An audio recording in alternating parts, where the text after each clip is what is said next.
Yi Qin traverses a world of martial prowess, where demons and monsters abound globally. A pack of familial demons encircles, placing the great Xia in imminent peril. Fortunately, he awakens a life-reaping system. By vanquishing martial artists and demons, he can seize their lifespans, thus propelling his martial arts to the zenith in an instant. The Qi nurturing technique demands exceptional talent, allowing only a maximum of 12 meridians to be opened. Evolve. Achieving perfection in the 36 meridians, his true energy surges like a dragon. The earth and stone technique, deemed a mere rudimentary skill, is of little use. Evolve. The true understanding of Shakyamuni's elephant toss, capable of shifting mountains and shaking peaks. Is the fundamental sword technique merely a triviality? Evolve. The sword of extermination appears, slaying demons and deities with a single strike. Reporter. Mr. Yi Qin, how did you manage to sweep the nation in a year and conquer the Blue Star in 2? Is it due to a system akin to those in web novels? Yi Qin replies with a serene smile. A system? It is merely a gesture of filial piety.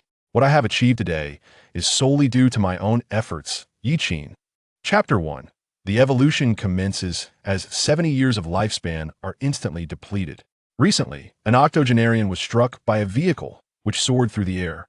The driver demanded exorbitant compensation, but was instead dragged by the old man onto the arena of life and death, sparking heated discussions among netizens. Click. The phone shuts down. Yi Qin gazes at the visage on the screen, lost in contemplation. In a somewhat cramped single-person apartment, the windowsill holds a family portrait of just one individual, while a handsome youth lounges on the sofa. Yi Qin has crossed over, inhabiting the body of another with the same name and appearance. Through the memories of his predecessor, he learns that this is a world of martial prowess. Much like the numerous novels he encountered in his past life, there exists a hierarchy of realms, ranging from the first to the sixth. Only upon breaking into the first realm can one be deemed a martial artist, while the sixth realm is referred to as the martial deity. Those beneath the first realm are collectively known as the mortal realm. The nation he finds himself in is called Great Xia, remarkably similar to the Huan nation of his previous life. His predecessor was a prospective senior student, currently enjoying the summer vacation. His predecessor's aptitude is rather mediocre, likely only qualifying for second-tier martial arts university. In Great Xia, martial arts flourish immensely to the extent that even the elderly crossing the street possess martial skills. This is not solely because it is a world of martial prowess, but also due to the current predicament of the Great Xia nation. This world is inhabited by demons. The term demon encompasses not only birds and beasts, but also flora and vegetation. Even stones and flowing water can embody demonic essence. Some demons possess humanoid forms, such as the merfolk residing in the eastern sea of Great Xia, who are equally classified as demons. Demonic beings even establish their own realms, and the majority regard humans unfavorably, viewing them as an inferior species. Moreover, the familial demon nations exacerbate the plight. Other nations, even if not aligned with the demons, maintain a neutral silence. Only Great Xia stands resolutely against the demonic evil. What has ensued is a relentless pursuit by malevolent forces and the various demon nations, while the international landscape continues to deteriorate. Almost everyone believes that the onset of a third world-class war against demons is imminent. However, this is not the most pressing concern at present. The paramount issue is that just moments ago, Yi Qin glimpsed a pair of crimson eyes drawing nearer to his apartment through the window. From the memories of his former self, Yi Qin learned that within the confines of the city, there have been a dozen recent incidents involving demon creatures attacking humans. It appears that a malevolent force is aiding these beasts in infiltrating the city. Upon returning to the window, Yi Qin found the eyes had vanished. He recalled the silhouette of the demon beast illuminated by the light. It resembled a monstrous wolf, and according to his predecessor's memories, it was a wolf beast of the mortal realm. If the mortal realm were to be categorized from level 1 to 10, the wolf beast would be classified as level 7. Meanwhile, his predecessor was likely at level 3, incapable of even besting the vegetable vendor, let alone confronting the wolf beast. His predecessor had just attempted to contact the Martial Security Bureau, but the call indicated the line was busy, suggesting that the incidents were not isolated, and it was likely that official personnel would not arrive promptly. The only ally he could rely upon was himself. A wave of despair washed over Yi Qin as he pondered his next course of action. Suddenly, a voice resonated in Yi Qin's mind, announcing the activation of the lifespan plunder system. He was momentarily taken aback as a torrent of information flooded his consciousness, his eyes gleaming with ecstasy. In essence, he had acquired a system. The system's ability was straightforward. By slaying other martial artists or demon creatures, he could usurp their remaining lifespan for his own use. This lifespan could be utilized for martial arts simulations. The lifespan possessed by martial artists and demon creatures varied according to their respective realms. A mortal realm wolf beast typically has a lifespan of approximately 60 years, whereas a level 1 wolf beast can live over 200 years, and a level 1 martial artist has a lifespan of about 150 years. In contrast, a level 6 martial god generally lives around 400 years, while a level 6 demon god can easily exceed 1,000 years, with some even reaching 2,000 or 3,000. Compared to taking a life, slaying demons offers a greater yield of lifespan without the burden of moral dilemmas. Yi Qin promptly resolved to pursue his future objective of acquiring lifespan through the extermination of demons, thereby enhancing his own prowess. Moreover, expending a year's worth of lifespan for simulation signifies that Yi Qin would dedicate himself entirely to the practice and simulation of martial arts for a year, devoting every moment outside of eating and sleeping to his training, thereby exponentially increasing his efficiency compared to reality. Regrettably, I cannot practice without respite, Yi Qin lamented, channeling the voice of a capitalist. After all, he remained a normal human, necessitating food and sleep, which meant he must also pause for nourishment and rest during his simulations, as they are inherently tied to reality. Once he ascends to the second realm, this issue will be resolved. Upon entering the second realm, he will be able to subsist on the spiritual energy of heaven and earth, rendering food and sleep unnecessary. While this is impossible in reality, sustenance and rest provide not only the physical energy and recuperation required by the body, but also a mental respite. Humans are not machines. Enduring this for a month or two is feasible, but maintaining it for years would be mentally exhausting. However, within the simulations, such concerns do not arise. At that point, his efficiency would double. Even those of mediocre talent, when dedicating themselves to a single martial art for decades, are bound to achieve some level of success. Through simulation, he could rapidly elevate his martial arts acumen to confront the impending crisis. Yi Qin immediately summoned the system in his mind, and soon, a panel materialized before his eyes. Yi Qin, Martial Arts Technique, Qi Cultivation Technique, Beginner. Martial Skills, Basic Swordsmanship, Beginner. 9 Steps of Lightness, Beginner. Simplified, 24 Form, Tai Chi, Proficient. Proficiency Levels, Beginner, Proficient, Mastery, Great Achievement, Perfection. Remaining Lifespan, 71 years. Note: simulation cannot be performed when remaining lifespan is less than or equal to 1 year.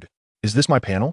But why does it appear that my highest proficiency is in the Tai Chi I learned during university in my previous life?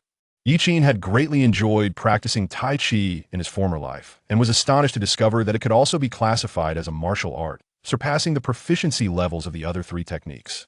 Tai Chi does not exist in this world, yet it is indeed a form of martial art. Perhaps it could garner some acclaim? Yi Qin contemplated this with intrigue. He also noted a line of seemingly garbled text at the bottom of the panel. Upon attempting to click it, it displayed that he had not yet reached the second realm and could not unlock it. Are there other functionalities? He mused, astonished that such an extraordinary boon was not even the complete version. Yi Qin, focus. This is not the matter you should be pondering right now. That creature may have already reached the ground floor. He glanced at the martial arts technique section of his personal panel. In Daxia, everyone begins cultivating the Qi cultivation technique from middle school onwards. This is an exceedingly fundamental practice created by the previous generation of martial gods, which greatly benefits the human body and unlocks one's inner potential. The Qi cultivation technique posits that the human body possesses 20 meridians, which are hidden treasures containing boundless potential. The Qi cultivation technique serves to absorb the spiritual energy of the surrounding world to activate and unlock these meridians. Each meridian opened results in a significant enhancement of one's physical attributes. If all are unlocked, one's physical capabilities could surge tenfold, potentially allowing one to break into the first realm. If viewed through the lens of a game, those practicing the Qi cultivation technique possess inherently superior base attributes compared to other players, often determining the outcome of battles due to this disparity in foundational attributes. However, there lies a challenge. The qi cultivation technique is highly dependent on talent. Over the span of 6 years from junior high to high school, those with mediocre aptitude may struggle to unlock even 5 or 6 meridians. In contrast, those with exceptional talent can, within 6 months and without any guiding masters or medicinal aids, unlock 20 secret reserves, reaching the 10th level of the mortal realm. His former incarnation was that of an individual possessing merely mediocre talents, having unlocked only 4 acupoints over the span of 5 years, which, even among the less gifted, was considered lamentably insufficient. Furthermore, as one progresses in unlocking acupoints, the task becomes increasingly arduous. At this pace, even after an additional 25 years, he would be unable to fill all 20 acupoints. With such lackluster innate abilities, relying solely on his own efforts, even if he were to toil for another 10, 20, or even a lifetime, he would likely remain stagnant within the mundane realm, separated by vast oceans and mountains from those prodigies. However, with the aid of the system, as long as his lifespan permits, even the demon gods can be vanquished. While a genius may require merely a year to master the qi cultivation technique, he can fill all acupoints in a single iteration, provided his lifespan is sufficient. With enough longevity, ascending to the 6th realm and achieving the status of a martial deity is merely a matter of time. Bang! A resounding crash echoed from outside, reminiscent of the apartment door being forcefully breached. Yi Qin's heart tightened. It was here. He heard a suppressed roar that could not possibly emanate from a human throat. Yi Qin's spirits plummeted. His last shred of hope evaporated. The monstrous entity had indeed arrived and had already entered the apartment building. Screech! The sound of something sharp scraping against the stairs was excruciatingly piercing. That thing was ascending, and he was still on the 1st floor. Yi Qin took a deep breath, compelling himself to regain his composure. He activated his system. Qi cultivation technique, basic swordsmanship, lightness technique of 9 steps. Tai Chi, he had 71 years of remaining lifespan, with 70 years available for consumption. He resolved to expend all 70 years. Even when hunting a rabbit, one must exert full effort. How much more so now that he resembled that very rabbit? Using up his entire lifespan might lead to his demise in a year, while holding back could result in his death tonight. Thus, among these 4 martial techniques, which one, or which few, could swiftly enhance his strength, particularly his combat prowess, in the shortest time? First, he dismissed Tai Chi. The Tai Chi he had brought from his past life might yield miraculous effects if practiced to perfection. However, Yi Qin was unwilling to gamble on probabilities, so he eliminated Tai Chi from consideration. Provided his lifespan is ample, he can simultaneously deduce multiple martial arts. Yet, gluttony leads to indigestion. 3 martial disciplines are still too many for Yi Qin's current physical endowment. He also ruled out the lightness technique of 9 steps. While mastering this foundational skill might enable his escape, who could ascertain the conditions outside? They could be far worse than within the building.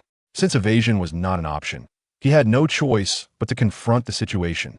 This left him with 2 options: the qi cultivation technique and basic swordsmanship.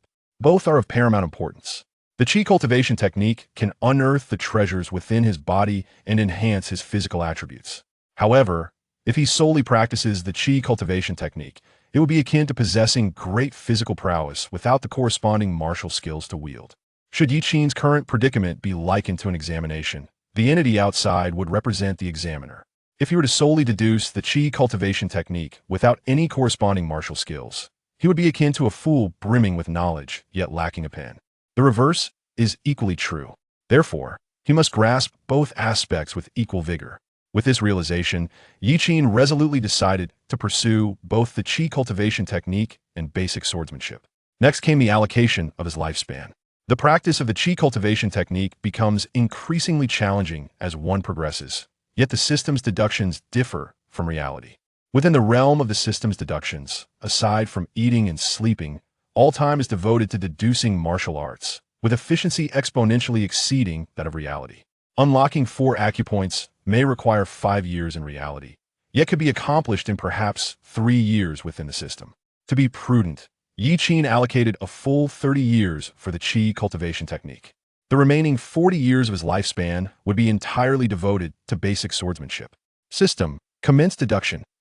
Chapter 2. The instant kill of the wolf beast. The shock from a top student of Kyoto. Originally destined to live for 71 years, only 1 year remains. In an instant, a torrent of memories surged into the mind. In the first year of practicing the Qi nurturing technique, you devoted yourself to training. Inhaling the essence of heaven and earth, attempting to open acupoints, yet failing, but you did not give up. In the second year of the Qi nurturing technique, you immersed yourself in practice, successfully opening the fifth acupoint, significantly enhancing your physical constitution. In the 24th year of the Qi nurturing technique, you successfully opened the 17th acupoint. As the number of acupoints approached its limit, the process became increasingly arduous. In the 29th year of the Qi nurturing technique, you successfully opened the 18th acupoint, further augmenting your physical capabilities. In the 30th year, you attempted to open the 19th acupoint, but to no avail. The deduction is complete. You have mastered the Qi nurturing technique. In the first year of basic swordsmanship, your every move was rigid and mechanical, devoid of fluidity. In the 10th year of basic swordsmanship, you attained proficiency in the technique. In the 20th year, your basic swordsmanship reached great perfection, each move sharp and unparalleled. In the 30th year, you encountered a bottleneck in your basic swordsmanship, struggling to grasp the essentials. Nonetheless, you practiced diligently without a hint of slackness. In the 39th year, your basic swordsmanship achieved completeness, each move as fluid as flowing clouds, yet imbued with lethal intent. In the 40th year, you attempted to continue your deductions, believing that your basic swordsmanship may have reached its zenith, yet you did not cease your efforts. Perhaps your mindset was simply ask you? The deduction is complete. Your basic swordsmanship is flawless. Yi Qin seemed to practice the Qi nurturing technique and basic swordsmanship countless times in a semi-conscious state. A multitude of training memories flooding his mind. In an instant, all 18 acupoints opened simultaneously, warm currents surged through his body, and his bones cracked like thunder. Clenching his fist and feeling the power coursing within him, Yi Qin's expression turned to one of astonishment. Although he could not yet gauge the precise level of his strength, he was acutely aware of the explosive power hidden within his muscles. Regrettably, opening the acupoints grew increasingly difficult. After consuming 30 years of life, he still could not fully open them. If he could fill all 20 acupoints, spiritual energy would circulate within him, nourishing his entire being, leading to a qualitative leap in his physical attributes. What a sight that would be! However, with the initial 18 acupoints, it roughly equated to the 8th or 9th level of the mortal realm, and coupled with his perfected basic swordsmanship, it should suffice to contend with a wolf beast. Yi Qin's gaze shifted to a long iron-black strip mounted on the wall. It was a training tool used during their time at school to practice basic swordsmanship. Each fundamental sword move, slicing, hacking, thrusting, lifting, and hanging, flooded his mind. Yi Qin retrieved the strip from the wall, gripping it firmly in his hand. Though the blade was not sharpened, its tip remained sharp enough to inflict injury if one was not careful. The sword, the most vital means of attack, was not merely about slashing, but rather about thrusting. The defenses of demonic beasts are inherently superior to those of humans. Countless slashes against a beast would yield less effect than striking its vital points just once. The sound of scratching grew nearer, reaching the threshold. In the room opposite Yi Qin, a woman crouched behind the peephole. Her appearance was peculiar, with a green metallic plate affixed to her forehead. Her right hand wielding an exquisitely designed black crossbow, while her left hand grasped the doorknob. Through the peephole, she could see a dark green demonic creature ascending the stairs. Resembling a wolf, towering over 2 meters tall, with 6 limbs. Though described as legs, they resembled arms, exceptionally agile. The front ends of its limbs bore sharp claws that scraped against the steps, producing a jarring noise. This was a wolf beast, not even reaching the first realm. Had it been on a testing platform, she would not have spared it a glance. Yet now, her heart tightened. Xia Qingqing was not afraid. The device on her forehead was a recent invention of hers, ensuring that as long as she did not initiate an attack, the wolf beast would remain unaware of her presence. Her concern lay with the youth next door. To her knowledge, a boy much younger than herself resided in that unit. His martial skills were subpar, making it difficult for him to confront such a monster. She had moved to the city just a week ago, and her interactions with the boy had been minimal, but he was still a living human being, not merely experimental material for beasts. She could not bear to witness his demise. The crossbow she held concealed a powerful attack, capable of slaying a third-realm beast, more than sufficient to deal with a mortal-level wolf beast. However, once the attack was unleashed, the crossbow would be rendered useless, and her concealment would be compromised. Additionally, she herself was a complete novice, her martial aptitude woefully inadequate. At 18, she had only managed to open 1 acupoint in the Qi nurturing technique, and had resigned herself to relying on her intellect to gain admission to Kyoto University. If she killed this wolf beast, and another appeared, both of them would meet their end. Moreover, she had a foreboding sense that these creatures might be targeting her specifically. She hesitated. until she saw the monster standing before the boy's door, rearing up and raising its forepaws. The blood-red glint in its eyes flickered with a thirst for blood. That boy was only 17. He should not perish in such haste. She resolved to lend a hand. But just as she made up her mind to push the door open, a sudden thrust. An iron-black strip pierced through the wooden door, embedding itself in the monster's chest as if guided by a sentient force. Everything unfolded too rapidly. Boom. Without granting the monster a moment to react, Yiqin kicked the door, shattering it to pieces. He drew his weapon and lunged once more. This strike was both precise and fierce, accurately plunging into the monster's skull. After 40 years of practice, the sword became an extension of his body, achieving true mastery. With a swift thrust, bolstered by the qi nurturing technique, this strike was exceedingly rapid. The creature was impaled through its head before it could even utter a cry of despair. In the opposite room, Xia Qingqing stared in disbelief at the unfolding scene, rendered speechless by shock. What had just transpired? Slaying a mortal-level wolf beast, plundering 50 years of life. A system notification appeared, and Yiqin exhaled a sigh of relief. He had worried that the head was not the monster's vital point and had intended to deliver a few more strikes. Expecting a fierce battle, he was astonished to find he had resolved the matter with merely 2 thrusts. This was, in fact, quite normal. After all, 70 years of life, no matter who it was. Decades of unwavering focus on a single pursuit would yield some achievement. Not to mention, under the system's influence, these 70 years were spent almost exclusively on martial arts deduction, maximizing the efficiency of time utilization. Behind the door, Xia Qingqing's eyes widened in astonishment as she peered through the peephole, her gaze fixed on the youth in the hallway. If her memory served her correctly, that boy had claimed his talent was rather mediocre, had he not? Is this what one calls mediocre talent? Concealment, was it? Although her martial aptitude was lamentably poor, she had seen enough to recognize that something was amiss with his physical prowess. This apartment door was not particularly sturdy, yet for someone to shatter it with a kick, this lad undoubtedly had opened more than 10 acupoints. It should be noted that as one progresses, opening acupoints becomes increasingly challenging. To open 10 acupoints in 5 years was already a mark of genius. While he may not rival the prodigies at her school, he was still exceedingly impressive.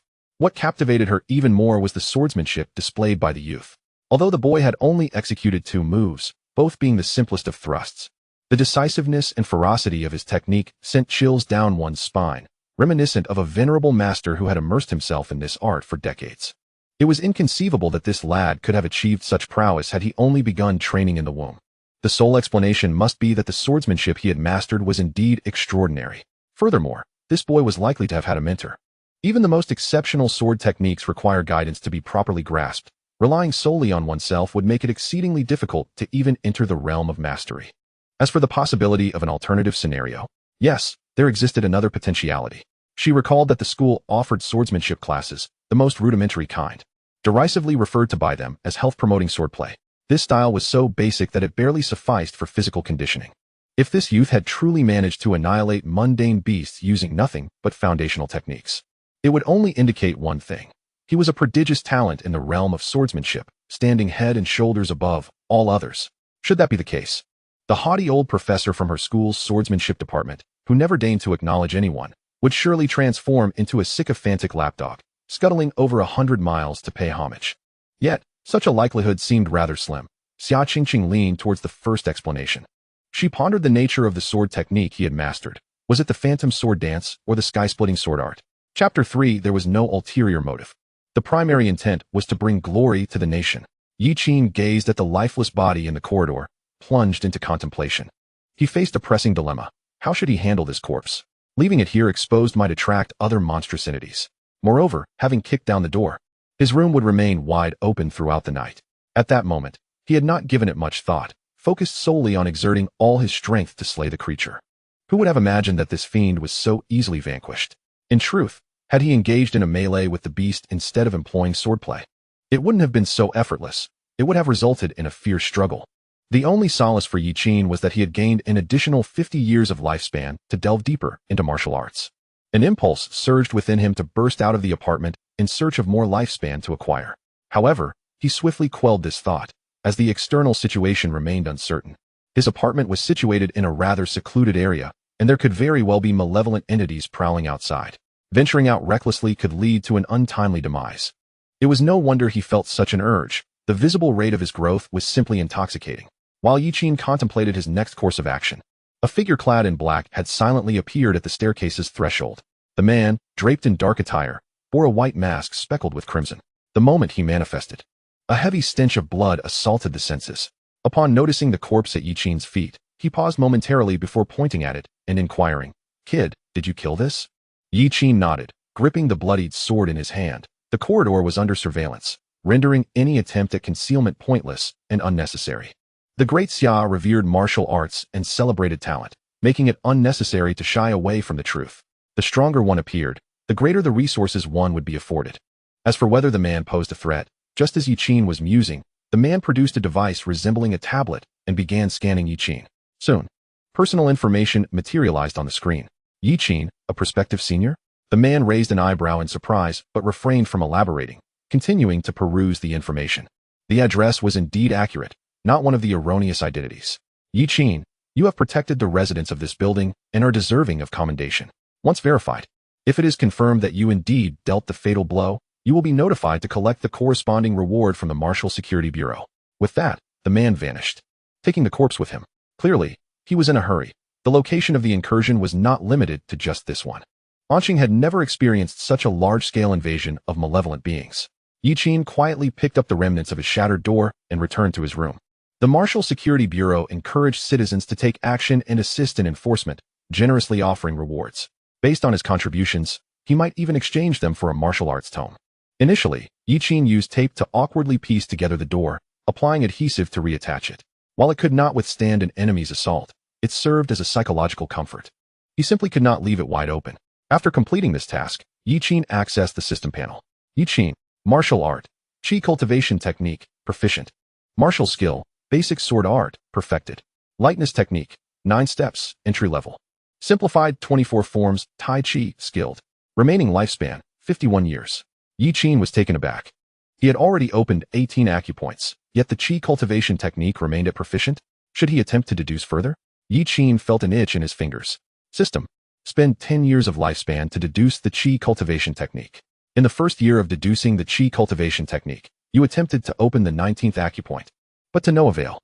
In the second year, you accumulated strength, preparing for a significant breakthrough. In the 7th year, you finally achieved enlightenment, opening the 19th acupoint and significantly enhancing your physical prowess. In the 10th year, you attempted to open the 20th acupoint, but to no avail. Yiqin's momentum surged once more. A decade had passed, yet he still had not succeeded in opening the final acupoint. He felt a twinge of regret, but he refrained from continuing the deduction, opting to halt instead. With dwindling lifespan, he felt a sense of insecurity. First, he needed to slay some beasts to accumulate more lifespan before proceeding with further deductions. He knew of only 2 avenues to hunt malevolent entities: to engage in combat at the Demon Lock Arena in the city, or to accompany a demon hunting team outside the city. The wilderness harbored many demonic beasts, yet they dared not enter the city due to the pressure exerted by human experts. Today's circumstances were indeed abnormal. He was unfamiliar with the demon hunting teams, and they would not take him out of the city without a valid reason. Thus, he was left with no choice but to head to the Demon Lock Arena. The Demon Lock Arena was an official platform established for combat, as far as he knew. The elite students from high schools frequently visited during holidays to spar with one another. However, few engaged in battles with demonic beasts, primarily due to the safety concerns of the small county's arena, which had experienced incidents in previous years. Furthermore, facing demonic creatures was not something everyone possessed the courage to do. Take the wolf beasts, for instance. Their 2-meter stature and ferocious countenance, coupled with their foul breath, would instinctively instill fear in anyone within proximity. Of course, the Demon Lock Arena also charged fees. Relying on government subsidies, the previous establishment could barely make ends meet, leaving little extra funds to spare for the arena. As the saying goes, scholarship is for the affluent, while martial prowess is for the impoverished. Ordinary individuals could only begin cultivating the chi cultivation technique from middle school, as this was when their bodies had sufficiently developed to withstand the impact of spiritual energy washing over their physical forms. Any earlier, and their bodies would be too frail. In contrast, the wealthy could utilize various rare resources to mitigate the damage caused by the influx of spiritual energy, allowing them to commence training from a young age. Suddenly, Yiqin's eyes lit up. It was said that certain rare materials could permanently enhance an individual's physical qualities, even their innate talents. To claim they could wash the marrow and cleanse the tendons would not be an exaggeration. In the past, one could not touch those things. But with the advent of the system, one could finally vie for success. Thus, one's objectives became exceedingly clear: to seize longevity, amass wealth, and acquire as much martial knowledge and skill as possible. While others may find themselves overwhelmed by their ambitions, I need not concern myself with such matters. As long as life is in abundance, anything is negotiable. After a night of tranquility, the following day, Yi Qin opened his door. With a creak, he was met by the sight of a stunning woman with cascading long hair, clad in a simple t-shirt that failed to conceal her vibrant beauty, none other than Xia Qingqing. Good morning. Xia Qingqing initiated the conversation, her heavy dark circles indicating a restless night. She fixed her gaze on Yi Qin, her mind replaying the image of his sword piercing through a beast's skull, leaving her with little sleep. Yi Qin nodded in acknowledgement. Good morning, Sister Xia. I saw you hesitating last night. Your swordsmanship is quite impressive, Xia Qingqing remarked. Yi Qin glanced at her, realizing she must have witnessed him slaying the wolf beast. Given the cacophony that echoed from below, such a sound would draw anyone's attention. Thank you for the compliment, he replied. I'm not merely complimenting you. Your swordplay is genuinely beautiful. I recall you mentioning that you are now a prospective senior. Have you considered applying for special admission to university? I could be your recommender. As if sensing Yi Qin's surprise, Xia Qingqing hurriedly waved her hand. Do not misunderstand. I believe someone of your caliber should not squander another year in high school. Our university holds a certain reputation in Daxia and offers special recruitment channels. I feel you should give it a try. Those who can participate in the special admissions at Kyoto University are all prodigies among prodigies, truly 1 in 100,000. Recalling that fierce sword strike, Xia Qingqing felt that even against such exceptional talents, Yi Qin would have a fighting chance. Our school possesses a rich collection of martial arts. By hunting demonic beasts, you can earn credits for exchanges. You can also engage in various practical combats.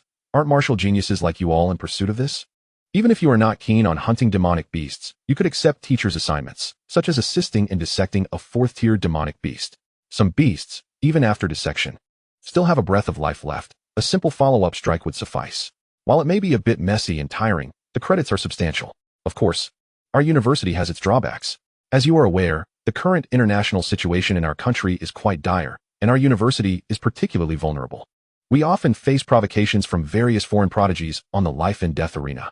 Xia Qingqing's tone grew somber as she spoke, clearly indicating a history of more losses than victories. Noticing Yi Qin's unwavering gaze, she pondered, drawbacks? Are there any? Why do I see only advantages?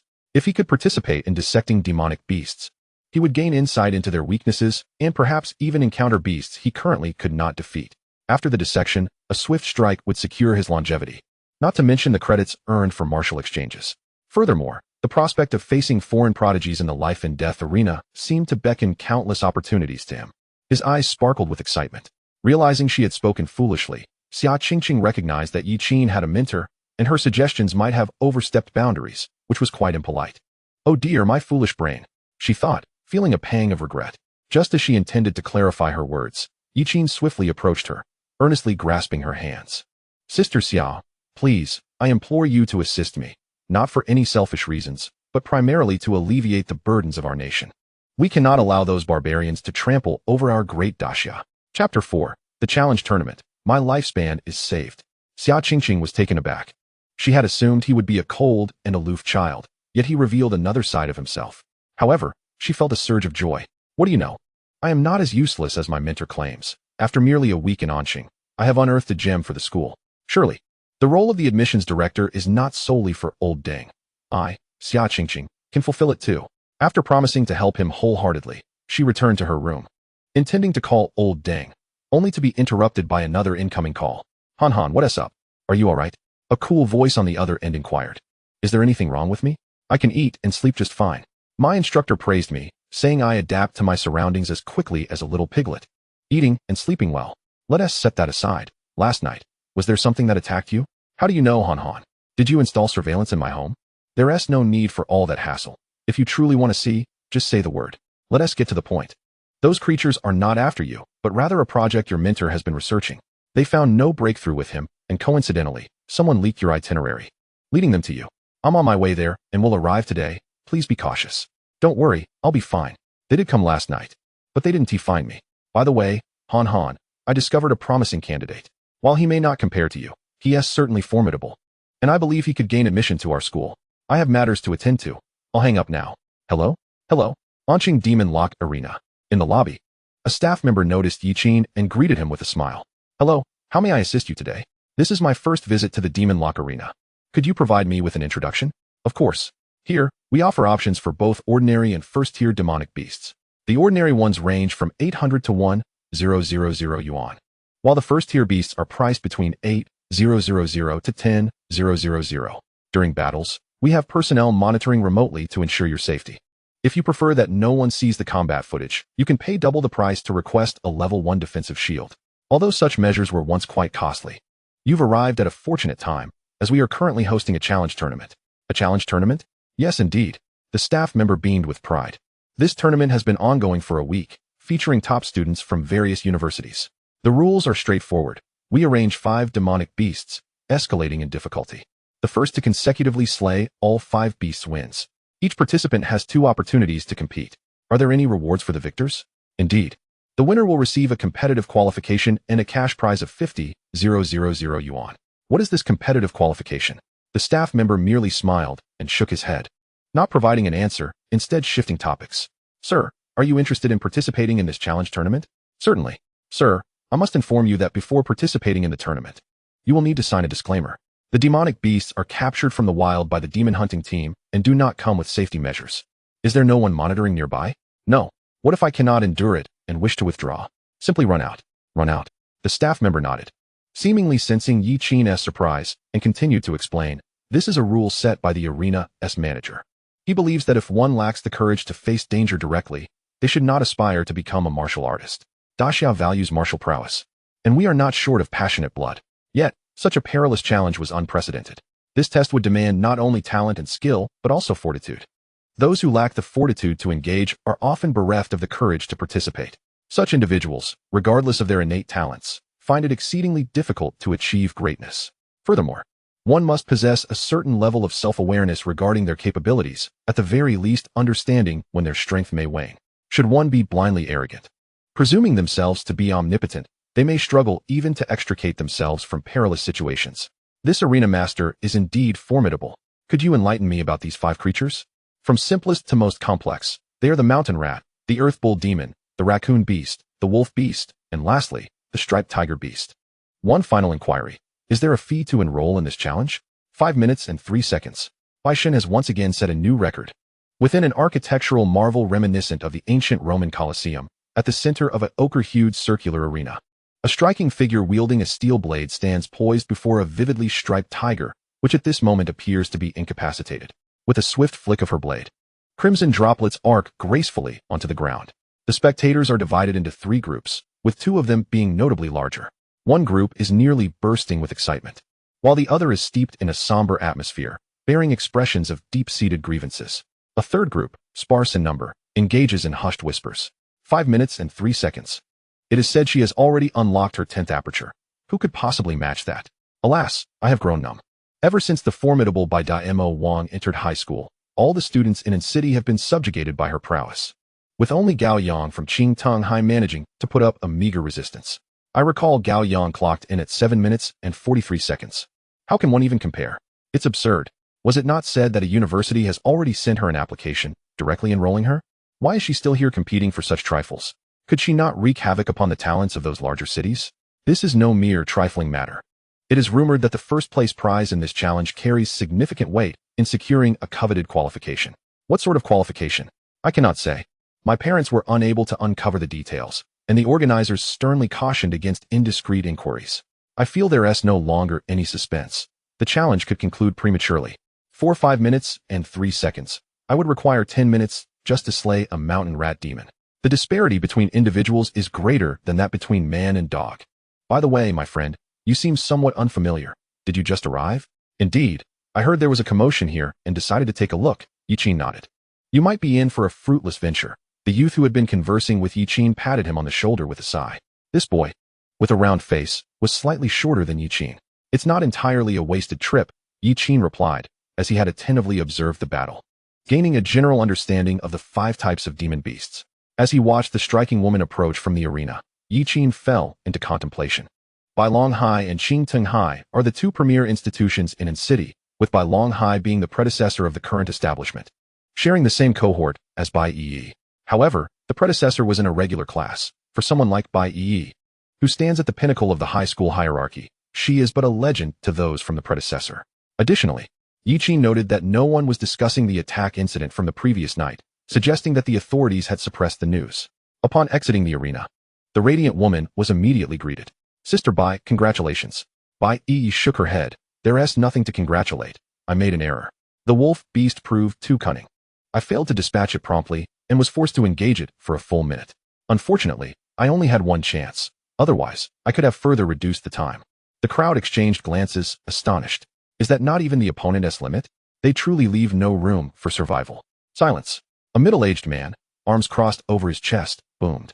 Instantly, the crowd fell silent, for this man was the initiator of the challenge, the champion of an city. His gaze swept over the assembly, pausing momentarily on by Yi before shifting away. Is there anyone else who wishes to step forward and challenge? Though he posed the question, he understood that likely no one would dare take the stage at this moment, as doing so would invite humiliation.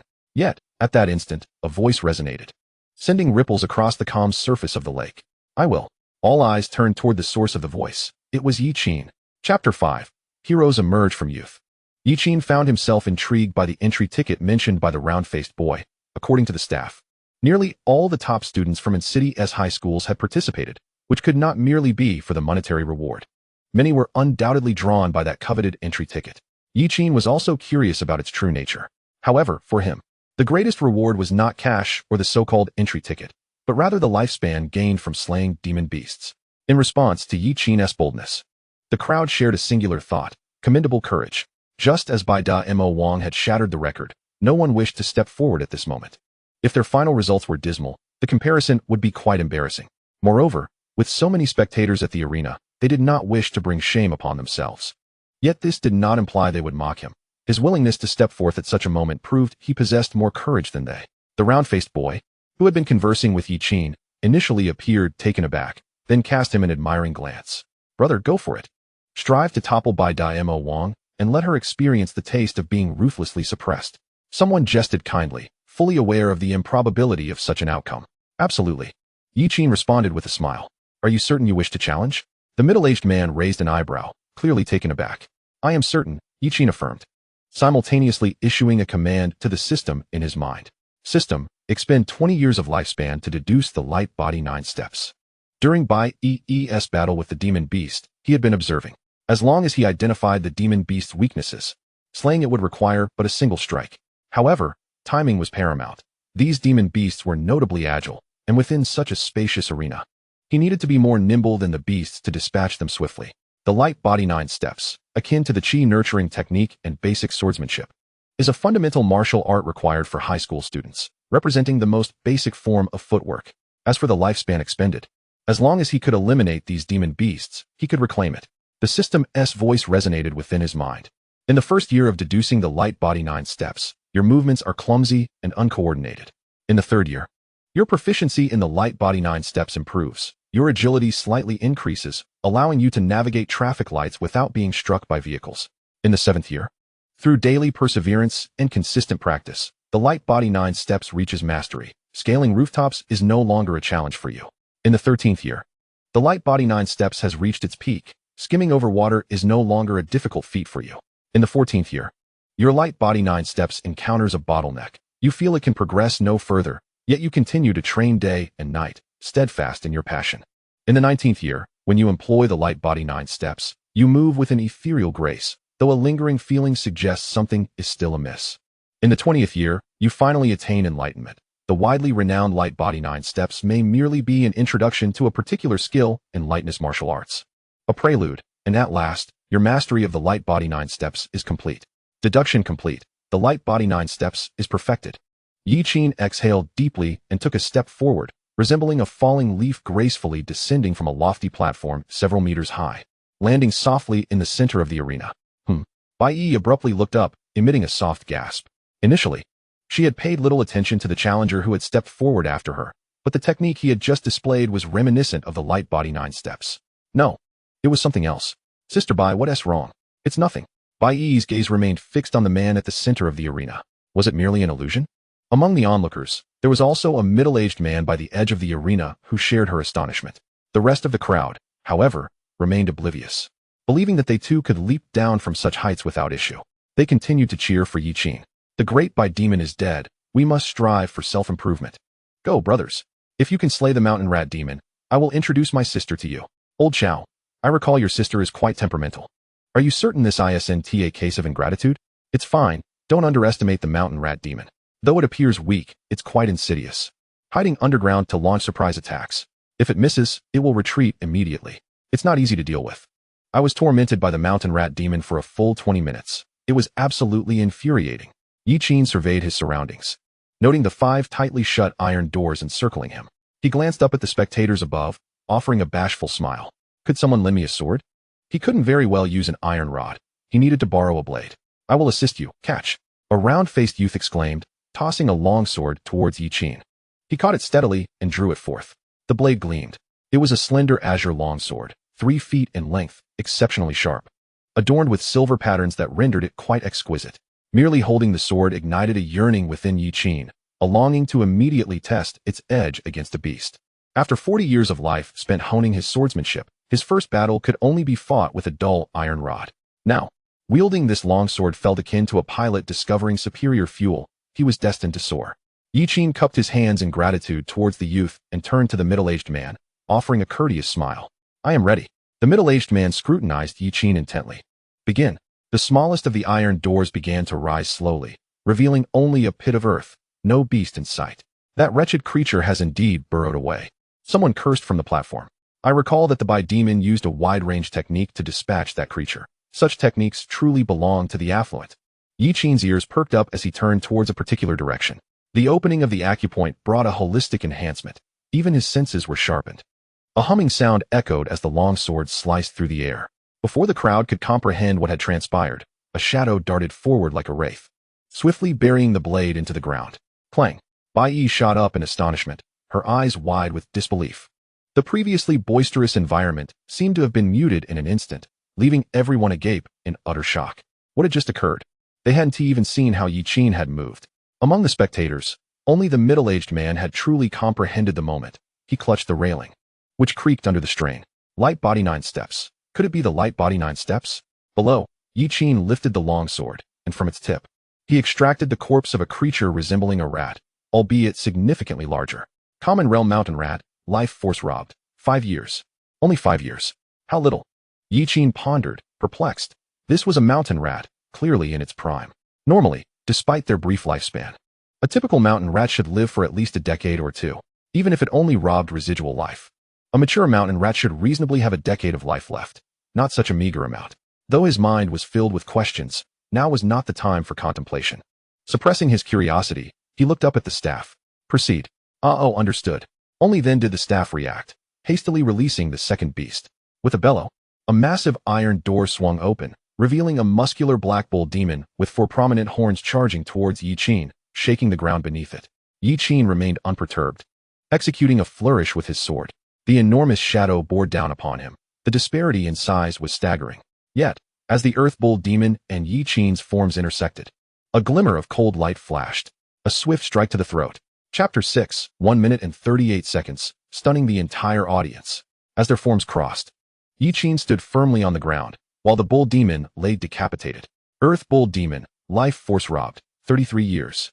Only 33 years. This bull demon too was in its prime. Its horns had yet to curve excessively, indicating it was under 25 years old, while the average lifespan of a bull demon is at least 60 to 70 years.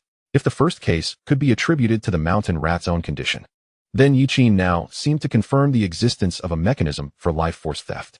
Outside the arena, silence reigned, an oppressive silence. The echoes of that decisive strike resonated in their minds. It was clean, efficient, and lethal. Excellent swordsmanship. Even the middle-aged man couldn't help but comment. The staff wasted no time and immediately released the third beast. On the stands, murmurs began to ripple through the crowd. Many cast covert glances at Bai Yi, who had now risen to her feet. The earth bull demon, known for its brute strength, had posed a significant challenge even for Bai Yi, who had required a full 10 seconds to recuperate before facing it. Yet now, before Yi Qin, there was no pause. No one believed this was a deliberate slight from the staff. Yi Qin's demeanor was simply too relaxed, as if he had exerted little effort. Bai Yi disregarded the chatter around her, fixating intently on the sword in Yi Qin's hand.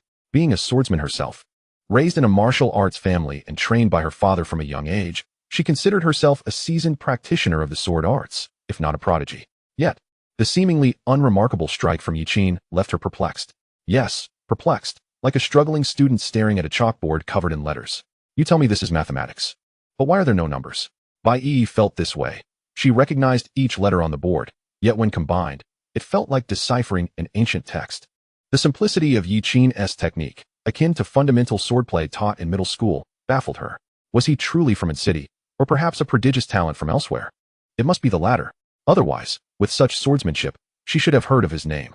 She was curious about how he would handle the raccoon beast. The raccoon's attacks were not as deadly as those of the mountain bull demon, yet its speed was astonishing. Even she had to employ her family's ice martial art to continually obstruct its movements, cornering it before she could slay it. In fact, the raccoon had required the second most time for her to defeat, the first being the wolf beast. In contrast, the striped tiger beast did not take long to confront. As the third gate swung open, a dark silhouette lunged at Yi Qin with astonishing speed, so swift that most observers could hardly discern its form. Yet, Yi Qin was evidently not among them. By activating the 18 acupoints, his dynamic vision was significantly enhanced. With a mere flick of his toes, he executed the light body technique, seemingly transforming into a wraith, an ethereal specter. The beast emitted a piercing howl that reverberated painfully in the ears of the onlookers. Sensing imminent danger, it altered its course, attempting to bypass Yi Qin. With a deft pivot of his foot, he thrust his long sword with nonchalance. To the spectators' astonishment, the beast, as if intoxicated, collided directly with the blade's edge, its own momentum cleaving it in two. Blood splattered. Yet not a single drop marred Yi Qin's attire as he elegantly spun away. The middle-aged man's eyes widened in disbelief, his mind racing. Lin Zhongdu. Just how advanced is his light body technique that he could execute Lin Zhongdu? If earlier he had only harbored doubts, he was now utterly convinced. The technique displayed was not some esoteric martial art, but rather the fundamental light body technique taught in schools. However, it was evident that Yi Qin had mastered it to an extraordinarily profound level. Achieving such mastery in the light body technique required not only innate talent, but also relentless perseverance. Among those he knew, only one person had attained such heights. That individual was obsessively devoted to lightness techniques, particularly the light body technique, to the point of madness, yet the reasons behind this fervor remained a mystery. The middle-aged man's mind spiraled into an absurd thought. Could it be that his swordsmanship was also merely foundational? To hone both to such an extent demanded an extraordinary amount of effort. By heavens, he must be an actor, undoubtedly an actor.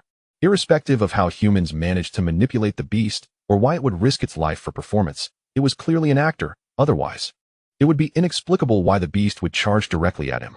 Their incredulity was understandable. The entire scene appeared farcical. It was as though Yi Qin had merely raised his sword, and the beast had charged into it. He even seemed too apathetic to swing the blade. Could there be anything more ludicrous? Gao Yang, do you think this is fake? Someone called to Gao Yang, seeking his agreement. Huh? Gao Yang snapped back from his stupor, casting a complex gaze at the youth below. Despite being of the same age, he felt a profound sense of inadequacy. He understood that this was not a mere act. Moreover, how could one persuade a beast to sacrifice its life for theatrics? This only indicated one thing.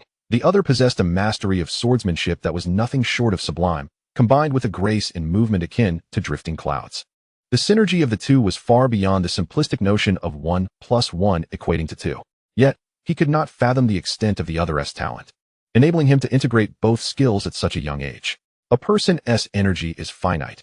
If his agility and swordplay were already so extraordinary, surely his cultivation of the vitality technique must have suffered. Meanwhile, he diligently practiced the vitality technique for 2 hours daily, never daring to slacken, and was on the verge of opening the 12th acupoint. In this regard, even Bai Yi could not surpass him. Yi Qin remained unfazed by the discussions swirling around him. As another system notification chimed in his mind, kill the beast and seize 20 years of lifespan. This time, it seemed reasonable. The lifespan of the beast typically did not exceed 30 years, so gaining 20 years was quite logical. What accounted for this disparity? Was it simply due to the nature of the first two beasts, or was there something more? Yi Qin sensed a mechanism at play, though he could not yet grasp its intricacies. The fourth beast was a wolf. Bai Yi was fully alert, eager to discern the extent of the disparity between them. Not only her, but the others, including the middle-aged man, were equally curious. Although the wolf was ranked fourth, its cunning and tenacity rivaled that of the striped tiger beast. Yet, Yi Qin's next move incited further unrest among the spectators. Yi Qin had positioned himself before the slowly rising iron gate. What was he planning? Was he really going to engage the wolf in close combat? Few dared to confront wolves in battle, their ferocity combined with a relentless drive to inflict harm even at the cost of their own lives, was something these sheltered flowers had never encountered. As the iron gate gradually ascended, the staff turned to the middle-aged man, who showed no intention of halting the proceedings, merely gazing intently at the young man.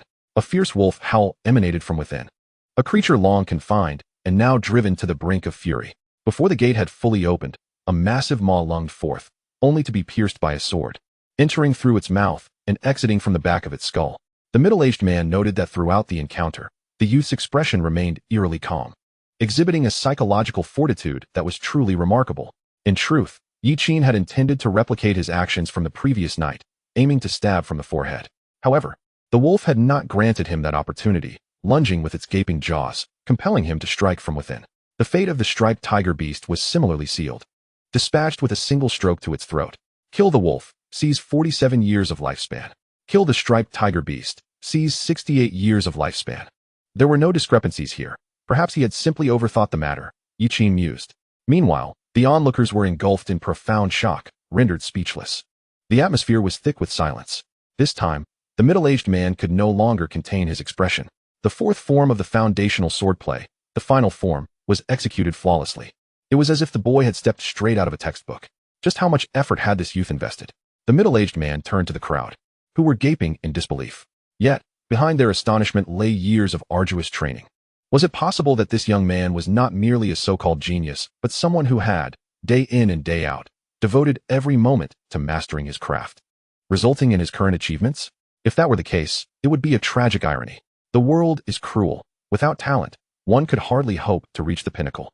For those endowed with aptitude would only strive harder. Their innate gifts surpassed yours, their realms higher, and they possessed more lifespan to dedicate to relentless training. The chasm between the gifted and the mediocre only widens. Yet, this was merely his conjecture, was it not? How could a young man possibly remain composed, enduring solitude to invest all his time in martial arts? Thus, the likelihood of the youth being a true prodigy seemed far greater, indeed a peerless genius. The middle-aged man pondered, resolved to check the youth's profile, hoping to glean insights into his nature. He prayed it wasn't the worst-case scenario. The middle-aged man looked to the staff and reminded time. The staff trembled as they glanced at the timer. 1 minute, 38 seconds. In truth, had he not been so astonished that he forgot to release the Earth Ox Demon, causing a delay, the outcome could have been swifter. 1 minute and 38 seconds. At the very moment the announcement echoed, it was as if someone had cast a molten rock into the water, igniting a frenzy among the spectators. 1 minute and 38 seconds. What a staggering concept. The round-faced youth gaped in disbelief. He recalled jesting with his opponent, teasing that she might make the trip in vain. 4xE had already secured her victory in the competition. The response had been, "It's not a wasted trip." At that moment, he had dismissed it lightly. But upon reflection, it seemed his opponent might have anticipated this outcome long ago.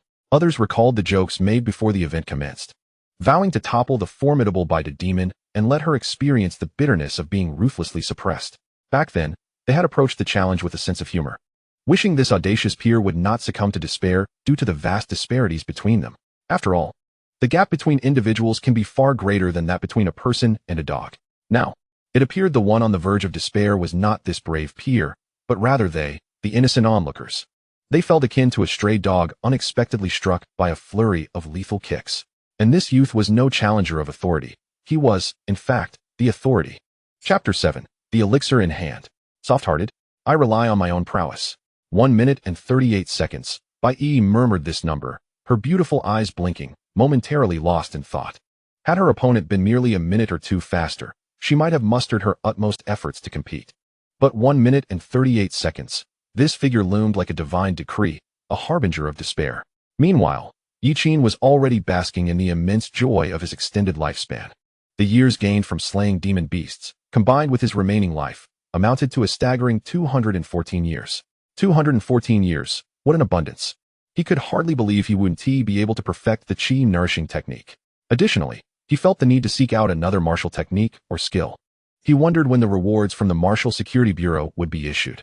Suddenly, a gasp arose from above. Yi Qin looked up to see a striking figure leaping down from above, landing directly before him. I wish to spar with you, Bai declared boldly. It was not that she felt indignant. Rather, she sought to discern the extent of their disparity. I must decline. Why? No particular reason. Yi Qin shrugged. He saw no incentive to accept. Bai paused. What must I do to be able to spar with you? The crowd fell silent. witnessing a scene that was both unprecedented and extraordinary. Traditionally, others challenged Bai Yi, who would dismiss them, yet here was the reversal. Martial arts, or rare treasures. Yi Qin stated candidly, possessing no qualms about it. He was not merely a practice partner. If she wished to spar, she would need to offer something in return. I cannot provide my family's martial arts unless you marry into the family, but I can offer you qi-nourishing pills and vitality pills. Qi-nourishing pills? What are those? Yi Qin inquired, puzzled. You don't know? Bai Yi tilted her head. Should I? Qi-nourishing pills were invented by Professor Lin from the Capital University. They assist in cultivating the qi-nourishing technique, making the practice much more efficient. The vitality pills, as the name suggests, strengthen the foundation and enhance vitality. I have been practicing the qi-nourishing technique since elementary school, and to avoid harming my body, I have taken vitality pills. Yi Qin fell silent. So this is the world of the wealthy? Cursed rich heiress. In the college entrance examination, a crucial aspect is the qi-nourishing technique. And those affluent individuals can begin their training at a young age without concern for physical harm. But this is quite normal. As the saying goes, the poor excel in literature while the rich excel in martial arts. Practicing martial arts relies far more on financial means than academic subjects. Various medicinal baths and other vitality-enhancing pills must have been abundant in her childhood. However, that mattered little. He had his own advantages. Yet this did not prevent Yi Qin from inwardly condemning the abhorrent upper class. He then inquired, how many can you provide? 10 qi-nourishing pills and 21 vitality pills. Would that suffice? The qi-nourishing pills are in high demand, and this is all I have left. The rest have been consumed. He retracted his earlier thoughts. She was undeniably an adorable heiress. Deal. Fearing she might change her mind, Yi Qin promptly replied. Bai Yi's eyes sparkled as she raised her sword, eager to begin. Should we call it a start? She asked, demonstrating a commendable sense of martial decorum. Yi Qin replied, you may begin at any time. With a swift motion, the cold, glimmering blade cut through the air, unleashing a chilling aura. As the duel commenced, Bai Yi exerted her full strength, unleashing her family's ultimate skill, enveloping her sword in a layer of frost. Clang! Yi Qin parried the strike. He did not approach the battle casually. Rather, he was quite earnest. After all, she had paid for this. Her swordsmanship was intriguing, seemingly inherited, and quite fierce, but with his 40 years of sword practice, he could discern numerous shortcomings. Master, what's wrong? A nearby staff member inquired, noticing the master's wide-eyed gaze, which was somewhat unnerving. This kid is actually feeding her moves. Huh. Clang. The long sword slipped from her grasp. The battle concluded, and Bai Yi was drenched in perspiration. After the duel, she did not immediately retrieve her sword. Instead, she bowed deeply to Yi Qin. Thank you. No need for thanks. After all, you did pay. Bai Yi blinked. Are you in dire need of money? I have plenty to spare. Let us stop here. We are not related, and this is sufficient. Yi Qin raised a hand to halt her. If she continued, he would become a scoundrel taking advantage of a young girl's affections. This girl seemed somewhat naive. All right, may I practice swordplay with you again? Let us discuss it later. How about now? I feel I can still endure. Didn't you run out of pills? Bai Yi blinked. I can obtain some from my father. Yi Qin. This girl might be blissfully unaware, but she was undoubtedly cunning. They would discuss sword practice later. Yi Qin, with immense willpower, suppressed the urge to continue extracting pills from Bai Yi, instead turning his gaze upwards. He then beheld a multitude of faces twisted in sour expressions, as if they had simultaneously bitten into bitter herbs and lemons. They were envious. They longed to be the ones standing there, bantering with the formidable Bai the Demon. It must be noted that Bai the Demon's beauty was rivaled only by her exceptional talent, an absolute vision of stunning elegance. Yi Qin noticed this, but remained indifferent. He currently possessed a system, which meant that, as long as he did not perish prematurely, he would achieve immortality as long as life existed in this world. Lifespan. This was a chasm separating him from others. More than that, he was concerned about the vitality pills and qi-nourishing pills. An idea began to form in his mind. If he consumed these two types of pills before conducting his simulations, would he achieve even greater results? After ascending the stage, Yi Qin first returned the sword to the round-faced youth. Thank you.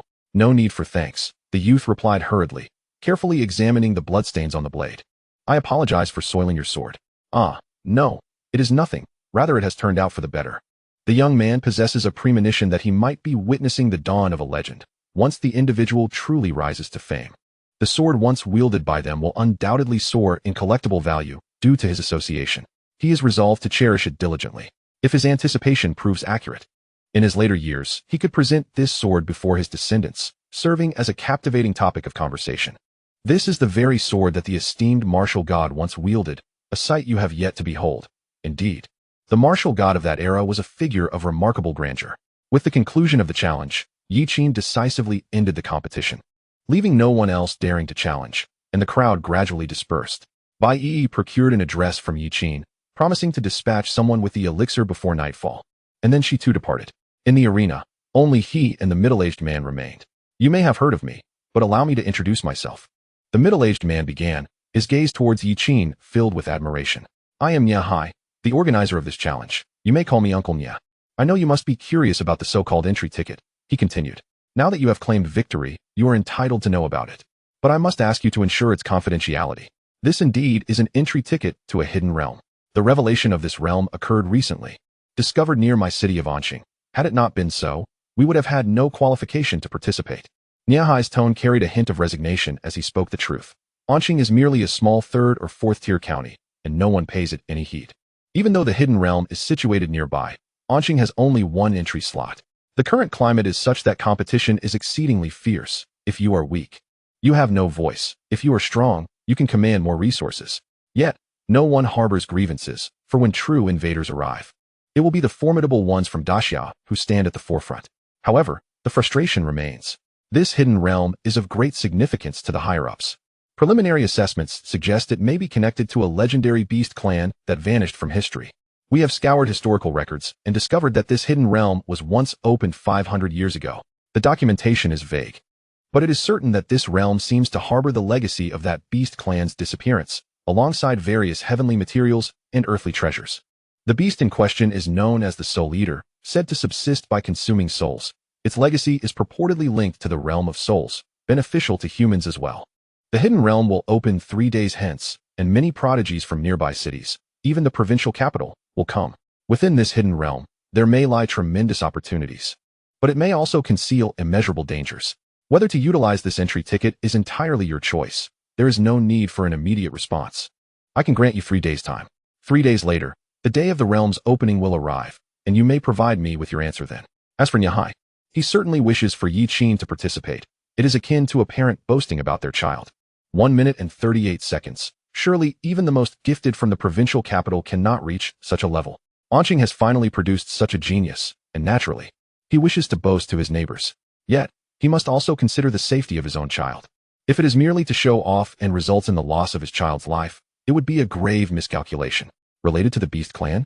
Yi Qin pondered for a moment, then broke into a shy smile, resembling an innocent and pure-hearted young man. Uncle Nia, to be honest, I have always harbored a dream for Anqing. A dream for Anqing? Indeed. Yi Qin's expression turned serious. You know that Anqing produced a martial sage over 20 years ago, as I have heard from my teacher. Yet, since then, Anqing has not seen any notable figures, to the extent that our city has been nearly forgotten. My dream for Anqing is to restore its former greatness. Thus, I wish to participate in this hidden realm, not merely for myself, but to contribute to Anqing, to exert my efforts, and to shine a light. However, there is a small issue. Yi Qin coughed lightly. I come from a humble background, and you are aware of how expensive martial techniques can be. If those prodigies from outside possess several advanced martial arts, while I am left with only basic sword techniques and the 9 steps of lightness, I fear I may bring shame upon Anqing. Is there any possibility you could assist me? Niahai was momentarily taken aback. He realized that this child was indeed making a request of him. Requests are welcomed, for they signify ambition. Moreover, even if Yi Qin had not mentioned it, Niahai intended to offer support in his personal capacity. Regardless of whether Yi Qin is a true genius or a diligent one, he is willing to provide assistance to this young man. Very well. Martial techniques are indeed within my means. Grant me half a day, and I shall find 2 suitable martial techniques for you, which I will deliver to you tonight. As for the martial arts manuals, I suggest you do not rush your selection. A martial art is not always better when it is advanced. The best one is the one that suits you. Do not choose haphazardly, as it might hinder your progress. If necessary, you may return to consult me. I can provide some guidance. As for whether to participate in the hidden realm, take your time to reflect. Do not act impulsively out of fleeting passion. Weigh your options carefully. If it does not seem feasible, perhaps we should forego this hidden realm altogether. Who knows what this dubious realm entails? Thank you, Uncle Nia. All right. Enough of that. You were just bold enough to ask for martial techniques, and now you turn polite. Let us go? The 50,000 yuan has already been transferred to your account. You may check it when you return. Upon returning to his apartment, Yi Qin immediately noticed 2 individuals standing in the corridor. One of them was Xia Qingqing, who was opening the door and gesturing for him to enter. The other, judging by her figure, was a woman, her grace reminiscent of a snow lotus blooming upon an icy mountain, beautiful yet exuding an aura of coldness. Han Han, this is the person I mentioned to you earlier. Upon seeing Yi Qin, Xia Qingqing's eyes lit up, and she promptly spoke. Chapter 8, 20 meridians filled. Yet only great proficiency. The woman is astounded. At her words, the woman turned her gaze, and their eyes met. Hello. The woman nodded at Yi Qin before shifting her focus away, no longer paying him any heed. She had encountered many prodigies. Even with Xia Qingqing's fervent praise of this young man, she felt unimpressed. After all, slaying a wolf beast was hardly an achievement worthy of commendation. Yi Qin politely responded and returned home. He had initially intended to inquire about the lifespan of the beast clan, knowing that Xia Qingqing, as a university student, would possess greater knowledge on the matter. However, with guests present at her home, it was not an opportune time, and he could only set that matter aside for now. As soon as he entered his home, he eagerly activated the system panel. A staggering lifespan of 214 years. Never had he experienced such abundance. System. Expend 10 years of lifespan to deduce the qi nourishing technique. In the first year of deduction, you attempt to open the 20th meridian, but to no avail. In the second year, you firmly believe that perseverance pays off, and you toil diligently, yet the 20th meridian remains unresponsive. In the 7th year, you sense the final meridian beginning to loosen. In the 8th year, everything falls into place. You successfully open the 20th meridian, and your qi nourishing technique finally reaches fruition. In the 9th year, you believe that the qi nourishing technique should not cease here. You are convinced that as long as you wish to proceed, the path lies before you. In the 10th year, you achieve nothing. Deductions complete. The qi nourishing technique has reached its pinnacle. In the fleeting moment of completion, a resounding roar echoed. Yi Qin's 20 acupoints sequentially opened, his robe fluttering as countless strands of spiritual energy surged within him. Yi Qin sensed a warm current originating from his dantian, coursing through his entire body in an instant. As if the 20 acupoints were interconnected by this flow of warmth, it felt as though he had acquired a second circulatory system, composed not of blood, but of the ethereal energies of the world. Yi Qin felt an inexhaustible vigor within him, as if his attributes had increased manifold. No one had ever informed him that the opening of the final acupoint could lead to such a transformative change. Yet, simultaneously, a question arose in Yi Qin's mind. Why, after fully opening all 20 acupoints, did his qi cultivation technique still only reach the great perfection stage? Meanwhile, on the other side, Han Han exclaimed, I must tell you, this young man is truly formidable. You should have seen it. With a single thrust, he pierced right through that wolf beast. At that moment, Yi Han was perusing a document, and upon hearing this, he raised his hand to cover Xia Qingqing's mouth. Xia Qingqing immediately wriggled free, wearing an expression of betrayal. Han Han, are you saying I'm too noisy? Have we reached this point where you find me bothersome? Speak up. Are you seeing someone else behind my back? Yi Han took a deep breath. Xia Qingqing. If you were born mute, I assure you, many would pursue you. Oh wait. Yi Han, are you suggesting I talk too much? Are you mocking me for not having suitors? I'll fight you on this. 10 seconds later, Xia Qingqing found herself pinned beneath Yi Han, resembling a despondent salted fish. Han Han, I'm serious. That young man is quite impressive. I'm considering recommending him for a special admission. You intend to have him participate in the special admission? Yi Han finally set down the document. Do you realize you're putting him at risk? Why? I believe he has potential. You've never participated, so you have no idea what the special admission entails. The special admissions in the capital gather the very top talents from across the nation for competition. They have access to the finest martial arts resources and elite skills, having consumed the most exceptional natural treasures since childhood. Those individuals are not something an ordinary talent from a small county can contend with. An ordinary genius facing that group of prodigies is akin to a mere speck of dust against the vast sky. Is it really that exaggerated? Xia Qingqing squirmed uncomfortably. Clearly skeptical, Yi Han sighed, casting her an exasperated glance. Of course, you wouldn't perceive it as significant. After all, you've never participated. Xia Qingqing pouted, her clearest memories of the special admissions being of those individuals often berated by their mentors to the point of tears, and she had never witnessed any actual confrontation. After all, she was an outsider when it came to martial arts. Yi Han sighed again, lamenting that her friend was completely oblivious to the magnitude of her own talent. The fact that she could gain special admission to the capital S university based solely on her science scores was nothing short of astonishing. The college entrance examination weighed literature, science, and martial arts, with literature accounting for the least at 20%, while science and martial arts each comprised 40%. The great Xia dynasty valued science highly. It was no longer the ancient times, and martial artists had to keep pace with the times, leading to an abundance of auxiliary devices and martial arts tools. In modernity, the concept of technological martial artists emerged. Individuals who integrated the pinnacle of martial arts technology with their own abilities, balancing both realms. Some technological martial artists carry martial arts tech, much like the ninjas from the islands, who each wield fully automatic explosive shurikens, or the mechanical warriors that have recently gained popularity in the Eagle Nation, who have even installed subdermal armor and mechanical eyes, enhancing their defenses and perception without the need for rigorous training. The effects are immediate. What Xianxiafans was investigating fell within such a domain. Yihan picked up a green metallic piece that Xianxiafans had recently developed, designed to conceal one's presence. This girl was utterly unaware of the sheer magnitude of her gift. This metal piece was merely a trivial invention she had casually created. If applied to the military, it would deliver a devastating strategic advantage. It was no wonder she, a mere junior, held the authority to recommend new students for special admission. She had managed to be admitted to the capital university based on her science scores alone, even achieving a remarkable 311 points in a notoriously difficult exam. Meanwhile, her slothful companion had scored 390 points, just shy of full marks. Can you imagine? The rumor was that the deduction of those 10 points was due to her sleeping during the exam, resulting in a smudged answer sheet. Yihan couldn't fathom why Xianxiafans had ventured alone to this small county. Surely, there should have been someone to protect her around the clock? Perhaps the depth of the recent attack was more insidious than she had initially perceived. Yihan cast another glance at Xianxiafans, who was puffing out her cheeks in defiance, clearly still unconvinced by her words. Additionally, Qingqing, how long have you known that young man? What if he learned about you through some channel and is deliberately performing for your benefit, merely to secure your recommendation? Those who lack genuine talent often resort to underhanded means to acquire better resources. I've seen many such individuals. Don't let someone deceive you only to turn around and take advantage of you. Yihan spoke with a maternal tone, her concern for her friend evident. If she were a man, she'd undoubtedly have been tricked into bed numerous times by now. I understand that special admissions are not simple. After all, weren't you the champion of the special admissions competition? Yet I still believe he has a chance. You haven't seen him in action, so you can't understand. I feel that young man isn't just pretending for my sake. There is something about him that I can't quite articulate. Before Yihan could reply, a surge of energy erupted from the adjacent room, interrupting her thoughts. The word she intended to utter caught in her throat. Han, what is happening?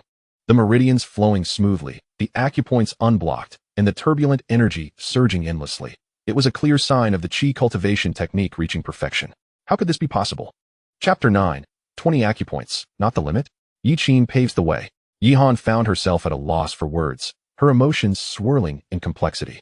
This phenomenon could only occur when all 20 acupoints were opened, and the energy was undeniably emanating from the next room. Could it be that young man?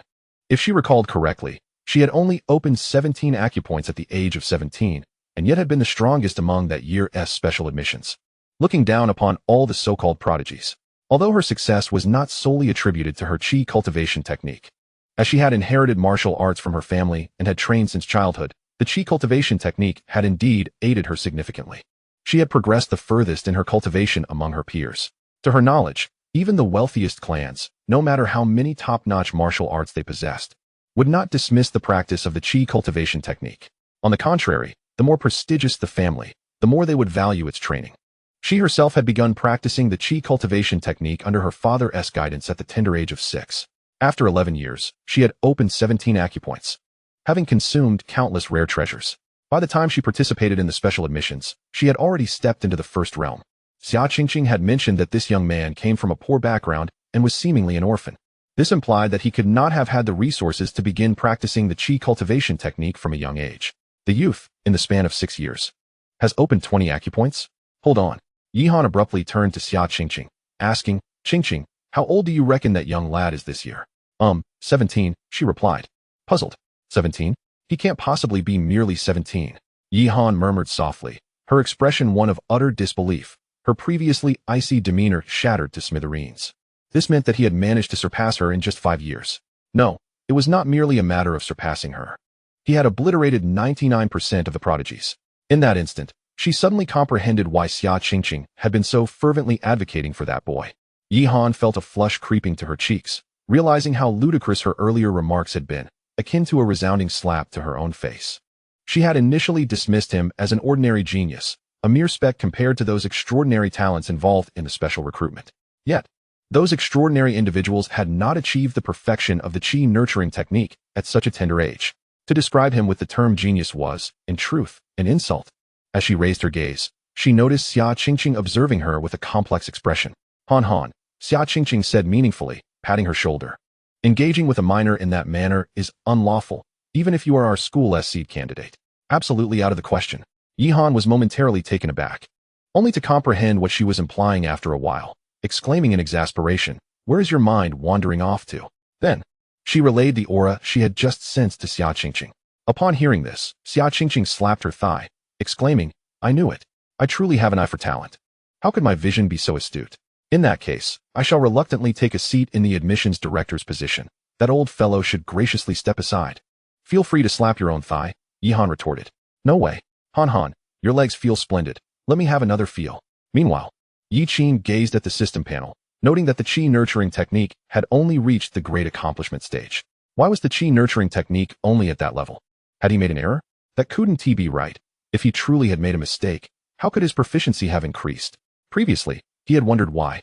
After opening 18 acupoints, his qi nurturing technique was only at the proficient level. He had assumed that the last 2 acupoints were simply too difficult to open, resulting in this situation. But now it seemed otherwise. If he had not practiced incorrectly, what could be the reason? Yi Qin's gaze wandered across the panel until it landed on his already perfected light body 9 steps. He recalled that when the light body 9 steps had been perfected, it had mentioned that it was merely a prelude to a certain technique, an introduction. There should be more beyond the light body 9 steps. Could the qi nurturing technique also be of such a nature? Might it be that the 20 acupoints are not the entirety? Could there be additional acupoints? Yi Qin found himself contemplating this, not solely due to the inspiration from the light body 9 steps, but also because, in his past life, ancient scholars placed great importance on numbers like 9, 18, and 36. Influenced by the culture of his previous life, he too was sensitive to such numbers, feeling that 20 seemed somewhat lacking. Moreover, traditional Chinese medicine in his past life posited that there were 361 acupoints in the human body, which had evolved to 720 in modern times. Even though acupoints and orifices were certainly not identical, they both contained the character for acupoint, and perhaps there was a connection to be made. Yi Qin sensed that his advantages might not solely stem from the system's blessings, but also from the brilliance of his past Chinese culture. In this world, there were no such splendid myths and legends, perhaps because it was a realm teeming with demonic beasts. The monsters in the Shanhai Jing were often mere fabrications of ancestors. Yet here, they were all genuine, requiring no imaginative construction. These were the truths unknown to the inhabitants of this world. Terms like 8 or 9 mysterious arts, 72 transformations, 36 heavenly steps, and Great Pai Tianxian technique were mere legends in his past life. But in this world, warriors existed, as did the so-called spiritual energy. Perhaps, it was indeed possible to deduce the immortal arts of his previous life, just like the 24 simplified Tai Chi forms he had mastered. Tai Chi held profound symbolic significance in ancient China. Pushed to its extreme, no one could predict the outcome. Yi Qin had resolved that once he explored the qi nurturing technique, he would endeavor to deduce Tai Chi and see what surprises this ancient martial art could bestow upon him. Yi Qin glanced at his lifespan. 204 years remained. Ample time indeed. Knock, knock, knock. A knock echoed at the door. Yi Qin halted his preparations for the deduction and approached to open the door. Standing outside was Bai Yi. She held one hand behind her back, while the other extended a small green package towards Yi Qin. "Here is the elixir I promised you." "Thank you. No need for thanks. Do you have time now? What do you wish to do?" Bai Yi silently drew out a sword from behind her, her eyes sparkling with anticipation as she said, "Fight." "Not right now. I have matters to attend to." "All right then, goodbye. Goodbye, and thank you." The qi condensing pill could assist in cultivating the qi nurturing technique. Consuming the pill prior to the deduction might yield remarkable results. Her timely delivery was akin to a timely rain. Bai Yi shook her head, saying, "No need to be polite," although she was unsure why Yi Qin was thanking her. Returning to his room, Yi Qin settled back onto the sofa and unwrapped the package. Inside were 31 wax pills and a piece of paper. Each could be consumed once at a time, with effects lasting for a week. It was imperative not to exceed the dosage. However, just as Yi Qin was about to swallow the pill, a system prompt appeared.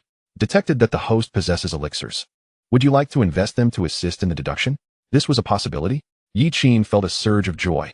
He had just been lamenting that consuming one at a time was too much of a loss. He couldn't possibly deduce week by week. "Invest them all," he commanded. "System, continue the deduction. This time, I shall directly expend 30 years.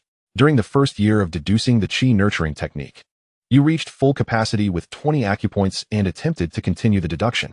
You consumed the qi condensing pill and the peiyuan pill. Your physical attributes received a slight enhancement.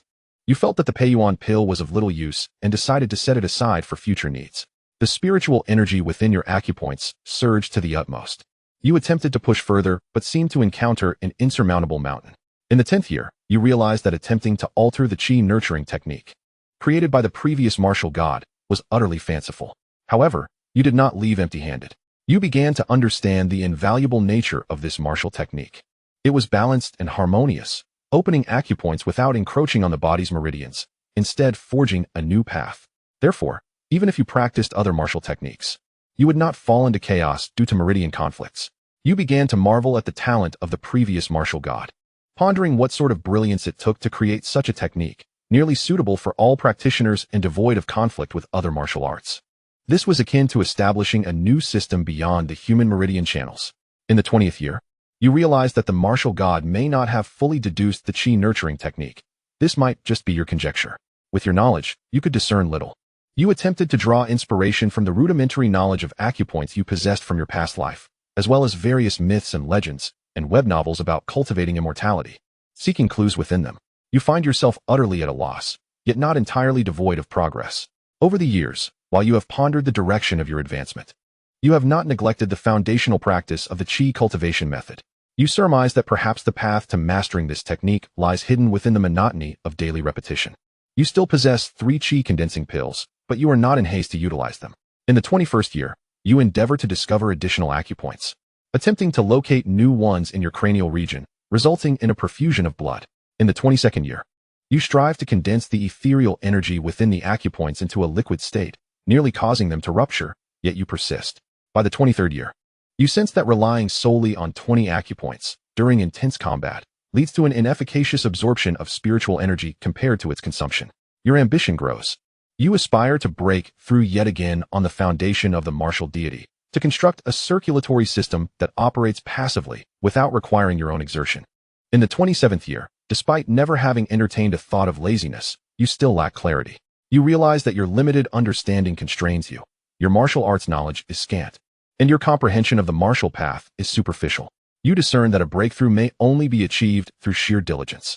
One day, a torrential rain falls, and you observe how water flows to lower ground, filling countless puddles. A spark of inspiration ignites in your mind. If one equates spiritual energy to water, then the 20 acupoints are akin to 20 puddles filled to the brim. The unawakened acupoints are merely low-lying areas yet to be filled. If the water could overflow from these filled puddles, it would naturally seek out the empty ones without any prompting. You make a reckless decision. You swallow all 3 remaining qi condensing pills. As the pills dissolve upon entry, each of your 20 acupoints is engulfed by a miniature vortex, ravenously drawing in external nutrients while simultaneously ravaging your body. This sensation is unprecedented, and you begin to comprehend why Bai Yi cautioned that only one should be consumed at a time. Cracks emerge in your body, blood seeping forth. Yet, instead of halting, you push the qi cultivation method to its limits, voraciously absorbing external substances. Even though your acupoints have been meticulously honed over 30 years, they still fracture. You endure excruciating pain, allowing the spiritual energy to rampage within you, your muscles tearing and your bones sustaining damage. You consume a vitality-enhancing pill, a warm surge coursing through you, attempting to mend your wounds, but it proves insufficient. You swallow a 2nd, 3rd, 5th, and 10th pill. Fortunately, you have only consumed the vitality-enhancing pill once before, leaving you with 20 more. While this pill is merely a fundamental remedy, far inferior to the qi condensing pill, the sheer volume you ingest is undeniably reckless. Thankfully, your injuries are so severe that the vitality-enhancing pills are unable to burst you apart. For the time being, your condition stabilizes, achieving a peculiar equilibrium. Seizing this opportunity, you find yourself regretting not having studied a mental discipline, unable to condense your consciousness for introspection. You must rely solely on instinct. The spiritual energy within you surges as if frenzied, further exacerbated by your own actions, leading your body to crack anew. Your acupoints thoroughly rupturing. You open your eyes, which gleam like stars. It is an odd sensation, as the spiritual energy sweeps across certain areas of your body. Irregular tremors manifest, reminiscent of ripples crashing against a cliffside.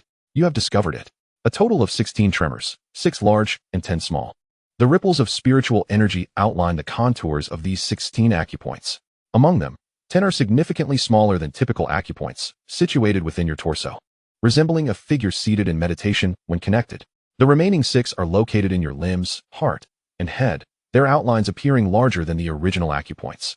You realize that acupoints distributed in these locations must be of paramount importance.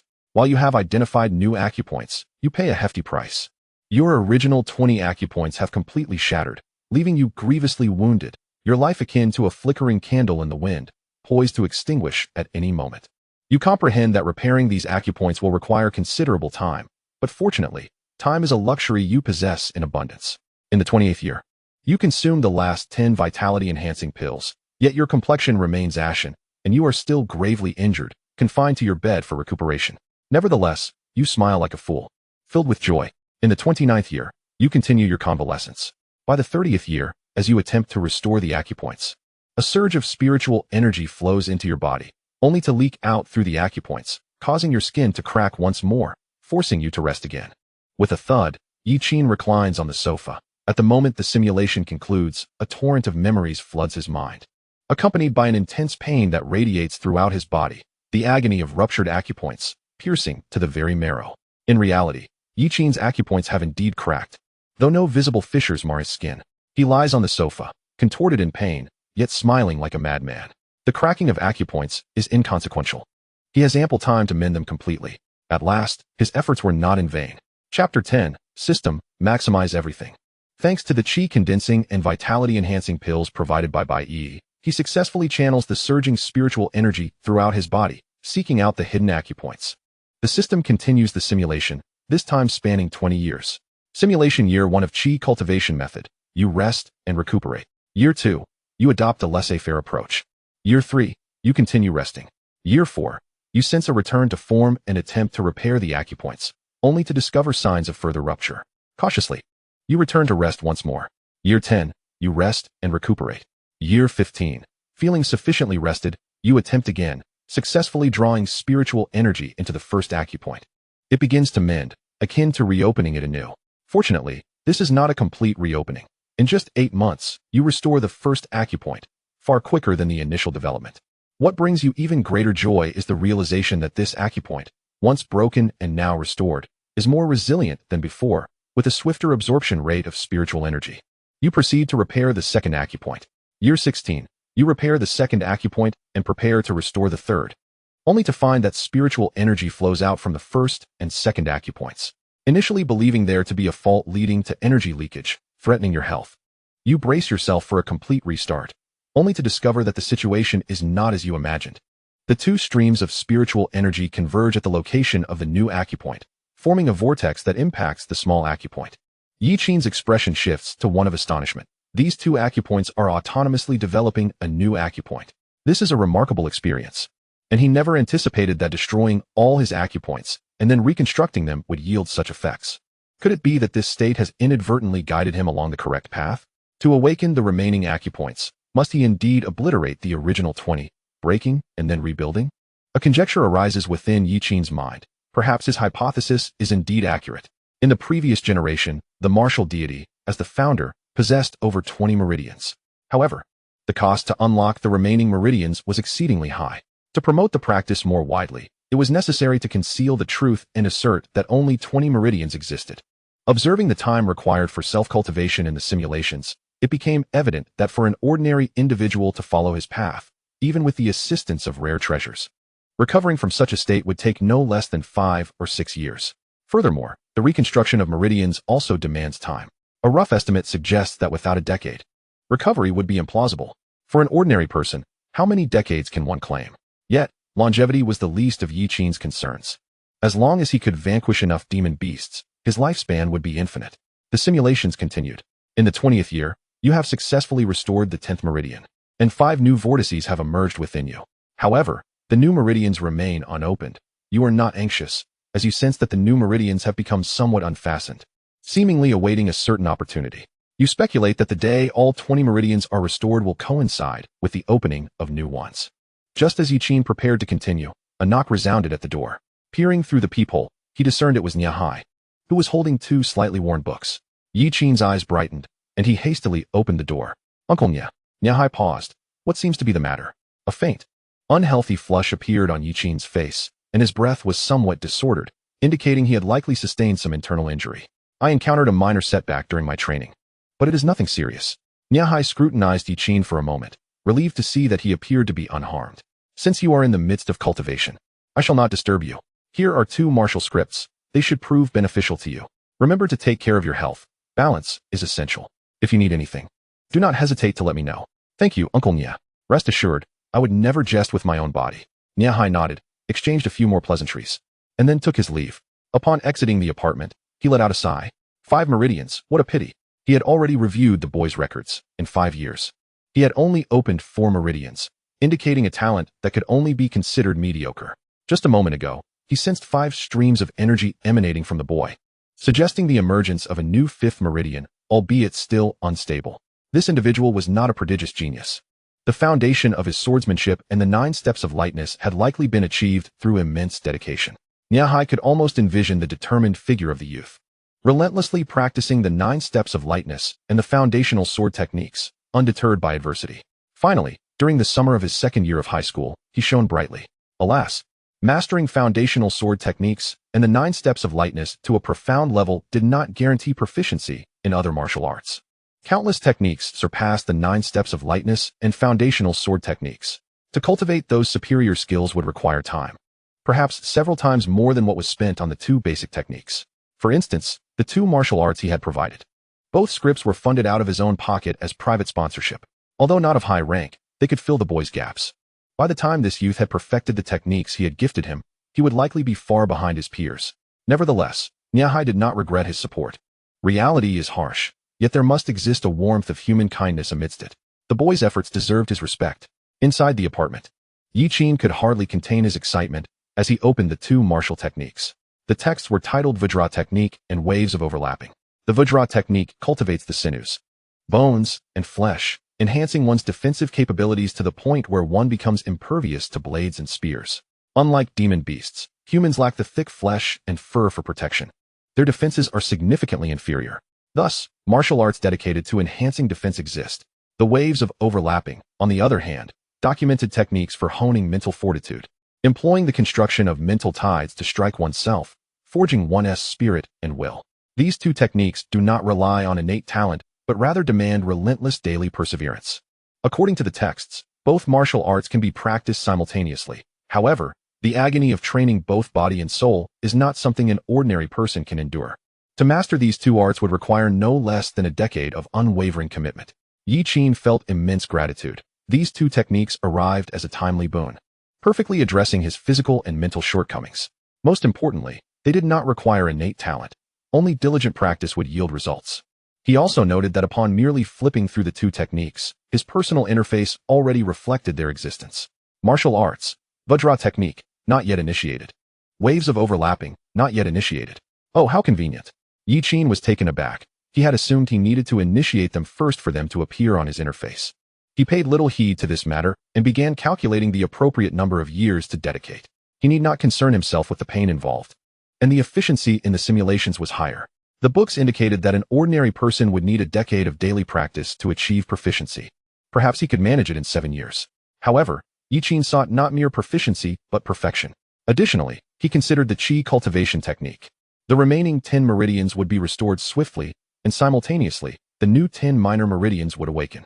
Yet, if his assumptions were correct, the last 6 major meridians would pose formidable challenges. The precise time required remained uncertain.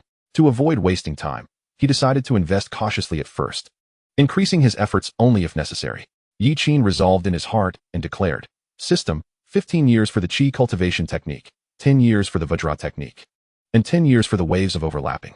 In the 6th year of simulating the qi cultivation technique, you successfully restored all meridians, resulting in the emergence of 10 vortices within you. You faintly hear the crisp sound of cracking. A warm current surges from the 10 newly opened meridians, coursing throughout your body. Your physical condition significantly improves, and the 10 vortices do not vanish. Instead, they integrate into the 10 new meridians. You discover that even without movement, as the vortices rotate, the meridians operate autonomously, and their speed is not slow. In the 7th year of simulating the qi cultivation technique, you realize you can utilize the existing meridians to activate the remaining 6. In the 12th year of simulating the qi cultivation technique, you sense the final 6 meridians beginning to loosen. In the 15th year of simulating the qi cultivation technique, all 6 meridians open simultaneously, and your qi cultivation technique reaches perfection. In the 1st year of simulating the Vajra technique, you temper your body. In the 10th year of simulating the Vajra technique, you achieve a body of bronze and iron, impervious to ordinary blades and spears. Your Vajra technique reaches perfection. In the 1st year of simulating the waves of overlapping, you construct waves, honing your spirit. In the 9th year of simulating the waves of overlapping, your spirit becomes as solid as rock. No matter how the waves surge, you remain steadfast. Your waves of overlapping reach perfection. Simulation complete. Qi cultivation technique perfected. Vajra technique perfected. Waves of overlapping perfected. In that instant of completion, Yi Qin felt a buzzing in his mind. Sitting on the sofa, he could even see an ant moving food within the shadows at the bottom of the television. Every movement of its antennae was distinctly clear. The sounds of insects chirping, birds singing, leaves rustling, and a myriad of subtle noises, both imaginable and unimaginable, filled his perception. The sensation was akin to that of a long-sighted individual suddenly regaining their vision. In Yi Qin's mind, memories of 15 years of meticulous deduction surfaced. As he had anticipated, these 6 vital acupoints held paramount importance. Activating the acupoints in his head remarkably enhanced his 5 senses, even significantly bolstering his mental acuity. The opening of the acupoints located near his heart greatly augmented his endurance.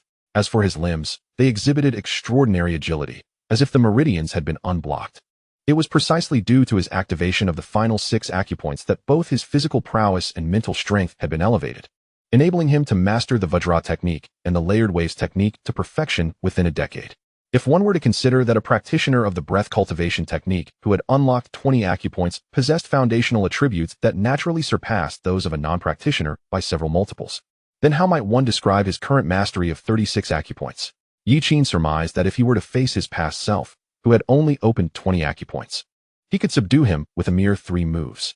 This confidence was a gift bestowed upon him by the 36 acupoints of the breath cultivation technique. Yi Qin retrieved a kitchen knife and tested its edge, producing a resonant sound akin to metal scraping against metal. With a forceful chop, the knife sustained a noticeable nick. Yi Qin raised an eyebrow, pondering whether this was the defensive strength achieved through the perfection of the Vajra technique. His household knife could barely leave a mark. It was thanks to these 2 martial techniques, which demanded no innate talent, that he had managed to reach such heights within a decade.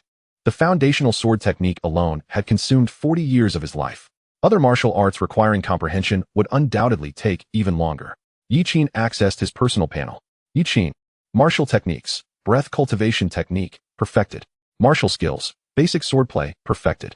9 steps of lightness. Perfected. Vajra technique. Perfected. Layered waves technique. Perfected. Simplified 24 forms of Tai Chi. Proficient. Remaining lifespan. 119 years. Contented, Yi Qin closed the panel just as a notification pinged on his phone. Upon opening it, he found a message from the round-faced youth. They had already added each other as friends. The message was succinct. Brother Yi, hurry. Someone is trying to disrupt your venue. Chapter 11. An unforeseeable, heavenly martial technique? Custom-made? Disrupt my venue? What venue do I have? Yi Qin was puzzled. Yi Qin, please elaborate.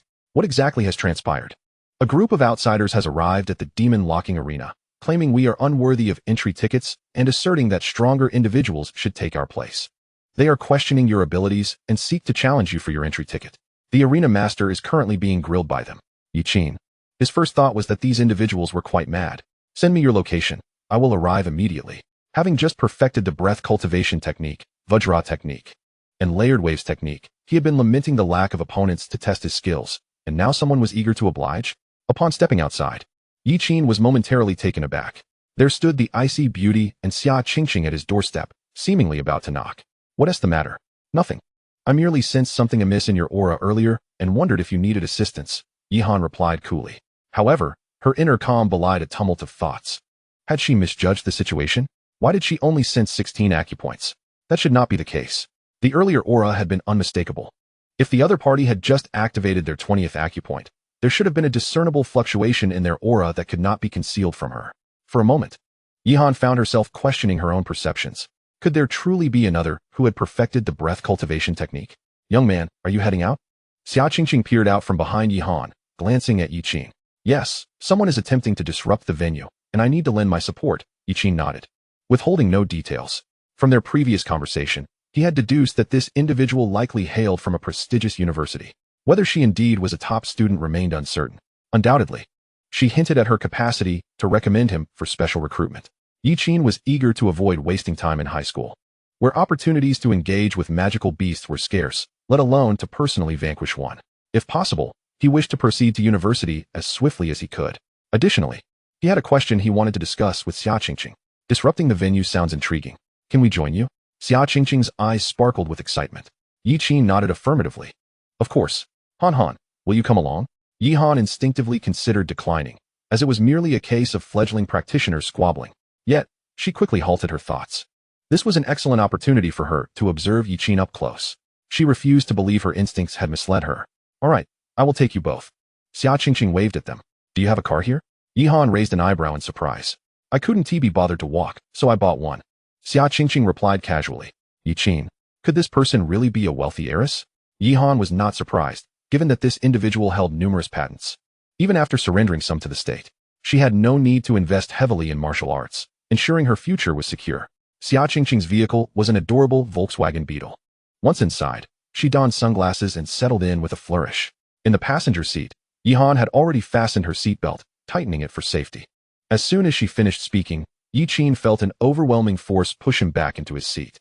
Was this the kind of power one would expect from a beetle? Yiqin glanced at the driver, who wore an exuberant smile. He seriously suspected this vehicle had been modified. Sister Xia, do you know how to break through to the first realm? Yiqin inquired. Despite having activated 36 acupoints in the breath cultivation technique, he had yet to successfully break through. Break through to the first realm? Xiaxing tilted her head, exhibiting an innocent ignorance. As long as one cultivates the breath cultivation technique to 20 acupoints, using the spirit energy within the acupoints to push through the meridians, the breakthrough will come naturally. Yihan interjected, glancing at Yiqin through the rearview mirror, as if there were deeper implications in her words. The primary distinction between the first realm and the mundane realm lies in the meridians. The meridians in the mundane realm are obstructed. To break into the first realm, one must mobilize the energy of heaven and earth to clear the meridians. In this regard, we possess an innate advantage among humans due to the breath cultivation technique developed by the former martial god. Yiqin noted Yihan's phrasing, among humans? Indeed. Some magical beasts are naturally gifted with unobstructed meridians, making them suited for cultivation. Yihan seemed to recall something, her gaze growing icy. If you encounter such a magical beast, and it is weaker than you, do not hesitate. Kill it at all costs. I will remember that, Yiqin nodded. Absorbing her words, the martial artist primarily focuses on the meridians. The former martial god possessed unparalleled talent and developed the breath cultivation technique, which some claim is an entirely different path from that of martial artists. But this has never been substantiated. With the disappearance of the former martial god, there has been no further development of the breath cultivation technique. Did your teacher not share these details with you? Only what was taught. I merely asked casually. Sensing Yihan's skeptical gaze, Yiqin chuckled awkwardly. Surely he couldn't admit he had forgotten? Due to a lack of extraordinary talent in his previous life, he paid little attention to martial arts, and such knowledge had long been buried in the recesses of his memory, fading from view. It was only through the reminder of the other party that he recalled it. The opening of the meridians by a martial artist bears some resemblance to the unlocking of the Rin and Du meridians depicted in martial arts novels of the past. The human body contains a total of 12 meridians, referred to as the 12 divine meridians. To activate one of these meridians is to step into the first realm, truly entering the domain of martial artists. This distinction exists because only by unlocking the divine meridians can one refine true energy. Many martial techniques can only unleash their full potential once one enters the first realm and possesses true energy. True energy is the very foundation upon which a martial artist stands. This is why only those who have entered the first realm may be called martial artists. Martial arts techniques also require unimpeded meridians to function. Prior to mastering the qi nourishing technique, ordinary individuals seeking to open their meridians must either seek the aid of a genuine martial artist, rely on rare treasures from nature, or find other means. True energy can assist martial artists in enhancing the power of their techniques. However, with the qi nourishing technique, one can accomplish the activation of meridians solely through its practice, which is why it is so highly acclaimed. Another advantage of the qi nourishing technique is that it does not occupy any meridians.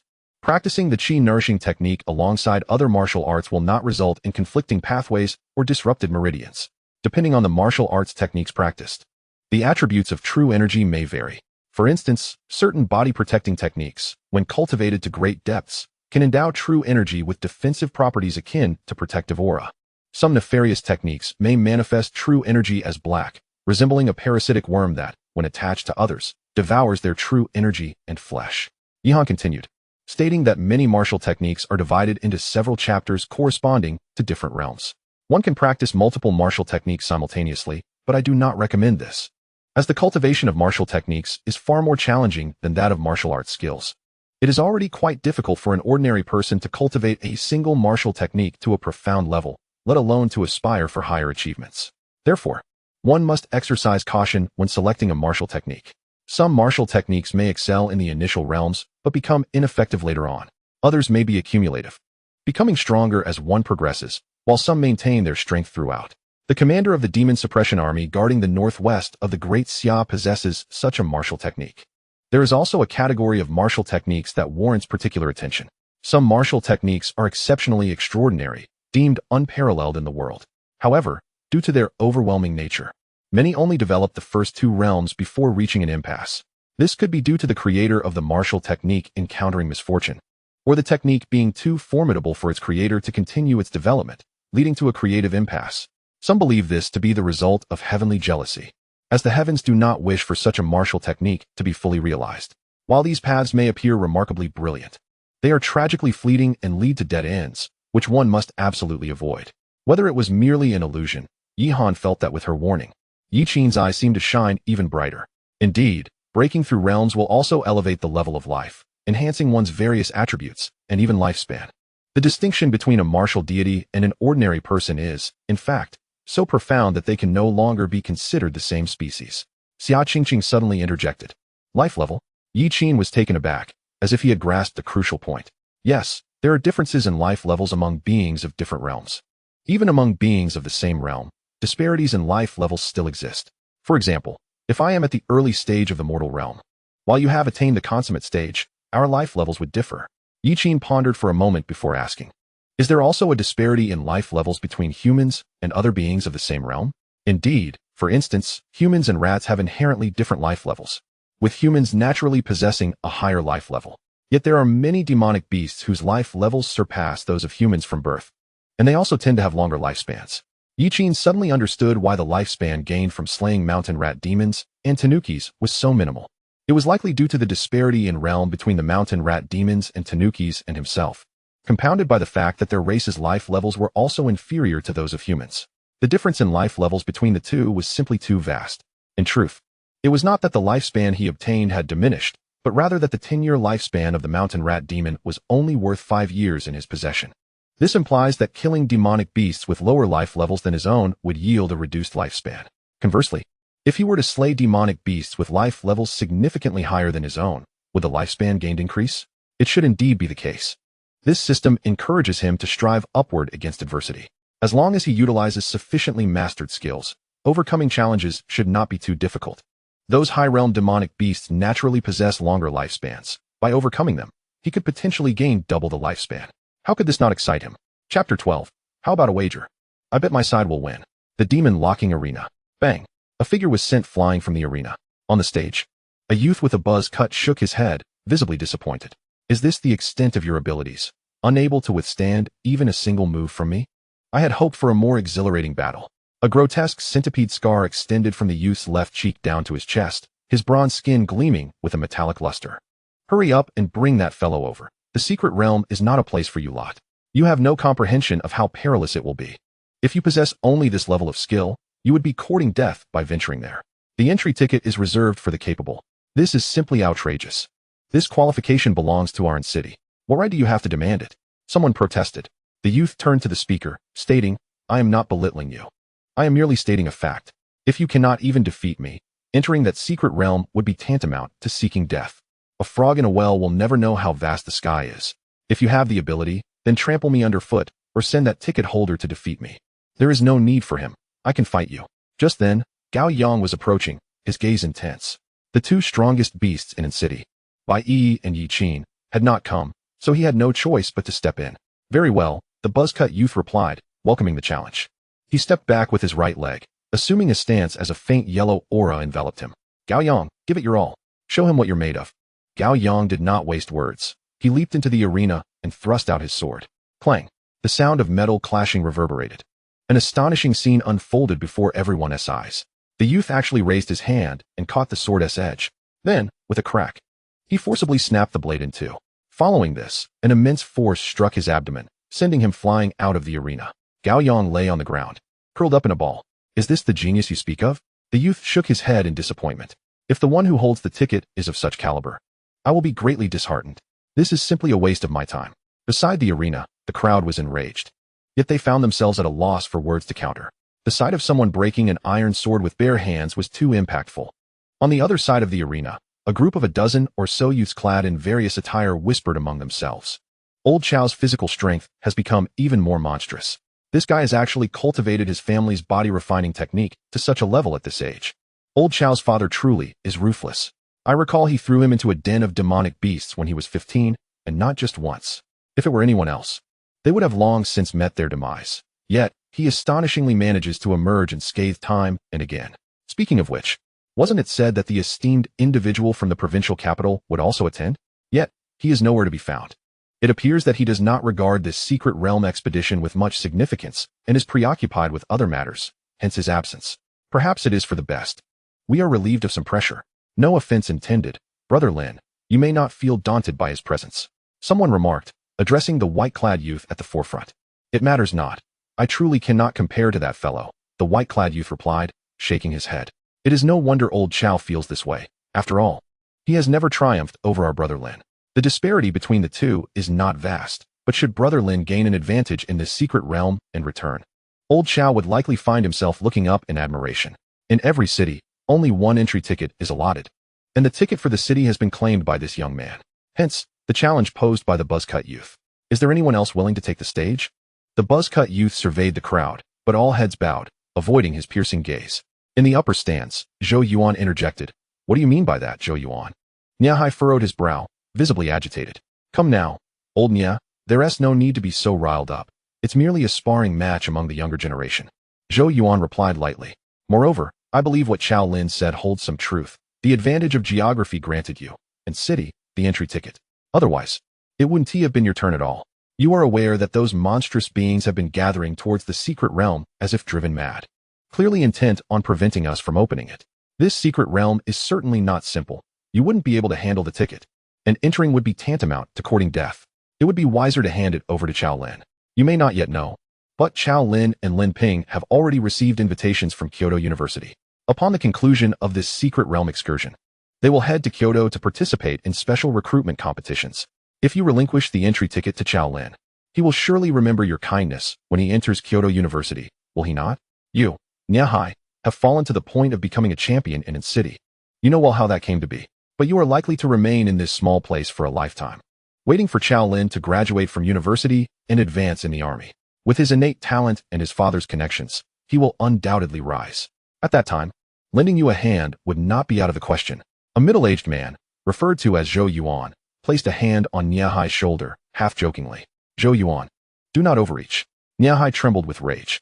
Granting in city an entry ticket was a decision from above. If you have the capability, go petition them. At this, someone chimed in, Old Nia, that's not the right perspective. It's healthy competition. This is something encouraged from above. Niahai took a deep breath, as if resolutely making a decision. Fine, since you say so, are you all willing to wager? Wager on what?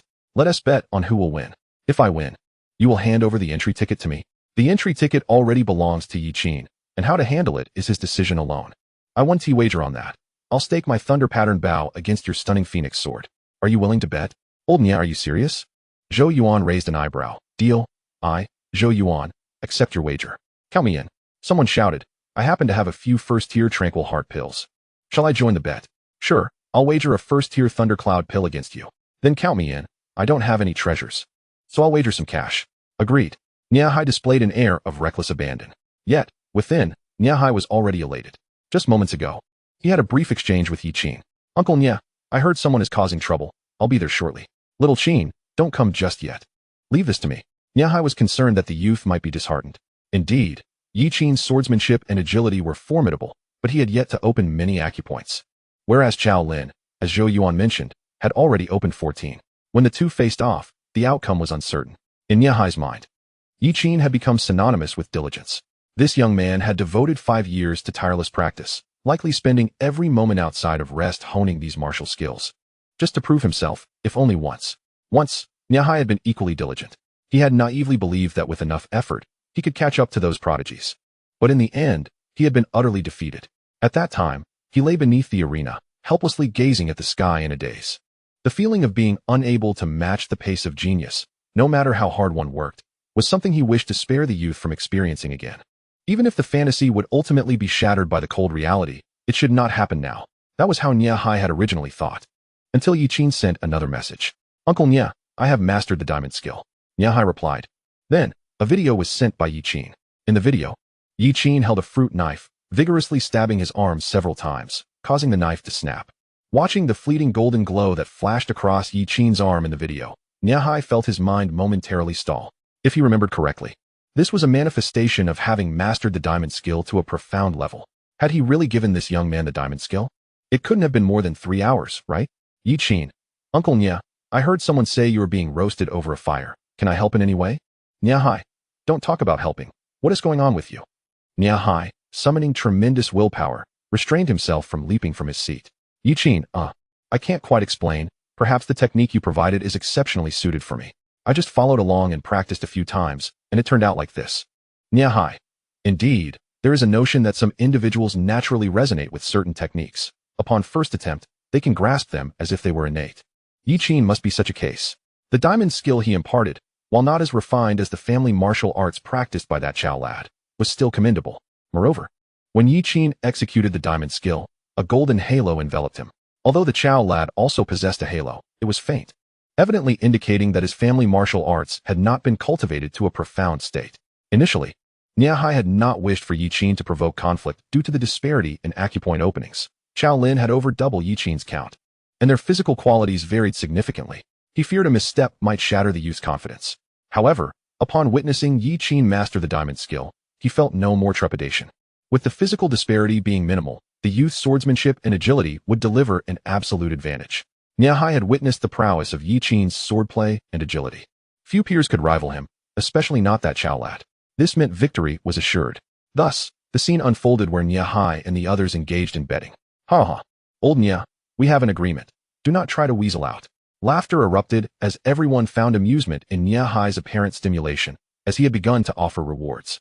Among them, Zhou Yuan was particularly exuberant. He had long coveted Niahai's bow, which the latter had treasured fiercely, refusing to part with it regardless of the conditions offered. To his surprise, today it was put forth as a wager. Something unusual was afoot. But what of it? He held absolute confidence in Shaolin. In the face of absolute power, all schemes and tricks are rendered futile. No, I, Niahai, am a man of my word. What I say will never be retracted. With a demeanor akin to a broken vessel resigned to its fate, Niahai spoke. Yet, within, he was secretly amused. Suddenly, footsteps echoed from the doorway, capturing the attention of all present. Yi Qin has arrived. Yi Qin is here. Chapter 13, Battle Breakthrough? A direct counterattack. The main character has finally made an entrance. The crowd turned to the entrance, where 3 figures slowly stepped into the arena. Upon recognizing the trio, everyone was momentarily stunned. The male gaze predominantly lingered on the 2 stunning beauties behind Yi Qin, while the females were captivated entirely by Yi Qin himself. Have you noticed? Yi Qin seems even more handsome now. One girl whispered excitedly to her friend. It appeared to be more than mere delusion. Yi Qin indeed seemed to have transformed, his presence compelling others to instinctively avert their eyes. His gaze resembled an unfathomable abyss of darkness. Are you Yi Qin? The buzz-cut youth finally expressed some interest, sensing an immense threat emanating from the individual before him. This was a sixth sense honed through countless battles with ferocious beasts. The man before him was formidable, extraordinarily so. Yi Qin nodded. You seek an entry ticket? Yes, before your arrival, the youth replied, his eyes ablaze with intensity. But now, I merely wish to engage in a battle with you. Xia Qingqing and Yi Han silently stepped back, clearing space for the two. Throughout their approach, they had gleaned the situation from Yi Qin's words, and now simply wished to observe. Yi Han's gaze lingered on the buzz-cut youth momentarily, as if recalling where she had encountered him before. However, her attention swiftly shifted back to Yi Qin, eager to ascertain whether he had perfected the qi nurturing technique. Please. Unlike his match with Gao Yang, this time, the youth assumed a formidable stance. Across the way, the youth in white raised an eyebrow, intrigued. What is it? Old Chow is getting serious, came the reply. What? The crowd gasped, turning their eyes to Yi Qin, astonished that he could compel Old Chow to take things seriously. Is this for real? Yi Qin stepped forth, akin to a leaf swirling in the wind, gracefully ascending the stage. Yi Han's keen perception immediately sensed something amiss. Please. Chow Lin spoke. Go ahead, attack me. I grant you this opportunity. Yi Qin was curious about the strength of his current defenses. All right. Chow Lin did not hesitate, unleashing a punch accompanied by a fierce gust of wind. Bang! A muffled thud resounded. The youth's fist was firmly grasped. Yi Qin remained calm, standing unmoved. The young man straightened himself, his expression turning grave. Chow Lin attempted to exert force, yet he found himself unable to withdraw his fist, as if trying to shift a mountain. No matter how hard he strained, the figure before him remained unyielding. Chow Lin's veins bulged, a faint yellow aura enveloping him. With his other hand, he aimed a strike at Yi Qin's temple. Yi Qin seemed momentarily taken aback, standing there in a daze. The onlookers collectively held their breath. Xia Qingqing anxiously covered her eyes, unable to bear the sight. Yi Han, arms crossed, displayed no change in expression. Bang! Chow Lin felt as if the young man had transformed into a gust of wind, dragging a fleeting shadow before colliding with him. A tremendous force struck his chin, sending him hurtling backward. Bang! Chow Lin crashed outside the arena, his mouth slightly agape. His jaw had fractured. Chow Lin stared blankly at the dome above the demon-locking arena, still unable to comprehend what had transpired. In one swift move, he had been defeated. Silence enveloped the crowd. The talented individuals from outside stood with mouths agape, as if struck by a bolt of lightning, their bodies frozen in shock. On the stands, someone inadvertently knocked over a cup, shattering it into countless pieces. Clearly, they too struggled to accept this reality. This so-called genius from their disregarded little town had, with a single blow, obliterated one of the city's most classic prodigies. The crowd appeared dazed, as if coming to a realization. They hurriedly turned to Niahai. Excellent wine. Niahai took a sip of his drink, sighing contentedly. Noticing the gazes upon him, he raised his cup. This wine is a specialty of Anqing. It possesses a unique flavor. Why do you all stand in awe? Come, sample it. Truly fine wine. He spoke with an air of nonchalance, as if ready to put his feet up on the table. Even the slowest among them finally grasped the situation. Niahai had been orchestrating all of this from the start. Why do you wear such expressions? If one were unaware, they might think I, Niahai, was an inadequate host. You all said you would accept defeat graciously. The crowd felt a lump rise in their throats, unable to swallow or exhale. They were filled with resentment. Losing the wager was secondary, as they had merely indulged in a light-hearted gamble. Their true confusion lay in how Anqing could have produced such a genius. That was a decisive defeat. Everyone turned their gazes to Zhou Yuan, who had suffered the most catastrophic loss. He had wagered his prized sword, the stunning swan. Zhou Yuan leaned against the glass, his expression one of indescribable shock. Old Zhou, take heart. Someone approached to pat Zhou Yuan's shoulder. Who knew Anqing would give rise to a prodigy? Zhou Yuan paid no heed to the consolation. His focus remained fixed on a serene figure by the stage's edge. He remembered that her name was Yi Han. He had previously boasted to others that Chow Lin had received an invitation from Kyoto University. This Miss Yi was the one who had evaluated both Chow Lin and Lin Ping, extending invitations to them. He still recalled her assessments. She deemed Chow Lin as cannon fodder and Lin Ping as qualified cannon fodder. Their prideful genius had been reduced to mere fodder in her eyes, failing to elicit even a fraction of her interest. Both candidates met the criteria. Yet she had advised against their participation in the special recruitment, for the outcome was already predetermined. Of course, Zhou Yuan had disregarded her counsel, fearing it would dampen the spirits of Lin Ping and Chow Lin. Now, witnessing the youth who had arrived with Miss Yi easily vanquish his once proud genius, he finally comprehended the accuracy of her assessment. It turned out they too were but frogs at the bottom of a well. Zhou Yuan slumped helplessly into his chair.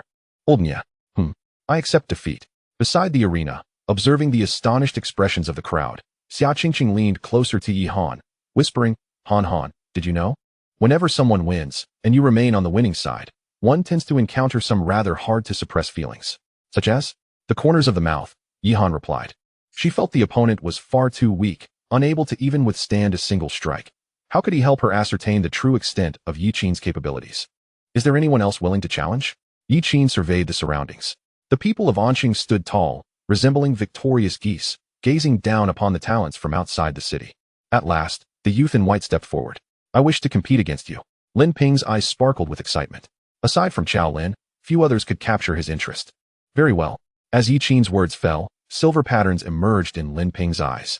Yi Qin felt as if a silver arrow was aimed directly at him. Lin Ping understood that he stood no chance against him in terms of physical strength. Thus this attack targeted his very spirit. The silver light pierced forth. Yet Yi Qin exhibited no reaction. Nothing transpired. Lin Ping was taken aback. Why? Yi Qin did not respond. Instead, he delivered a punch. The boy swiftly dodged. It appeared as though his opponent was immune to his mental assault. Could it be that he wore some form of spiritual defense equipment? Yi Qin had no intention of granting him time for contemplation, launching another punch. Lin Ping raised his arm to block, yet his arm was jolted, causing a slight numbness. And he staggered to dissipate the force. Lin Ping was astonished. Why was this fellow so strong? How many meridians had he opened? Yi Qin's expression shifted. The opponent's technique for dispersing force was quite intriguing, seemingly a form of martial arts. Yi Qin attacked once more, this time controlling his strength. Indeed, the boy managed to deflect it. Simultaneously, the boy's other hand struck like a serpent, aiming to bite. Yi Qin recognized his own shortcoming. The opponent's close-quarter combat skills were formidable, while he relied solely on brute force. This would not suffice. He risked being easily outmaneuvered, perhaps even defeated by the weak. He resolved to seek out a martial art that taught close-quarters combat techniques, aiming to master it. Meanwhile, the boy felt that this individual had begun to treat him as a mere practice dummy for combat skills, which was somewhat disrespectful. Yet he found himself powerless to alter the situation. Each of his attacks left his own hands aching. His mental assaults seemed to vanish without a trace. Unable to stir even the slightest ripple, he could sense that the opponent's fighting was lacking, as if he had seldom engaged in close combat. However, the opponent's absurd attributes compensated for this deficiency. If things continued this way, he would be gradually exhausted. Lin Ping, unwilling to concede, felt an abrupt surge of momentum enveloping him. Oh, Yi Han raised an eyebrow, intrigued. What is it, Han Han? This kid is about to break through. Huh. The others also grasped the situation. The talents of the outer city experienced an immediate surge in momentum, shouting encouragement for Lin Ping. Wow, the battle is reaching a climax. Brother Lin is incredible. Go, Brother Lin. Defeat this kid. Their words seemed to elevate Yi Qin into the role of a formidable adversary.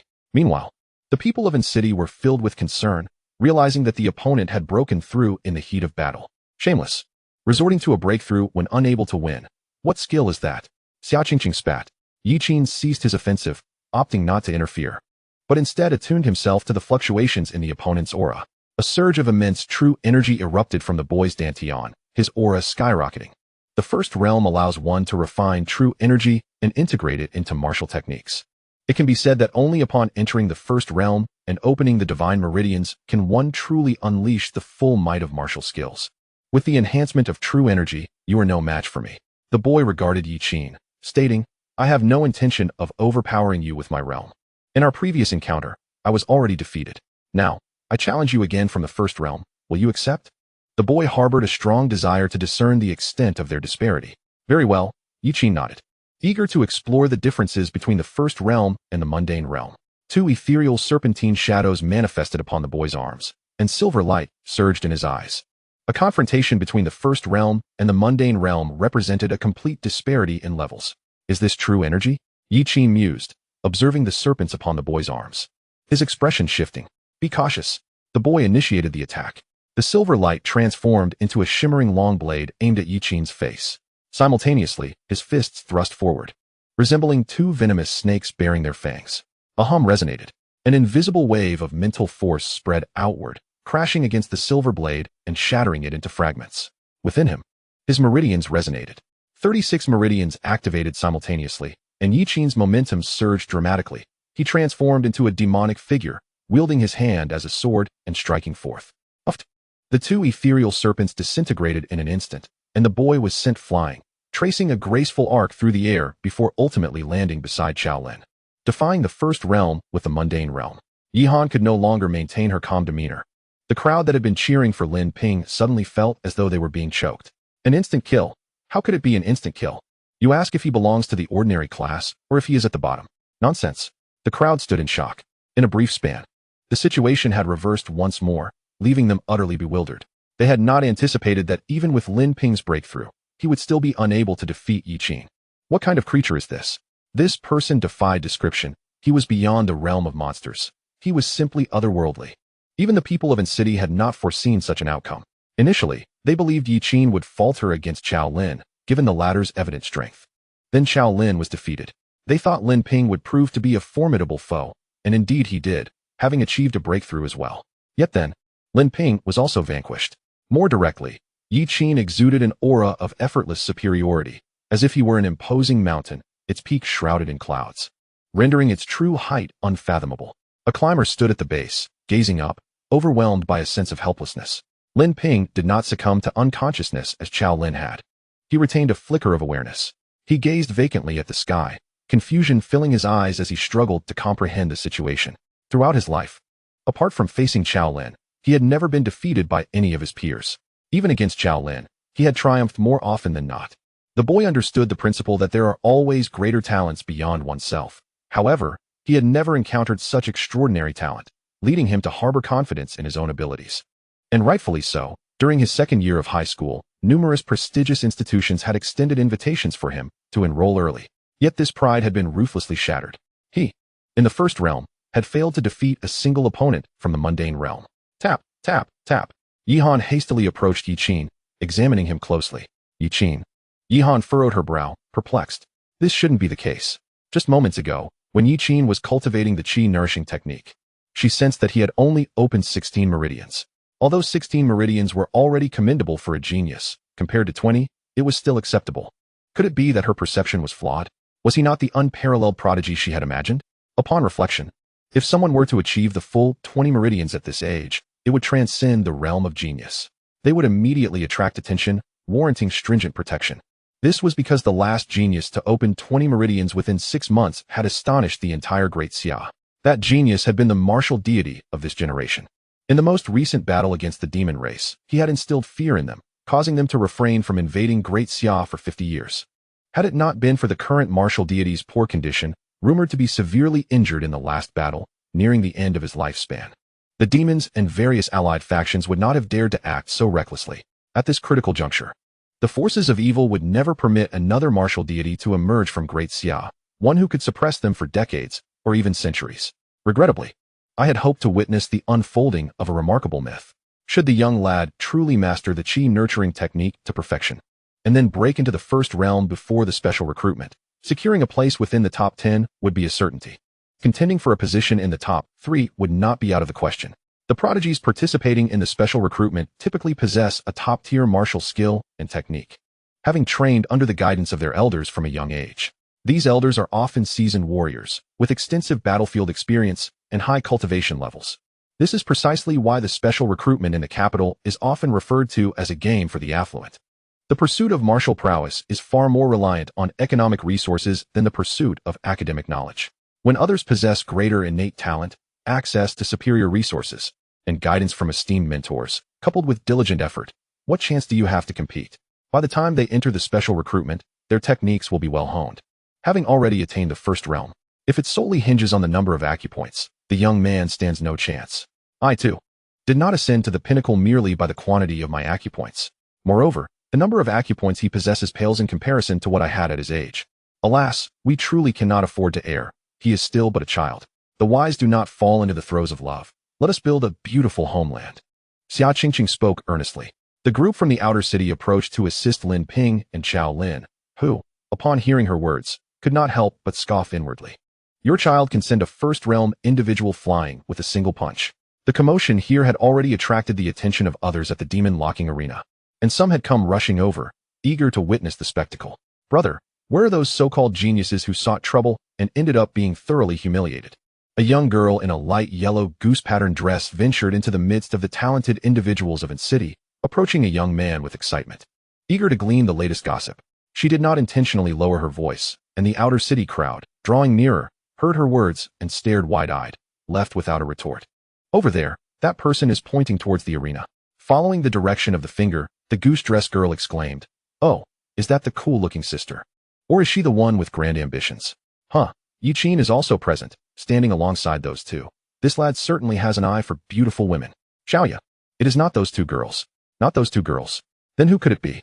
The girl paused, suddenly struck by a thought. She turned her neck with a jerk. "Brother, you can't possibly mean it was Yi Qin who defeated them, right? Then they must be utterly pathetic." This remark was not well received by the outer city crowd. While they were indeed no match for that prodigy, they were not to be belittled. The young man discerned another layer of meaning and inquired, "Xiaoya, do you know Yi Qin?" "Of course, brother. You know my grades are poor, even at Bailong High. I was assigned to a regular class. And Yiqin is in our class. She continued. He doesn't speak much, always bearing a cool demeanor, but his talent is somewhat lacking. Otherwise, he would surely receive many love letters. The outer city and in-city crowd were taken aback. Yiqin, lacking talent? How could those two words coexist? Little sister, are you certain he is the Yiqin from your class, the one deemed talentless? Why would I lie about something like this? The girl responded in confusion. Yiqin has awakened only 4 acupoints in 5 years. I can even show you our class's report card. It lists his acupoint count. Show it to me. The young man was not distrustful of his sister, but found the claim astonishing. At this moment, the crowd from the outer city halted, and Lin Ping cast a sharp glance their way. Xiao Lin, just regaining consciousness, lost his balance upon hearing this and tumbled again. Fortunately, his physique was robust, and he sustained no serious injury. The girl pouted, yet sensing the tension in the air, she refrained from further comments and pulled out her phone. The crowd gazed at the report card displayed on the girl's phone. From top to bottom, it revealed the overall rankings of Class 11. Scanning downwards, they finally found Yiqin in the 10th position from the bottom. In the academic subjects, he barely reached the passing mark. In martial arts, his skills in movement, swordplay, and close combat all fell short of passing, and he had awakened only 4 acupoints, also failing to meet the standard. This is Yiqin? The crowd remained skeptical. Just then, Yiqin passed by, and all eyes turned towards him. Naturally, he noticed the girl surrounded by the crowd. Memories flooded his mind. He raised his hand in greeting. Class monitor, you are here to participate in the demon locking arena as well? And you nodded. Yes. I told them you and I are classmates, but they didn't believe me. Indeed, we are classmates. All right, I must return to my matters. I shall take my leave for now. Yiqin waved his hand in farewell. Chapter 15. The Evolution of Taijiquan, Ancient Martial Arts of My Past Life. With the confirmation from the individual involved, their confusion deepened. Their first thought was that he was merely pretending to be a fool to ensnare the unsuspecting. The second thought was, this is truly unbelievable. In other aspects of martial arts, Yiqin could feign ignorance, but how could he disguise the qi nurturing technique? Such a thing is not amenable to concealment. The number of awakened acupoints is what it is. This was a report card from the 2nd semester of the sophomore year. Mere days after the summer vacation began. It was inconceivable that he could awaken several acupoints in such a short time. That he had managed to dominate them with only 5 acupoints was astonishing. Xiao Lin and Lin Ping exchanged glances, each perceiving the tumultuous waves of shock in the other's eyes. Lin Ping, more composed, reasoned that Yiqin had been utilizing the qi nurturing technique, and the aura he emanated could not possibly correspond to just 5 acupoints. While high school assessments were unlikely to be erroneous, Lin Ping still trusted his judgment more. This person was indeed pretending to be a fool. Yet, another possibility lingered. This individual might have modified the qi nurturing technique, forging a path of his own. Such a modification would require extraordinary talent. Perhaps he possessed an innate understanding that surpassed expectations but lacked the requisite talent, prompting him to adapt the qi nurturing technique to better suit himself. The likelihood of this being a result of a school testing mishap, failing to reveal Yiqin's true capabilities, was even slimmer. Xia Qingqing remarked, 3 3s and a 4. Yiqin replied, 3 5s and a 5. Xia Qingqing retorted, I'm done. This guy's luck in the game is simply too extraordinary, utterly devoid of any gaming experience. Yiqin set down his cards and turned to the driver. Yihan, Sister Yi, may I inquire about the content of the special recruitment trials? The details of the special recruitment were not a secret. Yihan explained. The special recruitment is quite straightforward. It is merely a gathering of prodigious talents vying for superiority. Approximately 200 to 300 individuals partake, all of whom are the strongest geniuses from their respective regions. Among this group, only the top 32 will be granted early admission. However, that alone does not attract many participants. While those schools rivaling Kyoto University may not be as illustrious, they are not far behind. Another notable feature of the special recruitment is its generous rewards. The top 32 not only gain admission but also receive a treasure of heavenly materials and 2 martial skill rewards. The top 3, however, can select 1 volume of martial arts or techniques from the highest tier of the Kyoto Library. The first place winner will also receive additional rewards, though these vary. Sometimes they are weapons, other times they might be some exceedingly rare 5th-tier heavenly materials. For instance, I received a 5th-tier sacred snow lotus, which only grows at the peak of the sacred demon mountain and is remarkably rare. Do not underestimate those individuals. Let me put it this way. The 2 you faced are merely cannon fodder, likely to be eliminated in the first round. Yiqin nodded. The special recruitment has indeed gathered the most formidable talents within the age bracket of Daxia High School, and he is naturally not one to take this lightly.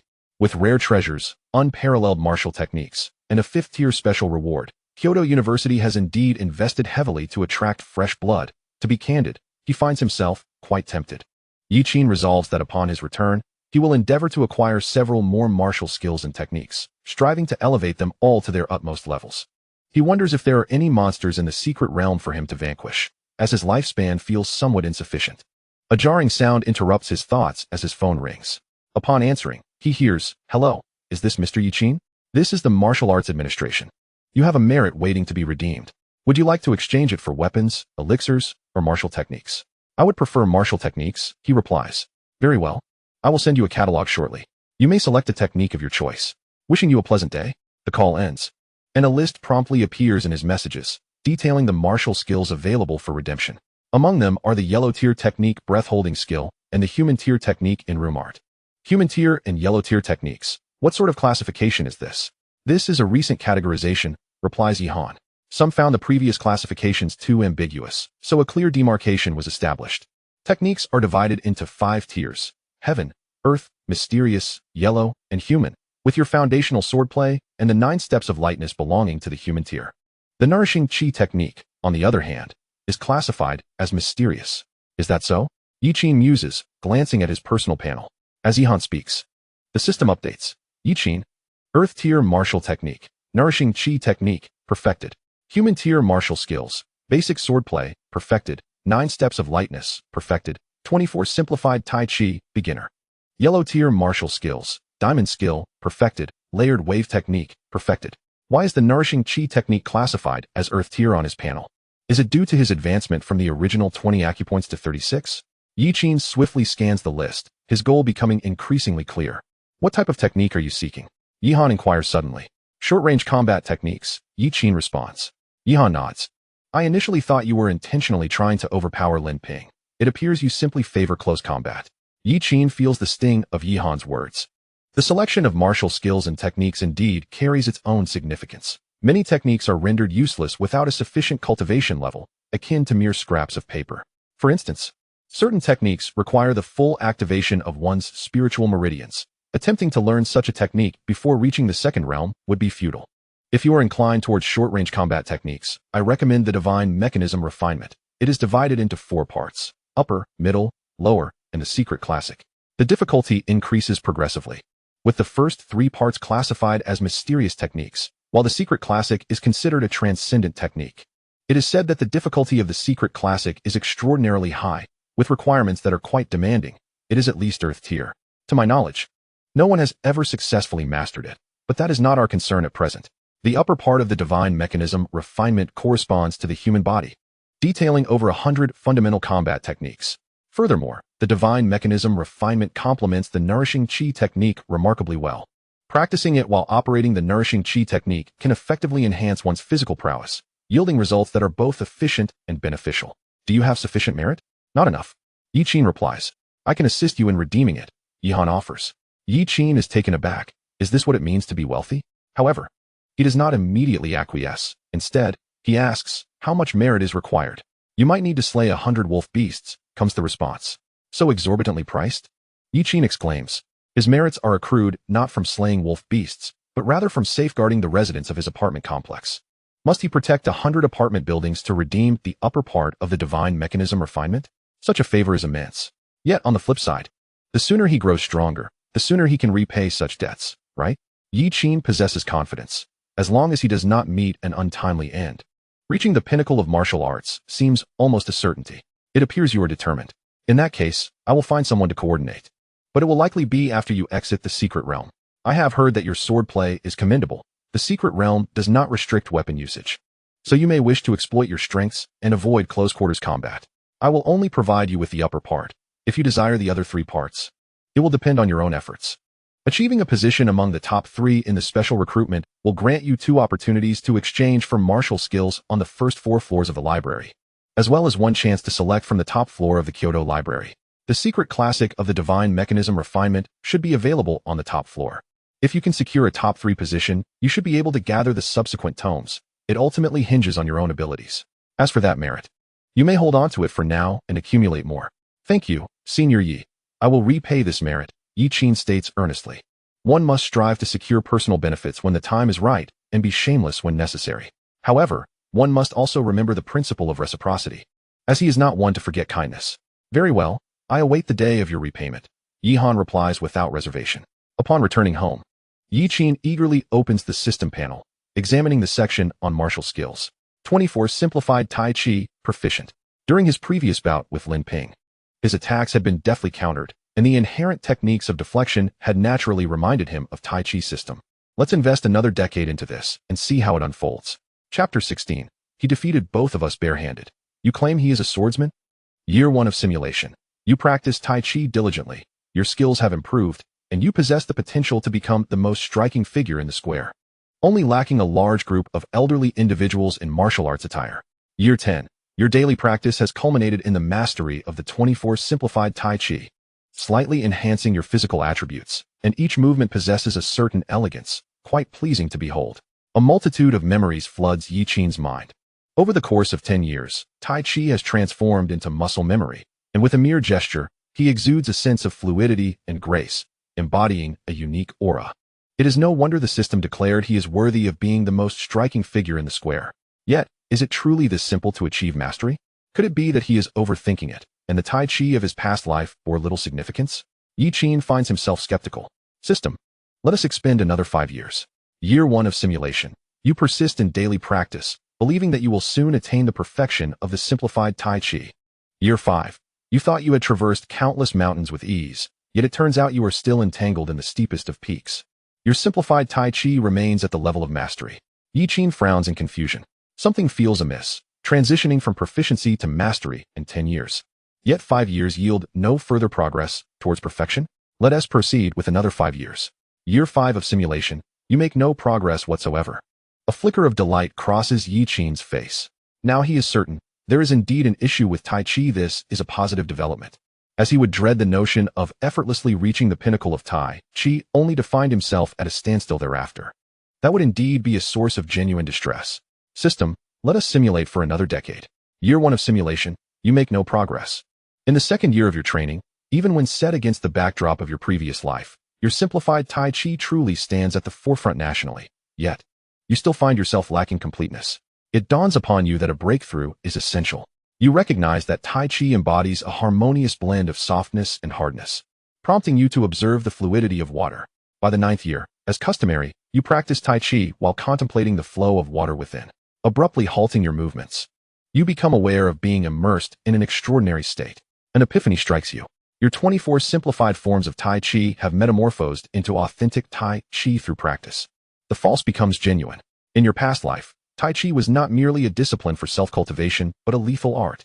By the 10th year, you reach a foundational mastery of Tai Chi, each of your movements aligned with your intent. Indeed, it has come to fruition.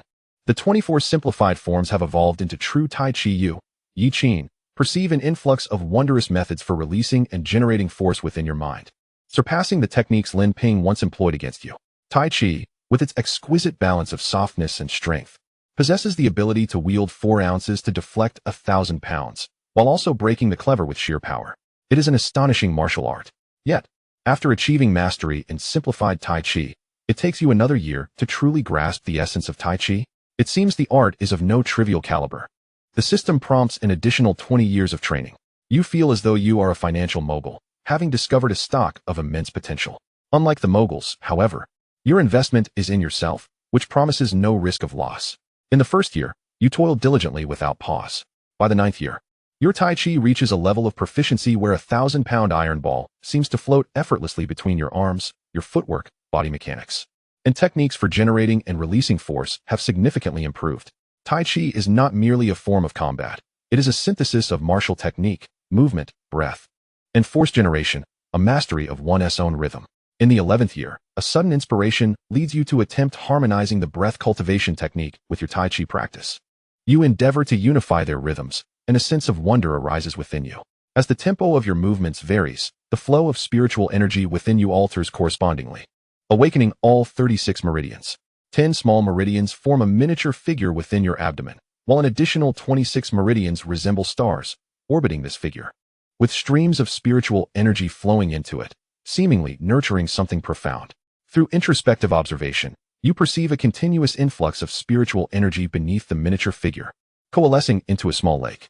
Yet, despite your attempts, the energy remains still, sinking into silence. You must persist in your Tai Chi practice, and upon your subsequent execution, it feels increasingly intuitive. By the 20th year, your Tai Chi attains a level of mastery.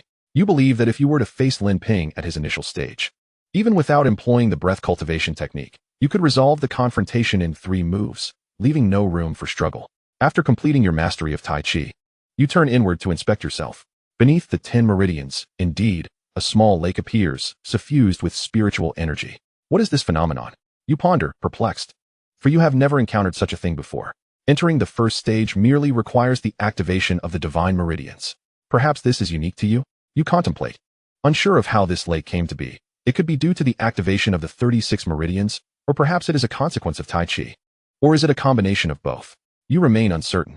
Attempting to manipulate the lake yields no response. You recall a phrase once spoken by Yi Han. Some believe the breath cultivation technique diverges from the current martial arts cultivation system. Regrettably, the previous martial god left behind only the technique before vanishing without a trace. Based on historical knowledge gleaned from your previous incarnation, the former martial god was a prodigious talent who disappeared shortly after leaving the breath cultivation technique, with no one knowing his whereabouts or whether he had perished. This was over a century ago. Could this truly be a different cultivation system? You murmur to yourself. You choose not to continue your deliberations. With only 69 years of life remaining, and in 3 days you must enter the secret realm, the outcomes within remain uncertain. You resolve to conserve your lifespan for unforeseen circumstances. Your phone buzzes, revealing a text from Yahai. Kid, we've struck it big this time. Wait until you come over in 3 days. I have a surprise for you. 3 days pass in the blink of an eye. The vehicle comes to a halt before a cordoned-off area heavily guarded by soldiers. Exiting the car, you bid farewell to the 2 women. Xiaoqingqing waves, reminding you of the special recruitment next week. Make sure to come. Absolutely, you reply. Come on. Yihan interjects, if you linger here for a day. Those beasts won't relent. I must take you back. All right, Xiaoqingqing pouts, glancing at you.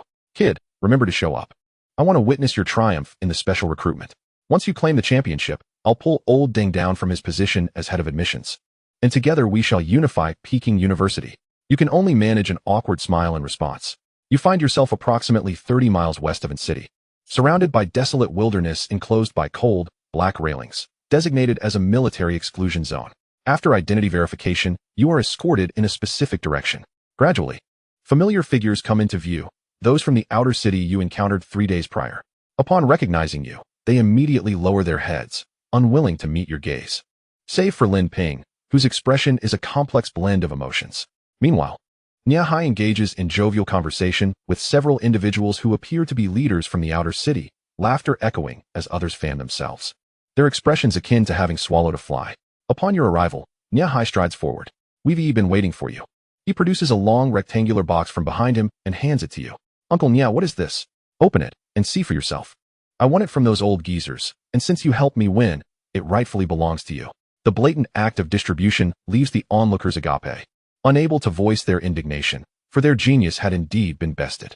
Your curiosity piqued, you open the box to find a sword resting within, its blade gleaming a pristine white, exuding an air of extraordinary craftsmanship. So that's why you urged me to retrieve the Jinghong sword within 3 days. You were waiting for me here, Zhou Yuan remarks. This kid knows how to wield a sword?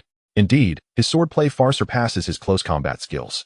It can be said his greatest prowess lies in the use of the sword. A chorus of questioning expressions emerges above their heads. What? Are you implying he defeated them without utilizing his strongest techniques? Chapter 17. Competition Simulation of Martial Arts? Is there such a fortunate occurrence? Zhou Yuan inquires. When does the secret realm commence? This day is unsuitable for discussion. The fluctuations of spiritual energy at the entrance of the secret realm have stabilized and will require no more than 5 minutes. We have utilized devices to probe the energy wave frequency of the secret realm. It appears that only martial artists of mid-level in the first stage and below may enter, and a maximum of 15 individuals. More than that, and the entrance will shatter. Under Niahai's guidance, the group ascends a hill. The surrounding wild grass has been meticulously cleared away, revealing traces of artificial excavation on the hillside, where a bronze door, approximately half a meter in height, stands. A soft azure glow emanates from the crevice of the door, and beside it, several black instruments are stationed, one of which projects a screen filled with incomprehensible data. A group of individuals clad in military uniforms is engaged in calculations. Niahai steps forward and salutes the highest-ranking officer among them. Yi Qin is profoundly astonished. Is this the technological marvel of the high martial world? He recalls the recent trend among martial artists from various nations to adopt mechanical limbs, particularly in the Eagle Nation, which generally scorns those who rely solely on their physical bodies, believing that technological warriors are the only viable path. Report, we have detected that demon beasts are approaching. Comes a voice from the side. On the comprehensive map, countless red dots are advancing. Prepare for a counterattack. Those creatures are likely attempting to enter the secret realm, seeking the inheritance for themselves. The secret realm is about to open. Someone shouts, "Prepare." The officer commands. Once the secret realm opens, you will be able to place your hands on the door to enter. Those wishing to withdraw still have the chance. The others ready themselves defensively, knowing that the opening of the secret realm will last for a period, and those beasts will not relent. The light from the door crevice intensifies, culminating in a brilliant azure radiance. Yi Qin steps forward, placing his hand on the door seam, and in an instant, he vanishes. The others imitate him. Just then, the tide of red dots retreats en masse. Report, the demon beasts are withdrawing. Withdrawing? How is that possible? The officer queries, bewildered. Report, an additional secret realm fluctuation has been detected, located 120 kilometers away. The officer's expression darkens as he seems to connect the dots. What's wrong? Niahai asks anxiously. This secret realm has two entrances. The officer exclaims, regret evident in his voice. Those creatures must have discovered the other entrance long ago. Their earlier eagerness for this entrance was merely a ruse to mislead us into thinking there was only one. The officer laments, acknowledging the rarity of a secret realm with two entrances, a possibility he had not considered. Those beasts are astute. The silver lining in our misfortune is that their realm is likely confined to the mid-stage of the first realm or lower, and in terms of numbers, they may match us at best. The group falls silent. Humanity's advantage only becomes apparent when all 12 meridians are open. Prior to that, humanity's odds against equally ranked demon beasts are slim. Demon beasts possess robust hides and sharp fangs and claws, and many can awaken unique racial talents. It is evident that behind this orchestrated operation lies a highly intelligent demon beast commanding the others, likely of a similarly elevated realm, for otherwise, it would be difficult to command respect. Just as humans dispatch their prodigies into secret realms, the opposing side would undoubtedly select demon beasts with superior bloodlines for entry. It is even possible that one of them is its offspring. The atmosphere becomes heavy, as all present recognize the gravity of the situation. After a dizzying whirl, Yi Qin feels his feet finally touch the ground. Looking up, he is struck dumb by the sight before him. A colossal skeleton spanning several hundred meters. A massive perforation runs from the left cheek of the skull down to the ribs. Atop the enormous skull stands a human-shaped skeletal figure, seemingly the architect of the grievous wound. All around, bewildered faces mirror his own, amidst countless bones. They find themselves at the center of a vast pit. Its diameter no less than 3 kilometers.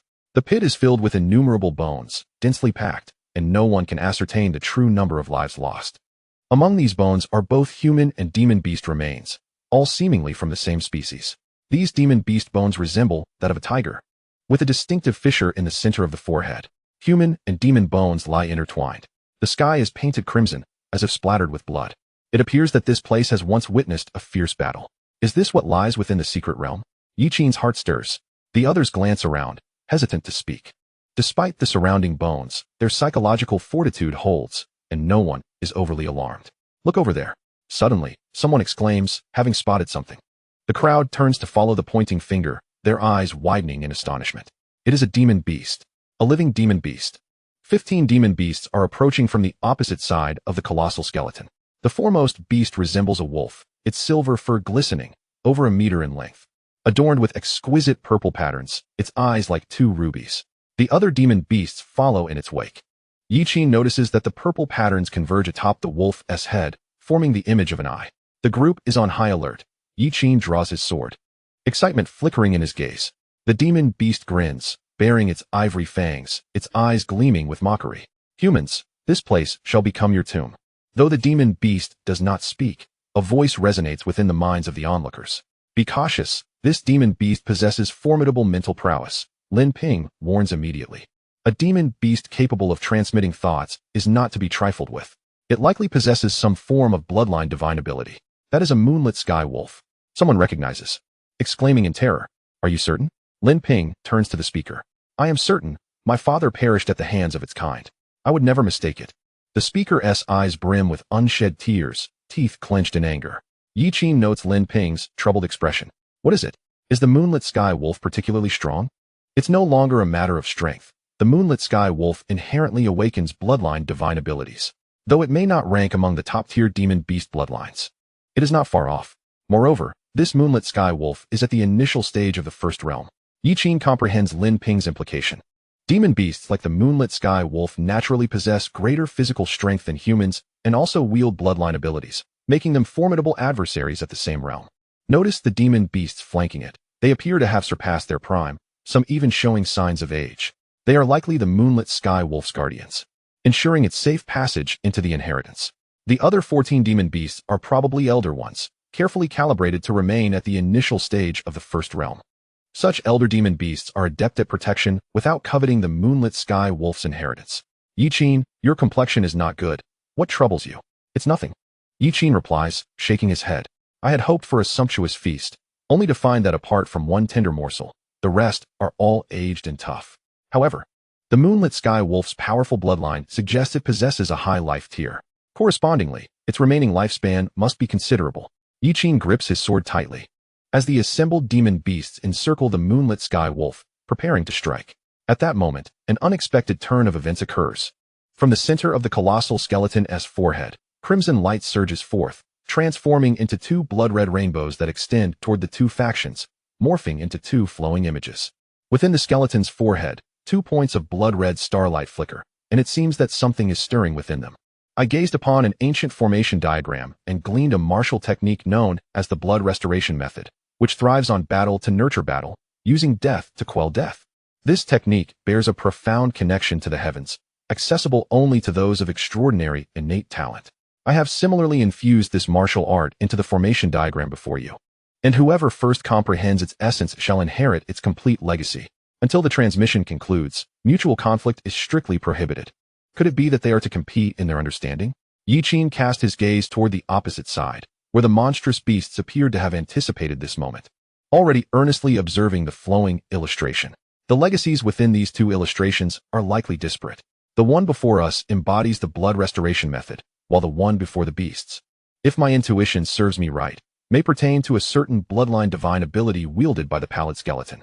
Moreover, the voice merely stipulated that no hostilities are permitted until the transmission concludes, without forbidding them thereafter. This implies that once they have each completed their inheritance, a fierce battle will undoubtedly ensue. Is this not a contest between the blood restoration method and the bloodline divine abilities? The immense pit serves as a battlefield, where both humans and beasts perished in bygone days. And we, the inheritors, are the continuation of that war. However, comprehension is not my strong suit.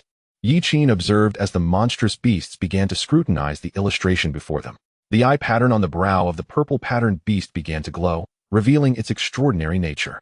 The other beasts, having neglected the illustration, cast a scornful smile upon seeing Yi Qin's gaze.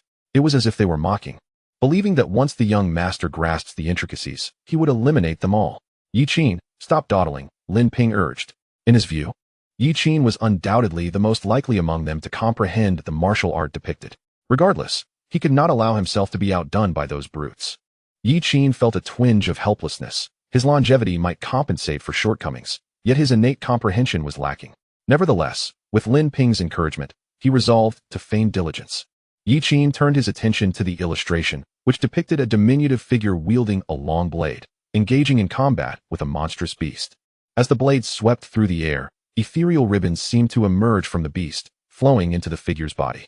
It was an abstract portrayal. Yi Qin discerned nothing at first, but suddenly, he was taken aback. He discovered that an additional entry had appeared under the martial skills section of his panel.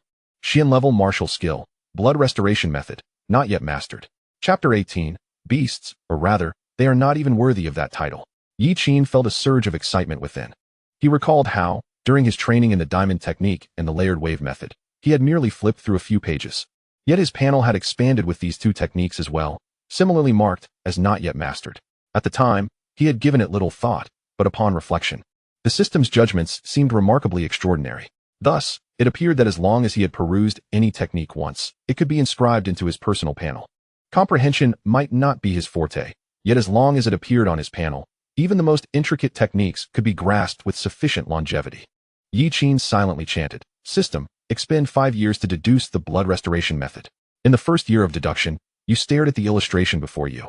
Sitting in silence for a year without any realization, your emotions remained stable, daily feeling a persistent annoyance. In the second year, you sensed an indistinct understanding, yet could not seize it. You did not give up. In the third year, you still had not comprehended it, after such a long time. Even a 50-year-old vegetable vendor surpassed you. In the fourth year, a spark of insight struck you, and you grasped it. Congratulations. You have entered the realm of the blood restoration method. In the fifth year, you began to cultivate the blood restoration method, discovering that it is, in fact, a martial art that enables one to recover from injuries by drawing sustenance from the blood and flesh of others. By inflicting wounds upon your enemies and causing them to bleed, you can absorb their life essence to replenish yourself. Once this martial art is perfected, as long as there are adversaries nearby and they cannot deliver a fatal blow, they will be gradually consumed by your vitality. Their numbers become irrelevant. You will perpetually maintain your peak condition. Truly a brutal martial technique, exceedingly unscrupulous.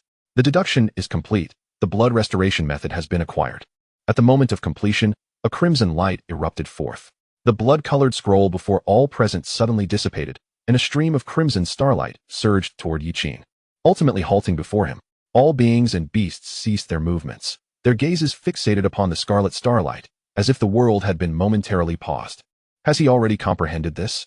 Is this correct? Everyone beheld the crimson star before Yi Qin, their expressions conveying an indescribable bitterness. Though this scene appeared utterly incredulous, they found themselves growing accustomed to it. It seemed that any outrageous act by Yi Qin was somehow acceptable. Damn it, what a beast. Even though they belonged to the human faction, and even though they believed it was better for someone to comprehend sooner rather than later, they could not help but inwardly curse him. Heaven, what kind of creature have you fashioned? This is a human? The monstrous beasts were far more astounded than the humans. Even the seasoned elder beasts, well-versed in the ways of the world, found their eyes wide with disbelief. The moonlit wolf cast a casual glance toward the humans, then swiftly returned its focus to the illustration. Wait, what did it just see? The moonlit wolf abruptly turned back. Among the offspring of the king, it was the one with the highest innate comprehension, having eliminated all its siblings in a bloody competition. Even its mother praised its understanding, claiming it surpassed that of its father in his prime. It was confident that it could grasp the divine ability depicted within the illustration in under 10 minutes. But what is this human doing? Yi Qin reached out, grasping at the star. As the starlight dissipated, it transformed into a longbow composed of crimson crystal before him. Simultaneously, a flood of memories surged into his mind. Before him lay a vast expanse, populated by snow-white beasts resembling tigers, each adorned with a vertical eye that flickered with a scarlet glow, exuding an eerie charm. The foremost beast, measuring hundreds of meters in length, lowered its head to speak. Having merely feasted on a few infants to whet my appetite, they were destined to perish. Why must you cling to such trivialities? Slaughtering the populace is unforgivable. Even your human authorities have turned a blind eye. What right do you have to meddle? Alone, you dare to oppose my kin? Depart at once, or face death. Who says I am alone? From behind, figures began to emerge in succession. A man wielding a blood-red longbow summoned forth blood that morphed into a sharp sword. The man drew the bow, knocking an arrow, and the blood sword tore through the air, piercing a monstrous beast's skull. Yi Qin recognized that the ability to transform blood into a sword was likely an application of the blood restoration method. Today marks the day of reckoning for your kind. Let us not waste words, sever their heads, and drink to our victory. A calamity approaches. Will you not stand aside, seeking mutual destruction? Ha ha ha, you guessed correctly. We seek mutual destruction. We are prepared for the ultimate sacrifice, but before that, you mere insects must perish. As his vision returned, Yi Qin regarded the blood-red longbow in his grasp. It seemed to encapsulate the memories contained within. What calamity does this refer to? What is meant by the ultimate sacrifice? The history of the Great Xia has experienced significant gaps, rendering the events of antiquity shrouded in mystery. According to the recollections of the longbow master, it appears that some monumental occurrence transpired in ancient times, prompting an entire tribe of demonic beasts to migrate. Yi Qin silently noted this matter and turned his gaze towards the assembly of demonic creatures. The beasts bared their teeth at him, revealing their gleaming white fangs. What of their extraordinary intellect? As long as their lineage was unbroken, they could not turn against one another. What could he possibly do? They even seemed to take pleasure in the prospect.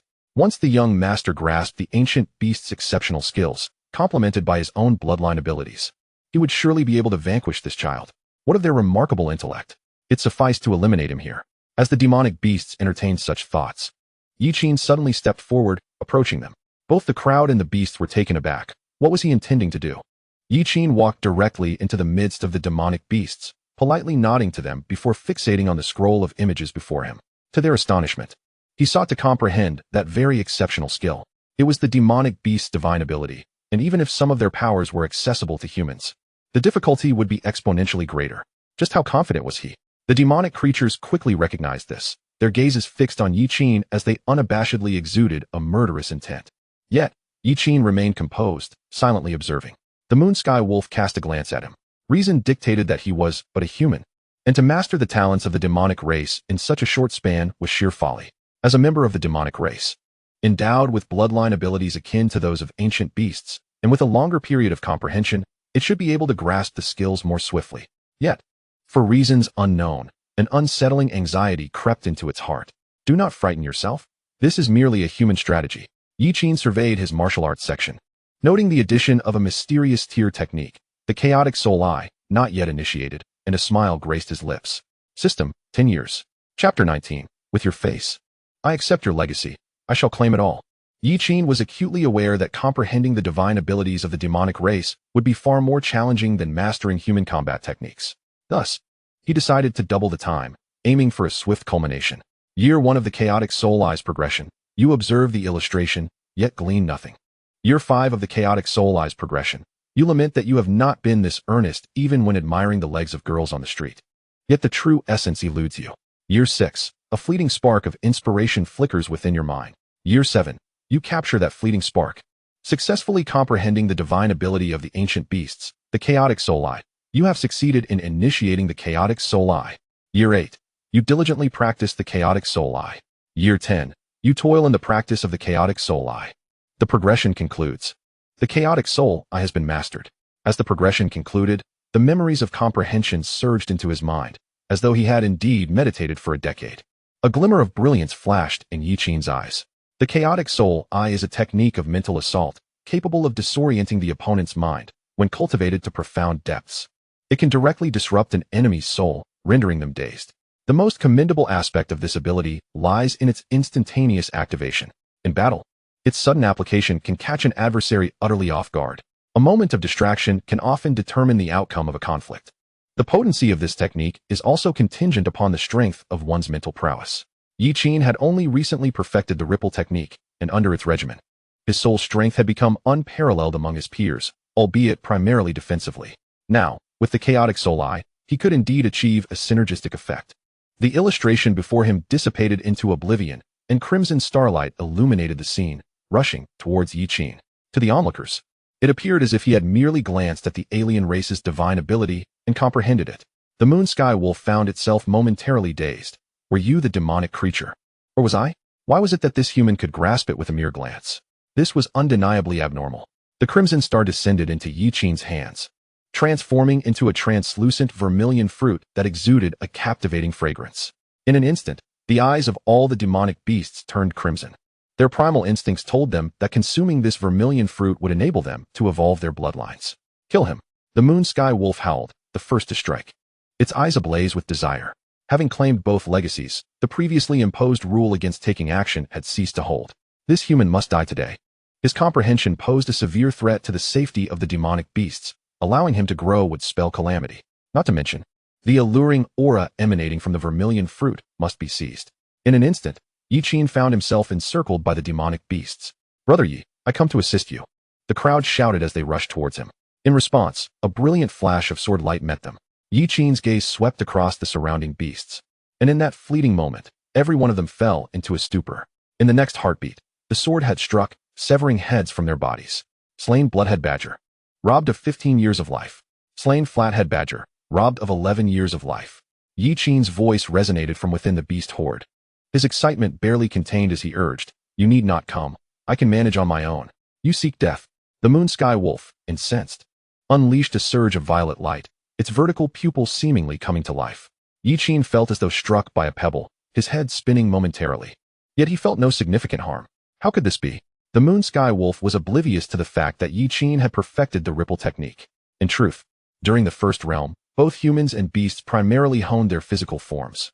None would frivolously pursue the development of mental faculties, save for those beasts possessing specific divine abilities.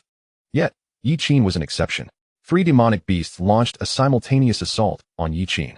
He swiftly dispatched two with his sword, but one circled behind. Intent on delivering a fatal blow, Yiqin pivoted, grasping the creature's neck, and a faint golden light enveloped him. The beast's claws tore through his garments, producing a sound reminiscent of metal striking metal, leaving only a slight scratch, barely a breach in his defenses. Crack! The beast's neck was forcibly snapped. A torrent of blood surged forth from its lifeless body, and Yiqin inhaled deeply, activating his blood-healing technique, watching as the wound began to heal gradually. Lin Ping stared blankly at the figure amidst the horde of beasts, momentarily forgetting to provide support. Graceful as a startled swan, fierce as a soaring dragon. This phrase aptly described Yiqin at that moment. It was evident that he had not exerted his full strength. A wave of bitterness surged within him. In that instant, Yiqin resembled a demonic deity, traversing through the throng of beasts with unparalleled physical prowess, newly acquired blood-healing technique, and the chaotic soul eye. A continuous influx of vitality coursed through him. He felt invigorated, undeterred by the odds, and devoid of fatigue. While the chaotic soul eye could only induce a brief moment of confusion in the beasts, it sufficed. This was merely the introductory level of the blood-healing technique and the chaotic soul eye. Surely, the two who left behind the legacies had not anticipated that their intention was for successors to continue the struggle, only to find those legacies consumed by a single individual. The Moon Sky Wolf, realizing the futility of its bloodline abilities, let out a furious howl as a massive silver wolf head materialized from thin air, lunging towards Yiqin.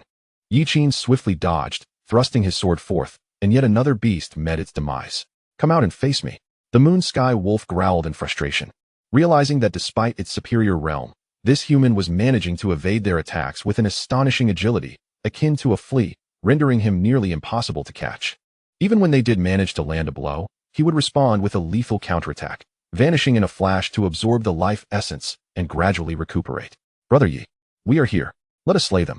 The others had arrived, charging into the throng of beasts. The youth, filled with valor, could not permit Brother Yi to confront the multitude of beasts alone. My lifespan. Yiqin watched helplessly as three of his comrades worked in unison to sever a 3-meter-long patterned venomous snake into several segments. Gritting his teeth, he resolved to cease evading and instead charged into the horde of beasts, determined to outpace his companions and slay the foe, even if it meant exchanging wounds for victory. Die! The Moon Sky Wolf roared, its claws shimmering with a silver-white radiance as it lunged towards Yiqin's neck. Yiqin instinctively raised his hand and delivered a light smack, causing the wolf to stumble. What manner of force was this? It was taken aback, preparing to pounce, but instead let out a howl. At the sound of the howl, all the beasts turned their heads, forming a protective circle around the Moon Sky Wolf as they began to break through the encirclement. The wolf was not foolish. It knew that preserving its life was paramount. It could always report back to its father, who would eliminate this human slave. 3 beasts charged frantically at the group, while the others made a break for the direction they had come from. The Moon Sky Wolf retched violently, expelling a piece of verdant crystal, which it clenched in its jaws. The trial was complete, yet the secret realm had not revealed its exit. Clearly, it sought to determine a victor in this clash. However, its father had anticipated such a scenario and prepared a teleportation stone. Reaching the spot where they entered would activate it and lead them back home. With a resentful glance back at Yiqin, the Moon Sky Wolf suddenly realized that he had raised a blood-red longbow. The blood recovery technique resonated with the bow, causing the blood on the ground to rise and coalesce into a sharp arrow. Yiqin drew the bowstring, his eyes glinting coldly. Run? When the prey is within my grasp, I shall not let you escape. One arrow flew forth. Thud! The Moon Sky Wolf attempted to shield itself with 2 beasts. Yet the arrow arced past them, piercing through a nearby stone. The wolf's expression was one of disbelief. Yiqin knocked another arrow, though his aim was slightly off. It mattered little. The blood surged forth, forming more blood arrows, which he unleashed with merciless rapidity, resembling a machine gun. When precision faltered, sheer quantity compensated. The sky was filled with a rain of arrows. The Moon Sky Wolf desperately evaded, but when it could no longer escape, it utilized other beasts as shields. In the end, all the beasts lay dead, and it arrived at the spot where they had entered, shattering the teleportation stone. With a vengeful glance back, it revealed a sinister smile. It had memorized the appearance of this human. When next they met, it would ensure he suffered a fate worse than death. Thud! Just as it was about to teleport, a shadow, propelled by fierce winds, smashed into its chest. Lowering its gaze, it discovered that it was a white skull, flung like a stone, that had crushed its ribcage. In the northwestern desert, a colossal wolf, entirely silver in hue, awaited silently. Beside it, hundreds of beasts cowered in trepidation. A wolf-like beast, displaying an almost human-like obsequiousness, addressed the giant wolf. The young master will surely obtain the inheritance, and may even return with the heads of those human slaves as trophies. A ripple coursed through the air, drawing the giant wolf's attention. A wolf carcass plummeted from the sky, its chest adorned with a beast skull, its mouth agape in a silent mockery. Chapter 20. Journey to the Capital. This beast was finally set to torment others. This method works splendidly, Yiqin exhaled, relieved, having never wielded a bow before, narrowly preventing the beast's escape. Yiqin, thank you. Lin Ping approached, clapping him on the shoulder, his eyes brimming with gratitude. They had not anticipated the incursion of beasts. Without Yiqin, the outcome of the battle would have been uncertain. The others regarded him with reverence. While Yiqin had single-handedly faced 2 major inheritances, they had gained nothing, harboring a twinge of jealousy. However, upon witnessing Yiqin's audacity in confronting 15 beasts, their envy dissipated entirely. Those were 15 first-realm beasts, and he dared to face them alone. He had slain 11 beasts by himself, while they collectively had only managed 4. In that moment, a profound sense of security enveloped them. Lin Ping suddenly recalled his father's words. True strength lies in the ability to instill despair in contemporaries merely by standing there. One feels no trace of jealousy. Such individuals often possess great wisdom and fortitude. They demonstrate through action that what you perceive as an endpoint may merely be a scenic view along another's journey. Yiqin opened his personal panel, gazing at the lifespan column, his brows nearly shooting skyward. Remaining lifespan, 330 years. He had killed 11 beasts, 10 of which had provided him with a total of 150 years, while the Moon Sky Wolf alone had granted him a full century. This was the essence of high-grade beast bloodlines. Even at the first realm, the remaining lifespan was so bountiful. Yiqin committed this species to memory. Should he encounter them again, they would be his priority for elimination. The secret realm quivered, and the group felt a sudden pull, as they were ejected from its confines. In the military-restricted zone, Zhou Yuan paced anxiously. Niahai, when will they emerge? This is the 9th time you've asked that question. I told you. I do not know, Niahai replied, his agitation evident. Who could have predicted the existence of another entrance? Should a conflict arise, their side would undoubtedly suffer losses. These were all prodigies from nearby cities. A radiant light emanated from the stone door, capturing everyone's attention. They turned, and Zhou Yuan averted his gaze. Unable to bear the sight, he had inquired incessantly about the boy's return, yet when they finally did return, he turned away from the truth. Uncle Nya, we have fulfilled our mission. Yiqin landed lightly, followed closely by Lin Ping, while the remaining 13 plummeted to the ground, landing unceremoniously. The disorientation from the teleportation was not something everyone could easily adapt to. You all. Niahai's voice trembled. Are you unharmed? Niahai questioned his very existence, doubting whether their assumptions had been incorrect, that there was no second entrance, and the beasts had retreated simply because they sensed defeat. These individuals appeared entirely unscathed. If anything, Yiqin's attire was slightly tattered, as if something had grazed it, while the others were merely a bit dirty at the edges. Let us not discuss it.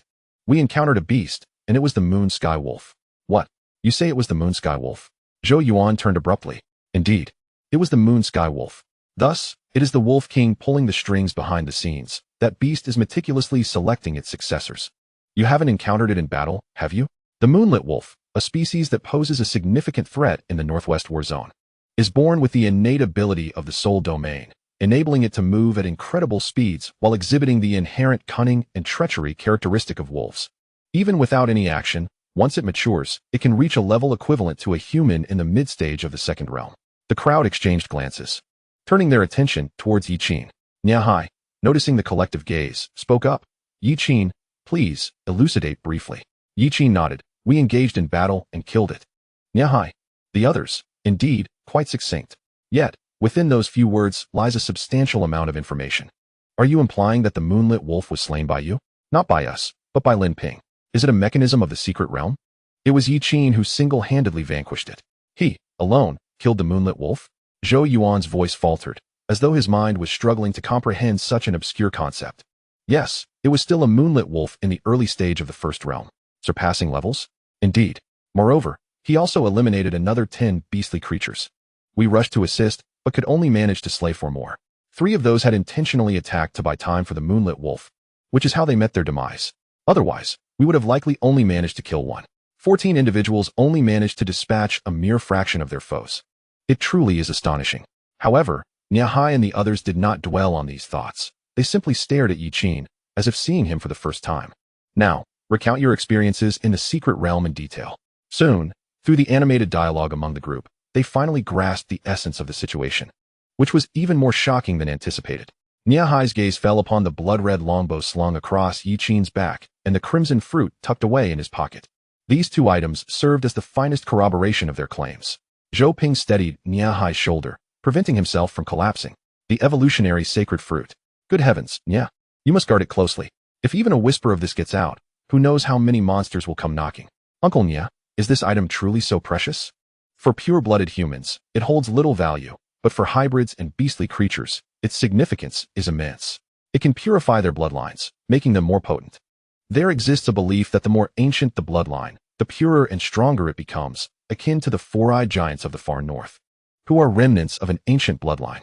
Though such bloodlines have become exceedingly rare, it is precisely this trace of an ancient lineage that allows them to dominate the far north.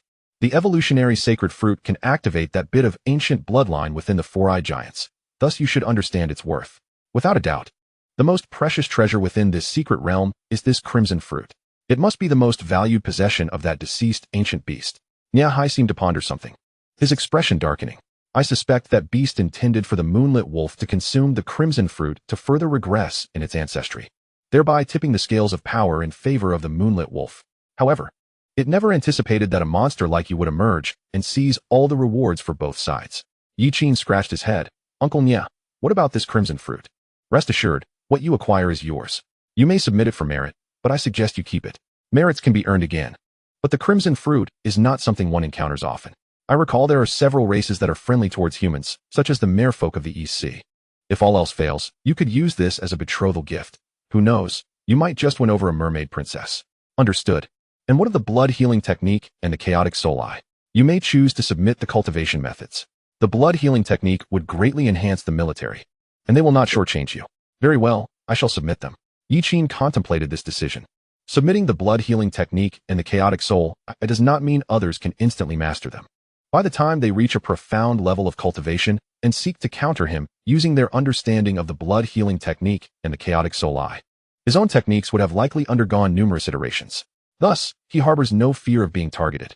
Instead, he would rather exchange these two techniques for merit points, simultaneously repaying the favor owed to senior sister Yi, and should there be any surplus, he could redeem a few more techniques. Zhou Yuan wore a sour expression as he turned to Niahai. Old Nia, let me ask you something. I, Zhou Yuan, have never asked anything of you. Please help transfer this child's household registration to our city. I will personally handle all the paperwork and financial matters. Get lost. Niahai rolled his eyes, his tone betraying an excitement that was hard to contain. This child is a top scorer in the college entrance examination. Damn.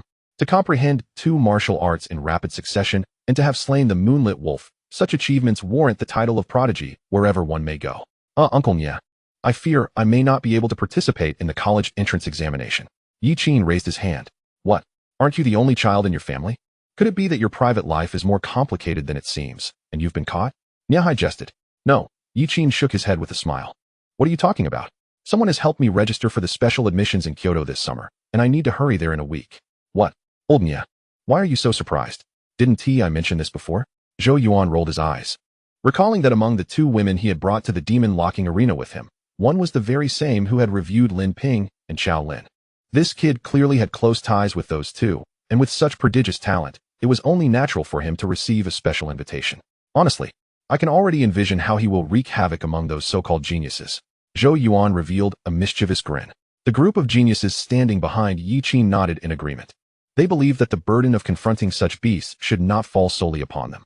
Let this beast wreak havoc on others. They had already grown numb to it. In all honesty, they could already imagine the expressions of those so-called geniuses. What if they were geniuses? Could they comprehend a supreme skill within 10 breaths? Chapter 21. The Tide of Blood and Excitement. Ultimately, Zhou Yuan and Niahai finalized the arrangement, with Zhou Yuan accompanying Yi Qin to Kyoto. Lin Ping and Xiao Lin were also heading there, making it a convenient trip. Niahai, concerned about Yi Qin traveling alone, found himself unable to break free and reluctantly accepted the arrangement. After departing from the military restricted zone, the group went their separate ways, with Niahai taking Yi Qin to transcribe martial arts. Transcribing martial arts involves documenting one's insights and training suggestions regarding martial arts, akin to martial arts manuals. Certain techniques can even be recorded using specialized photography equipment to facilitate learning. Naturally, Yiqin's two martial arts could not be filmed. He could only write down his martial arts insights. Concurrently, Niahai prepared to make rubbings of the two images from the secret realm. He was quite curious if anyone could learn as swiftly as Yiqin had from merely a glance. Yiqin pondered for a moment. Uncle Nia, could you please wait for me a moment? Niahai was taken aback, but nodded. All right, it's my oversight. You've just emerged from the secret realm and must be exhausted. If necessary, we can record it in a few days. No need. I merely wish to reflect a bit more, to mentally simulate it. Perhaps I will gain a deeper understanding. Otherwise, with my current level of proficiency, writing down my martial arts insights might mislead others, wouldn't it? His understanding of the two martial arts was still superficial, and he intended to simulate them on-site to enhance his proficiency. He had two reasons for doing this. Firstly, Uncle Nia is not an outsider. He intends to impart these two martial arts techniques to him, having selflessly aided him so much. Yiqin is not the kind of ungrateful beast who lacks the understanding of gratitude. Secondly, long before he informed Niahai that he had cultivated the diamond art to a profound level in under 3 hours, he had consciously been crafting an image of himself as someone with an unparalleled comprehension. While the sudden enhancement of his martial arts proficiency might deceive for a moment, it cannot be concealed indefinitely. It would be wiser to preemptively cultivate the persona of a genius. In this way, when his martial arts proficiency unexpectedly escalates, others will naturally attribute it to his extraordinary insight. Furthermore, the great Xia dynasty cherishes talent. The more monstrous one's innate abilities, the better resources they can access. Yiqin reflected on his cultivation of the qi nurturing technique, which transitioned from the mysterious rank to the earthly rank, taking a total of 100 years. Each of the two mysterious rank martial techniques would require no less than 50 years. Thus, he resolved to invest 50 years each in the blood healing method and the chaotic soul gaze. In the first year of studying the blood healing method, you dedicated yourself to its practice, but with no one to slay, your progress remained sluggish. By the 5th year, your mastery of the blood healing method reached proficiency, and you comprehended the intermediate technique of blood tide. In the first year of studying the chaotic soul gaze, you earnestly engaged in its practice, yet found the cultivation of the beastly powers somewhat taxing for a human. By the 5th year, you achieved proficiency in the chaotic soul gaze and grasped the intermediate technique of mirror soul gaze. Completion of the blood healing method achieved proficiency. Completion of the chaotic soul gaze achieved proficiency. An influx of memories flooded his mind, and Yiqin felt his understanding of the two martial arts techniques ascend several levels, becoming profoundly clearer. To his astonishment, he had also grasped an intermediate technique. Indeed, hard work reaps rewards, and heaven does not deceive him. Blood tide is a collective skill, or rather, a military formation skill. When an army confronts a horde of beasts, employing blood tide allows the blood essence obtained from slain monsters to be not only absorbed by oneself, but also shared with comrades in the same battalion. In battle, there will always be those unscathed, as well as those grievously wounded. The uninjured can readily share their blood essence with their severely injured companions. With a substantial influx of blood essence, even the gravely injured can swiftly recover and rejoin the fray. Further slaying of beasts yields more blood essence, which can rejuvenate the entire army. Moreover, all blood essence can be concentrated on a single individual within the army, such as a commander. With the entire army as a sustaining force, the army remains invincible, and the commander remains alive. Simultaneously, the vast accumulation of blood essence within the ranks can exert psychological pressure on the enemy. This technique appears to be tailor-made for military use. Yiqin suddenly comprehended why such a legacy was left behind. This martial art knows no boundary restrictions, unlike some techniques that require specific realms for practice, such as the 12 divine meridians being unactivated. This means that even those at the mortal realm can cultivate it. This could undoubtedly create a significant stir within the army. The chaotic soul gaze relies on direct eye contact between both parties. However, by utilizing the mirror soul gaze, he can employ reflections from surfaces like mirrors to execute the technique, even without direct eye contact with the target. For instance, while engaging an enemy with his sword, the adversary would naturally be wary of his chaotic soul gaze, striving to avoid direct eye contact. He could then use the sword's reflection to launch the chaotic soul gaze, catching the enemy off guard. Regarding the blood healing method, Yiqin sensed that this martial technique was both cunning and accessible. However, during the system's simulated trials, it was unable to conjure real beasts for him to slay. He recalled that his system seemed to possess subsequent functionalities that required unlocking at the second realm, hoping that this aspect could be upgraded then. Otherwise, the system's simulations would necessitate considerable practical combat and slaughter, rendering efficiency too low. Niahai scratched his head, barely having the chance to speak when he noticed Yiqin already seated on the ground, beginning to meditate. He found it somewhat dismissive. After all, Yi Qin had only just grasped these two martial techniques. How could he expect to achieve a breakthrough so soon? Wait, that's not right. Niahai's heart raced as he suddenly remembered that he had only given the boy the diamond art a few hours prior, and he had already mastered it. Coupled with the insight displayed in the secret realm, could it be possible? Niahai felt as though he were witnessing the rise of a new sun in the great Xia. Yi Qin slowly opened his eyes and looked at Niahai. Uncle Nia, I'm done. Oh, really? Niahai was momentarily taken aback. Was it really that quick? In that instant, it seemed as though something had indeed changed within the boy.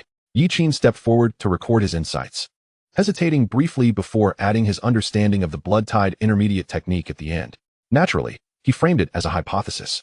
In his reflections, he speculated that the blood-healing method contained a certain technique capable of significantly enhancing the army's combat prowess, succinctly describing some effects of blood-tide.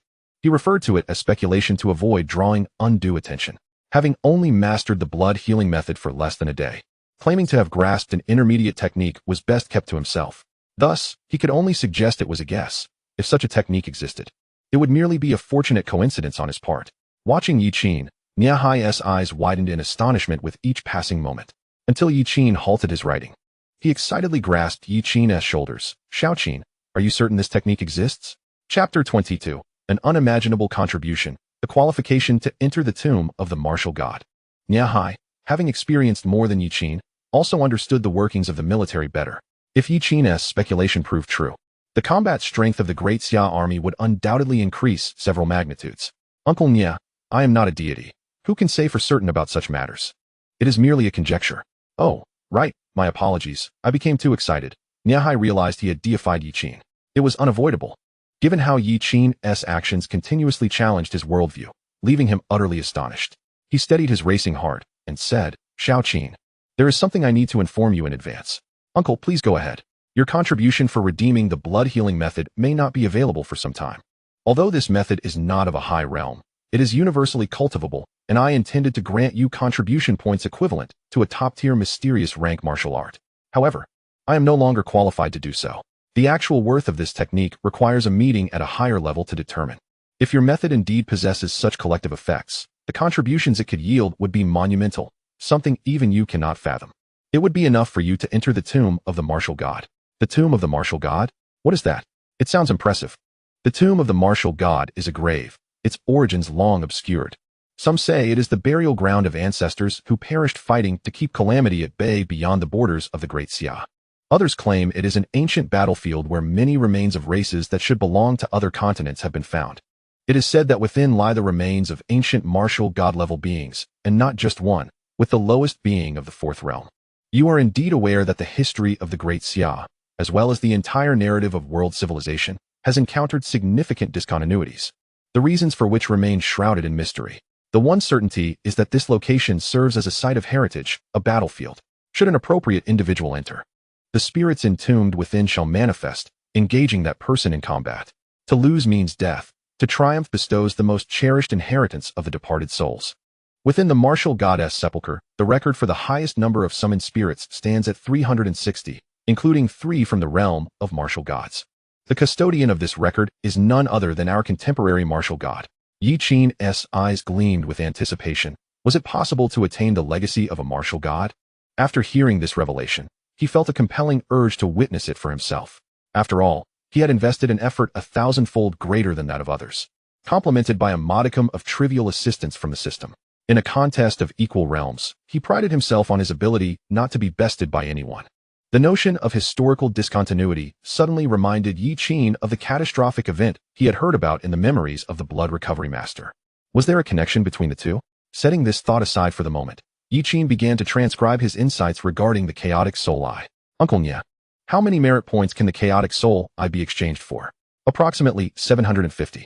The chaotic soul eye, indeed a supernatural ability of a rare beast, is a relatively advanced mental martial technique within the Xian tier, yet few can master it, rendering it incomparable to the blood recovery method.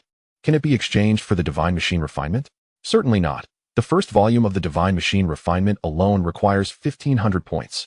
A pinnacle technique among Xian tier martial arts, particularly suited for the first realm. Martial technique? Of course it is a martial technique. What did you think?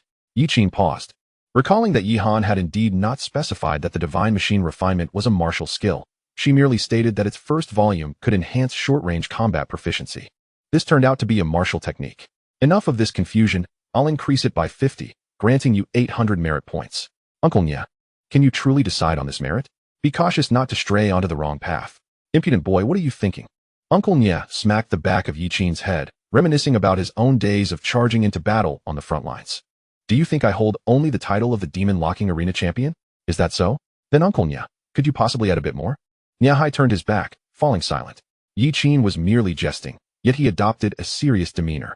Uncle Nya, do you find anything incomprehensible about these two martial techniques? Niahai shot him a sidelong glance. What do you intend? Uncle, look here. If you wish to exchange these two techniques through official means, it may require merit points. However, what I offer is entirely free of charge and includes instruction from a renowned master. How advantageous. Niahai was tempted to retort, you, a mere child, a good teacher? But he quickly restrained himself. Given the boy's insight, it was indeed possible that he could accomplish something worthwhile. He had witnessed this lad deduce a potential military application of the blood recovery method after only a brief period of meditation.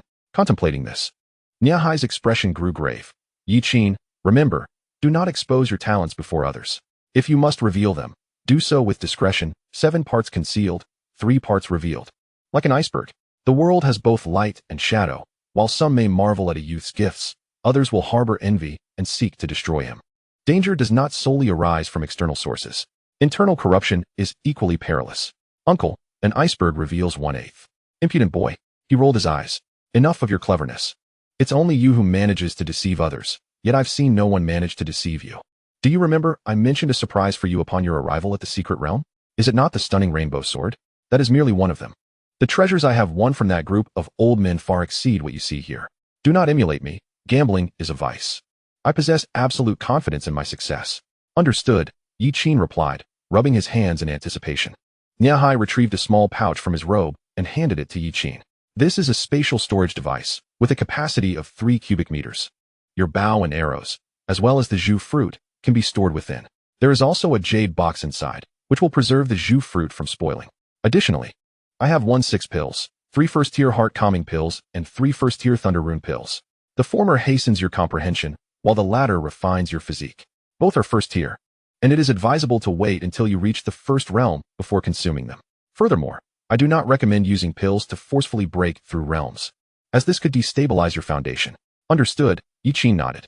His current realm had been built upon talent and effort, accumulated gradually. His foundation was far more substantial than those who had toiled diligently to establish theirs. As for those 2 martial techniques while you were writing, I had already memorized them. Do you think I am foolish? When martial techniques are laid out before me, how could I not examine them? My insight is not lacking. I do not require your guidance. Very well, uncle, I shall take my leave. Begone, you scamp. I hope the next report I receive about you is of your triumph over all the special recruits, claiming victory in one fell swoop. I eagerly await that day. Yi Qin did not look back as he waved his hand dismissively. Chapter 23. So you are Yi Qin? I am curious to see if you are a fraud.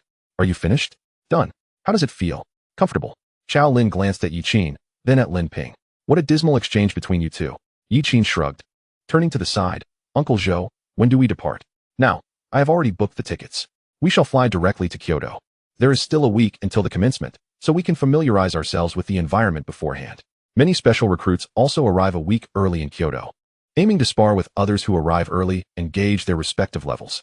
Often, rankings are largely established before the competition begins. Yi Qin nodded in understanding, noting this perspective. The group promptly set off for the airport. Meanwhile, on the other side, girl, what are you doing here? Niahai inquired, noticing Bai Yi seated on a bench, holding a pill box. Is Yi Qin around? Bai Yi fiddled with the box she had brought from home, containing condensing qi pills and cultivating yuan pills, which were still warm from her grasp. He just left. Oh, Bai Yi turned to walk away. Niahai hesitated, but called after her, girl, don't go looking for him. That boy is likely already on the plane. On the plane? Bai Yi paused. Indeed. That boy is off to participate in the special recruitment in Kyoto. I estimate he won TB returning. With his talent, he is sure to pass. A hint of melancholy flickered in Niahai's eyes. Bai Yi, contemplating the special recruitment, gazed down at her hands, her pale fingers tracing circles along the edges of the box, as if trying to round off its sharp corners. Thank you. She bowed to Niahai and turned to leave. Watching the girl depart, Niahai sighed. In times of scarcity, one cannot encounter individuals of remarkable brilliance. Though the girl possessed considerable talent, at most, she would only match the levels of Chao Lin and Lin Ping. And there were countless others like them in the special recruitment in Kyoto. Daughter, what is the matter? Bai's father hurriedly approached his daughter at the Bai family martial arts hall. Father, I wish to attend IC University. What prompts this sudden decision? Bai's father was taken aback. IC University, regarded as the least prestigious among the 9 prominent universities of the Great Summer, is situated at the northernmost part of the realm, adjacent to the frigid glaciers, where conditions are exceedingly harsh. From the very first year, students are compelled to engage in battles against the monsters residing on the glacier, resulting in a mortality rate that far surpasses that of the other institutions. A plethora of prodigies have met untimely deaths, and gradually, fewer individuals have chosen to attend. It is said that those who emerge from there are either driven mad or turned into ruthless killers. Yet, I aspire to go there. Bai Yi merely stated this. Once a girl sets her mind to something, she seldom wavers. In a conference room at Kyoto University, an elderly man with graying hair and a slender frame spoke passionately, his words flowing like a torrent. The young individuals before him felt as though they were being subjected to a public denunciation. Standing at a modest height of 1.67 meters, he emanated an aura that felt towering. The others who narrowly escaped his ire lowered their heads, behaving like wooden statues, fearful of being caught in the crossfire. In the vast conference room, there was only one exception. The sound of Su Qingqing's snoring broke the previously stagnant atmosphere, drawing the old man's ire, his brows knitting together in displeasure. The individuals being reprimanded sighed in relief as the old man's attention shifted to the little junior sister. Su Qingqing. The old man's voice echoed throughout the building. What are you doing? Su Qingqing reluctantly lifted her head, her eyes still heavy with sleep. Old dang. My experiments are progressing. Recently, I even developed something new that the vice dean praised. She exclaimed. Humph. I could easily take over the position of dean. As for you, old dang, it might be time for you to retire. The old man scoffed. You? I remember you, young lady. Last time, you claimed you would usurp my position in the admissions office, boasting about discovering a once-in-a-lifetime talent that would leave me astounded. Indeed. Speaking of which, Su Qingqing's nose seemed to rise in pride. The combined talents of Kyoto would not even be worthy of polishing his shoes. The champion of this year's special admissions is undoubtedly him. Just wait to be amazed. At that point, I will issue a new rule. The vice dean must not disturb the dean's afternoon nap, especially if your name is Lin Huai. And another rule, girl skirts must not rise above the knee, while boys must display their abdominal muscles. A sound of someone swallowing echoed, though it was not her own. The others nearby were momentarily stunned. Oh no, what if I'm tempted? Suddenly, I really want to support the little junior sister as dean. Haha. Should I thank you for allowing me to be vice dean? Lin, the old man, sneered, feeling his blood pressure rise. You know it well, she replied. There shouldn't be such a person, right? Just fabricating nonsense without any basis. Not even the combined talents of Kyoto would be worthy of polishing his shoes. The old man mused. There is, but without a name, how am I to believe it? His name is Yi Qin, and he will arrive shortly. You will see. Su Qingqing began, only to suddenly realize something and covered her mouth. But it was too late. Old Lin nodded. So his name is Yi Qin. Old man, you are using deceitful tactics. You are being dishonest. Little junior sister, I must remind you that the teacher did not employ any martial techniques. This is merely a form of provocation, he retorted. Fine. Su Qingqing huffed, refusing to play along any longer. With that, she stormed off, leaving the rest in a contemplative silence. After a long pause, old Lin broke the stillness. So, Yi Qin is the name? If he is a mule or a horse, we shall see when he arrives. Why are you all still standing there?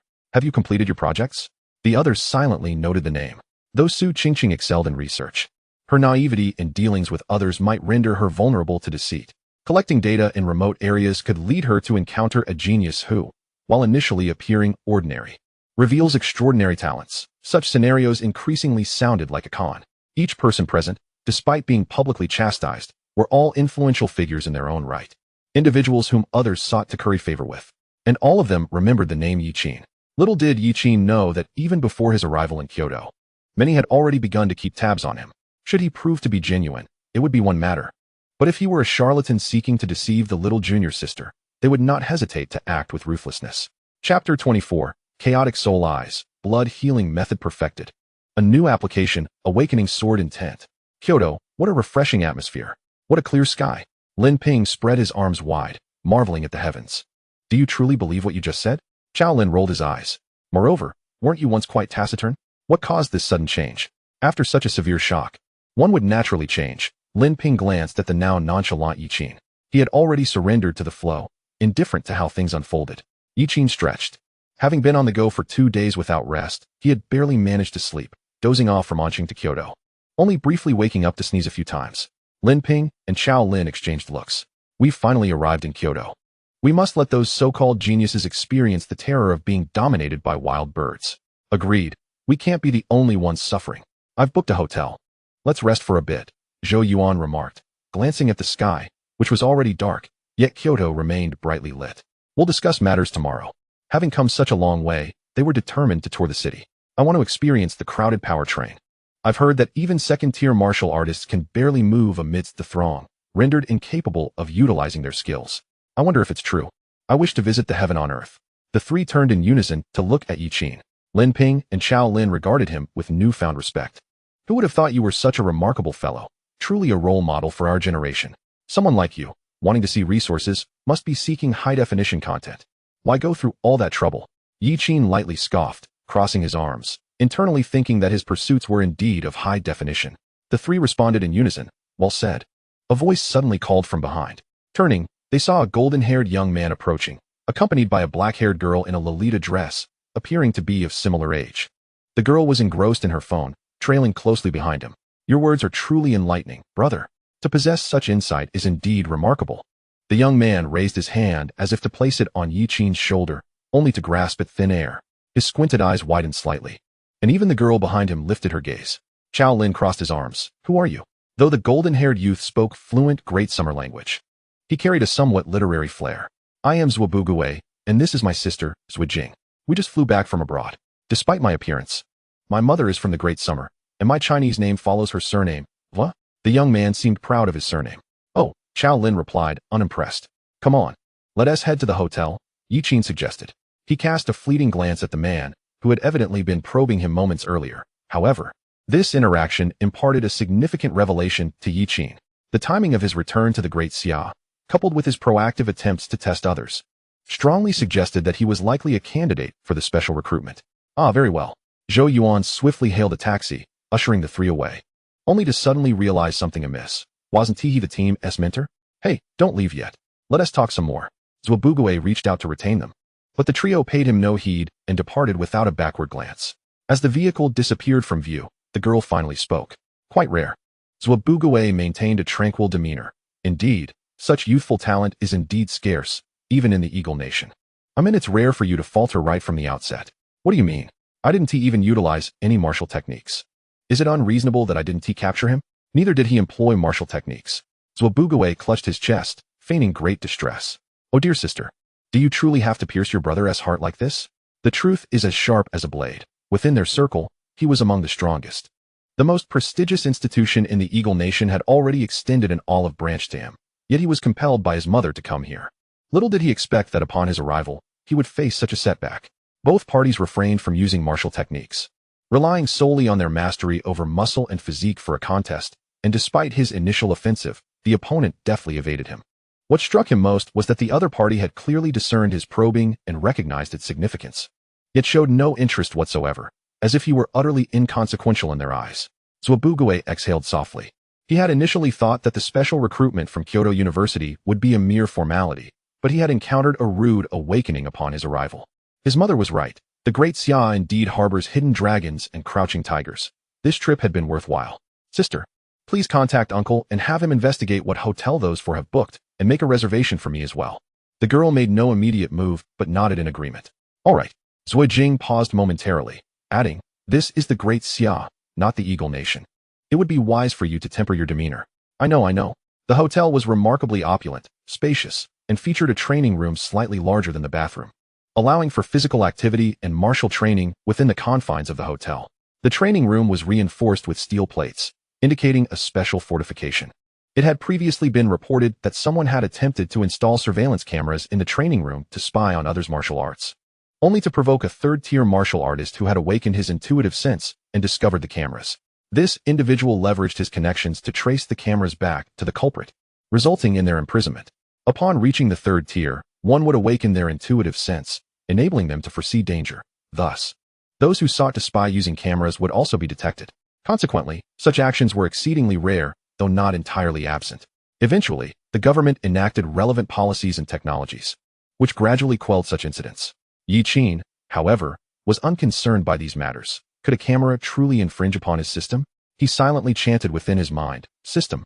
Allocate points. Blood recovery technique and chaotic soul eyes, 30 years each." In the first year of deducing the blood recovery technique, you devoted yourself to its exploration. By the 15th year, your blood recovery technique has reached a consummate level. You have deduced an alternative application for blood energy. Instead of using it to restore yourself, you may inject it into your meridians, forcibly awakening your physical potential, thereby temporarily enhancing your combat capabilities. If your meridians sustain damage, the blood recovery technique can also restore them. You realize this is rather underhanded. In a clash of equals, if your opponent cannot eliminate you in a single blow, the ultimate victor will invariably be you. By the 30th year, you sense that you are on the brink of perfecting the blood recovery technique. In the 14th year of deducing the chaotic soul eyes, your chaotic soul eyes have reached a consummate state, allowing you to inscribe the effects of the chaotic soul eyes upon your enemy's soul, akin to embedding a mark within their essence. If they possess no means to erase that mark, the influence of the chaotic soul eyes will continuously affect them. They will incessantly recall your gaze, filled with trepidation. You attempt to obliterate a swarm of mosquitoes from 500 meters away, and you succeed. Should I commend you for your endeavors?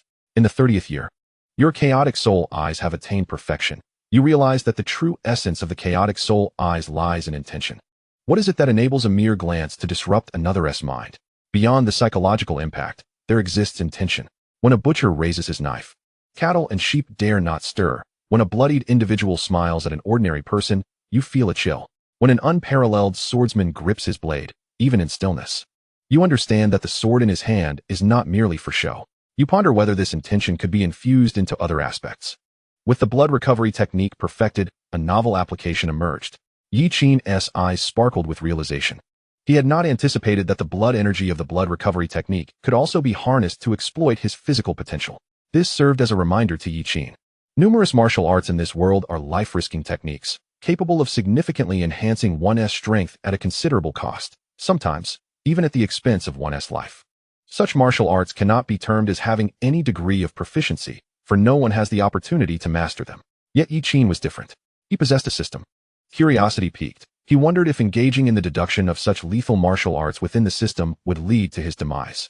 Should there be no adverse effects, he could proceed with the deduction of these life-risking techniques within the system. He was intrigued to discover what the pinnacle of such martial arts would entail. When the time came for further deduction, he could experiment with using blood energy to stimulate himself and observe whether it would impact his physical body in reality. Yi Qin recalled that when he had previously deduced the qi nourishing technique, the acupoints had ruptured, affecting reality. Additionally, the insights gained from perfecting the chaotic soul eyes flooded his mind, naturally leading him to contemplate his foundational sword techniques. If everything possesses intention, could he possibly cultivate sword intent? System. Can the foundational sword technique continue to be deduced? Affirmative. Yi Qin's heart raced with excitement. There was hope. Wait, after perfection, can it still be deduced? System. Can the qi nourishing technique be further deduced? Insufficient prerequisites. Subsequent functionalities await your anticipation. What about the lightness steps, diamond technique, and the overlapping waves technique? Insufficient prerequisites. Subsequent functionalities await your anticipation. What are these prerequisites and subsequent functionalities? Are they features unlocked only in the second tier? The system fell silent. Yi Qin inquired about all his perfected techniques, only to find that only the foundational sword technique could continue to be deduced. Its continuance likely stemmed from his comprehension of intention gleaned from the chaotic soul eyes. Indeed, the more one learns and the broader one's knowledge, the greater the potential for new insights. Yi Qin remained undeterred. System. Proceed with the deduction. 3 years for the blood recovery technique and 5 years for the foundational sword technique. Observing the previous deduction, he noted that his blood recovery technique was nearing perfection. Perhaps 3 years would suffice. As for the foundational sword technique, given his own aptitude, truly grasping sword intent might prove challenging, so he would first allocate 5 years to test the waters. In the 3rd year of deducing the blood recovery technique, you successfully achieve perfection. During the deduction process, you attempt to utilize your blood energy to stimulate your entire meridian system, growing increasingly audacious with each attempt. Ultimately, you endeavor to unleash your entire vitality, invigorating your bones and flesh, along with all your meridians. Your prowess has quintupled in a remarkably short span of time. Should you find yourself once more within the secret realm, confronted by that menacing horde of beasts, you would possess the capacity to extinguish their lives in an instant. Yet such an act would imperil your own existence. You were meant to perish, yet fortune favored you with survival. albeit at the cost of near incapacitation. However, you have gleaned the advanced techniques of the blood healing method, known as blood frenzy. Blood frenzy embodies the last vestige of pride of an ancient warrior, even in death. One must perish upon the battlefield. In your 4th year of swordsmanship training, you have tirelessly wielded your sword day and night, achieving a consummate mastery of the fundamental techniques. You have brushed against the threshold of intention, infusing your swordplay with an ineffable essence. It dawns upon you that this is the pinnacle of your current potential. Constrained by the limitations of martial arts rank, the techniques of the human tier ultimately fall short. By the 5th year, your swordplay has reached perfection. As the simulation concludes, a torrent of insights floods your mind, yet your body remains unchanged, not nearly as incapacitated as it was in the simulation. Why such a discrepancy? You ponder. Upon completion of the chi cultivation technique simulation, your entire being feels as though it is on the brink of injury. However, the crux of the matter lies in the fact that without breaking through, you cannot unlock the remaining channels. The blood frenzy brings only harm, devoid of transformation. Perhaps the system has determined this, sparing you from the adverse effects of the blood healing method in your simulation, regardless of the reason. This signifies one pivotal truth. You can indeed simulate life-risking techniques within the system, elevating them to astonishing heights. No one has ever accomplished such a feat. Techniques can be simulated to their utmost limit, yet most life-risking techniques are typically one-time use. Next, there is the sword. You retrieve your exquisite sword, the stunning swan, from your storage pouch.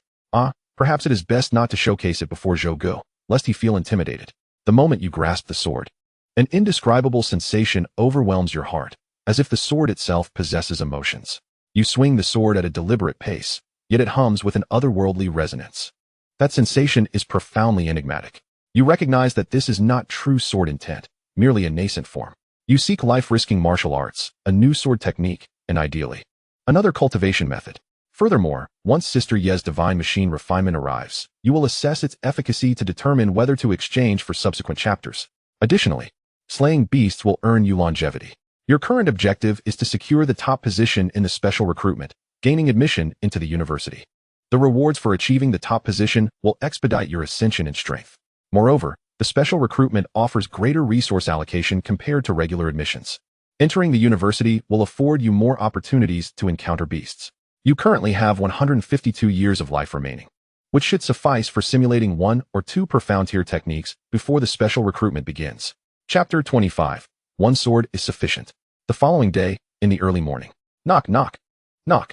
While you are engrossed in your swordsmanship practice in the training hall, a knock sounds at your door, prompting you to approach. Upon opening the door, a handsome visage greets you, reminiscent of a golden retriever, grinning broadly with polite enthusiasm. Hey, don't close the door. Don't close the door. Seeing you about to shut the door, Zhuxian hastily stretches forth his hand, grasping the doorknob. What do you want? You inquire, casting a resigned glance at his hand still gripping the knob, as he seems to wish to engage in a contest of strength, yet you do not respond, allowing him to maintain his hold. You can sense that he harbors no ill will, yet his persistent probing suggests he is rather idle. Did you have breakfast? I brought some buns. Zhuxian lifts the other hand, revealing a bun. Your expression remains placid, stifling the urge to send him crashing against the wall with an apology. I'm not interested in that. What do you mean by that? My orientation is perfectly normal. In the Eagle Nation, I am renowned as a connoisseur of the floral realm. Well, plum blossoms are flowers too. I do not have any STDs. Wait, why are we even discussing this? I want to spar with you. He continues, mainly, in the Eagle Nation, I've bested everyone in my small circle, except for those who resort to high-tier martial technology. No one has been able to defeat me. But you are different. You can easily evade my strikes, which makes you formidable. You must also be here for the special recruitment, right? Aren't you curious about your opponent's strength? Zhuxian, sensing your impatience, cuts to the chase. Noticing the sword still in your grasp, he adds, how about this? Instead of a true contest of strength, let us just have a sword duel. That should be acceptable, right? Not interested. We'll keep it simple, just a few exchanges, and it won't take long. Moreover, I won't let you strike me for free. How about this? Before the special recruitment begins, I can act as your team's guide for free, and I can offer pointers to your 2 teammates. Furthermore, if I lose, this 3rd-tier dragon blood herb will be yours. Zhuxian exclaims, revealing a blue herb adorned with red veins, exuding a potent fragrance akin to a freshly uncorked bottle of fine liquor, slightly overwhelming. All right, shall we begin now? Must you be so pragmatic? Can't we chat a bit longer, even for the sake of the dragon blood herb? I'm in a hurry. And you engaging me in conversation is merely an attempt to extract information from me. What information? What information? Zhuxian feigns a dramatic expression, clasping his chest with one hand while brandishing his sword with the other. You notice a twitch at the corner of your eye. It is evident that this fellow has some sort of storage device, not even bothering to feign innocence. Sir, fighting is prohibited in the passageway. The staff, having noticed the commotion, rushes over to intervene. 30,000. Sir, that is not money. 300,000. Sir, do you wish to fight him? Allow me to handle it. Just step aside. Very well, sir, please proceed. A few more individuals emerge from the room, including Zhou Yuan and the others, along with Zhuxian. You all seem rather unhurried. Zhuxian glances at Zhou Yuan and the others. Chao Lin and Lin Ping cross their arms, wearing expressions of amusement. Although Zhou Yuan does not exhibit their blatant demeanor, he similarly wears a look of intrigue. They had overheard the conversation between the two, and the thought of Zhuxian challenging you to a duel is quite the spectacle. Zhuxian is brimming with confidence, having practiced his family's weapon arts since childhood, achieving profound mastery. Weapons of all kinds, swords, spears, staves, halberds, hooks, none pose a challenge to him. Even many masters who have dedicated their lives to a single discipline cannot match his prowess. Among them, he has a particular fondness for the sword, harboring admiration for the ancient swordsman of the great Xia. He unsheaths a golden sword, casually performing a flourish, the blade angled toward the ground. Shall we? You adopt a basic stance, your gaze unwavering. You may attack first. Everyone holds their breath, witnessing a flash of golden light streaking through the air, sending chills down their spines. Lin Ping and the others were solemn expressions. This strike is incredibly swift. Were it them, they would undoubtedly be unable to withstand it. The youth in training attire and the woman in a white gown also abandon their nonchalance, their expressions turning serious. You slightly lean to the side as the golden sword grazes your cheek.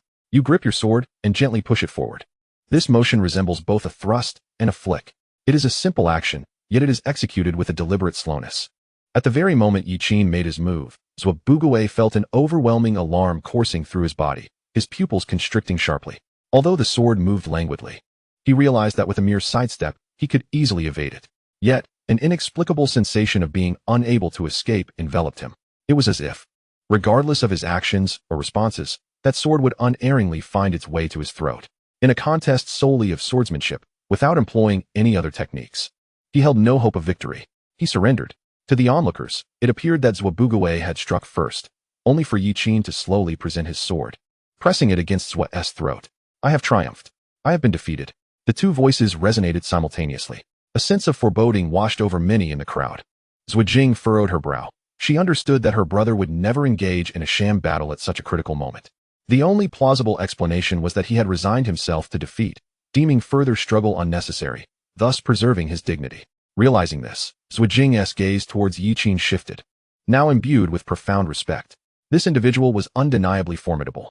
She turned to the trio of Zhou Yuan, bowing slightly. I have witnessed the confidence you exude. For now, we shall part ways, but we shall meet again on the arena. Wait, little sister. I promised this lad that if we lost, we would guide him. You cannot flee. Zhuxian replied. Let us bid adieu for now. I look forward to our next encounter. Hey, little sister. After their meal, Lin Ping glanced at Zhuxian, hesitating before speaking. Are you truly intent on following through? Of course. I made a promise. You see, in the capital, ordinary folks cannot navigate without a guide. Zhuxian remarked, and I have yet to fully elaborate on the efficacy of dragon blood grass. Zhou Yuan cleared his throat, urging, the special recruitment is imminent. Let us avoid unnecessary complications. Understood, understood. You may roam freely. Consider me a mere bystander. Call upon me when you require my insights. The group murmured in agreement, appreciating his metaphor. Yi Qin, what say you? Both turned their attention to Yi Qin. Their decisions hinged on his approval. Should he deny their accompaniment, it would be futile to argue further. 1 million. Deal. Zhuxian, anxious that the offer might be rescinded, urged, little sister, pay up. Zhuxian retorted. Do you believe I could flush you down a toilet and leave you there? Ha ha ha. Merely jesting. I shall cover the cost. To be candid, it was Lin Ping and Xiao Lin's first encounter with someone willingly paying to provide commentary. Surely this fellow couldn't be a homosexual, lusting after Yi Qin's physique, could he? Chapter 26. Yi Qin, you are now famous. One cannot deny the difference a guide makes. Zhuxian was well versed in renowned attractions, regaling the group with rich narratives. During their excursion, he attracted the attention of numerous young women, though whether they were drawn by his tales or merely seeking to exchange WeChat contacts remained uncertain. Even if this fellow were to abandon martial arts, he could thrive as a male model or a performer, Chao Lin remarked. Throughout their journey, Yi Qin remained mostly silent, content to listen. Having someone to provide explanations was indeed beneficial. Moreover, despite his seemingly effortless victory, Zhuobugui's swordsmanship was formidable. Prior to grasping the rudiments of sword intent, their skills were evenly matched. Certainly, this was partly attributable to Yi Qin's relatively inferior sword techniques. However, once Yi Qin mastered the foundational essence of sword intent, the odds shifted dramatically in his favor. Yet, this did not imply that Zhuobugui lacked strength. The sword was not his forte, and he likely harbored further hidden talents. If all participants in the special recruitment were of such caliber, it would indeed be a spectacle to behold. In truth, Yi Qin could have already transcended to the first realm. However, upon learning about the Divine Machine 100 Refinements technique, he opted to wait. Once he acquired the technique, he intended to break into the first realm. Old Yi, how do you find my service? Tell me about Dragon Bloodgrass. Third-grade Dragon Bloodgrass can temper one's mental fortitude. Upon consumption, there is a chance to awaken dragon might. However, I advise you to procure a robust martial technique beforehand, preferably one that emphasizes mental acuity, ideally of earth grade or higher. You should also gather various mental fortifying supplements. Otherwise, I fear your body may not withstand it. Third-grade Dragon Bloodgrass is not easily managed, Zhuobugui emphasized. You're probing to see if I possess a powerful martial technique for support, aren't you? Not at all. Just offering a friendly reminder. I'm not that kind of person. Rest assured, I have yet to learn any martial techniques. Aside from the Qi cultivation technique. Really? Zhuobugui's eyes widened. I have no reason to deceive you. I believe you truly. As they engaged in conversation, a voice rang out nearby. Step right up, witness the martial arts arena. Victory earns you generous rewards. Come and give it a try. Turning towards the sound, they beheld a stage in the distance where two figures stood, surrounded by an eager crowd. A man in black struck out with a palm, sending his opponent flying off the stage, thus declaring his victory. Zhuobugui explained, before the special recruitment commences, such arena challenges are quite common. The man in black is the reigning champion. Defeating him yields substantial rewards, and the victor may choose to take his place as champion. Others wishing to challenge must pay a fee, and should they succeed, both the money and prizes belong to them. In previous years, even seed candidates for the special recruitment have taken on the role of champion. Seed candidates? Seed candidates are those anticipated to perform exceptionally well from the outset. They receive significant attention. I am but an unworthy seed candidate. I believe Old Yi is not lacking either, merely in need of greater recognition. Why not showcase your skills? Yi Qin remained unresponsive. At that moment, a melodic female voice chimed in nearby. Everyone, look what I've discovered. Turning to investigate, they found a beautifully dressed young lady, fully adorned with sunglasses and a mask, wielding a selfie stick. The phone screen displayed a live stream, with a staggering 1 million viewers. Hey, someone is asking if Tian Tian can challenge the arena, but that might be a bit unfair, don't you think? Wow, it's the goddess Tian Tian, someone exclaimed, causing the crowd to erupt in excitement. Even those who had previously shown indifference to the arena were now wide-eyed in disbelief. Goddess, I adore you. I bear your children. In response, the girl removed her sunglasses and mask, revealing enchanting eyes. Everyone, please maintain your distance. Otherwise, I might grow to dislike you. At her words, those who had intended to rush forward retreated silently. As a current darling of the entertainment world, Zhou Tiantian was known for her fierce demeanor. She genuinely would not hesitate to confront overzealous fans. Yet, no one found this off-putting. Rather, they admired her authenticity. Tiantian approached the arena, addressing the champion. Might I request that you step down? I would prefer not to harm you. The champion, taken aback, took a moment to respond, finally smiling wryly. If it is Miss Zhou who wishes to participate, I would indeed be better off conceding, preserving a semblance of dignity. May I inquire whether you intend to seize the prize directly, or do you wish to become the champion and accept the challenge? Oh, how troublesome it is to accept the challenges of others. They all seem rather incompetent. Of course, this is not directed at everyone, although the outcome appears predetermined. Since the crowd is eager to witness my participation in the tournament, I cannot disappoint their enthusiasm and must indeed take part. As I stride toward the arena, the crowd instinctively parts, creating a pathway as if it were a red carpet laid out solely for me. However, just as I am about to reach the stage, I encounter several obstacles along this metaphorical carpet. Although I have approached the 5 individuals before me, they show no inclination to yield, standing resolutely in place as if I were invisible. Chao Lin and Lin Ping initially intended to step aside, but upon noticing Yi Qin's lack of movement, they too remained still.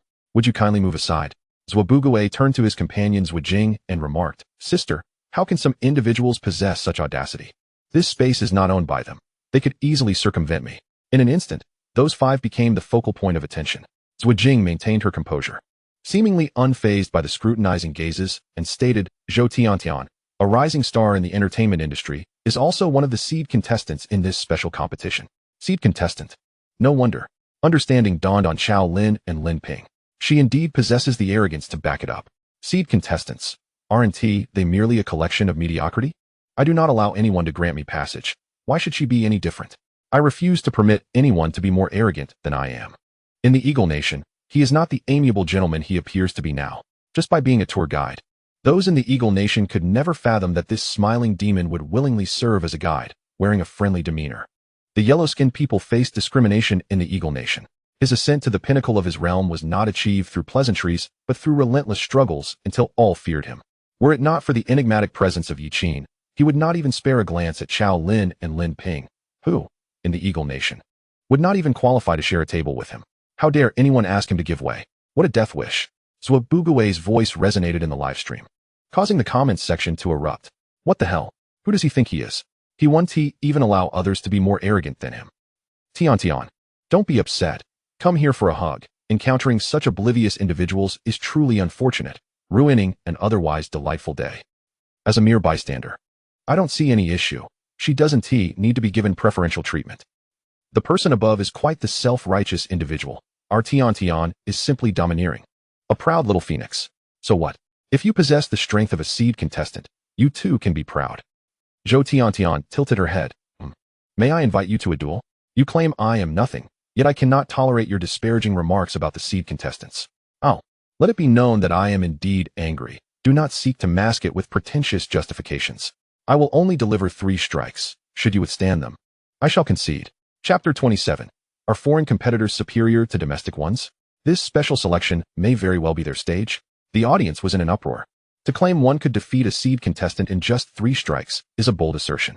Tian is a rare prodigy who, at the tender age of 17, has cultivated her chi to 16 acupoints, with 7 divine meridians already opened. This is merely the surface data, undoubtedly concealing other hidden strengths. In the livestream, the comments surged as gifts flooded in, clamoring for Tian to teach this arrogant fool a lesson. Zhou Tiantian's delicate brows furrowed, regardless of how strong this person may be. It was evident they sought to ride on her coattails, thriving on attention, even if it came from notoriety. Since you insist on this path, do not blame me for the consequences. She prepared to ensure her opponent would remain bettered for months, contemplating how to subtly direct her fans to unearth every detail of this individual's life. If they seek to bask in her limelight, she would orchestrate their fall from grace. Zhou Tian gracefully leaped onto the stage, her chi swirling, enveloping the arena in a mist. Amidst the ethereal haze, a pair of azure vertical pupils opened. It was the cloud dragon technique, and it had already reached a critical stage, nearing true transformation. She had even concealed her strength. This lad was in for a rude awakening. Zhou Tian exhaled deeply, please. Zhuxian ascended the stage as well, tilting his head to gaze down at the pair of pupils shrouded in mist, his lips curling into a smirk. Is this what you call a dragon? With a swift motion, he stomped his right foot onto the ground. In an instant, a roar resonated throughout the arena, accompanied by the shadow of a colossal black dragon unfurling its wings, emitting a thunderous roar. Its golden eyes were captivating. This was a Western dragon. Is this lad from the West? The emergence of the black dragon commanded an air of supremacy, its draconic aura overwhelming the entire arena, instantly dispersing the mist. Zhou Tiantian's complexion paled, yet she valiantly resisted the urge to falter. She raised her hand, a silver-white spear materializing within her grasp. However, the imposing figure on the stage had vanished without a trace. When did this happen? Zhou Tiantian's pupils constricted sharply. A fierce gust assailed her, unrelenting in its ferocity. It was a brutally executed whip kick, akin to the tail of the black dragon. The second strike. Boom. A resounding crash. And a massive crater formed at the young girl's feet. Zhou Tian stared in bewilderment at the man before her, unable to comprehend what had transpired. She couldn't even endure the second strike. Poor girl. Perhaps this will serve as a lesson in humility for her. It's merely my kindness that prevents me from going too far. Had it been someone else in my stead, you might not have returned whole. Zhuxian waved his hand dismissively, turning to leave. Halfway through, he suddenly recalled something. Oh, I forgot to mention, I am not even the strongest here. The true strongest has yet to make a move. In the future, strive to be a better person. If you remain arrogant, I shall confront you each time we meet. With that, he cheerfully picked up Zhou Tian's selfie stick and swaggered back toward his team. At this moment, the livestream continued. Millions of viewers bore witness to the entire spectacle of Zhou Tiantian's swift defeat. Who on earth is this extraordinary individual? They were engulfed in sheer astonishment, momentarily at a loss for words, until Zhuxian remarked that he was not even the strongest on their side. I suddenly understand why he referred to seed contestants as trash. To defeat a seed contestant in 2 strikes indeed grants him the right to say so. At this age, with such prowess, could he also be here for the special selection? This year's cohort seems significantly stronger than the previous ones. What on earth is happening this year? The Buddhist child from the western regions, the three-eyed holy clan from the southeast, the bloodline of the ice giants from the north. This special selection appears markedly different, with foreigners and even some supernatural beings allowed to participate. And now we have such a formidable individual from the Eagle Nation. Could it be that this year's first place will be claimed by an outsider? Foreigners are fine. I fear more for the beasts. I can't fathom why the school has permitted beings from the demon realm to join the special selection. It feels like we're regressing. Wait, did you all catch what this guy said? He mentioned he is not the strongest. I can't be mistaken. I heard it too, but it seems like mere humility. Otherwise, it's utterly absurd, leaving no room for others to breathe. Zhuxian noticed the comments as well. And he was not being humble. He genuinely could not contend with that individual. As he spoke, he directed the camera towards Yiqin. In response, Yiqin, upon hearing Zhuxian's words that he was not yet the strongest in the team, had already turned to leave. This individual was evidently attempting to divert blame. The other party was willing to expose themselves to further probe him through public opinion. Zhuxian followed closely behind Yiqin, her legs moving swiftly as if she were entirely unacquainted with Zhuxian. Yiqin brother, wait for me. Zhuxian dropped his phone and rushed after the crowd. However, his last utterance had already reached the ears of everyone present, as well as those in the live stream. Yiqin, a name previously unheard of. Could it be that a prodigious young talent, long hidden within a prestigious family, was finally emerging into the world? Tian, how are you? A middle-aged woman, wearing glasses, hurried over. Aunt Lu, I'm doing well. Zhou Tian fixed her gaze on the distant figure. Aunt Lu, could you do me a favor and investigate the identity of the person who defeated me? Of course. By the way, please look into the Yiqin he mentioned as well. That individual regarded her as if she were nothing more than refuse, devoid of any interest. Yet, when it came to the one named Yiqin, his demeanor shifted to one of extreme deference. Thus, the name Yiqin surged to prominence, skyrocketing to the top of the trending search list within mere hours. The entry regarding the mysterious figure who had assaulted a popular starlet occupied the second position. A clip from the live stream amassed an astonishing 10 million views in just a few hours, even reaching foreign networks. Shortly thereafter, a message returned from abroad. Someone had recognized the martial technique employed by the mysterious man. The Annihilation Dragon's lineage, a celestial tier martial art, required an extraordinarily high level of innate talent. Almost to the point of being monstrous, one could say it was a rarity found in a million. However, once mastered, it was said to be nearly invincible within its realm. It was rumored that this martial art was currently held by a certain family in the Eagle Nation. Are you saying that the individual possesses a celestial tier martial art? A rarity found in a million. What an extraordinary prodigy. Yet, such a person claims he is not even the strongest in his team. How could that be? Just listen. He is merely being modest. If you take him seriously, you've already lost. After all, it is a celestial tier martial art. I cannot fathom anyone who could surpass it. Not necessarily. Only another celestial tier martial artist can rival it. Such a prodigy can only associate with others of equal caliber. However, the name Yiqin is evidently one that belongs to Xianxia. I sincerely hope he can indeed defeat that individual. This year's special recruitment is overflowing with prodigies, and it would be utterly unacceptable if foreigners or even those beasts were to secure the first position in the special recruitment. Chapter 28, Divine Craftsmanship, fully loaded. Brother, did you see? They are all saying you possess celestial tier techniques. Oh, so, brother, do you actually have celestial tier techniques? Yiqin looked up, smiling in response to Zhuxian. The Annihilation Dragon's lineage is not your ultimate trump card. Why do you say that, brother? This is a celestial tier technique. How could it not be my trump card? It is indeed your trump card, but merely the topmost card. Thus, you can reveal it to the crowd, and to me, to set my heart at ease. Brother, your statement is rather misplaced. I have always regarded you as a friend. Why would I ever think of deceiving my brother?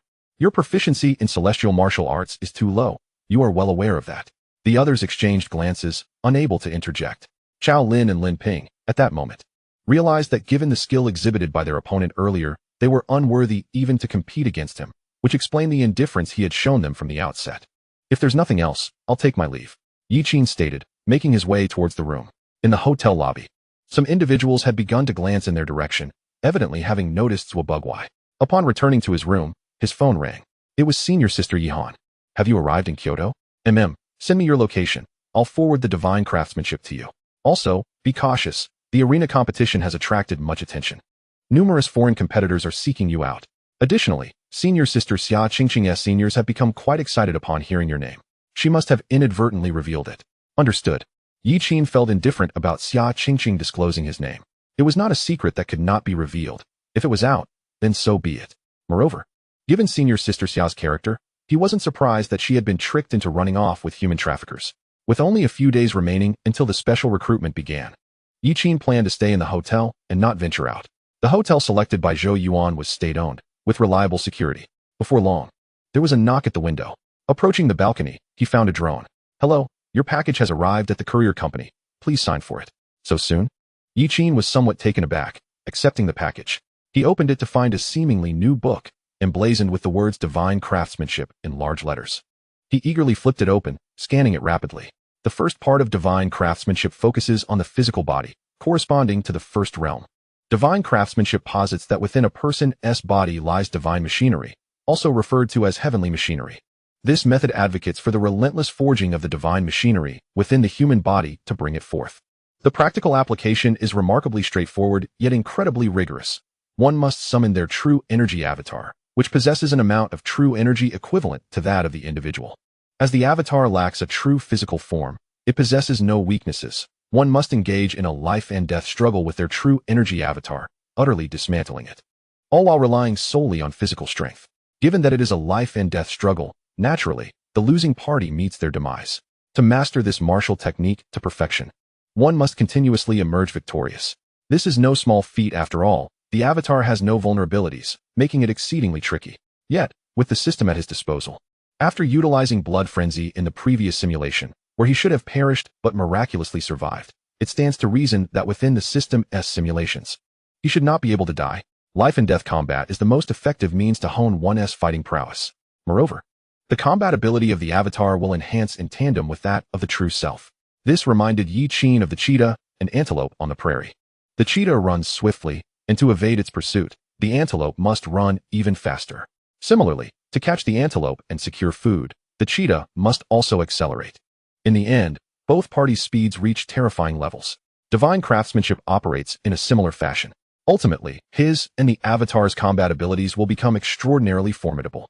Divine Craftsmanship possesses another layer of efficacy. It tempers the physical body and expands the divine meridians. Each time the physical body and true energy collide, a portion of true energy permeates the flesh, tempering the bones and blood and connecting the divine meridians. This process is exceedingly slow. Relying solely on true energy for tempering would result in a painfully protracted connection of the divine meridians. However, it also brings immense benefits. The divine meridians formed through this connection will be exceptionally robust, capable of accommodating multiple martial techniques simultaneously without causing any conflicts among the meridians. These divine meridians will be broader than those of others, allowing for a quicker flow of true energy. The so-called meridian conflict arises when different martial techniques, due to varying operational routes, produce conflicting phenomena, which can be exceedingly troublesome. It is said that mastering divine craftsmanship to perfection renders one an unparalleled divine weapon. Yi Qin's eyes sparkled with excitement. The ability to simultaneously harness multiple martial arts techniques had alleviated a concern he had long harbored. He had always feared that with his innate talent, diligent effort, and a modicum of the system's benevolence, he would not confine himself to mastering a single martial art. However, practicing various techniques concurrently could lead to conflicts in the flow of true energy, resulting in a disruption of his meridians. Now, a flawless solution lay before him. By refining the 12 divine meridians through the art of divine mechanism refinement, he could bypass the issue of meridian conflict. Turning the page, Yi Qin discovered a delicate handwritten note nestled among the text, the elegant script suggesting it was penned by a female hand. Refining the meridians through divine mechanism refinement is exceedingly time-consuming and laborious. It is advisable to wait until the special selection concludes before seeking other martial arts for meridian opening, or alternatively, to practice the qi cultivation technique directly to unseal the divine meridians. Ideally, it would be best to find a martial art dedicated to meridian opening, as it would facilitate subsequent training. Should you choose to employ divine mechanism refinement, attempting to open 1 or 2 meridians would be the limit. At the bottom of the note were 4 striking characters. Act within your means. This book had been gifted to him by senior sister Yihan, and it was likely that the handwriting belonged to her. Her decision to present him with this martial technique before the competition indicated she did not believe he could utilize divine mechanism refinement to open his meridians in such a short time frame. The intention behind this gift was to enable him to rapidly enhance his close combat abilities through the techniques contained within, allowing him to face life and death struggles with his doppelgangers. However, the inefficiency of using divine mechanism refinement to connect the divine meridians, which would consume an inordinate amount of time, had not factored into his considerations. Yi Qin opened his personal panel. Yi Qin, Earth Level Martial Technique, Qi Cultivation Technique, Perfect. Xian Level Martial Technique, Divine Mechanism Refinement, Beginner. Xian Level Martial Skills, Blood Healing Technique, Perfect. Chaotic Soul Eye, Perfect. Taiji Fist, Mastery. Huang Level Martial Skills, Diamond Skill, Perfect. Wave Stacking Technique, Perfect. Human Level Martial Skills, Basic Sword Technique, Perfect. Light Body 9 Steps, Perfect. Remaining Lifespan, 152 years. The originally simplified 24 forms of Taiji Fist were considered the most basic among human-level martial skills. Yet, upon its evolution into Taiji Fist, it ascended to the status of a Xian-level martial skill. As for divine mechanism refinement, it should be counted among the strongest of the Xian-level martial techniques. The next tier up would be the Earth-level martial techniques. With 152 years of remaining lifespan, prioritizing the evolution of divine mechanism refinement seemed prudent. The Qi cultivation technique, which he had practiced for a century, was an earth-level martial technique devoid of entry barriers, accessible even to those in the mortal realm. In contrast, the first chapter of divine mechanism refinement represented the pinnacle of Xian-level arts, corresponding to the first realm, with a higher threshold and likely requiring more time. He decided to invest 80 years to test the waters. System, allocate points. Divine mechanism refinement, 80 years. Chapter 29, Opening the Qi Sea, a unique training system? Is this a path of cultivation? In the first year of deducing the first chapter of divine mechanism refinement, you read through the text and realized a critical issue. Without reaching the first realm, you lack true energy and cannot manifest a true energy doppelganger. To condense a doppelganger, a breakthrough is necessary. You are reluctant, as this would prevent all 12 divine meridians from undergoing the refining process. In the second year, you devoted yourself to the study of divine mechanism refinement, seeking alternative paths. By the 6th year, you utilized your innate advantages, with all 36 apertures opened. You absorbed the spiritual energy of heaven and earth. You successfully forged an alternative path, creating a spiritual energy doppelganger. And your mastery of divine mechanism refinement commenced as you engaged in life and death struggles with your doppelganger, attempting to open the first divine meridian. By the 26th year, each life and death combat brought you closer to victory, and you successfully opened your first divine meridian. The moment true energy manifested, you noticed ripples stirring in the lake of energy within you. Ethereal spiritual energy surged forth from this lake, flowing into the divine meridians and transforming into true energy, which in turn became pure spiritual energy that coursed back into the lake. The lake and the divine meridians established a self-sustaining cycle. Your endurance significantly improved. You sensed that even in the absence of external spiritual energy, you could rely on the energy lake for sustenance, though its practical utility remained unclear. Drawing from your prior insights, you merged true energy and spiritual energy within your doppelganger, discovering a marked enhancement in your meridian opening efficiency. In the 37th year, you successfully opened the second divine meridian, honing your close combat skills to an even greater degree. Your instincts sharpened, even before your doppelganger moved. You could anticipate the angles from which your opponent might attack.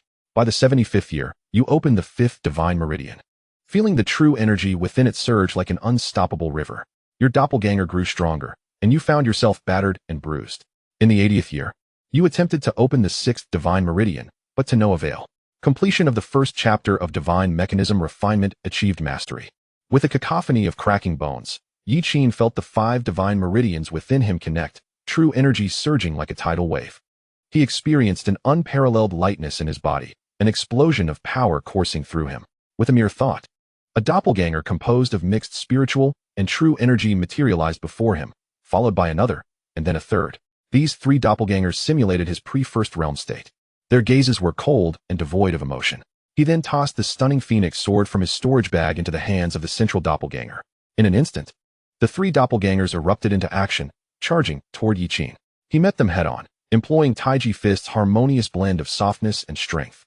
After 13 breaths, Two unarmed doppelgangers shattered into fragments, while the sword-wielding doppelganger held out for merely 3 more breaths before being crushed by Yi Qin's palm. It was noteworthy that the fighting techniques of these 3 doppelgangers were on par with his own. The only disparity lay in their physical attributes. This exemplified the efficacy of divine mechanism refinement. After countless rounds of combat, he could now overpower his former self solely through physical prowess. In the context of divine mechanism refinement, each battle with a doppelganger was a life-and-death struggle. A strike would either be dodged or redirected by Taiji Fist. The doppelganger could also employ true energy to activate the diamond skill, enveloping itself in a layer of golden radiance, making Yi Qin feel as though he were striking a thin steel plate, even when he struck the doppelganger's head with sufficient force to obliterate it. The doppelganger could not perish. It merely had some true energy dissipated. It was then that he realized how troublesome it was to possess an arsenal of fully mastered martial skills. Fortunately, his opponent lacked a physical form and could not utilize the blood-healing technique. No wonder senior sister Yihan had advised him to act within his limits. For an ordinary person, the risks of such an endeavor were substantial. Furthermore, according to the principles of the first chapter of Divine Mechanism Refinement, one must first possess true energy to condense a doppelganger for refining the divine meridians. It was unlikely that even the creator of the martial technique had anticipated someone could refine all 12 meridians through this method, with the maximum feasible being 11. Upon accessing his personal panel, Yi Qin discovered another pleasant surprise. His lifespan had increased by a full 40 years. He quickly realized that this was due to his breakthrough to the first realm. According to senior sister Xia, his life tier had elevated, resulting in an extension of his lifespan. Opening the first divine meridian took 20 years, and the subsequent 4 meridians required an average of just over 12 years each. With 7 more divine meridians to unseal, an additional 84 years would be necessary. Even though he had opened the 5th divine meridian by the 75th year, he had spent the subsequent 5 years attempting to open the 6th. Theoretically, opening the remaining divine meridians should take around 80 years. Originally, he had only 72 years left, which was insufficient. However, now that he had gained an extra 40 years, this was no longer a concern. The system, after 80 years of intricate refinement, has successfully simulated the essence of the divine mechanism. In the first year of simulation, you executed a 1,000-year kill that shattered your clone. From that moment forth, you began to vigilantly guard your backdoor, sensing an insidious intent lurking within your doppelganger. By the 8th year of simulation, you successfully unlocked the 12th divine meridian, entering realms previously unattainable in the art of divine mechanism. Each of your 12 meridians has been forged through relentless trials, with vital energy coursing through them as though 12 great dragons roar and swim within you. The simulation concludes, and the upper chapter of the divine mechanism is completed. As he opened his eyes, the vital energy surged within him like a tempest. Yi Qin felt invigorated, as if he could battle for an entire day and night without the slightest hint of fatigue.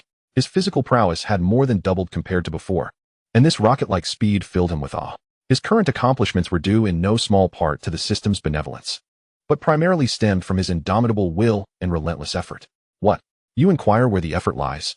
Allocating lifespan and enhancing attributes through the system. Does that not require mental exertion? The system merely requires focus on simulation, while he expends irreplaceable brain cells. Ding, ding, ding. It was a call from Senior Sister Yi. Hello, Senior Sister Yi. Have you received the divine mechanism? I have. That's good. With only a few days left until the special recruitment competition, you may review it. But it's best not to practice. You may not realize the peril of life and death combat with your clone. A moment's inattention could lead to serious injury, affecting your performance in the competition. My advice is to refrain from practice. If you can grasp the methods of the clone in the days leading up to the competition, that would suffice. It took me 3 days to learn the techniques myself. You may use the clone for practice, but do not attempt to refine yourself through the methods contained within. Although Yihan had already cautioned him in the book, her concern compelled her to call. She even regretted sending the divine mechanism at this juncture. Yi Qin pondered for 2 seconds. Senior sister, you're too late. You've practiced? I have mastered it. An extended silence ensued. Had it not been for the slight sound of hurried breathing on the other end, Yi Qin might have thought the call had ended. What did you say? Yihan's voice was thick with disbelief. Senior sister, I have mastered the methods of the clone. Oh, I see. I thought you had startled me. However, to master the methods of the clone in such a short time is indeed remarkable, bordering on prodigious. Moreover, I unintentionally opened a few meridians. What do you mean by a few? It sounds as though you opened more than one. You are not. The once calm voice on the other end of the line began to crack. Senior sister, is something wrong? Of course it is wrong. This is beyond wrong. On the other end, Yihan was in disarray. She glanced at the time, Then at her phone's notification of a package delivery. It hasn't even been 10 minutes. Yihan felt her worldview shatter, more so than when she had sensed the completion of her own vital energy cultivation. For Yihan had also practiced the divine mechanism. But due to its overwhelming difficulty and the time and effort it demanded, she had given up after opening a single meridian. She had recommended this martial art to Yi Qin, hoping he would hone his close-quarters combat skills through battling his clone, never anticipating he would use such methods to unlock meridians. Many Earth-tier and Heaven-tier martial arts are equally challenging in their first stages of meridian unlocking, yet the benefits are substantial. However, even Heaven-tier techniques do not require the years of arduous effort that the divine mechanism demands to open a single meridian. The challenge of unlocking a meridian in the divine mechanism surpasses that of Heaven-tier techniques, yet the benefits are not significantly better, with the only clear advantage being the absence of meridian conflicts. Yihan yearned to reach through the phone and grasp Yi Qin by the collar to ascertain whether this fellow was truly human. "You aren't jesting, are you?" Yihan inhaled deeply, striving to regain her composure. "I am not." Yi Qin shared this revelation with Yihan for two reasons. First, as senior sister, Yi was not merely an outsider. Had it not been for her investment in this martial art, he would indeed have been anxious about the possibility of meridian conflicts. Her provision of this martial art implied an expectation of his potential. Thus, he must demonstrate his worth, ensuring further investment. Secondly, if he aimed to cultivate an image of extraordinary talent and aptitude, he ought to do so thoroughly. "How many meridians have you opened?" 3. The sound of the phone dropping to the floor echoed. "Senior sister? I am fine. You haven't been injured, have you?" "No." Yihan remained silent, refraining from asking how many meridians Yi Qin had opened in total. In such a brief period to unlock 3 meridians, was it even feasible to unlock additional divine meridians? "Excellent, truly excellent. You mirror my former self. I eagerly anticipate your performance in this special recruitment. By the way, there is one more thing. I had intended to wait until you passed the special recruitment to inform you, but since your success seems assured, I can share it with you now. Upon entering the academy, you must immediately enroll as Professor Lin Huai's student. May I inquire why? Furthermore, isn't it only graduate students of martial arts who can apply for a mentor? Even if I enter, I would still be an undergraduate. The school has introduced a new policy called the undergraduate mentorship system. There are exchange students from the Demon Kingdom eager to enter Professor Lin's team. Their motives tied to a significant research project he is undertaking. I do not know the specifics of this project, but it is crucial. That night, when you and Qingqing were attacked, someone leaked her whereabouts. They intended to use her to coerce Professor Lin. During that period in Anqing, there was a surge of incidents involving demon beasts attacking humans as they were searching for Qingqing. Each beast served as their eyes, even if killed. As long as they glimpsed Qingqing before dying, they could relay the image back. Fortunately, they had not pinpointed her location. Otherwise, that night, you would have encountered not an ordinary wolf beast, but a wolf lord of the 4th realm. By the way, Qingqing is a disciple of Professor Lin. Upon hearing this, Yi Qin quickly grasped the situation. He recalled how, in later conversations, Sister Xiaxue had mentioned that she had intended to assist him that night. It was fortunate that he resolved the situation swiftly. Sister Xia had not arrived in time to help. Had Sister Xia intervened, whether or not she killed the wolf beast, it would have triggered a response from beasts of the 4th realm and above, likely leading to his own demise as well. Wait a moment. Yi Qin realized something was amiss. The founder of the condensing chi pill was also surnamed Lin. He remembered by mentioning that the condensing chi pill was invented by a Professor Lin from Kyoto University. Indeed, it is he, Professor Lin, whose contributions to the Great Xia extend far beyond this. It would not be an exaggeration to call him a national treasure. Joining Professor Lin's team, even if he could not partake directly in the research, would yield immeasurable benefits due to this prestigious affiliation. Yihan suddenly recalled Yi Qin's earlier words, pausing momentarily before adding, although you may not need it. He requires no connections. With such innate talent, as long as he does not falter along the way and continues to grow, he becomes the greatest asset of all. To unlock 3 divine meridians in 10 minutes using the divine mechanism, she would not have dared to dream of such a feat. Chapter 30. The tournament begins. Time always flies swiftly, and in the blink of an eye, the day of the special recruitment has arrived. Knock, knock, knock. As the door swung open, a group of neatly prepared individuals stood before me. You truly haven't gone out at all, Zhuxian exclaimed, astonished to learn that Yi Qin had indeed confined himself to the hotel for several days, completely oblivious to the uproar outside and online. You have no idea. Zhuxian interjected. The online discussions have become quite tumultuous, with everyone ranking their favored contestants. Among those most hopeful for the championship, Zhuxian finds himself in 4th place. Some have unearthed your past performances in Anqing, deeming them unremarkable and unworthy of Zhuxian's praise, hence your absence from the rankings. Zhuxian sighed. I've already stated that Brother Yi is undoubtedly superior to me, yet they refuse to believe it. Nevertheless, it matters little. True talent will shine through adversity. And I trust Brother Yi will astonish them. Brother Yi, you've broken through to the first realm, haven't you? I can hardly sense your aura anymore. I never imagined you possessed such techniques for concealing your presence. It truly broadens my horizons, he continued. Yi Qin cast a glance at Zhuxian, noting that both the qi cultivation technique at the earth level and the divine veins unlocked through the meticulous refinement of the divine mechanism shared a commonality. The original 20 acupoints of the qi cultivation technique had become even more resilient due to their reconstruction, rendering them imperceptible to the ordinary person's awareness. To the untrained observer, it would seem he possessed only 16 acupoints. The same held true for the 12 divine veins. Through relentless honing, their walls had become exceedingly robust, effectively concealing the flow of true energy, making him appear as an unawakened commoner in the eyes of others. Yet Zhuxian evidently did not perceive it this way. He simply assumed that Yi Qin had grown even stronger. Yi Qin turned his attention towards the trio of Zhou Yuan and the others. Let us proceed. All right. Hey, Brother Yi, aren't you at all curious about who those three are? The young lady from the Xianyuan family in the capital, the son of Buddha from the western regions, and the young leader of the three-eyed sacred clan. It's not as if I don't keep up with the news, he replied. The most disheartening aspect was that, despite the special recruitment being held in the capital, only one individual from the Great Xia could barely squeeze into the top three. The Xianyuan family had produced several martial saints at the fifth realm, making them a prestigious clan. Xianyuan Qingyao, rumored to be the most exceptional descendant of this generation, has maintained an undefeated record throughout her life, having mastered the qi cultivation technique up to the 18th acupoint and proficiently grasped her family's celestial martial arts at an early stage. That she could only rank third speaks volumes about the intensity of this special recruitment. This marked the first time in history that Kyoto University permitted foreigners, even those from demon nations, to participate in the special recruitment, drawing unprecedented attention compared to previous years. After verifying their identities, the group entered a massive structure crowned with a silver-white dome. The building's area resembled that of the Bird's Nest Stadium Yi Qin had seen in his past life. Within, the crowd surged, and a rough estimate revealed at least 100 to 200 individuals, including various humanoid and semi-humanoid demon beasts. Each of these creatures exuded a formidable aura, creating pockets of vacuum around them. Zhuxian's striking golden hair quickly attracted the attention of many onlookers. Look, it's the heir of the World Destruction Dragon. That's him, the one ranked fourth. As they strolled, the world around them suddenly darkened. Upon looking up, they were met with the sight of a stunning woman with ice blue hair, whose striking beauty and well-proportioned figure were overshadowed by her towering height of 2.5 meters. She was a descendant of the northern ice giants, albeit of a somewhat diluted lineage, which explained her relatively modest stature. The standoff between them drew many gazes. It's the Icefield Princess, ranked 7th.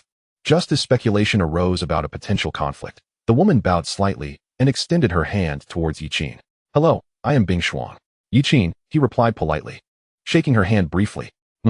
Quite cold, remarked Xiao Lin, gazing upward, mouth agape, as it was his first encounter with someone of such height. Old Lin, do you think she is warm, or? Cough cough. Don't ask me. I'm not curious, he retorted. Xiao Lin, really not curious? Lin Ping, I am a man of integrity. Hello, I am Zhuxian. The golden-haired youth extended his hand, but Bing Shuang merely glanced at him, nodded, and walked away without any intention of shaking hands. The disparity in treatment was glaringly evident. Zhuxian remained unfazed, turning to Yi Qin.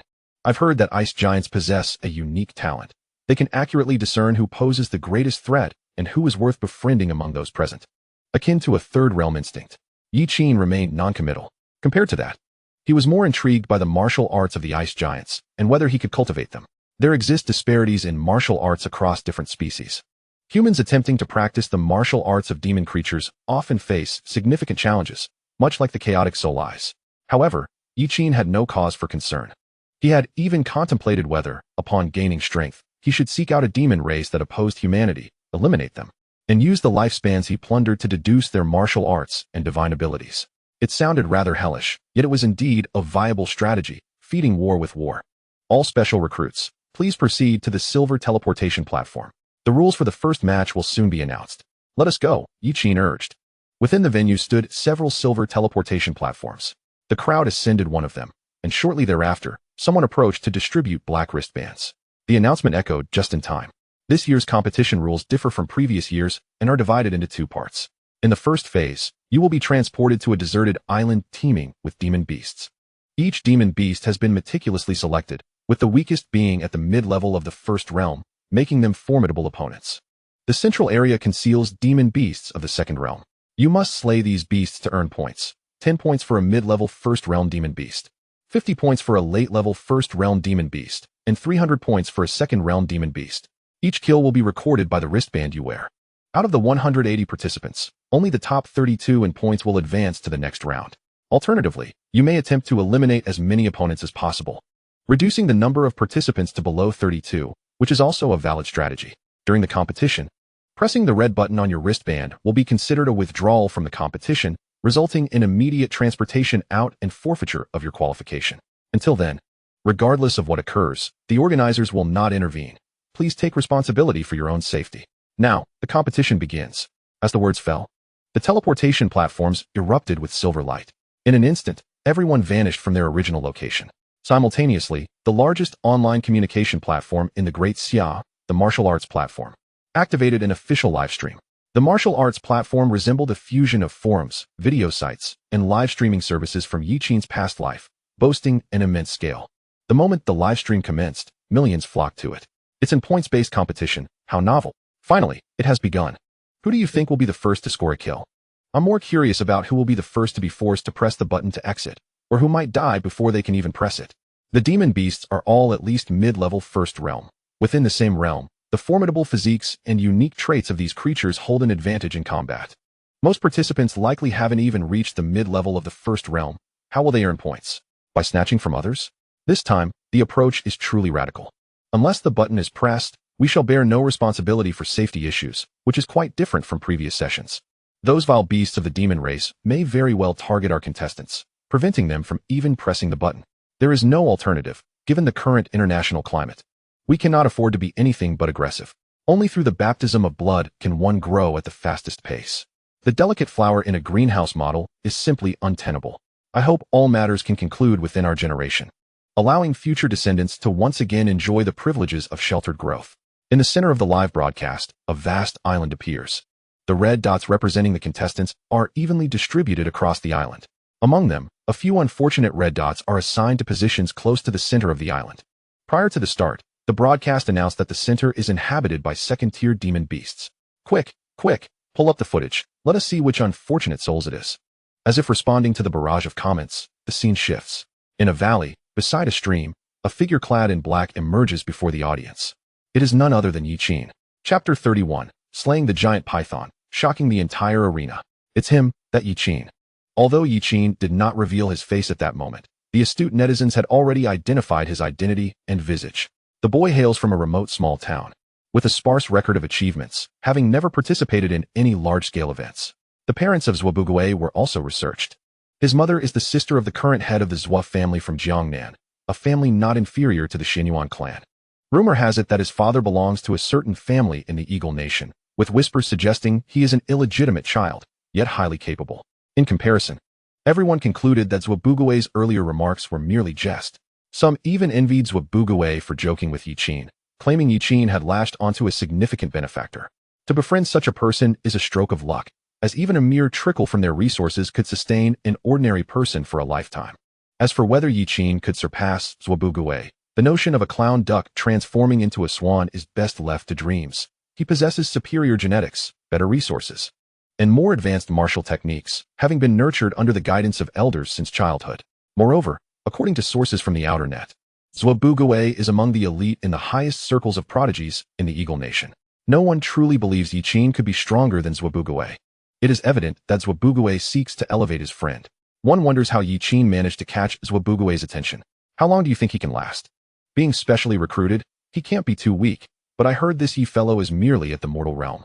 While the weakest here are mid-tier demon beasts of the first realm. The wisest course of action now is to find a place to hide and attempt to locate teammates for warmth. Who knows, perhaps Zhuxian will carry him along. Don't be so sour. Strong social skills and high emotional intelligence are also forms of talent. How many people wish to climb the social ladder, but lack such avenues? Excitement sparkled in Yiqin's eyes. To hunt demon beasts, and such a delightful opportunity at that? Yiqin surveyed his surroundings. Just as everyone assumed he would try to rally with others according to their expectations, and the director prepared to switch perspectives, 3 identical figures appeared beside him. 3 manifestations of true energy. After reaching perfection in the first part of the divine mechanism refinement, Yi Qin's application of avatars had also ascended to a new level. Simultaneously manifesting 3 avatars is not a challenge for him. Wait, what is this? Some form of avatar martial technique. Isn't this skill typically restricted to the first realm? It seems this guy has broken through the initial stage of the first realm in recent days, just don't know how many meridians he has opened. Foolishness. Opening meridians without the aid of martial techniques is a waste of talent. Utilizing martial techniques to open meridians aids in subsequent cultivation, while higher-level martial techniques can solidify the divine meridians, laying a firm foundation. If you don't open your meridians now, you'll be finished once you're eliminated. There's nothing to criticize. Whoosh. After issuing simple commands to the 3 avatars to hunt demon beasts, the next moment, 4 figures darted off in different directions, vanishing from view in an instant. Wait, what speed is that? In the background, a middle-aged woman fixated her gaze on the rapidly moving Yi Qin on screen. Is this the Yi Qin? The boy my junior sister incessantly talks about? His speed is remarkable. Has he practiced some top-tier movement technique? Aside from that, there seems to be nothing particularly special about him, other than being quite handsome. That girl has been repeating this name so much, it's almost unbearable. Coincidentally, this year she is responsible for managing the background. She is determined to see what this young man is truly capable of. Continue tracking his footage, and inform me immediately if anything arises. Sister Lu, we have a situation. So soon? Lu Qing stepped forward, observing the footage transmitted from the heavenly eye. She noticed Yi Qin had already encountered a demon beast, and it had only been less than 2 minutes since the start. It was a creature resembling a giant lizard, measuring 10 meters in length, with a blood-red forked tongue extending nearly 2 meters, and 4 eyes atop its head swiveling about. Lu Qing raised an eyebrow. It is indeed this creature. She recalled that during the selection of demon beasts to be transported to this secret realm, this particular beast was not intended to be transferred to the island. The reason being, despite being only at the late stage of the first realm, its tough skin and flesh are exceptional, enough to deter even second-tier demon beasts. This fellow has the misfortune of encountering such a creature right from the start. She was eager to see how he would handle it. According to what she gleaned from her junior sister, he had only recently reached the peak of the mortal realm just a few days ago, in such a short time. Even if he were to exert all his efforts in opening his meridians, he would not be able to open many. Time is the most equitable of elements in this world. Without time, no matter how great the talent, it cannot be fully realized. She was keen to observe how he would respond. Whether he is a mule or a horse, we shall see shortly. Upon seeing Yi Qin, the giant lizard let out a fierce roar. This is the blood serpent giant lizard, a late-stage demon beast of the first realm. What luck does this fellow have to encounter a late-stage beast right at the start? It's over. The giant lizard is a creature with a strong territorial instinct. This boy is in trouble. With a fierce roar, the blood serpent giant lizard lunged towards Yi Qin. Yi Qin could hardly contain his excitement. Finally, the moment has come. A snow-white long sword materialized in his hand. Before the giant lizard could approach, the foul odor assaulted his senses, nearly inducing nausea. Its blood-red tongue lashed out like a whip, creating a fierce gust of wind. It's over. This boy has been greedy, choosing to confront the late-stage giant lizard head-on instead of conceding. The audience felt that his chances of survival were slim. The radiant sword light sliced through the air. Yi Qin sheathed his sword. A lizard's head rolled across the rugged ground, its blood-red tongue still twitching, blood splattering everywhere. Yi Qin did not even glance at it. Walking straight past, slain the blood serpent giant lizard, claiming 91 years of lifespan. An instantaneous pause enveloped the millions watching the live stream. What just happened? I lost focus for a moment and didn't catch it. Brother, don't tell me you've zoned out. I, a mid-stage practitioner of the first realm, am fully concentrated and still can't discern how he wielded his sword. Was the giant lizard truly dispatched so swiftly? A mere cub? Your cub is 10 meters long.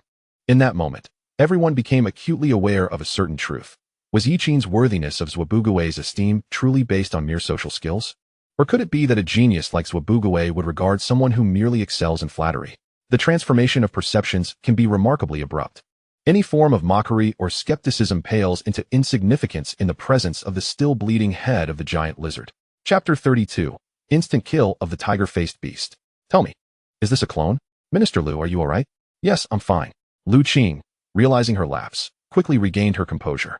Upon refocusing on the celestial eyes display, a look of gratification emerged in her eyes. It was not that she felt relieved by Yi Qin's swift dispatch of the blood snake giant lizard. After all, Those seed candidates could achieve similar feats with some tricks. What truly pleased her was that her junior sister had finally learned the art of deception. This performance was certainly not that of a novice who had just recently entered the first realm. She had likely opened at least 7 meridians. Lu Qing had assumed her junior sister remained as naive and foolish as before, yet she had unexpectedly demonstrated considerable cunning, managing to deceive everyone with their preconceived notions of her. It was no small feat that even her little sibling had learned to outwit her. A third sister. There is indeed hope for the next generation. Meanwhile, within the vast edifice crowned by a white dome, in a corner of the observation area, Yihan gazed at Xia Qingqing with a look of satisfaction. Why are you looking at me like that? Xia Qingqing blinked, shielding her chips. Han Han. I swear I'll start dieting after finishing this bag. Aren't you surprised? Surprised by what? Yi Qin's performance is entirely uncharacteristic of someone who just recently ascended to the first realm. So what? I have already stated that he is a genius personally certified by me. Is it surprising that he can annihilate that hideous lizard? Yihan exhaled deeply. I thought my best friend had suddenly become clever, and it startled her. The competition continued, and the live feed shifted. A figure with golden hair emerged into view, raising a hand as black flames engulfed the sky, incinerating a giant eagle with a wingspan of over 10 meters. He turned to the petite girl beside him. Sister, have you implanted a tracking device on me? It's merely a tracking plugin. That is not the same. At that moment, the girl appeared wholly different from her demeanor in the outside world. She was clad in a pure white bodysuit. 7 metal cubes of varying sizes levitating around her as her poised figure swayed in midair. She sported a headset-like device, and a blue screen projected in front of her. With a deft touch of her fingertips, the largest metal cube unfurled, releasing a swarm of small drones that took to the skies. In the live stream, some viewers recognized her unusual attire. A tech warrior? They are allowing tech warriors to compete this time? Isn't that outright cheating? The strength of a tech warrior depends on their equipment. As a first realm practitioner, if she brings 100 types of martial arts technology, who could possibly defeat her? But you don't understand. Although tech warriors are allowed, there are stipulations. Their equipment must be independently developed, and no more than one of each type. Are you implying that this young girl, at her age, has already developed 7 types of martial arts technology? Why isn't she directly granted admission instead of competing? Zhuobuguei turned to Zhuijing. Sister, how long until you can locate Brother Yi? Unless you want me to plant you in the ground.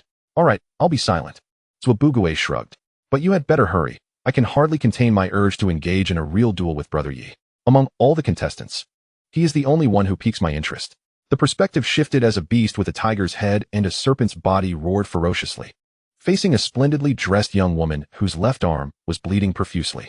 Zhou Tiantian, regrettably, was teleported right into the vicinity of this beast at the center of the island. This was a peak first realm tiger-faced beast, possessing the bloodline divine ability of lightning.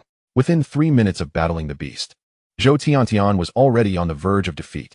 She had hoped to encounter the individual who had previously humiliated her during this competition, even if it meant suffering another indignity. Little did she expect to find herself facing mortality here. The beast opened its cavernous maw, unleashing a torrent of white lightning within. Zhou Tiantian's finger hovered over her wristband, yet she could not summon the resolve to press it. In the live stream, viewers collectively held their breath at this scene, while Zhou Tiantian's fans began to scream, unable to bear the unfolding spectacle. Tiantian, hurry and press it. Gazing at the immense serpent body, Zhou Tiantian suddenly recalled the words spoken by that person on that fateful day. There exists a gap even among seed candidates. Boom. A shadow descended from the heavens, delivering a devastating punch to the beast's head. The lightning that was about to erupt from its maw detonated within, leaving it bloodied and dismembered. The tiger-faced beast, clearly enraged, unleashed its full array of scales, silver lightning swirling around its form, also affecting the figure above it. The figure was enveloped in a golden glow, and as the silver lightning surged toward him, he assumed a peculiar stance, as if cradling a sphere. His hands moved rhythmically, as if parting the waters. And in the next moment, the furious silver lightning curiously flowed into his palms, transforming into a silver orb that danced with his arms' movements. What martial art is this? At this moment, not only the viewers in the live stream, but also numerous martial arts experts who had been following the competition turned their attention to him. In the corner of the observation area, Yihan stood up, her expression one of shock. What astounded them was not merely his ability to withstand the silver lightning, but the manner in which he did so. Utilizing pure energy to guide the tumultuous lightning, he tamed it into submission. The technique of borrowing strength to counter strength was unheard of and unseen before. As the saying goes, an outsider marvels at the spectacle, while an insider perceives the intricacies. With Yihan's peak cultivation in the third realm, she grasped the profoundness of it at a glance.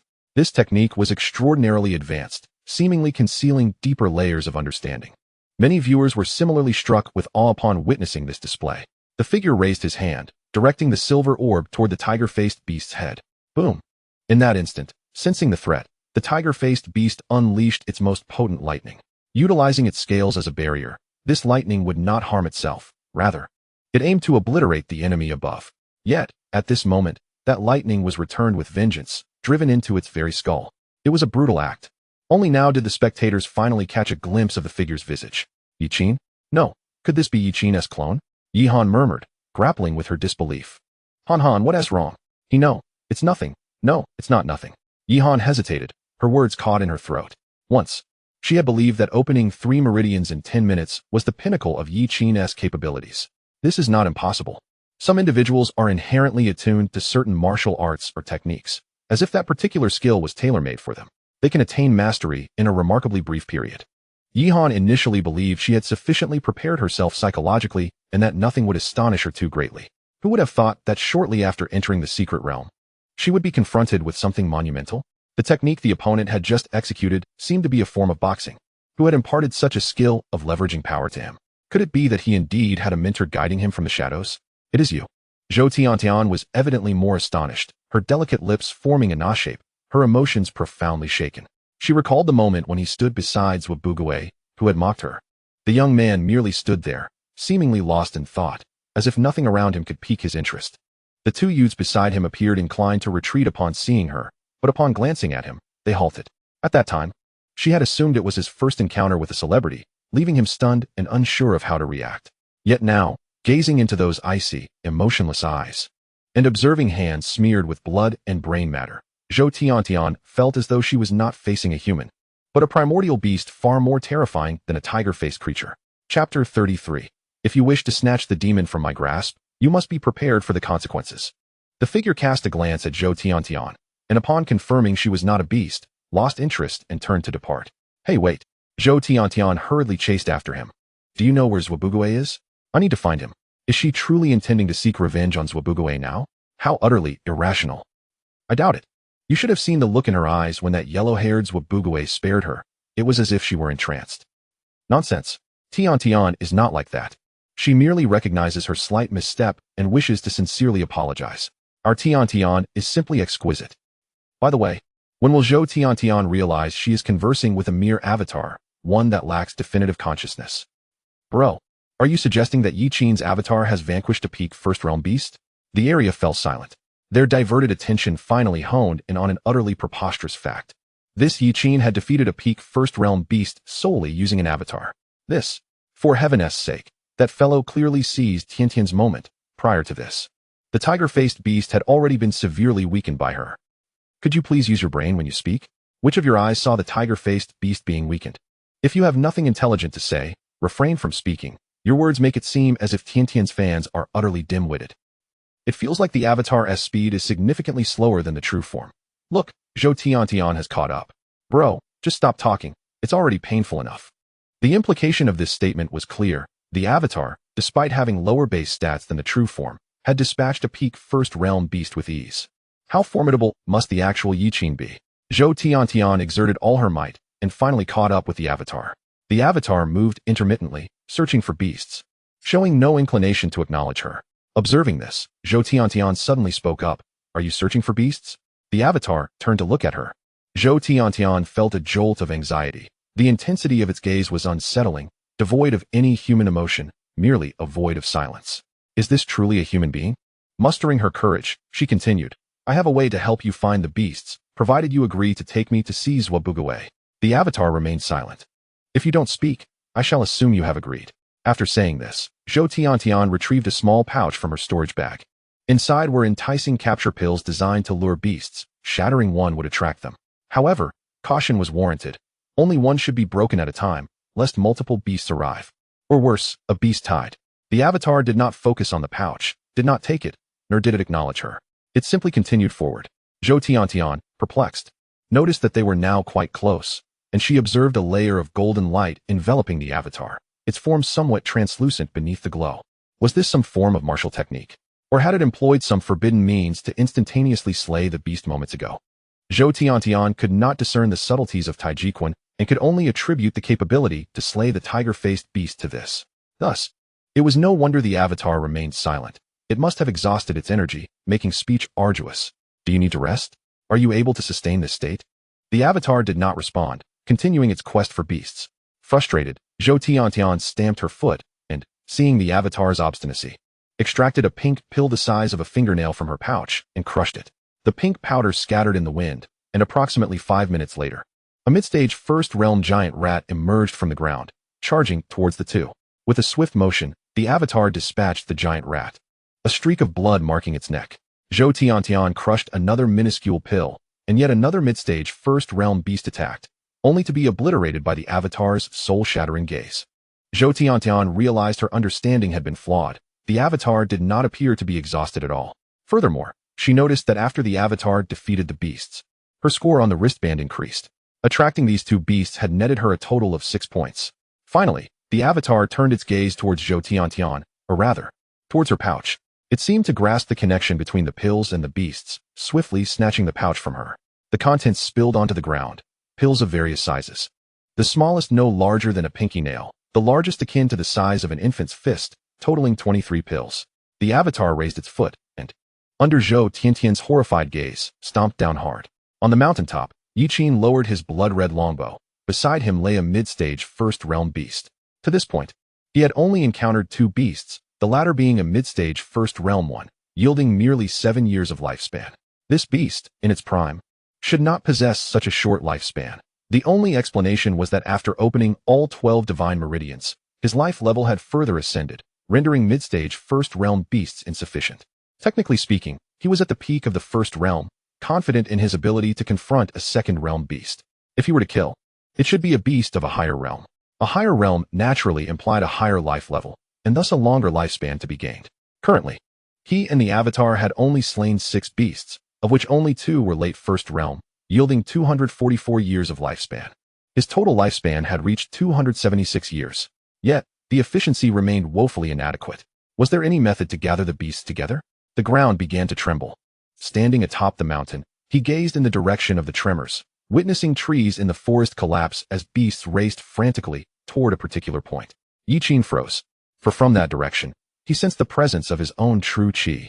One of his true qi avatars was in that vicinity. Though the circumstances remained shrouded in mystery, this is undoubtedly a divine opportunity. Yiqin's lips curled into a smile as he executed the technique of traversing the forest, swiftly retreating into the distance. In a secluded part of the island, before a purple-haired man, 10 monstrous beasts knelt tremblingly on the ground. Upon closer inspection, 3 among them were in the late stages of the first realm. The most striking feature was the singular vertical pupil atop the man's head, whose golden iris exuded an air of authority. He turned his gaze towards the source of the commotion, stepping forward with purpose. "You shall take your own lives," he uttered, his words crisp and devoid of warmth. In the next instant, all the beasts began to turn on one another, until only one remained, which drove its sharp claws through its own heart. In its final moments, its eyes shimmered with reverence, as if it had fulfilled a profoundly honorable duty. Perched atop the corpse of a 20-meter giant bird, a bald youth withdrew his hands, pressing them together in prayer, blood cascading down his fingers, embodying a figure of mournful compassion. Amitabha, this humble monk abhors slaughter, yet the Buddha possesses unyielding means. The youth's cheeks bore golden markings, appearing both sacred and otherworldly from a distance. Suddenly, he turned his gaze towards the horizon, nostrils flaring. "Ah, someone is drawing the beast horde's attention. This is perilous indeed. I must extend my aid." With a single step, he found himself 10 meters away. In his wake, golden lotuses blossomed upon the corpse, and in an instant, the giant bird was reduced to a pile of bones. Frost blanketed the entire valley, transforming the wolf pack before him into mere sculptures. A woman straightened, raising her hand as a small bird alighted upon her fingertip. The bird chirped animatedly, and the woman listened intently, her eyes glimmering with an enigmatic light. With a flick of her wrist, a dozen ice sculptures disintegrated into powder. "Sister, hurry faster." Zhubugui's eyes sparkled with excitement. "I have a premonition that this commotion was orchestrated by Brother Yi. Only he would have the audacity to provoke the beast tide at such a time." Chapter 34. Alone against the beast horde, blood becomes ever more formidable, shocking all present. What have you done?" Zhou Tiantian stuttered in shock, unable to comprehend how the other party dared to crush all the trapping pills so brazenly. This was not the way to seek death. In the distance, clouds of dust billowed, and a thunderous roar approached. The shattering of the trapping pills had become a grim reality. Zhou Tiantian, lacking the time to vent her fury at Yi Qin, hastened to flee. Otherwise, it would be too late. Her doppelganger remained fixated on the distance. Zhou Tiantian, infuriated, thought, "Even at this moment, you're still stubborn. I concede that you are indeed powerful, but no matter how strong one is, they will be powerless against a beast tide. You could be exhausted to death." Zhou Tiantian lunged for Yi Qin's arm, only to grasp thin air, as his arm transformed into wisps of true energy, followed by his entire body, which ultimately dissipated into the ether. Zhou Tiantian. At that moment, she finally understood why she had felt so peculiar. It turned out she had been conversing with a doppelganger all along. In her heart, she cursed Yi Qin 300 times. Was it truly necessary to crush all the trapping pills, leaving her alone in this predicament? She had no enmity great enough to warrant such a fate. Zhou Tiantian bolted, only to find herself surrounded by the menacing roars of beasts from all directions. There were no fewer than 60 above and below her. It seemed her only option was to press the wristband and concede defeat. The monstrous beasts regarded her coldly. The trapping pills had greatly heightened their bloodlust and hunger. Coupled with the fact that Zhou Tiantian's arm was still bleeding, they were further incited. Their bloodthirsty gazes brimmed with ferocity, as if they would charge forth at any moment to tear her apart. Yet they did not rush into action. Instead, they paused, seemingly waiting for something. In the next moment, the beast horde parted to reveal two colossal creatures that stood 20 to 30 meters tall. One resembled a tiger with pristine white wings sprouting from its back, while the other was a bull with 6 horns, possessing a single eye on its forehead and 3 tails that crackled in the air. The surrounding beasts instinctively retreated, clearing a path for these two titans. These were 2 early-stage, second-realm beasts. "It's over." Despair welled in Zhou Tiantian's eyes. "Yi Qin, you beast. I will haunt you as a ghost." Boom. A figure descended from the sky, lightly tapping the giant bull's head with his toes, causing its entire skull to plunge into the ground. Yi Qin landed beside Zhou Tiantian. "Did you call for me?" Zhou Tiantian turned to see the bull's head embedded in the earth, then glanced at Yi Qin. "Ah, no, I didn't call." "Well, yes. I did, but not like that, She became utterly incoherent. In the live stream, all viewers held their breath, captivated by the scene unfolding. This lad shows a sense of responsibility. Upon realizing his doppelganger had erred, he rushed over to assist. What good is responsibility when he can't win? Zhou Tiantian won't die. She can just withdraw. After all, Yi Qin's doppelganger saved her life. They are even now. But it seems both may end up perishing here, both eliminated. It's undeniably thrilling, yet profoundly unwise. I had thought this lad might showcase something remarkable, but alas, it's over. In the observation area, Yihan secretly felt anxious for Yi Qin. This situation certainly could not be blamed on him. It was evident that Yi Qin's doppelganger was not advanced, lacking clear consciousness and merely executing the primary commands of the body. Crushing all the trapping pills was likely a conclusion drawn from its assessment that those items could attract the beasts. Yi Qin was aware of this, which is why he rushed over, yet it was indeed unwise. With dozens, if not hundreds, of beasts converging, how could he respond? To have the chance to shine in such a special event, only to conclude in this manner, would be a tremendous pity. Crack, crack. Turning around, he noticed Xia Qingqing savoring popcorn with great delight. "Aren't you worried?" "Why should I be worried?" Xia Qingqing failed to comprehend. Yihan. Indeed. This girl harbored a strange fantasy about Yi Qin, as if he were capable of anything. Xia Qingqing's martial talent was woefully inadequate, and she had no comprehension of the implications of being besieged by dozens of beasts. Perhaps she ought to prepare some tissues, lest she find herself weeping on her clothes if the young man she supported were to lose. In the footage, Yi Qin disregarded the incoherent Zhou Tiantian, focusing instead on the 2 beasts before him. The earth trembled as the giant bull extricated its head from the ground. Clearly, Yi Qin's earlier strike had not been sufficient to slay it. The vertical pupil on its forehead turned crimson, and the giant bull reared its head, letting out a furious roar. Moo! Roar! The cacophony of beasts echoed. As if receiving a command, the monstrous beasts surged towards the 2 with ferocity. In the background, the staff exchanged concerned glances, turning to Lu Qing. "Director, should we switch the camera? After all, this is a family-friendly live stream. Showing graphic imagery may not be appropriate." This youth showed no intention of conceding defeat. He was akin to a newborn calf unafraid of tigers. The outcome was becoming increasingly predictable. In the next moment, the scene was likely to become exceedingly gruesome. "Continue," Lu Qing replied calmly. In the footage, the youth's gaze remained clear, devoid of fear. This did not resemble the ignorance of the fearless. Rather, it appeared as though he had a plan, poised and ready. Yet what was the source of this confidence? A manifestation of true energy materialized beside Yi Qin, seizing Zhou Tiantian and propelling her outward in an escape. Wait, hold on. The voice faded into the distance, leaving him alone at the center of the arena. As he surveyed the surrounding demonic beasts, a faint smile graced Yi Qin's lips, and the Zhanghong sword slowly emerged from its sheath. Let me witness the extent of a body perfected through relentless trials. With that, he swung his sword, its arc reminiscent of moonlight gliding across the night, and in an instant, the heads of 5 nearby demonic beasts fell to the ground. The essence of their blood surged towards him, tinting Yi Qin's eyes crimson. Kill!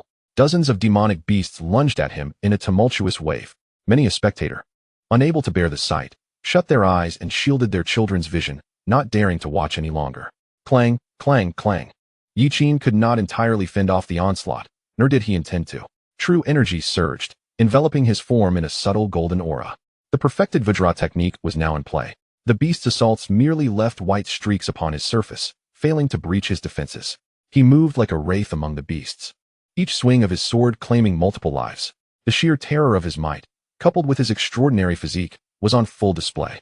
His obsidian eyes, piercing and haunting, invoked a primal fear in all who beheld them. The chaotic soul eyes, even through the screen, ensnared many in a trance. Hands that had shielded children's eyes fell unconsciously. Jaws dropped wider, and items slipped from grasp. Blood stained every inch of earth, its vaporous essence enveloping the youth. He resembled a relentless machine of slaughter. A youthful demonic deity, radiating crimson brilliance amidst the throng of beasts, leaving only bones in his wake. Everyone believed the youth would falter here, their mouths agape in shock. Feeling a jolt of electricity surge from their heads to their toes. Finally, 2 second-tier demonic beasts sensed the disturbance and sprang into action. In the celestial vision, the onlookers clearly saw the white-winged tiger and the giant bull simultaneously launching a sneak attack on Yi Qin. Dark wisps coiled around the tiger's claws, while the bull's vertical eye emitted a golden glow, aiming to seize control of Yi Qin's very soul. Simultaneously, 10 other beasts initiated suicide assaults against him. If they struck, it would be for his life. Anxiety gripped all who watched, some instinctively rising, the word careful poised on their lips, oblivious to the fact that the youth could not hear their warnings. Clang! The youth grasped the bull's horn, while the tiger's claw raked across his back, leaving 3 deep gashes. The sword flipped, sending a tiger's claw soaring into the sky. His gaze shifted, the chaotic soul eyes activated, causing the bull's vertical eye to bleed as it let out a pained roar.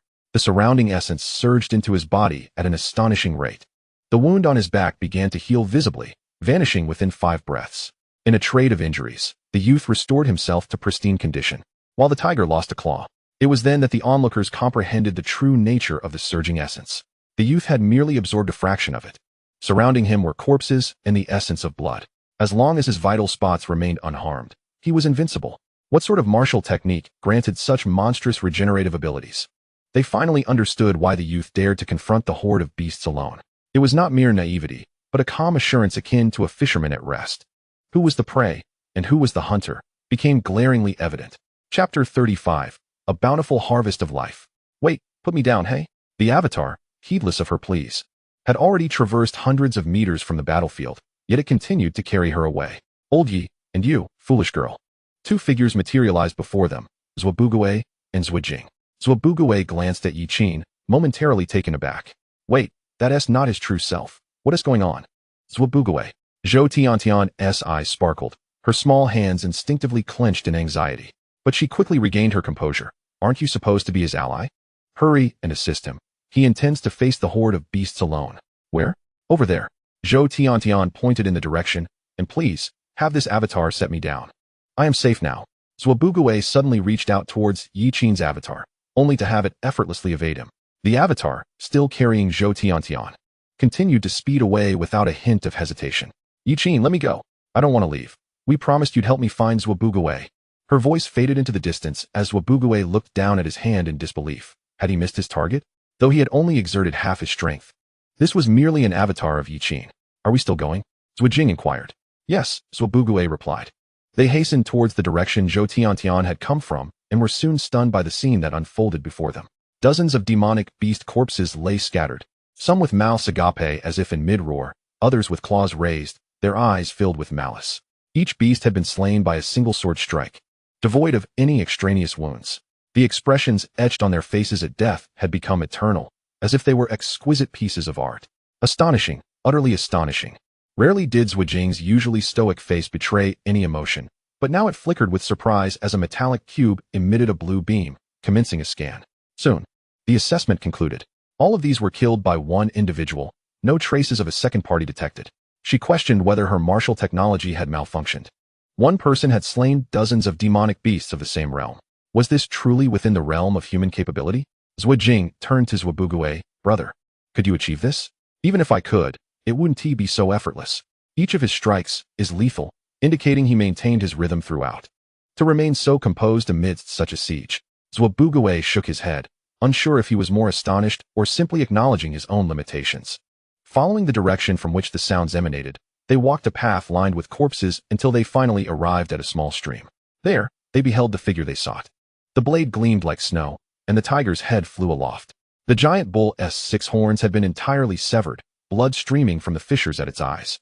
Upon witnessing the death of the tiger, it bolted in a frenzy, shedding its former ferocity. Typically, demonic beasts possess sharper instincts than humans. They are acutely aware of whom to avoid. However, the youth exuded no trace of true energy, appearing as nothing more than a vulnerable morsel for the taking. Having been lured here, it expected to feast on other beasts, and the air carried a scent that heightened its appetite.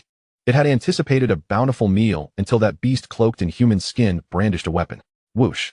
In a heartbeat, Yiqin was before the giant bull, his sword raised high.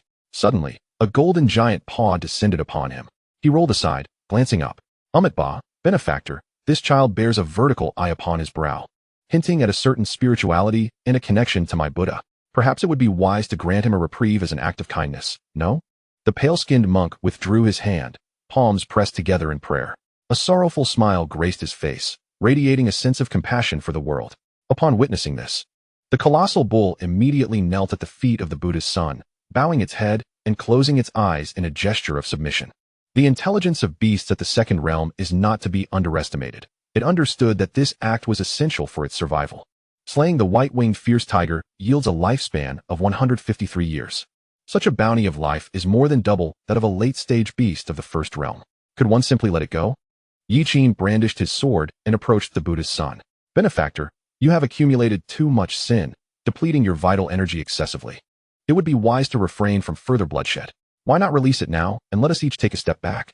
I found the monk's reasoning sound. While he had indeed vanquished numerous beasts, a commendable feat, this particular creature was undeniably precious, a descendant of the ancient and extraordinary giant bull clan. Although its bloodline had grown exceedingly thin, with a little manipulation, it might still return to its ancestral form. A youth with violet hair emerged from the forest. Grinning as he spoke, he cast a sidelong glance at Yiqin before turning his attention to the giant bull at the Buddha's son's feet. Little bull, why not submit to me? I can ensure your safety. Holy son, you have overstepped your bounds.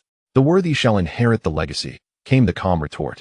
The two began to converse leisurely, their words seemingly sealing the giant bull's fate, completely disregarding Yiqin's thoughts, as if they held no concern for his perspective. Holy son, the three-eyed saint, you both have gone too far. This is clearly the prey of this human. You should not interfere. A long leg stepped forward, belonging to a woman over 2 meters tall with icy blue hair and an exquisite visage, the descendant of the Icefield giants. Frost, you have no say here. The violet-haired youth cast a dismissive glance her way, ignoring her entirely. Swish, 2 more figures appeared. The violet-haired youth smiled as he recognized them. Brother Bugue, I've long admired your reputation. Bugue glanced at Yiqin, then at the other two and the bull, crossing his arms and scoffing lightly. You may continue. Zhuxian mimicked her brother's stance, though her chest, still developing, lacked the impressive visual effect of her brother's. Yiqin's expression darkened as he turned to Zhuobugue. Are you also intent on protecting this bull? This matter does not concern me, Zhuobugue replied, stepping back. Brother, you have already slain many. Why add another to your tally? Allow us to take it, and we will offer compensation. The Buddha's son spoke amiably. Frost furrowed her brow, prepared to step forward, only to be halted by Yiqin. He coldly admonished them. I grant you both 3 seconds to kneel, bow 3 times, and hand over that bull. We will let this matter pass, otherwise, death awaits. At his words, the violet-haired saint's eyes turned icy. A mere mortal dares to threaten me, the Holy Son? Very well. You shall kneel, and offer 9 bows to each of us, and I might spare you. The Buddha's son maintained his smile, yet his eyes betrayed no hint of mirth. His robe billowed as phantom golden lotuses blossomed at his feet. Benefactor, How long will you remain entangled in delusion before you can escape the sea of suffering? The giant bull turned its head, letting out a bellow that seemed to mock the situation. What a fool. When he was battling the beasts, you did not come. Now you wish to reap the rewards? How shameless. I wish I could charge in and teach them a lesson. My advice is to avoid conflict. You are truly spineless. No, do you really think their aim is the giant bull? He has just fought fiercely. He must be at his weakest now, making it the perfect time to strike. These two clearly wish to provoke him into action to justify eliminating him. In other words, they fear this young man and will resort to unscrupulous means to deal with him here, for once he recovers, he will be far more formidable. I see. Your reasoning makes sense. I too feel the need to retreat and wait until I am fully restored before returning, though I am still frustrated and wish to vent my anger. In the spectators' area, Zhou Yuan observed the discussions on his phone, shaking his head in amusement. Naive. Yi Qin's blood recovery technique was still under wraps, known to only a few. Thus, they were unaware that he remained in peak condition. Moreover, the sanguine energy had not dissipated. These two were courting death by seeking confrontation at this moment. In the forest, Yi Qin wasted no words and charged with his sword drawn. The glimmers in the eyes of the two adversaries flickered. They had indeed taken the bait. The giant bull bore no ancient bloodline. Their performance was aimed squarely at Yi Qin. No one was a fool. After witnessing Yi Qin's prowess in battling a multitude, both sensed a threat, having just carved through a throng of beasts. Now was the moment to strike while he was most fatigued. They needed to seize his life while they could. Thus, they concocted this pretext to incite him into action. Indeed, he was a brash man, easily provoked. The Buddha's son reached out gently, a golden palm descending toward Yi Qin. The violet-haired youth's third eye opened, resembling a purple mirror set to reveal Yi Qin's true nature, intending to see through all his secrets. Yi Qin raised his sword, and this time, he harnessed his intent, a fusion of his perfected soul disruption eye and foundational swordsmanship, creating an essence unique to him. This thread of intent, though not yet true sword intent, was already sufficient. The golden lotus petals shattered piece by piece as the colossal palm split in two. Simultaneously, the Buddha's hand was cleaved asunder. The purple mirror reflected Yi Qin's soul, the figure within becoming increasingly distinct. It seemed that when the mirror image matched his true form, dire consequences would ensue. Just then, the figure within the mirror opened its eyes, radiating divine light, causing the mirror to shatter in an instant. The violet-haired youth emitted a stifled grunt, blood trickling from his mouth, disbelief etched across his features. He could not comprehend why a mere reflection could disrupt his divine abilities. Thud! The Buddha's palm fell to the ground, transforming into a pure white elephant's hoof. He had no time to express his pain, hastily channeling his vital energy to defend himself. As the brilliance of Buddhist light enveloped him, 3 golden rings forming a protective barrier. A massive golden white elephant apparition loomed behind him. Die! Yi Qin bellowed, the shocking swan sword slicing through the air. In the astonished gaze of the Buddha's son, the 3 golden rings disintegrated inch by inch. Failing to withstand even 3 breaths of time, the pinnacle of his Buddhist sect's defensive techniques had crumbled. Spare me, came a plaintive cry, but Yi Qin did not glance back, striking forth with a single sword stroke. Swoosh! Blood splattered as a head toppled, morphing into a grand elephant's head. It was indeed a white elephant. Slaying the sacred white elephant yields a lifespan of 139 years. What in the world are you doing? A breathtakingly beautiful girl rushed to Yi Qin's side, her voice laced with fury. Clad in a flowing red dress adorned with a golden phoenix motif, she was strikingly lifelike. Yi Qin cast her a glance and retorted, "Scram. You." The girl's cheeks flushed crimson. "What is your attitude? Do you realize you just killed the Buddha's son of the kingdom of Yin? This is a significant diplomatic incident. You could even jeopardize your admission to Kyoto University. Do not think I am unaware. You were here first, hiding in the forest the entire time. When these two sought to snatch the prey from me, you did not show yourself. Now, you emerge to tip the scales. What are you? 3 seconds. I suggest you move aside." Yi Qin brandished his sword, advancing toward the violet-haired youth. The youth, blood trickling from the corner of his mouth, instinctively took a step back at Yi Qin's approach. Upon realizing the gravity of his actions, he was suddenly engulfed by a sense of humiliation, a fierce glint flashing in his eyes. How could he, of all people, be intimidated by a mere servant? "You cannot lay a hand on him." The young girl interposed herself before the violet-haired youth, her spear aimed menacingly at Yi Qin. "Qingyao, you needn't intervene. This matter is indeed my fault," the violet-haired youth replied with a bitter smile. The livestream chat erupted in chaos. "Is that the one from the Xianyuan clan? It seems he was here all along, yet he let Yi Qin suffer without intervening. How contemptible. Not supporting his own kin, but siding with an outsider. What a disgrace. I sense there's something more between them. Xianyuan Qingniao's attitude towards the three-eyed fellow is decidedly peculiar. What a pair of despicable lovers. Is no one addressing Yi Qin's previous strike? That blow was evidently out of the ordinary. Indeed, it possessed a unique elegance. Could it be? Wait a moment. Does this imply? Speak plainly. Why resort to riddles? The violet-haired youth gazed earnestly at Yi Qin, though a deep-seated malice lurked within his eyes. My friend, I acknowledge my wrongdoing. How about I offer you an apology? An apology means nothing. What do you mean? Luo Yuan has already apologized. What more do you desire? I have already afforded him the chance to kneel and beg for forgiveness, yet he squandered it. Yi Qin raised his sword. You, Xianyuan Qingniao gritted her teeth. Drawing her spear from her back, a cerulean phoenix perched upon it, lunging towards Yi Qin. With a swift motion, Yi Qin dismissed her attack with the back of his sword, sending her flying without even a glance. The force she encountered was beyond what any mere first-realm human should possess. Yi Qin did not relent. He advanced several steps, targeting her joints first, then driving his sword into her abdomen, channeling his vital energy to obliterate her meridians. Though he was uncertain how to incapacitate someone, dismantling her spiritual veins would suffice. To dare strike at him was to prepare for death. A searing agony coursed through Xianyuan Qingniao, and she fainted, succumbing to the unbearable pain. To have her crippled was a fate harder to bear than death itself. Yi Qin turned his attention to the violet-haired youth. Now, it is your turn. The youth forced a stiff smile. I believe there may be some misunderstanding between us. Descend to the underworld and speak with the emissary of death, Yi Qin declared. His sword slicing through the air, for forgiveness was the domain of the underworld's judge. His duty was to escort the other to the nether realm. The violet-haired youth's gaze hardened as he swiftly flipped his wrist, launching a golden-purple sleeve arrow aimed directly at Yi Qin's brow. But at that moment, he locked eyes with Yi Qin, as if his soul were spiraling into an endless vortex, disoriented and chaotic. The youth experienced a fleeting moment of distraction before collapsing to the ground, lifeless. Eliminated the three-eyed clan member, siphoning off 130 years of life. Silence enveloped the arena.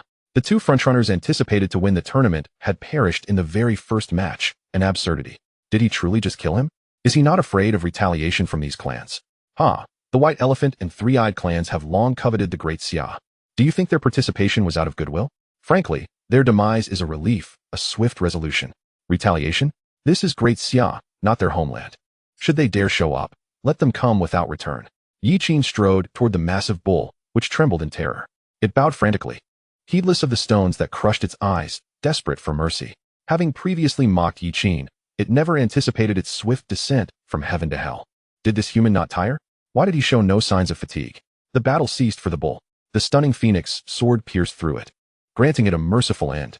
Chapter 36, Ascending to the Pinnacle of the Scoreboard. Eliminated the spirit-eye bull, siphoning off 121 years of life. Thus far, he had slain nearly 70 demonic beasts, the majority being mid-first realm, with 6 being late first realm, combined with those he had previously dispatched alongside his doppelgangers. Including 2 from the second realm and the violet-haired youth, along with the bodhisattva, his lifespan had now reached a staggering 1,929 years. An extraordinarily terrifying figure. Yi Qin exhaled deeply, striving to suppress the exhilaration bubbling within. Nearly 2,000 years of lifespan, regrettably, due to the nature of life levels. Slaying mid-first realm beasts only granted him less than 10 years of life. Otherwise, this number would be truly astonishing. The scoreboard on the far left of the live stream displayed a name dominating the top position with an unstoppable force. First place, Yi Qin, with a score of 2,000. The second place, Bing Shuang, merely had 200 points, a mere tenth of Yi Qin's score. The crowd gasped in disbelief. 2,000 points? How could that be? How could it not be? Did you not see how many beasts he slew, including 2 from the second realm? Furthermore, the points from those 2 slain individuals were also included. Goodness, there is truly no suspense now. Who could possibly surpass his score? The first match is secured. Not just the first match. He directly killed the three-eyed Holy Sun and the Bodhisattva from the west, facing 2 adversaries alone. In the upcoming matches, who would dare challenge him? Who could possibly contend with him? In the backstage, Lu Qin gazed at the youth on the screen, murmuring, "Little junior sister, what kind of monster have you summoned?" In the mystical realm, amidst the forest, Yi Qin nodded at Bing Shuang, expressing gratitude for her willingness to stand by him. Bing Shuang shook her head. "I merely knew you could defeat them. I wanted to earn some goodwill ahead of time. A person of your caliber is destined for greatness. And establishing rapport now can only yield benefits." Noting that she had not intervened, it was clear she understood Yi Qin could handle the situation alone. Yi Qin was taken aback. This girl was remarkably straightforward. How did you know I could defeat them? Intuition. Intuition? Yes. My father mentioned that my bloodline has returned to its ancestral roots, granting me exceptionally keen intuition. The moment I laid eyes on you, I sensed you were formidable. Despite not perceiving any immediate threat from you, I choose to trust my instincts. I see. There was little one could do about intuition. It was often unreasonable. It was akin to the heightened perception that martial artists of the third realm could awaken, allowing them to sense danger in advance and evade it. Quite an unfair advantage. Of course, intuition was not infallible. In some instances, it could fail, as there were those who had employed martial technology to simultaneously release numerous high-frequency vibrations, successfully disrupting their enemies' perceptions and preventing them from recognizing danger in time. But overall, it was indeed a rather potent ability. Zhuobuguwei and Zhuijing approached, and Zhuobuguwei glanced at the severed head in Xianyuan Qingyao's grasp, sighing. Alas, what a pity. Yi Qin turned to him, only to hear Zhuobuguwei say, I thought they might have a chance of matching you. Had that been the case, my sister and I would have directly engaged you, for in my view, you pose a far greater threat than those two. What a shame. They couldn't withstand a single blow. Zhuobuguwei sighed, for he had initially intended to observe the conflict from a distance, hoping to act as a fisherman reaping the rewards. He had anticipated the defeat of the two individuals, yet he never imagined that their downfall would be so abrupt and decisive. His plan to wait for their mutual destruction and then assist them in dealing with Yi Qin, ultimately expelling him from the competition, had been thwarted. This fellow, however, remained in prime condition, his breathing steady. What the hell? Zhuobuguwei thought indignantly. You can still make your move, Yi Qin remarked. No way. Do you take me for a fool? You're clearly relying on this bloodlust to restore yourself. Although I am unsure of the nature of your martial arts, they must be extraordinary. Only a fool would engage you in your comfort zone. That is not for you to decide. What do you mean by that? I was pondering whether a special recruitment could expedite matters. I'm somewhat fatigued and uninterested in the subsequent matches. Why not declare a victor now? You all can compete for the remaining positions. Zhuobuguwei's eyes widened in disbelief. You intend to eliminate everyone in the secret realm? Is that not feasible? Yi Qin replied nonchalantly. Of course not. Zhuobuguwei's words faltered in his throat. Wait a moment. This beast, damn it, he might actually pull it off. What the hell, you big fool, what do you plan to do? Surely not, if he truly accomplishes this. It would mark the first instance in the history of special recruitment competitions, an absolute historical milestone. I apologize for my earlier foolish remarks. Questioning whether Yi Shun was from a small place with insufficient talent, merely riding on Zhuobuguwei's coattails, how utterly misguided I was. In truth, prior to the commencement of the competition, no one could have foreseen such an outcome. Even Zhou Yuan and Yi Han, who held significant confidence in Yi Qin, were astonished that, so soon after the competition began, Yi Qin had already secured victory. Those involved in the underground betting likely lost their proverbial shirts. Years later, when this day was mentioned, many would lament in disbelief. Some referred to this day as the Black Swan Day of underground gambling. The term Black Swan signifies events that are highly improbable and difficult to predict. Of course, that is a discussion for another time. In the secret realm, Zhuobuguwei declared, by doing this, the special recruitment in Kyoto would only recruit you. Setting aside others, would Kyoto University willingly forego an exceptional talent like me? Zhuobuguwei said shamelessly. No worries, exceptions can be made. If I eliminate all of you, Kyoto University would likely consider making an exception for the sake of talent, Yi Qin replied indifferently, for he no longer wished to squander time in this place.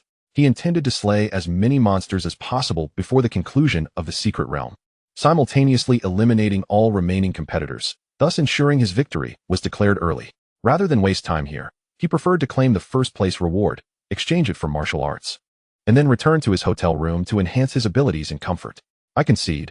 Bing Shuang was the first to raise her hand. Hey, must you be so decisive? Yi Qin, the great demon, intends to eliminate us all. Shouldn't we unite against him? Zhuobuguwei exclaimed in frustration. Bing Shuang tilted her head, turning to point at the mountains of monster corpses in the distance. Behold, this is the fate of unity. Zhuobuguwei, can we reconcile?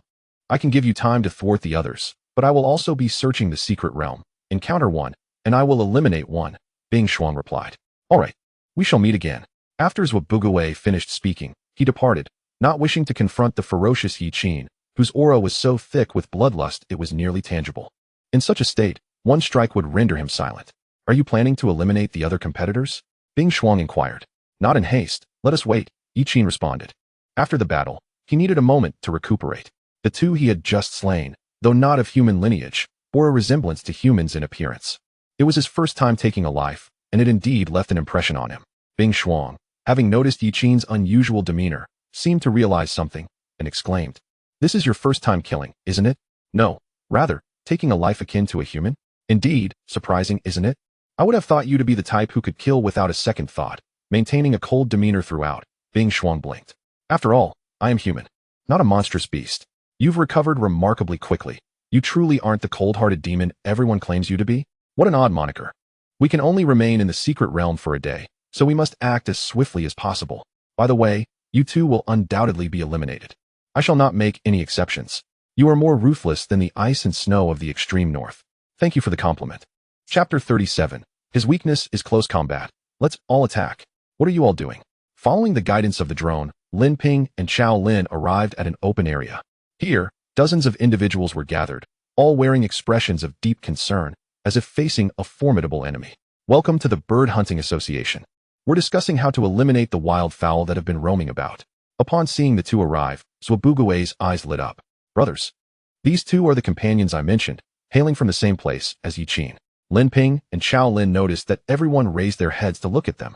Their gaze is akin to that of two saviors. "Brother, you must advocate for me."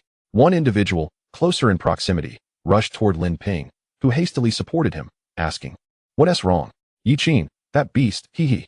The man stammered, unable to articulate his thoughts. Another individual from the back added, "His team was eliminated by Yi Qin. He is the only one who escaped." "What?"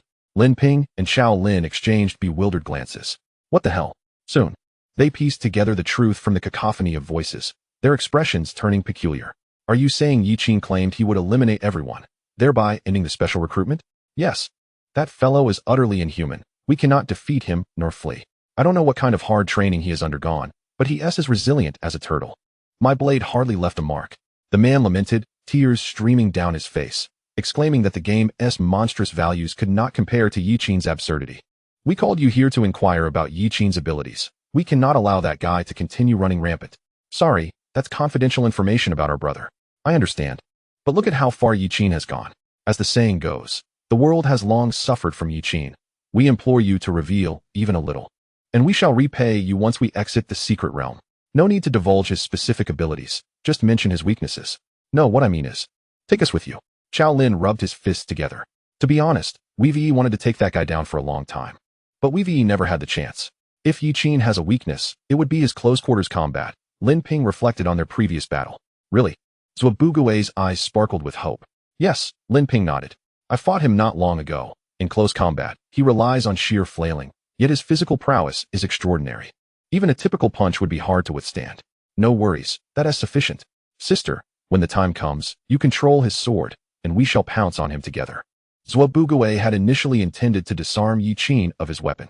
He had a nagging feeling that the opponent wielded some legendary power. That was intent. Even many seasoned sword masters, steeped in swordsmanship for centuries, would not dare claim they could awaken sword intent. Yet, recalling the two strikes Yi Qin had delivered to the three-eyed creature and the bald man, he felt an involuntary shiver. He could not withstand those two strikes. "I have a question." Chao Lin raised his hand. "What is it?" Chao Lin could only think of that person who wept and sniffled. "You claim that you are the only one from your team to escape, but how did you manage to flee?" Yi Qin's lightness of foot was something they had witnessed. Though it couldn't be described as completely elusive, his movements, while simple, were astonishingly swift. The facade of martial combat, a mutual display of skills. The essence of martial combat, a pure contest of numerical prowess. This fellow's abilities were exceedingly unreasonable. The man paused momentarily, recalling at that time. "My companions were all dealt with by him. Not wanting to be eliminated, I simply ran, and eventually, Yi Qin vanished, failing to pursue me. Damn. This brat led the enemy right into our midst." Before he could finish, Zhuobugui was the first to react, shouting loudly. As far as he knew, this fellow had only opened 4 divine meridians, which was already quite extraordinary among his peers, yet clearly insufficient in comparison to Yi Qin. Zhuobugui's voice rang out like thunder, causing everyone to panic and scatter like startled birds. Boom, boom, boom. Ice spikes erupted from the ground, encircling the crowd. "Where do you think you're going? Aren't you all looking for me? Here I am." Yi Qin smiled with a veneer of friendliness as he addressed Zhuobugui. "Bird Hunting Association. Specialized in hunting wild fowl. Ha ha ha. Brothers, do not fear. With so many of us together, he can't possibly kill us all." Someone shouted in defiance. Zhuobugui challenged. "Yi Qin, dare you fight us without weapons? In turn, we shall also refrain from using weapons. Do you dare?" Lin Ping added, "Indeed, Yi Qin. Do you not aspire to be the best? You must exhibit some boldness. Using a sword is not the gentleman's way." In the live stream, the audience erupted in laughter. Ha ha. This is hilarious. When did it become ungentlemanly to wield a sword? These fellows are truly going to great lengths to exploit their strengths against his weaknesses. Honestly, if Yi Qin were to cast aside his sword and engage them in unarmed combat, it's hard to predict who would prevail. Using a sword in close-quarters combat are fundamentally different. Do you think if Yi Qin were to be overwhelmed and forced out of the secret realm, he would be eliminated? Are you joking? Do you really think Kyoto University would let him slip away? Anyone with sense can see Yi Qin's talent. Such a promising individual. Why would they not snatch him up instead of letting him go to other universities? Schools like Magic City and IC have personnel waiting, hoping to pick up a bargain. Yi Qin, ignore them and just use your sword. Crush through with overwhelming force. After witnessing Yi Qin's swordplay, they finally understood just how extraordinary his technique was. At merely 17 years of age, his swordsmanship exhibited the sophistication of someone who had immersed themselves in the art for decades. Each move was deceptively simple, yet opponents found themselves unable to evade. At first glance, it appeared as though he was performing in a demonstration match, with adversaries seemingly offering their heads to him. But after observing for a while, even those with no martial arts foundation discerned the depth of his skill.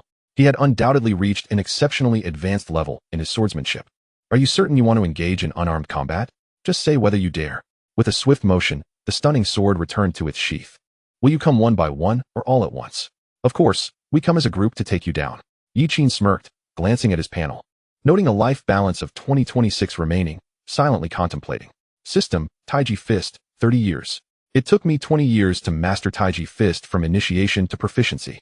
Being a profound martial technique, its mastery becomes increasingly difficult over time, so I shall invest 30 years. Even if Taiji Fist is not maxed out, combined with the perfected divine mechanism of 100 refinements, it will suffice. Simulation of Taiji Fist, Year 1, you rise with the rooster's crow. Year 22, your Taiji Fist reaches great accomplishment. With each move embodying the interplay of yin and yang, advancing and retreating like a fish swimming, opening and closing like a blooming lotus. Year 30, you rise with the earth's pulse. Simulation of Taiji Fist complete. Yi Qin extended his hand towards the crowd. Please. Chapter 38. Allow me to escort you out of the secret realm, for I have had my fill of trifles. Brothers, follow me. Zhuxian shouted, leading the charge towards Yi Qin, with the others trailing closely behind. All present were the elite of their respective provinces, each possessing their own pride. Forced to unite against Yi Qin, they felt a surge of indignation. As they charged forward, their voices rose in a cacophony, intertwining various forms of true energy, creating an awe-inspiring spectacle. In the next moment, Yi Qin raised his hand, adopting a starting posture. Upon witnessing this, many felt a spark of recognition. It was the technique of using force against force. Yi Qin seemed to be immersed in a flowing stream, deftly maneuvering his hands, while the true energy within his 12 divine meridians surged like a flood. In an instant, the vibrant energies were enveloped by an overwhelming formless energy. And as Yi Qin began to move his hands, a Taiji pattern began to form around him. However, the people of this world did not grasp the significance of Taiji. They could only feel a profound sense of awe. The myriad hues of true energy appeared akin to subjects, obediently following Yi Qin's command, encircling and protecting him at the center. With a sudden change in his technique, Yi Qin struck out with a punch, causing the diverse energies to explode, sending everyone flying. A clear dragon's roar resonated, and a silver-white dragon phantom surged towards Yi Qin. Zhuxian had made his move. Yi Qin raised his hand, gently redirecting the dragon's momentum, causing the phantom to crash into the ground, shattering into streams of true energy. Is this your trump card? Yi Qin raised an eyebrow. Looking up, he saw Zhuxian flanked by a black and a white dragon. The imposing black dragon and the silver-white dragon both gazed at Yi Qin, pressing down with overwhelming dragon might. Nearby individuals were unable to withstand the pressure and began to retreat. Brother Yi, no, Yi go. What is this fist technique you are employing? Zhuxian inquired, his eyes sparkling. He sensed that this technique was remarkably compatible with the two he had mastered. If he could grasp this technique, it could lead to a transformative leap in his abilities. Yi Qin offered no response, merely observing the black and white dragons with intrigue. The online rankings were indeed erroneous. Based on your current performance, you should rightfully rank above those two deceased individuals. Zhuxian chuckled. To this day, I have only opened 9 divine meridians, and it is precisely because I am simultaneously cultivating these two techniques that it is so time-consuming. Brother Yi, do not underestimate me. Fewer divine meridians do not equate to weakness. Yi Qin nodded, having just cultivated the divine mechanism of 100 refinements. This technique places tremendous emphasis on the solidity of divine meridians, and the method employed to open them brings substantial enhancements. Zhuxian, cultivating two martial techniques simultaneously, clearly possessed an additional celestial grade technique. The foundational numerical boost gained from opening meridians with two celestial grade techniques would undoubtedly be immense. Despite having only opened 9 meridians, he likely possessed a more absurd foundational value than the majority, who had opened 12. By the way, I neglected to mention, my nurturing chi technique has reached 20 apertures. The moment the words left his mouth, he advanced, his right fist enveloped in silver-white scales, while his left hand appeared dark and claw-like. A punch and a claw, both executed with unfathomable speed and ferocity. Yet, alas, it was futile. Zhuxian felt as though he was striking a mass of cotton, receiving no feedback whatsoever. What followed was a forceful punch aimed directly at his forehead. Zhuxian peacefully closed his eyes, thinking, damn, I forgot to warn him not to hit my face. Bang! The arena fell into silence. Everyone lay sprawled on the ground, with Zhuxian having fainted outright. The only 2 females still standing caught Yi Qin's attention as he turned his head. Zhuxian, noticing Yi Qin's gaze, quietly removed Zhuxian's clothing to serve as a cushion, obediently lying down with her hands raised high. Bing Shuang approached, assisting those on the ground in conceding defeat and exiting the secret realm. During this time, a few individuals struggled to escape, only to be soundly beaten by Yi Qin before they lay flat once more. I can assist, Zhuxian remarked, watching her elder brother being peacefully escorted out. There are still some people hidden in the secret realm, and they are determined to play hide and seek with you. You cannot possibly find them all. But my thermal imaging can aid you. Very well. What do I gain from this? You can surrender yourself. Cut it out. You won't even offer a promissory note. You shifty merchant. Despite the banter, Zhuxian dutifully activated the metallic device, releasing a drone to commence the search. Thus, they continued until the very last moment before the secret realm concluded, with no one else remaining apart from the 3 of them. Even finding a monster was an arduous task. The 2 women, realizing this, tacitly pressed the button on their wristbands to concede defeat. At this point, he was the sole survivor in the secret realm. Holy smokes, he speaks and acts on his word. In the live stream, the audience was left in sheer astonishment. Though they had anticipated this outcome, witnessing Yi Qin eliminate everyone but himself in the secret realm left them utterly flabbergasted. At Kyoto University, a young man burst into the laboratory, exclaiming, Teacher, come see. How many times must I say, remain unflustered in the face of calamity? What is it now?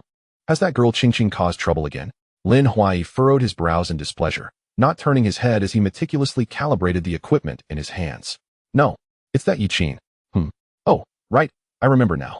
I heard that the special admission just began today, and that girl specifically went to watch that boy's competition. What happened? Did he get eliminated straight away? No, he took first place. Oh, well that's quite commendable. At least he excels at slaying monsters, Lin Huai remarked nonchalantly. Upon hearing Yi Qin's name, he had taken the time to familiarize himself with the special admission competition, knowing that the first match was a points-based contest. No, that fellow eliminated everyone else, ending the competition prematurely. The higher-ups are currently at a loss over how to handle this situation. Lin Huai's interest peaked. Are you saying that he eliminated everyone in the secret realm, thus concluding the competition early? Indeed. Quite intriguing. That girl's judgment is commendable. Akin to my own discerning eye in my youth. Teacher, if memory serves, the junior sister volunteered for this. It wasn't your discerning eye that led her, another interjected. Lin Huai retorted. So, what is your purpose here?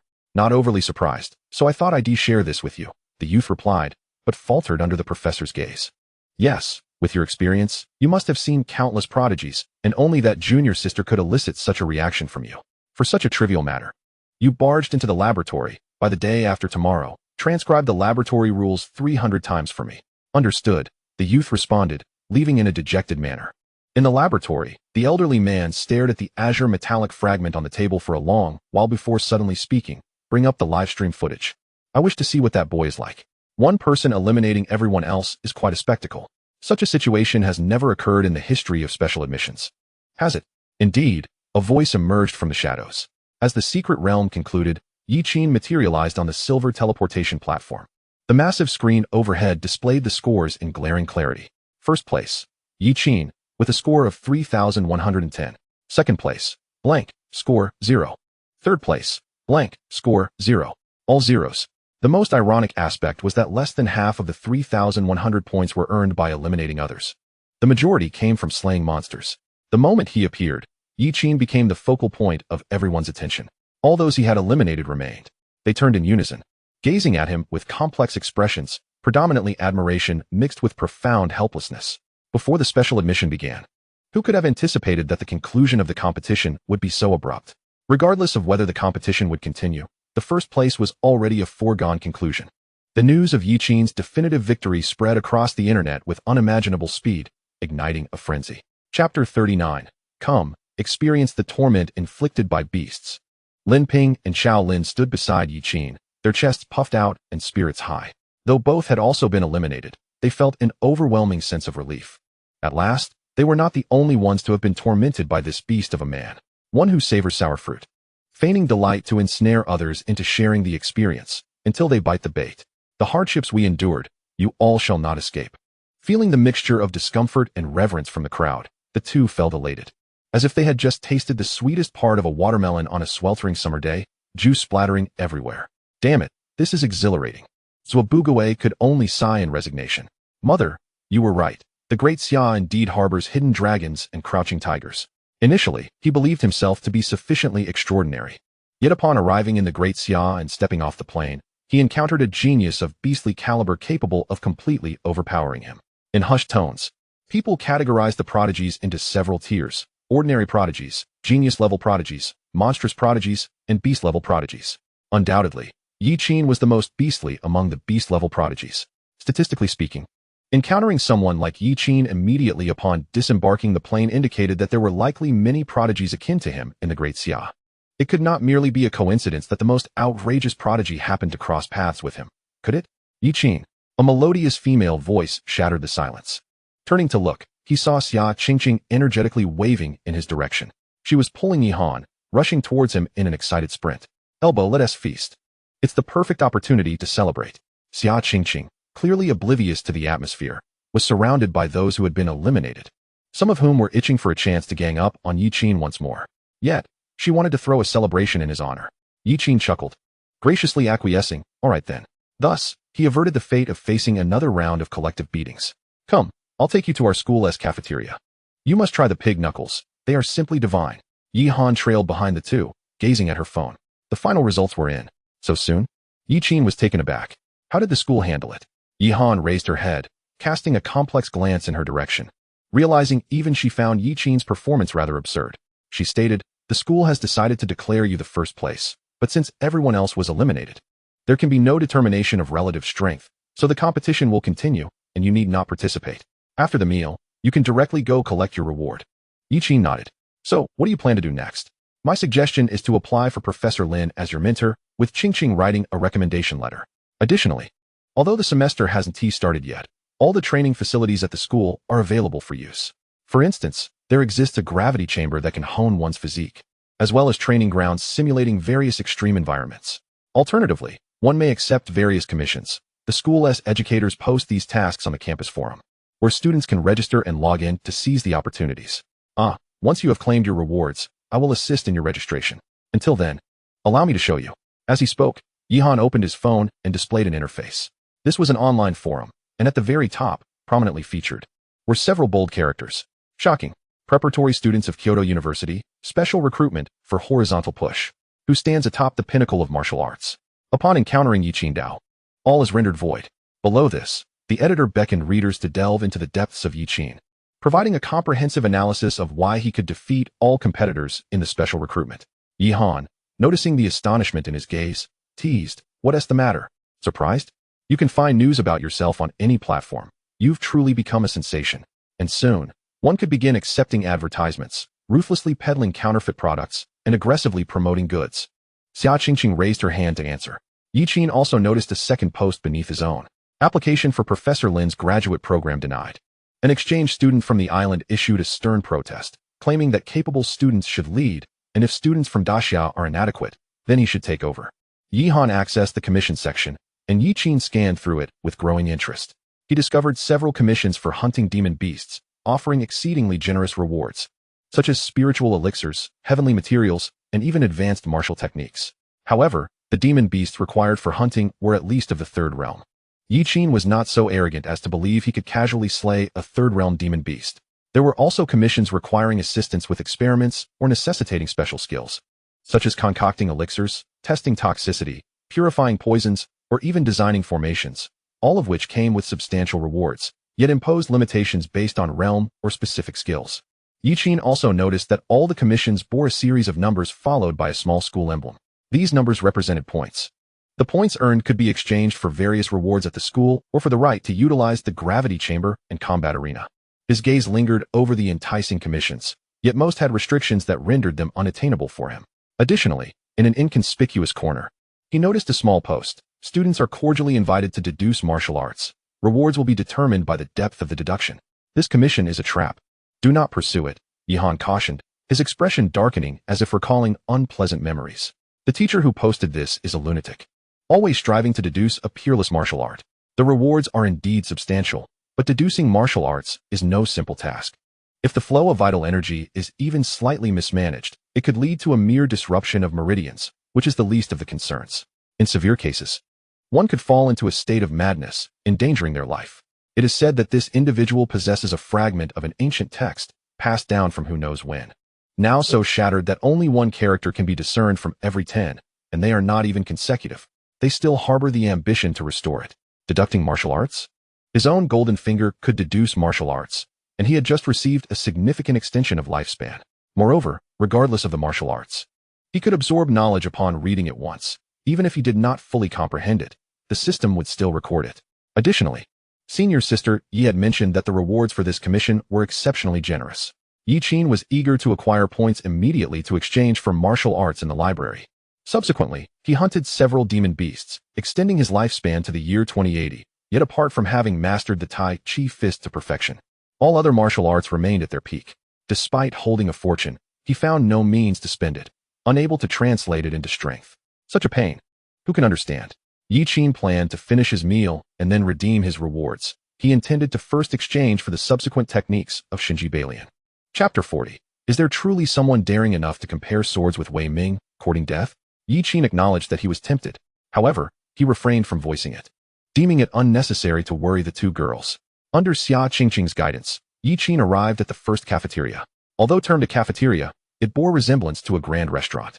To Yiqin's surprise, private rooms were available. Yihan reserved a private room and began ordering, suddenly recalling something. Oh, there is a special rule at the first cafeteria. Aside from using points or money to pay for meals, there exists another method. What method? Yiqin inquired, puzzled. Combat. She replied. Indeed, you can apply for a duel, but this is not a traditional battle. Here, you may compete in close-quarters combat, agility, pure strength, or even knowledge retention. Of course, you can also choose to engage with others in combat. When matching, priority is given to students of the same realm or academic year. If someone holds a higher realm or is your senior, you have the right to withdraw your application. Furthermore, once an application is submitted, it cannot be retracted. If you lose, you must pay for both parties' meals. So, how about trying it later? As for me and your sister Xia, we'll pass. We've long been placed on the blacklist, and no one is willing to duel with us. Yi sister, I can understand, but what about sister Xia? Yiqin glanced at Xia Qingqing. She tilted her head, her eyes as clear as a spring. Do not underestimate her. She has never lost a competition in knowledge retention. Yiqin hesitated until he witnessed Xia Qingqing flipping to the last page of the menu, beginning to select dishes from the back. Stir-fried spirit crocodile, kung pao phoenix. East Lake dragonfish, cold plum stewed dragon meat. Each dish commanded a 4-digit price. This is outrageous. They are robbing us. Noticing Yiqin's astonishment, Yihan clarified. Do not be misled by the exorbitant prices. In reality, if these dishes were served outside, each would cost no less than 10,000 for just the ingredients. All of these are genuinely nourishing, capable of replenishing vital energy, reinforcing muscles and bones, and greatly benefiting one's health. For martial artists, dietary supplementation is also a crucial aspect. Yiqin nodded in understanding. Sister, I wish to participate. Please help me match a challenger. Not so fast. Matching a challenger requires waiting until all dishes are ordered. The other party must also consider the cost of your selections before deciding to accept your challenge. However, I must warn you, there are no first-year students willing to fight you. You can only challenge second-year students, most of whom are at the second realm. And in terms of strength, you may not necessarily prevail. Yiqin nodded. I understand. So I plan to compete in swordsmanship, not in fist techniques. Yihan initially wanted to observe the kind of fist techniques Yiqin had employed in battle up close. Fist techniques are the foundation of martial arts. One must first master the fist before advancing. Yihan had read and practiced countless fist techniques, but had never encountered one quite like his. This technique must be Yi Qin's secret. However, swordsmanship? Yihan recalled the 2 strikes Yi Qin had delivered towards the violet-haired youth and the foreign monk. After a moment of contemplation, she tentatively spoke. Yi Qin, there is something I have always wanted to ask. Have you mastered the sword intent? Upon uttering this, Yihan felt absurd, questioning her own words. Sword intent is not so easily grasped. Even for herself, it took a considerable amount of time, attained only through life and death experiences to comprehend the sword intent. The fact that Yi Qin could effortlessly defeat those 2 likely indicated, as Qingqing suggested, that he had mastered a certain heavenly tier sword technique. Sword intent. To be precise, one does not fully grasp it, but merely brushes against the threshold, Yi Qin candidly remarked. Yihan fell silent, staring intently at Yi Qin, causing him to feel uneasy. Senior Yi? Sister Xiaxue, what has happened to Senior Yi? She must be feeling disheartened. You have no idea how many teachers she consulted and how much effort she expended to awaken her sword intent. Meanwhile, you awakened yours so effortlessly, it is quite demoralizing. Yi Qin hesitated for a moment and consoled her. Senior, it was merely luck. A blind cat stumbling upon a dead mouse. I have only a slight understanding, and I am far from truly awakening my sword intent. Indeed, the sword techniques in my possession are rather rudimentary, and I am indeed leagues away from awakening my sword intent. That is no exaggeration. Yihan's rigid expression softened slightly. You do not comprehend sword intent, or whatever it may be. If one can grasp its essence, one can be deemed a master in that domain, even if their realm is still lowly, for it signifies that you have reached the pinnacle in that field. Furthermore, intent is categorized into levels. For instance, sword intent is divided into 3 stages: seeing the mountain as a mountain, seeing the mountain as not a mountain, and seeing the mountain as still a mountain. You may also interpret it as the 3 levels of man, earth, and heaven. Man-level sword intent, seeing the mountain as a mountain, signifies that one wields a sword in hand and possesses a sword in heart. Their swordsmanship is unparalleled, capable of slaying a person within 10 steps, leaving no trace 1,000 miles away. Earth-level sword intent, seeing the mountain as not a mountain, means one may have no sword in hand but still possesses a sword in heart. Even without a sword, one can execute sword techniques with the sword in their heart, striking foes from 1,000 miles away. Heaven-level sword intent transcends what can merely be called swordsmanship.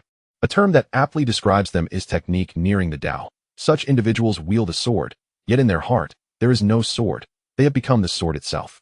They can perform astonishing feats through their sword intent, such as cleaving through space or distorting the flow of time. Of course, such tales are merely legends. No one has truly witnessed heaven-level sword intent. Different individuals grasp different intents.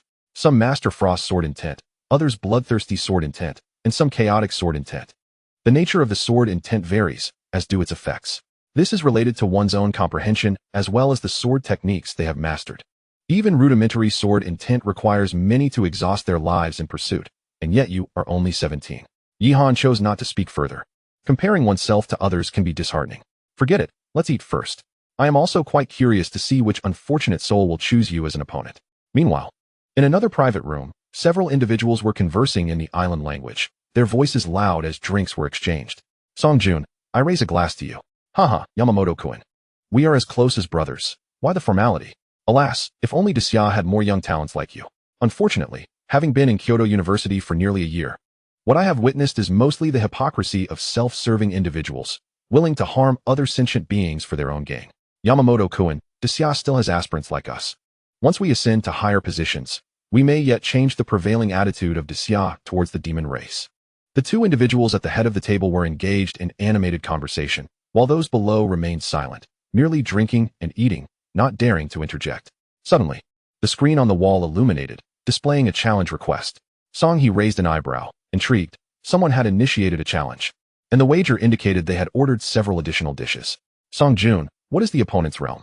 The display indicated a peak of the first realm. The opponent sought to compete in swordsmanship. Ha ha ha, splendid. It is indeed a contest of swordsmanship. Yamamoto Matsurugi laughed heartily. Songjun should know that most warriors from our land have practiced swordsmanship since childhood, and many swordsmanship masters have emerged from our ranks. Kun. Yamamoto Matsurugi turned to Songjun, introducing, Kun is at the mid-stage of the second realm, yet he is the lowest in our group. I wonder if the opponent will dare to accept. The family is renowned for their sword dojo, and his father is a celebrated sword master who comprehended sword intent at 40. His future is limitless. Kuan has been deeply influenced since childhood, and in terms of swordsmanship, he is indeed the strongest among us. Song He nodded and approached the screen. Then I shall submit the challenge on our behalf. Moments later, Song He raised an eyebrow. As expected, they declined.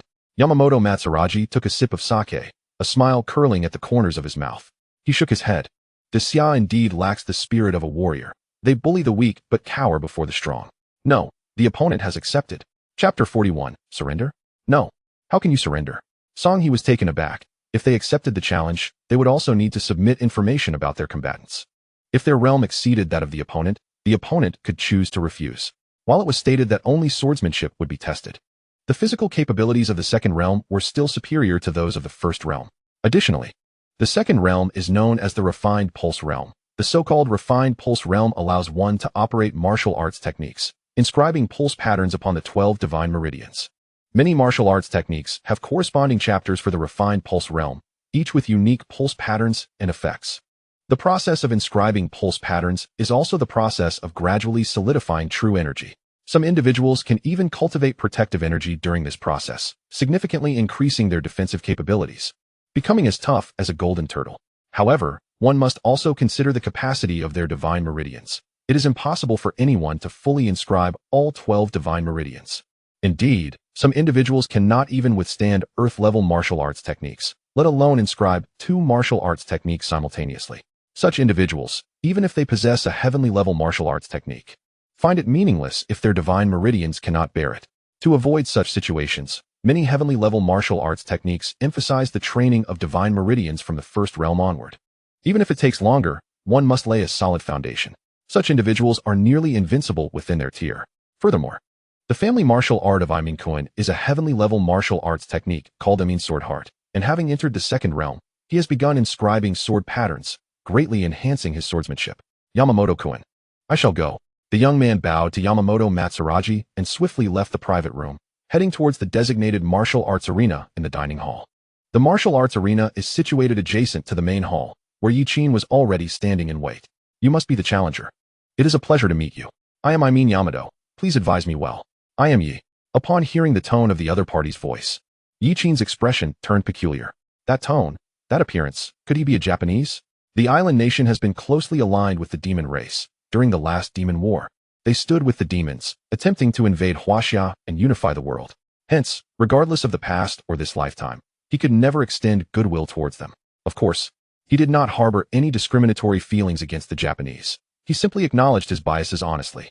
Initially, Yi intended to end the matter by simply sending the other party away, but now he resolved to exert his full strength, primarily out of respect for his opponent. With no other intentions. In the hall, though it was a holiday, many remained on campus, and all eyes turned towards this direction. Upon recognizing Yamato among the contenders, many faces immediately darkened. Not him again, alongside that Yamamoto bunch. Damn it, can someone not teach these Japanese a lesson? They have become so unbridled, daring to flaunt their arrogance in the forum. Is there any way to resolve this? Yamamoto currently ranks 3rd on the leaderboard, while 2nd place, senior sister Yi, and 1st place, brother Chun, are both preoccupied with their own affairs and have no time to engage in conflict with him. The leaderboard, it seems, is entirely at his discretion. I believe this individual is named Yamane Daigo. He was once the first on the yellow list, unmatched in the first realm. To have a foreigner claim the title of the yellow list top contender is indeed a humiliation. My friend, your statement is rather misplaced. The first on the yellow list is naturally a position held by the capable. Yamane Daigo, possessing keen senses, adeptly overheard the conversation. He turned to Yi and said, Yi-jun, you have also heard this. If you surrender now, it is not too late. However, according to our rules, surrendering requires a full prostration. You bastard. Demanding others to kneel. Get out of Kyoto University. Before Yi could respond, the crowd in the hall erupted in outrage. In a private box, Song He and Yamamoto watched the scene unfold on the screen, their lips curling into smiles. Truly, he is someone I have high hopes for. He possesses brilliance. Young people should be full of vigor, otherwise, what is the point of being young? In another box, Yi-han and Xia Qingqing observed with amusement, showing no signs of distress. Yi-han knew all too well how absurd Yi-chen's so-called embryonic sword intent was. She had heard of this Yamane, apparently hailing from a renowned swordsmanship family. Yet, no matter how talented, one could not surpass her own genius. Even she had spent years honing her skills to comprehend sword intent in her 4th year. She doubted that the opponent could achieve it faster than her. Yi Qin was an exception. That fellow was simply monstrous. The disparity between an embryonic sword intent and a player lacking any mastery of sword intent was like a father competing against his son. In pure swordsmanship, she did not believe this Yamane could rival him. On the competition stage, Yi Qin raised an eyebrow. A full prostration is a gesture of utmost submission, a step above merely kneeling. Yi Qin grinned, displaying a courteous smile. The scene felt akin to a juvenile wielding a wooden sword, demanding a fully armed adult to kneel and concede, promising mercy in return. One would hardly feel anger. The opponent was scarcely worth such emotion, each movement eliciting laughter. This foreigner had been so polite earlier, he truly could not bring himself to strike. Indeed, a foreigner remains a foreigner, aware of trivial courtesies yet devoid of great principles. Prostration? After this match, if you can manage to perform such a gesture, I shall take your surname. Yamane Daigo gripped the hilt of his sword, shaking his head as if lamenting Yi Qin's predicament. Let us begin. Yi Jun, be careful not to get hurt. No sooner had he spoken than his long sword was unsheathed, thrusting at Yi Qin's eyes from an exceptionally cunning angle. This strike was vicious, aimed directly at the eye socket, clearly intending to blind Yi Qin. Damn it, this is dishonorable, a sneak attack. Several individuals rushed forth, but Yi Qin's sword was swifter. All they could see was a flash of cold light, and Yamane's long sword had already been sent flying. His pupils constricted in horror. The strike from Yi Qin was merely a standard upward thrust, reminiscent of the basic techniques practiced in childhood, devoid of any finesse. Yet, that simple upward thrust had disarmed him. Before he could utter the words "I concede," his long sword was deftly flicked back into his face. Continue, came the emotionless command. Yamane Daigo gritted his teeth and seized his sword, rising to attack. Indeed, he was unwilling to yield. The earlier lapse was merely a moment of carelessness, compounded by this kid's strength exceeding his expectations. This time, he was prepared. The opponent could not possibly be ready. Clang! An horizontal slash met his blade. Although he gripped his sword tightly, the recoil caused Yi Qin's blade to graze his wrist.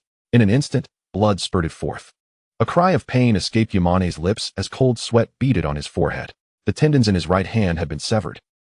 His sword clattered to the ground. Yi Qin stepped forward, lightly flicking the sword upward. His voice, a devil's whisper in Yamane's ear, urged, "Continue, there is still one hand left."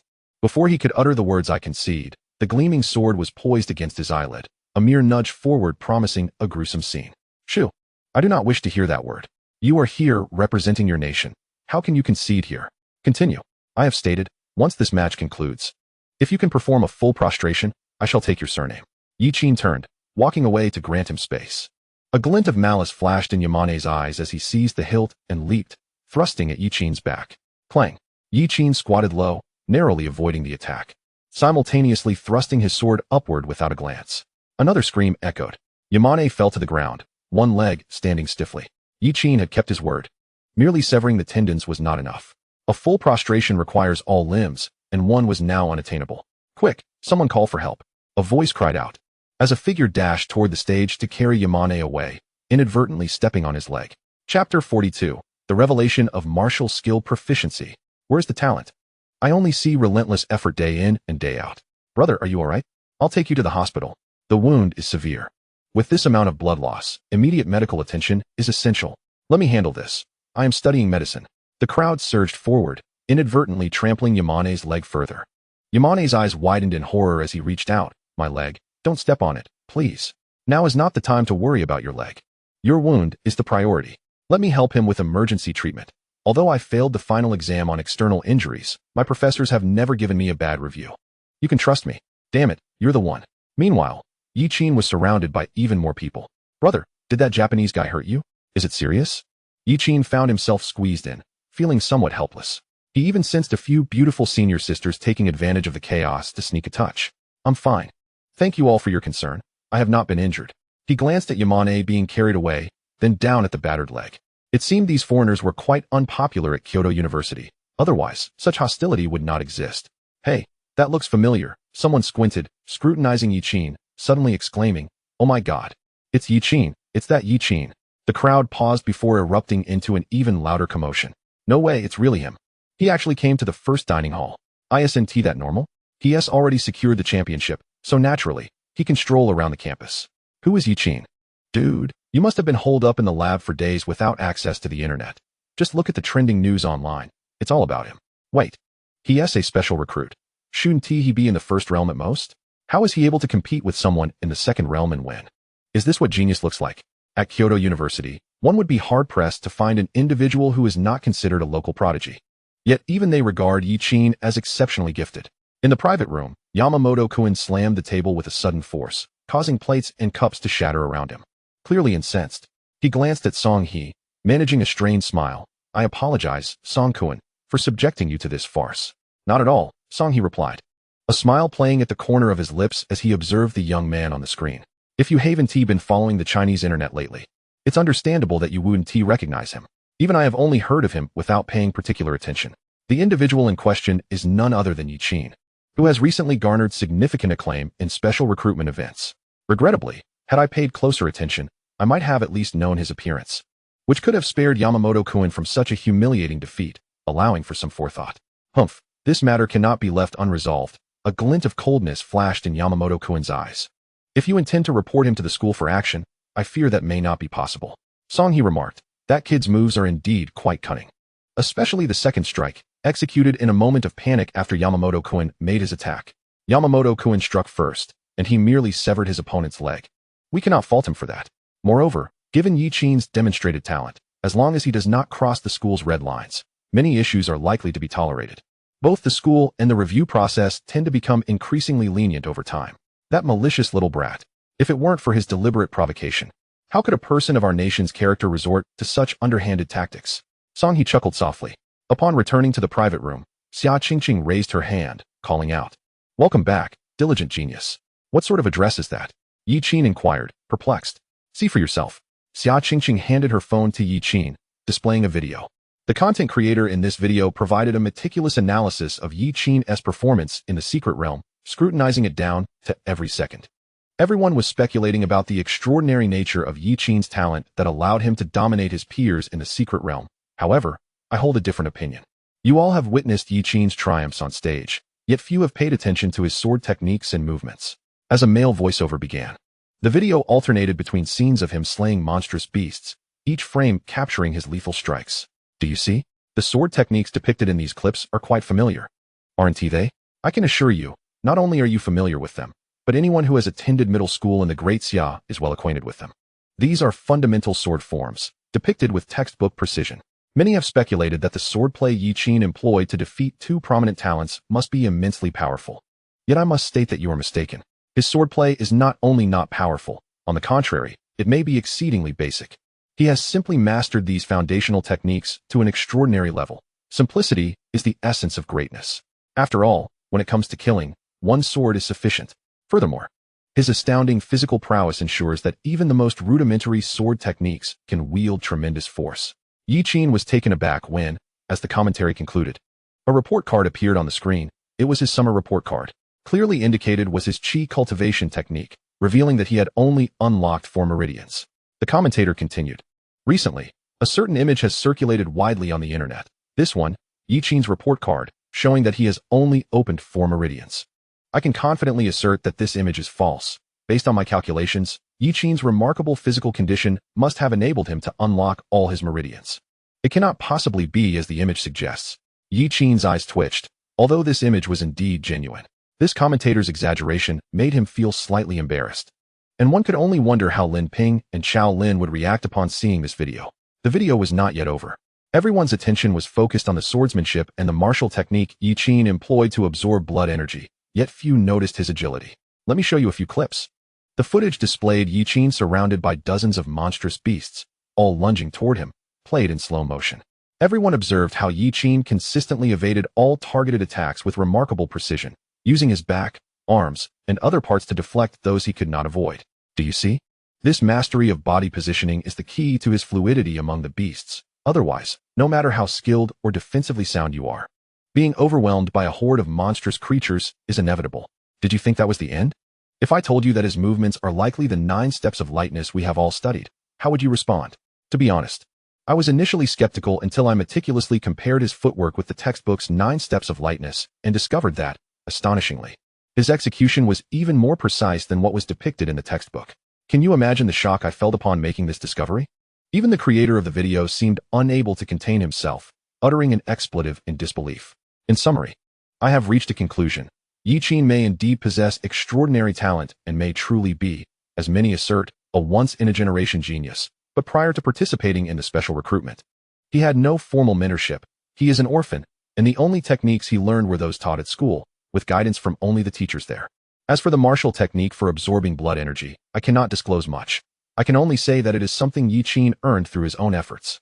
I cannot afford to share too many details, for I still wish to avoid the ire of the higher-ups. Yi Qin is a genius who has trampled all others in this special recruitment, and he may very well be the most gifted individual since its inception. Remarkably, such a genius has achieved this solely through basic sword techniques and foundational martial arts like the 9 steps of lightness, besting all those so-called prodigies and scions of illustrious families. Who dares to claim that the humble cannot produce greatness, or that the special recruitment in Kyoto is merely a game for the affluent? Chapter 43. With the secret manual in hand, let me intensify the efforts. In the comments section of the video, discussions erupted fervently. Oh no, after hearing this, I feel like even I could achieve something. Damn it.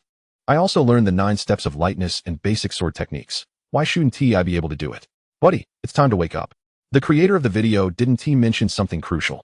Yi Qin is not just extraordinarily talented, he is also an incredibly diligent genius. His proficiency in basic sword techniques and the 9 steps of lightness is astonishing, and that level of mastery cannot be achieved merely through innate understanding. It requires an extraordinary tenacity and unwavering persistence. Alas, this is the most despairing truth for the vast majority of ordinary individuals. It is not merely a contest of talent, but rather a battle of effort. Yet, those at the pinnacle, possessing 100-fold potential, work even harder and strive with greater fervor. Upon hearing this, I suddenly felt that Yi Qin is indeed the beacon of hope for us commoners. Even in a grass hut, there can be a golden phoenix. Setting down his phone, Yi Qin exhaled deeply. How does it feel to be exalted? Yihan asked.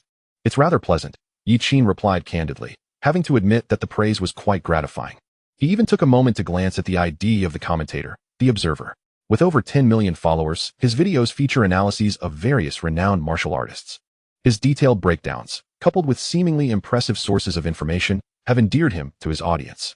At the very least, the blood healing technique is not something that ordinary individuals can access. Following Yi Qin's proposal of the blood qi tidal theory, even Lin Ping and Xiao Lin, who emerged from the secret realm alongside him, signed a confidentiality agreement, forbidding the disclosure of even a single word. It is evident that the blood healing technique has garnered immense attention from the military. The likelihood of the other party being aware of this information suggests they are likely affiliated with the military as well. He remains indifferent to the fact that they have nearly stripped him bare of all his secrets. Soon, he will undergo a comprehensive upgrade, rendering their intelligence obsolete. Should they truly wish to utilize this information against him, they would inevitably suffer significant losses. While martial arts techniques require others to cultivate step by step, he possesses the unique ability to achieve rapid results. You've gained notoriety online, with even the external networks circulating your name, but this is not necessarily a boon. Yihan remarked. Excessive attention is detrimental to cultivation and can easily invite calamity. Are you suggesting assassination, senior sister Yi? Yihan nodded. Essentially, you are aware that the current international landscape is quite unfavorable for our great Xia. They will not permit another prodigy akin to a contemporary martial god to emerge from our ranks. Even if they do not directly dispatch assassins, they will subtly incite actions against you from their allied demon countries, such as the island nation, which is decidedly pro-demon. Upon hearing this, Xia Qingqing's delicate features contorted in disgust, as if recalling something particularly repugnant. The island nation's royal family seems to be employing some arcane method to attempt crossbreeding with the demon race, producing abominations that are neither human nor demon, utterly revolting. Of course, there is no need for excessive concern. Should the sky fall, there are tall figures to bear the brunt. After all, that esteemed individual is still alive, and the beasts of the demon nation still harbor a fear of his potential wrath. They dare not confront him openly, and can only resort to underhanded tactics. Furthermore, one must not forget that Yi Qin has a mysterious master. The video analysis of the observer was insightful.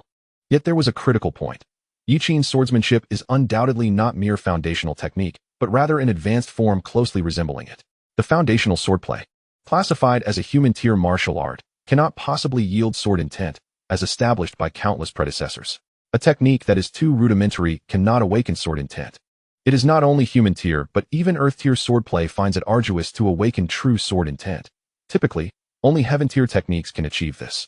Yi Qin, however, remains non-committal.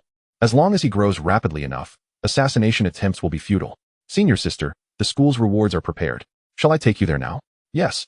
And there is another matter I wish to discuss with you regarding the cultivation insights of the second realm. As they walked, he elaborated. The top 32 in the special recruitment will receive a treasure from heaven and earth, along with 2 martial arts rewards. The top 3 will have the privilege to select a volume of martial arts, martial techniques, or martial skills from the highest floor of the capital S library. The first place will also receive additional rewards, which are not fixed. Upon arriving at the library's entrance, he looked up at the imposing structure before them. It was a grand edifice, entirely pure white, resembling not a pile of stones but rather a singular, exquisitely carved piece of white jade, exuding an air of grace and dignity. Let us proceed inside. Someone awaits you there. Yi Qin nodded and stepped inside. Upon entering the library, he encountered a pale blue barrier. The moment Yi Qin arrived, the barrier dissipated, revealing the interior. From the outside, the library appeared to have a maximum diameter of 100 meters and a height exceeding 100 meters. However, from within, the space felt exceedingly vast, and looking up, one could scarcely discern the ceiling, as if the interior and exterior belonged to entirely different realms. You must be young friend Yi Qin. A kindly old man in a checked shirt remarked, fanning himself with a hand fan as he scrutinized Yi Qin with a benevolent expression. I have met the elder. There is no need for excessive formalities. I trust that Yihan has already informed you of the specific rewards, yet I must reiterate. As the first in special recruitment, you are entitled to select 2 martial arts techniques of earth tier or below from the library, as well as choose 1 technique from the top floor. Additionally, there are special rewards prepared specifically for the first place. So, do you have a martial art in mind, or would you prefer to explore further? Yi Qin pondered for a moment before inquiring. May I delay the exchange if I do not have a desired martial art at this moment? Awaiting a later opportunity when I do? Certainly. Yi Qin nodded. In that case, I would like the middle volume of the Divine Mechanism Refinement and the secret classic of the Divine Mechanism Refinement. Is that permissible? The old man raised an eyebrow. No wonder your physique is so formidable. It seems you have exchanged for the Divine Mechanism Refinement, which makes sense. However, do you not intend to exchange for the latter part of the Divine Mechanism Refinement? The latter portion corresponds to the third realm, which I do not urgently require at present. Yi Qin had initially planned to exchange for both the middle and the latter parts of the Divine Mechanism Refinement, but decided against it. Currently, he was at the peak of the first realm, and his need for the latter was not pressing. The martial arts available in the library could also be exchanged for points. Furthermore, on the journey here, Yihan shared insights on the cultivation of the second realm. In the pulse refinement stage, if possible, the longer one can refine, the more profound the engraved pulse patterns, leading to greater benefits and subsequent advancements. Though immediate results may not be apparent, as one ascends in realm, the foundation becomes increasingly pivotal. If your foundation is not as solid as others, you are more prone to collapse. This is a simple truth. It would be better to exchange for the middle volume first. Then select another martial technique or martial formula to enhance one's strength, using that improved strength to earn more points and expedite the exchange for the latter part. This approach would foster a beneficial cycle. The old man nodded, his eyes reflecting admiration for Yi Qin's patience, recognizing that this was why he could master the light body steps to such a profound level. The secret classic of the Divine Mechanism Refinement is indeed located on the top floor. That must be what Yihan mentioned to you. Ever since that girl visited the top floor, she has been unable to forget what lies within. However, I must caution you. Having practiced the first part of the Divine Mechanism Refinement, you should be aware of its formidable difficulty. The secret classic of the Divine Mechanism Refinement is not merely a matter of tedious effort. It demands exceptional comprehension and an understanding of the natural world. It is entirely possible for you to cultivate for a decade without any progress, utterly unable to enter the threshold. Are you truly certain? I am certain. He had an abundance of time at his disposal. Chapter 44. Rewarding Reverse Pattern Pill. No one can cultivate the secret classic? The elder raised his hand, and a book materialized in his palm, shimmering with starlight. Divine Mechanism Refinement, middle volume. The starlight enveloped Yi Qin, and when he regained his senses, he found himself in a rather antiquated room, even noticing cobwebs in the corners. His gaze swept over the dust-laden shelves. Starlit Refinement. Shifting Stars. Moving the Universe. Secret Classic of Divine Mechanism Refinement. Each title alone signified something extraordinary. This was the top floor of the library. It was no wonder Yihan was so captivated. Are these the top 3 of this session? What of the other 2? A child's voice echoed softly, and as he turned to follow the sound, he found nothing but a tattered spiderweb and a thumb-sized spider. Was it this spider that spoke? The elder bowed respectfully towards the spider. This is the first in special recruitment. The rankings for the top 3 and second have yet to be determined. The competition isn't over yet. Yet the first has already appeared. Very well, it matters not. You know the rules. Even you must face dire consequences for recklessly handling the books. Pray tell, which tome is it? The secret classic of divine mechanisms. Oh, astonishing. Someone has chosen this utterly impractical text. What a foolish choice. Are you certain you wish to exchange for this? Yi Qin nodded affirmatively. He would not underestimate this spider. To guard such martial arts on the top floor was no trivial feat, however. He would not be swayed by a mere utterance from the other party. If one's decisions could be so easily influenced by casual words, it would be most regrettable. In his previous life, Yi Qin was fond of reading xianxia novels, particularly the concept of the Tao heart within them.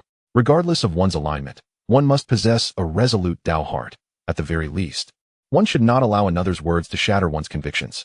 To be virtuous, one must not descend into depravity due to the seductive whispers of the wicked. Conversely, even the malevolent must maintain a steadfast heart. He held in contempt those protagonists who, with a mere barrage of rhetoric, promptly renounce their misdeeds. Without a steadfast heart, one cannot faithfully traverse their chosen path. Even in villainy, one must possess conviction. How much less feasible, then, is it to embrace virtue? Furthermore, the question of whether one can cultivate from such a text is moot. Once I have employed the system for analysis, the conclusion will be self-evident.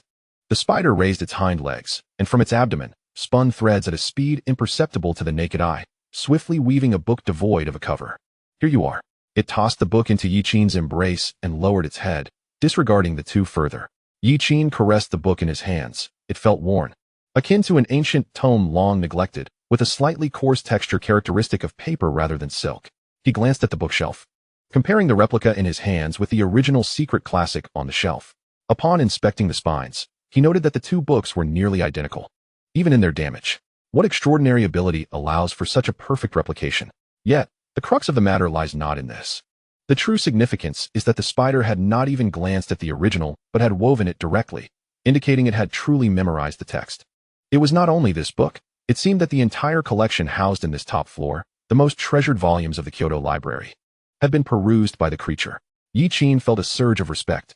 Regrettably, he found himself contemplating the possibility of bribing this venerable spider for martial arts in exchange. There's one more item for you, the elder stated. In his hands appeared a silver box.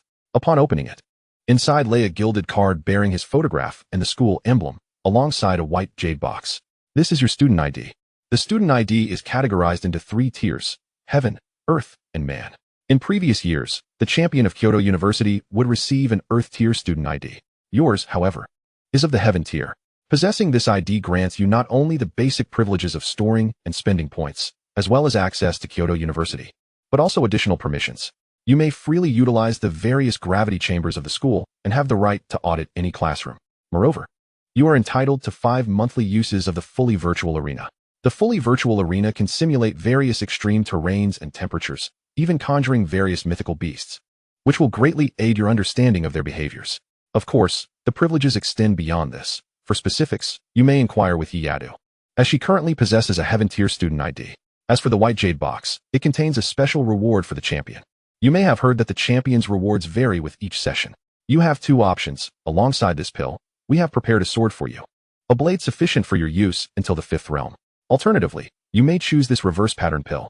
This pill does not possess a formal tier, but is undoubtedly of greater value than that sword, having required immense resources to produce, with only 1 complete specimen currently available. For some, this pill is a priceless treasure. For others, it resembles little more than a sweet candy. You currently stand at the pinnacle of the 1st realm, on the verge of entering the 2nd. This pill has been specifically crafted for the 2nd realm. The 2nd realm necessitates the engraving of vein patterns on the divine meridian.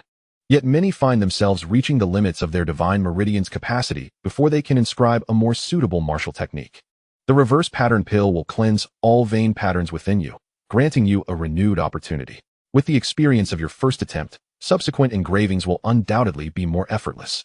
The professor who developed it stated that consuming it may yield other hidden enhancements. However, as this is the first successful product, they cannot ascertain the specifics.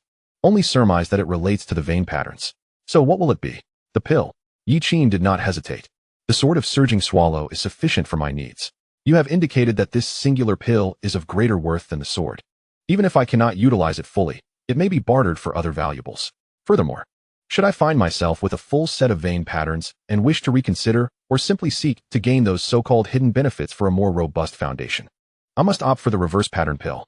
The The sword is ultimately an external object. Only oneself can be relied upon most assuredly. If one possesses sufficient strength, even wielding a mere twig would suffice to vanquish an opponent. Upon exiting the library, Yihan awaited him outside. Before he could utter a word, she preemptively stated, "Do not speak to me of your acquisitions, nor mention them to anyone else. You should understand the wisdom of concealing one's wealth. Not even to me should you divulge.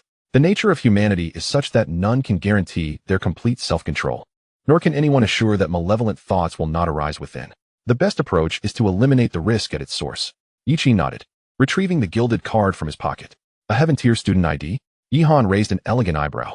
She had toiled for 4 semesters, completing tasks to accumulate points to upgrade her own ID to Heaven-tier, while he had obtained it merely by entering the school. Yihan sensed the disparity of the world. It is evident that the school holds you in high regard. Hence, you need not worry about pressure from the Xianyuan family. Pressure from the Xianyuan family? They wish for you to withdraw directly, even to prevent you from attending university altogether. You have harmed one of their kin, and as a prominent family, they naturally seek retribution. Family pride is paramount. The school granting you a Heaven-tier student ID conveys a clear message. No matter the circumstances, they intend to protect you. The Xianyuan family cannot overtly act with excessive aggression, yet you must remain vigilant against hidden daggers. I understand, Yi Qi nodded. The Demon Kingdom and the allied Demon Kingdom. And the Xianyuan family. It matters not, for the more lice, the less itch. By the way, the Heaven-tier student ID grants single accommodation. Let me take you there. Under Yihan's guidance, they arrived at a dormitory complex that exuded opulence. Rather than a mere dormitory, it resembled a cluster of villas. Each was a 3-story standalone villa. Yi Qi realized he had been rather simplistic in his expectations, assuming a single dormitory would resemble a typical studio apartment. Who could have anticipated such grandeur? Nevertheless, the spacious villas would indeed facilitate his daily martial arts exercises. The dormitories here are unoccupied. You may choose any room you desire, and upon swiping your student ID, it shall be yours. The accommodations boasted all necessary amenities, and any additional items could be procured online with home delivery. You have not rested much during your journey. You must be weary. As he prepared to bid farewell, Yihan remarked, "Don't forget to apply to Professor Lin for mentorship. There's no need to wait until the semester begins. You can compose your application letter now." Understood. Yi Qi recalled a post he had seen on the school forum, where a Japanese exchange student had been rejected from Professor Lin's team. It seemed that senior sister Yi wished for him to join Professor Lin's group, presumably to oust that individual. After all, the slots were limited. Even if it were not to assist senior sister Yi, Yi Qi would still apply for his own sake. The prowess of Professor Lin had been extolled by senior sister Yi previously. Being part of Professor Lin's team would undoubtedly bring numerous advantages. However, these considerations were not the crux of the matter. Yi Qi retrieved the tome of Divine Mechanisms Refined, his eyes sparkling with uncontainable excitement.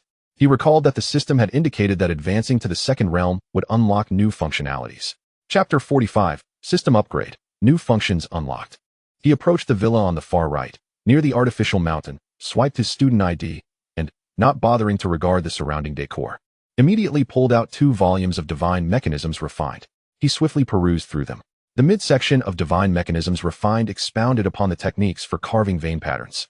There existed myriad methods for engraving vein patterns, which could be aided by external forces such as elixirs, formations, and rare materials from nature, among others. It was said that many high-level martial arts techniques would utilize exceptionally high-grade natural materials as assistance. The midsection of Divine Mechanisms Refined continues the lineage of the preceding section. It requires no external aid. The entire text revolves around a single concept: grinding. One must utilize true qi, laboriously grinding it out.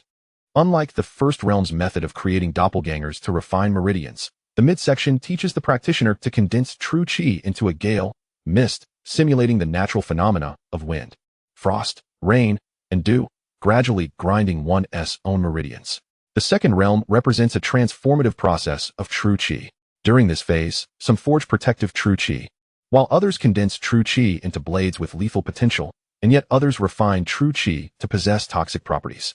Other martial arts techniques rely on external assistance, adhering to the engraving methods outlined in the text to condense their true qi into uniquely characteristic true qi blades or pens, inscribing and painting upon the divine veins. In contrast, Divine Mechanisms Refined encourages practitioners to use true qi to simulate various phenomena of the natural world within their bodies, thereby influencing their meridians. It stipulates that one must not deliberately sketch or carve upon the meridians. Whatever the natural elements manifest, be it rain or fierce winds, should be mirrored authentically. It is akin to a boulder, subjected to the relentless onslaught of nature's elements: wind, frost, rain, snow, day after day, year after year, inevitably leaving marks. A testament to nature's craftsmanship. The author of Divine Mechanisms Refined posits that nature's artistry is far more scientific and beautiful than human carving, albeit exceedingly time-consuming. Upon reading this, Yiqian's expression turned peculiar. He found himself intrigued by the identity of the person who could conceive such a method of cultivation. The very creation of such a technique indicated that the individual had undoubtedly practiced it themselves. Who could it be, this genius who devised such a martial art? Even if they were exceptionally gifted, mastering Divine Mechanisms Refined would likely require 3 to 5 decades to break through to the third realm. To possess the leisure to devise such a technique, one must certainly be a formidable figure, likely with a long lifespan. Otherwise, they would have perished before achieving mastery. Yiqian shook his head. Thankfully, he had his golden fingers. The vein patterns inscribed through Divine Mechanisms Refined would not impart any extraordinary effects upon true qi, but would enhance its density and expedite its flow. Nevertheless, Yiqian would not underestimate it. He was aware that employing Divine Mechanisms Refined to unlock the 12 divine veins, though it cost him a significant portion of his lifespan, yielded tremendous enhancements.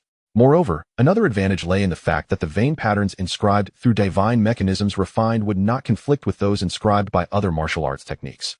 If one considers the human divine veins as a blank canvas, the patterns inscribed through Divine Mechanisms Refined merely serve to lay a foundational hue upon this canvas, without excessively interfering with subsequent artistry.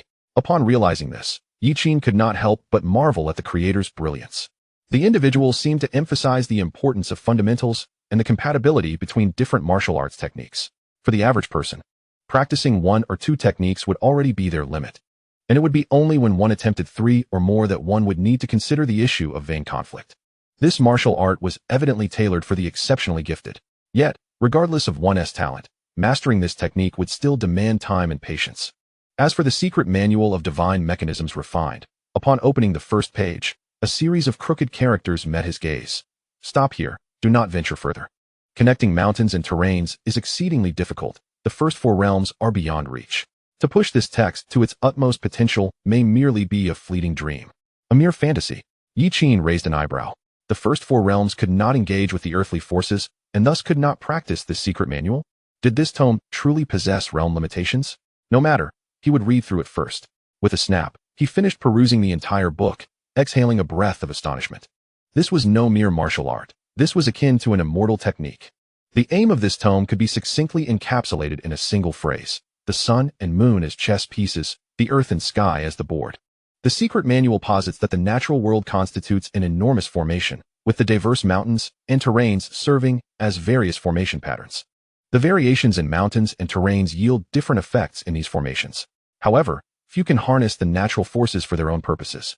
Indeed, formations exist within this world, such as the gravity chamber. The gravity chamber, with its gravitational forces magnified 10-fold or 20-fold, relies upon formations. Yet, the formations in this world differ significantly from those depicted in the cultivation novels Yiqian had encountered in his past life. These formations are based on various martial technologies and the intricacies of the formation patterns inscribed upon them. In ancient times, they relied on various ancient martial weapons and the inscriptions upon these weapons to intertwine with the spiritual energy of nature, thereby constructing formations. The notion of constructing formations using mountains and flora was entirely unprecedented.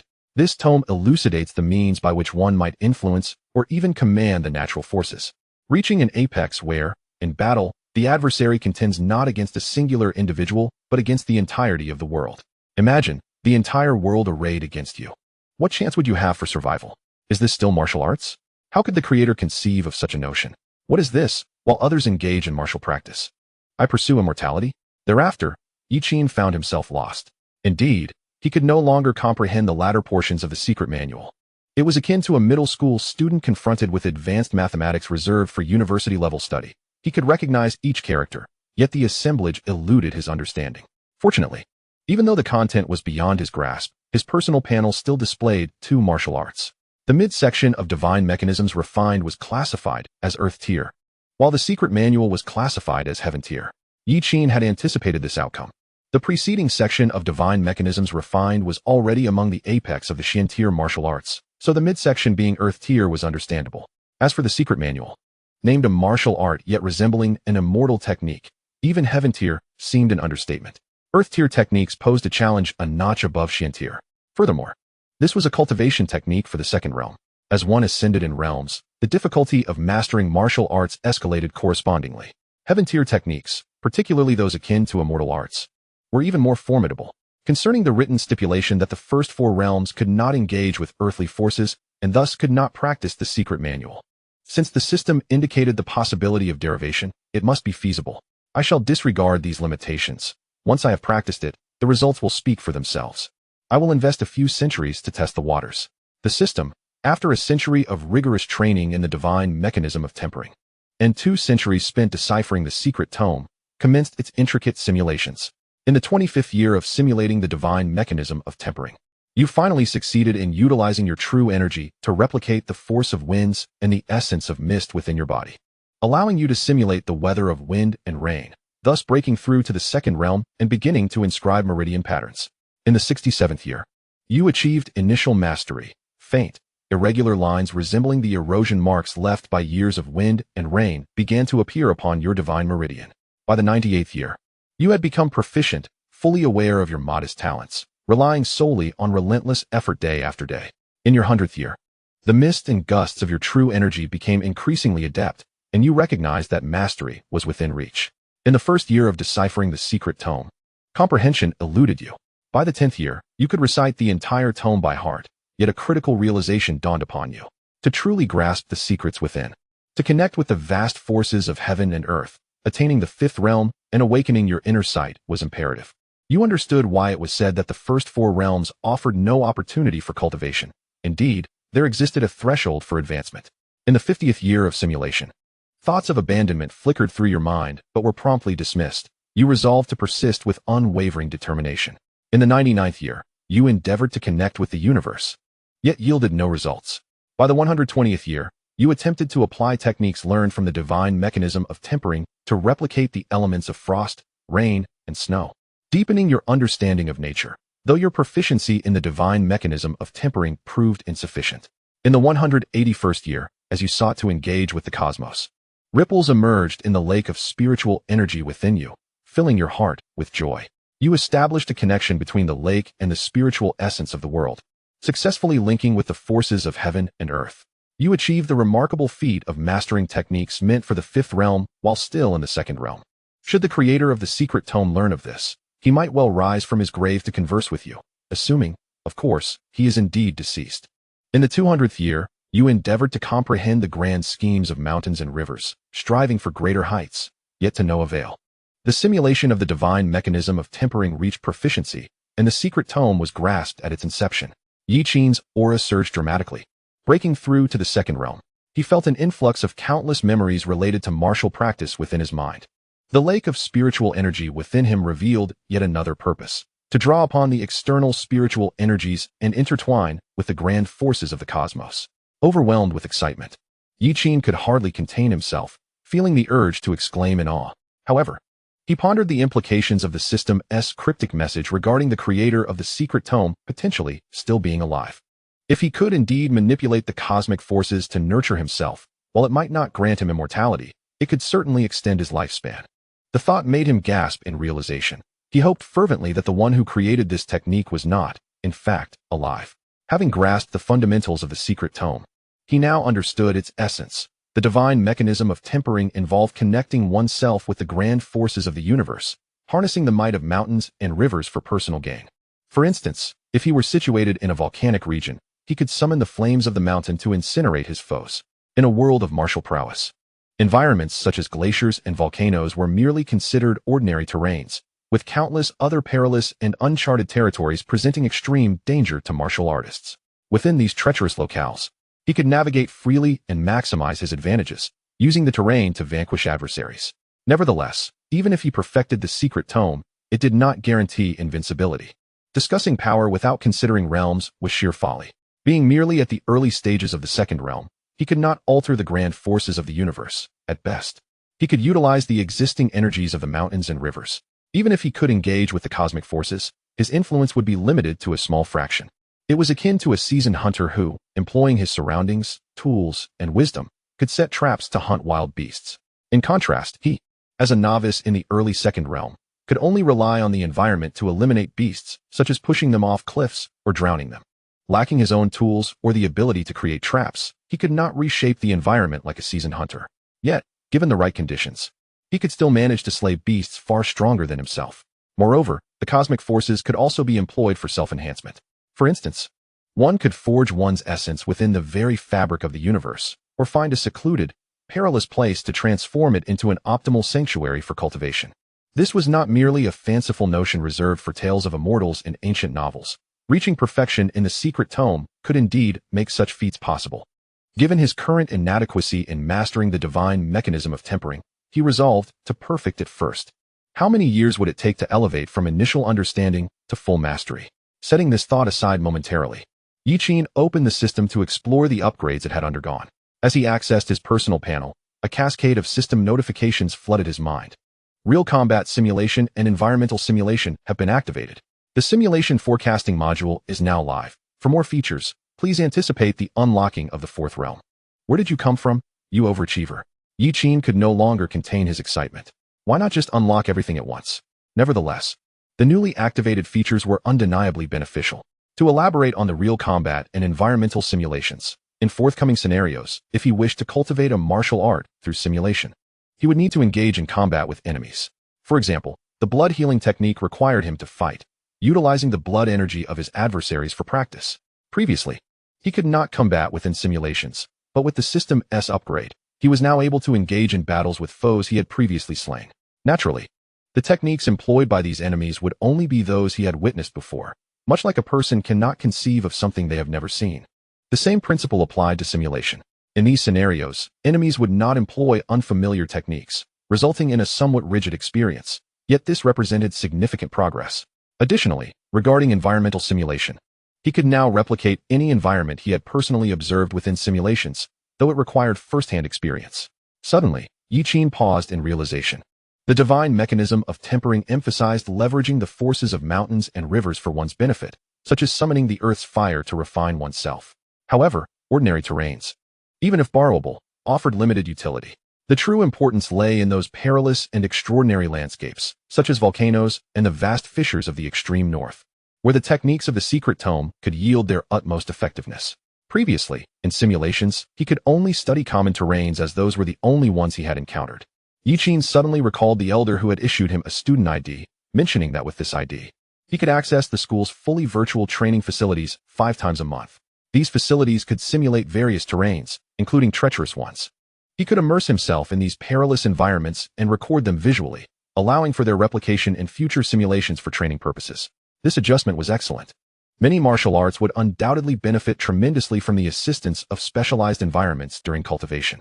For instance, practicing lightness techniques on solid ground versus on floating wooden planks or across a lake would yield vastly different results, potentially with significant discrepancies. As for the simulation forecasting module, Zhuxian accessed his personal panel once more. Heavenly Stage Martial Art, Secret Classic of Divine Mechanisms, Entry Level, Estimated Time Required, 2,999 years. Earth Level Martial Art, Intermediate Secret Classic of Divine Mechanisms, Proficient, Estimated Time Required, 298 years. Profound Level Martial Technique, Taijiquan, Mastery, Estimated Time Required, 56 years. The system can now estimate the total years needed to fully elevate the martial arts techniques or achieve a specific proficiency level. To attain perfection in the secret classic of divine mechanisms indeed necessitates an astonishing 2,999 years. However, Zhuxian believes that if he can first achieve completeness in the intermediate level, while recording various terrains and geographical features, the time required for future calculations would be significantly reduced. Zhuxian does not lament the extensive time required for calculations. Rather, the longer the calculation takes, the greater the indication of the classic S value. He decides to utilize all 5 simulation opportunities available this month in the school's fully virtual arena. The intermediate secret classic of divine mechanisms requires true energy to simulate the elements of nature. Experiencing different natural environments may indeed aid in the calculations pertaining to the intermediate level. Chapter 46. Who the hell opened this? Following the navigation on his phone, Zhuxian arrives at a building. From the outside, the venue is entirely enveloped in darkness, and it appears to be the size of 2 or 3 bird nests, which is quite absurdly large. The design resembles a coffin in an uncanny manner. The fully virtual venue, gravity chamber, and various other specialized training areas are all contained within. Once his realm advances, he will no longer need facilities like the gravity chamber to better utilize the advantages of the terrain. Once he fully comprehends the secret classic of divine mechanisms, he could independently create environments with varying gravitational forces, provided, of course, that he possesses sufficient mastery to support it. Greetings. How may I assist you? Upon entering through the main entrance, a strikingly beautiful young lady greets him at the reception desk. Yiqin presents his student ID, stating his need for a fully virtual venue. Upon seeing the gilded card he handed over, the young lady straightens her posture and adopts a respectful tone. Very well. Please follow me. As she leads Yiqin inside, she steals glances at him from the corner of her eye. This is a celestial level student, and he appears quite youthful. Yet he already possesses a celestial level student ID. Wait a moment. That face. She seems to have seen it somewhere before. In the fully virtual venue. The usage time for a single session is 1.5 hours. During that time, he can directly request any environment he desires within the venue. Upon reaching the entrance of the fully virtual venue, the young lady suddenly remembers where she has seen his face and exclaims in surprise, "You are Yiqin?" From the tortoise and bird duo, her eyes radiate a sense of curiosity, akin to a fan encountering their favorite idol. Yiqin is taken aback, a question mark hovering above his head. What on earth is the tortoise and bird duo? Moreover, the way she looks at him resembles the infatuated glances of fangirls from his previous life, seeking male pairings for their favorite characters. Indeed, the next words from the young lady confirm his thoughts. Could you elaborate on whether there exists a relationship beyond friendship between you and Zhuxian? What is your sexual orientation? My apologies, I got a bit too excited. It's just that Zhuxian boldly declared you as his quarry. Oh my, it's so intriguing. I'm genuinely curious. Subway, wild birds, cell phones. What do any of these have to do with one another? Did you say Zhuxian declared it openly? You might not be aware, but after you left, in the second match, Zhuxian emulated your style and defeated everyone. Then boldly announced he would soon catch up to you and surpass you. Yiqin raised an eyebrow. He was not surprised that Zhuxian could defeat everyone. Simultaneously cultivating 2 celestial-level martial arts, both related to dragons, with his excellent background, combined with his own prodigious talent, it could be said that without him, this special recruitment would have been a one-man show for Zhuxian. As for Zhuxian's claim to surpass him, Yiqin merely smiled. There is one thing the young lady did not mention. In the secret realm, Zhuxian had been swiftly defeated by Yiqin, leading others to underestimate his strength. It was not until the second arena match, when Zhuxian replicated Yiqin's techniques and dominated the scene, that people began to realize just how formidable he was. Someone uncovered that he had mastered another martial technique, the dragon transformation technique, a premier martial art of the great Xia. Simultaneously cultivating 2 premier martial techniques and honing them to expand one's divine meridians is an arduous task. Were it not for such efforts, Zhuxian would have already broken through to the second realm. Yet, even while practicing both premier techniques simultaneously, he had successfully opened up to the 9th meridian, publicly unveiling his 10th meridian during the second arena match. Only then did people grasp the extent of Zhuxian's prodigious abilities. What about Yiqin, who had not only defeated Zhuxian but did so with terrifying ease? In an instant, the title of Twin Stars of Kyoto began to circulate across the internet, and the name of the tortoise and bird duo was spoken aloud. Stepping into the fully virtual venue, Yiqin was immediately struck by a profound sense of awe. The ground of the venue was remarkably concave, plunging several hundred meters below the horizon. They needed to take an elevator to reach the venue's surface. This setup facilitates the simulation of various mountainous environments. The sensation beneath his feet was somewhat soft, resembling the feeling of stepping on a non-Newtonian fluid, yet distinctly different. The young lady placed a headset-like device over Yiqin's eyes and ears, and black bracelets around his limbs, then handed him a long sword that shimmered with light. It resembled the VR goggles of his past life, albeit far more advanced. What environment would you like to simulate? Let us start with a normal forest environment. Oh, and I recall that, besides simulating environments, we can also simulate monster beasts, right? Correct. Generally, simulating monster beasts requires additional points, but you need not worry about that. You can simulate freely. Excellent. Limit the monster beasts to the second realm, 5 of each from weakest to strongest. Each time I defeat 5 beasts, release stronger ones without interruption. Additionally, different environments must have corresponding monster beasts, right? Please simulate the most suitable beasts for the forest environment, specifically avian monsters. May I confirm, do you intend to engage in such an intense battle? Yes, with a single simulation lasting only 1.5 hours. He aimed to familiarize himself with various environments and beasts to the greatest extent possible in the shortest time. Battling the most suitable monsters within unfamiliar environments would assist him in rapidly acclimating to the surroundings and mastering combat strategies therein. Let us begin. He was pressed for time. The young lady hesitated for a moment, but ultimately refrained from voicing any objections. This approach would undoubtedly be overwhelming for him, but it was not her concern, was it? Besides, if he truly could not endure it, he could always call for a halt. In the next instant, Yi Qin felt the ground beneath him begin to rise, becoming firm, while a fierce wind howled around him, producing a mournful sound. Looking up, he found himself standing at the summit of a high mountain. Beneath him spread a lush expanse of greenery, and in his hand was a pitch-black long sword. Suddenly, 5 massive, 4-winged monstrous birds came hurtling toward him. Drawing upon the memories from his calculations, the spiritual energy lake stirred to life with ripples, and in an instant, everything transformed. It was a feeling that defied description. Though he was in an unfamiliar environment, it felt as though he were a fish returning to water, and everything around him seemed so familiar. It was as if a divine mode had been activated. Every blade of grass and every tree surrounding him, the very earth and stones beneath his feet, seemed to have suddenly acquired the ability to speak.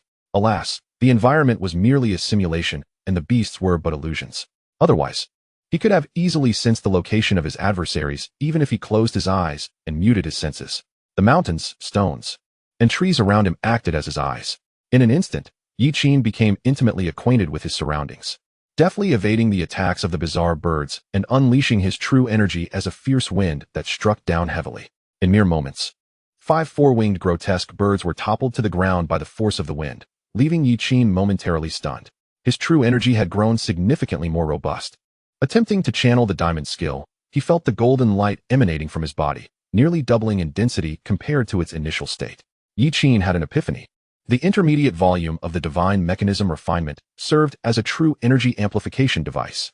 As his true energy thickened, it directly enhanced the potency of his martial techniques. This was merely the proficiency level of the intermediate volume. It was difficult to fathom what the experience would be like upon achieving perfection. While lost in thought, Yi Qin unleashed a sword strike, slaying the 5 grotesque birds before they even had a chance to struggle. Outside the arena, a man and a woman seated at the control panel exchanged glances. The screen before them displayed images of Yi Qin's battle. The woman was the same girl who had guided him to this place. They had barely settled at the control panel when Yi Qin had already beheaded the 5 grotesque birds. "Is this right, Senior?" the girl asked. "Never mind what's right or wrong. Just summon the new virtual beasts," the man instructed. "Oh, all right." The girl began to operate the controls, this time summoning 5 flying demon goats, formidable entities even in the second realm. "How long do you think he can last?" she inquired. "I can't say for certain," the young man replied, shaking his head, "but if he maintains this level of intensity for 10 minutes, he will surpass the record previously set by Xianyuan Quan." "You mean the record of killing 50 beasts of the same realm in 10 minutes? She asked, her voice tinged with disbelief. "That record has stood for over 2 years without anyone surpassing it. I recall the individual at that time chose beasts that were somewhat easier to deal with in the second realm." As for him, the girl was about to assert that he could not achieve it. But then she recalled the scenes of the boy dominating the battlefield in the live broadcast, swallowing her words. However, her doubts remained. Some speculated that Yi Qin was able to endure back then due to a nameless martial technique that absorbed vitality. But now, in a fully virtual arena, faced not by real beasts, there was no vitality for him to absorb. At this intensity of battle, it would be challenging to last even 10 minutes, let alone an hour and a half. "Continue." The voice echoed in the arena. At this moment, the two noticed that the 5 demon goats had already been annihilated. Furthermore, the environment shifted to a valley landscape. Although they did not understand why Yi Qin frequently changed environments, the girl complied with the request and began to switch to the valley setting. Such frequent transitions, without even familiarizing himself with the previous environment, seemed overly ambitious. Unbeknownst to the girl, aided by the entry-level secret tome, Yi Qin had already gained an intimate understanding of his surroundings, akin to his own home. He knew precisely where the stones lay, how many meters deep a crooked tree was beneath the cliff. Every detail was at his fingertips. This was merely the entry-level secret tome, yet it had yet to reveal its true potential. Yi Qin fought with unrelenting enthusiasm, requesting a change of environment after every 15 beasts he dispatched. Initially, the two intended to discuss something, but gradually, they became numb to the spectacle. After Yi Qin once again exterminated the beasts, the girl spoke up with a quivering voice. "Senior, how many beasts has he slain?" 90, he replied. "It has only been 9 minutes since the simulation began, and he has spent much of that time changing environments, hardly consuming time on slaying beasts." The girl swallowed hard. "Is the record truly about to be broken?" This time, the environment shifted to a volcanic setting, and the beasts were altered to 10. The surroundings instantly became unbearably hot, with bubbling lava slowly flowing from the dark fissures at their feet. Before him appeared 10 lava giant lizards, shrieking as they charged forth. Boom! A deafening explosion resonated, and a large hole suddenly appeared in the walls of the entire virtual venue. Through the opening, flames could be seen burning, and 4 massive serpents, engulfed in azure flames, emerged from the breach. The test subjects have escaped. Someone quick! A voice shouted from within the hole. The expressions of the two at the control panel changed instantly. The young man quickly grasped what had transpired. The fully virtual arena was built underground, adjacent to a large laboratory. Clearly, an experimental accident had occurred, allowing several beasts to escape. The 4 giant serpents, with their crimson eyes glaring, charged directly at Yiqin. At this moment, Yiqin was still wearing the virtual device, rendering him blind and deaf to his surroundings. Furthermore, as the simulation depicted a volcanic environment, the heat prevented him from sensing the approach of the 4 flaming serpents. Quick! Terminate the simulation and wake him up, the young man shouted, turning to find the girl's expression filled with despair. What is wrong? Senior, the machine is malfunctioning. It must have been caused by the explosion. The microphone is broken, and we can't communicate with him. Damn it. Then turn off the power and stop the simulation. We can't shut it down immediately. You know we need to restore the entire virtual scene before we can cut the power and the cameras. This design was intended to prevent anyone from maliciously using the fully virtual environment to harm their colleagues. Just as they conversed, the giant serpents had already approached within 10 meters of Yiqin, roaring as they gathered azure flames in their mouths, preparing to unleash their assault. Be careful! The young man shouted frantically, forgetting that the microphone was already broken. If the top recruit of this session were to lose his life due to such a blunder, he would undoubtedly be forced to pack his bags and leave without further ado. Then, an astonishing scene unfolded before their wide eyes. The boy swiftly dodged to the side, narrowly evading the 4 fiery blasts. Senior, look! The girl exclaimed, pointing. Following her gaze, the large screen displayed all that transpired within the virtual scene. The lava giant lizards were attacking Yiqin from another direction, indicating that he had not merely stumbled upon a fortunate escape from the 4 fire blasts. While evading those 4 blasts, Yiqin, without even glancing, effortlessly struck down the 2 nearest lava giant lizards in one fluid motion. Seeing their attack evaded, the 4 serpents roared in unison and charged at him. Yiqin dodged once more, turning to deliver a slicing blow. In reality, the giant serpents and the simulated giant lizards were simultaneously cleaved in 2. The young man glanced at the scene below and then back at the virtual screen. Everything appeared so surreal. Can he actually see? He murmured in disbelief. Not only had he perceived the surroundings, but he also showed no intention of removing the virtual device, continuing to fight against the serpents while wearing it. How was this possible? In his current state, it was as if he were blindfolded and deafened, battling 4 serpents and 10 lizards without any sensory input. The young man, Zhang, stood agape, utterly at a loss for words to describe the scene before him. If he were compelled to select a single term to encapsulate everything he witnessed, it would undoubtedly be madness. Indeed, all of it appeared to be nothing short of insane. Chapter 47. The Secret Tome completes. As the meticulously crafted secret tome of divine machinery was set into motion, the surrounding environment began to reveal the nature of the unfolding events. The moment the virtual arena was rent open by a colossal explosion, Yiqin had already sensed the impending danger. The environment had signaled to him that 4 serpents were charging towards him, intent on launching an attack. Yet, Yiqin felt no need to remove the apparatus from his head. He could act at will. This spectacle left the 2 operators at the control panel utterly dumbfounded as they observed Yiqin deftly slay the 4 massive pythons, along with 10 simulated giant lizards. At that moment, precisely 10 minutes had elapsed. Defeated the azure flame python, claiming a lifespan of 171 years. As he beheld the additional 684 years of life displayed on his personal panel, a smile crept uncontrollably across Yiqin's lips. He had merely come to experience the virtual venue, yet unexpectedly found himself reaping unforeseen rewards, just when he had been lamenting the inadequacy of his lifespan. Fortune had smiled upon him. Let us continue, Yiqin declared. However, the young woman wished to say something but paused, recalling that the microphone was malfunctioning. After a brief moment of contemplation, she returned to the control panel to summon new beasts, despite having just slain 4 beasts, with their carcasses still lying nearby. Her counterpart appeared utterly unfazed. The young woman felt a surge of respect. No wonder he was the top recruit this year. Such unwavering composure amidst the tumult of wind and rain was a quality she believed she lacked. Assist me first. I must attend to a matter, the young man said as he rose to leave, heading outside to address the sudden experimental mishap that had nearly jeopardized others' safety. After 20 minutes of intense combat, Yiqin finally came to a halt. He resolved to conserve some of his energy. Uncertain whether the beasts he had slain in the virtual realm would be recorded by the system as part of his kills. Regardless, the prolonged engagement had afforded him valuable experience in combating various types of beasts. To deal with the ranged creatures, Yiqin had resorted to employing his true qi to forcefully knock them down, a method both time-consuming and laborious, often resulting in missed opportunities as they evaded his strikes.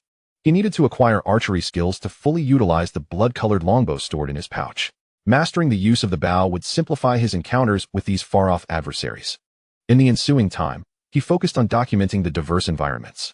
Before long, an hour and a half had passed, and Yiqin had experienced the majority of ordinary terrains, even sampling special landscapes such as toxic swamps and fiery flower fields. Regrettably, the fully virtual arena could not simulate dire straits. It was understandable, for true perilous locations, like the Great Rift in the far north, could reach depths of over 10,000 meters, far too challenging to replicate. Upon his departure, Yiqin received compensation from the young man, a gesture from the neighboring laboratory in response to the previous accident. They wished to invite Yiqin for a meal as an apology, but he graciously declined. The compensation was rather unembellished, 500 points. Yiqin took the time to investigate the points required for various exchanges. The elixirs needed for ascending to the second realm varied between 80 to 120 points each. Meanwhile, acquiring a martial technique of the second realm would require anywhere from 300 to 500 points. Essentially, they had compensated him with a top-tier martial technique of the second realm. Yiqin was quite satisfied with this recompense. He calculated that he could save up more points to exchange for an earth-tier archery technique. As for the remaining exchange slot, he intended to acquire an earth-tier sword technique. His previous lack of sword intent stemmed solely from the inadequacy of his martial skill tier.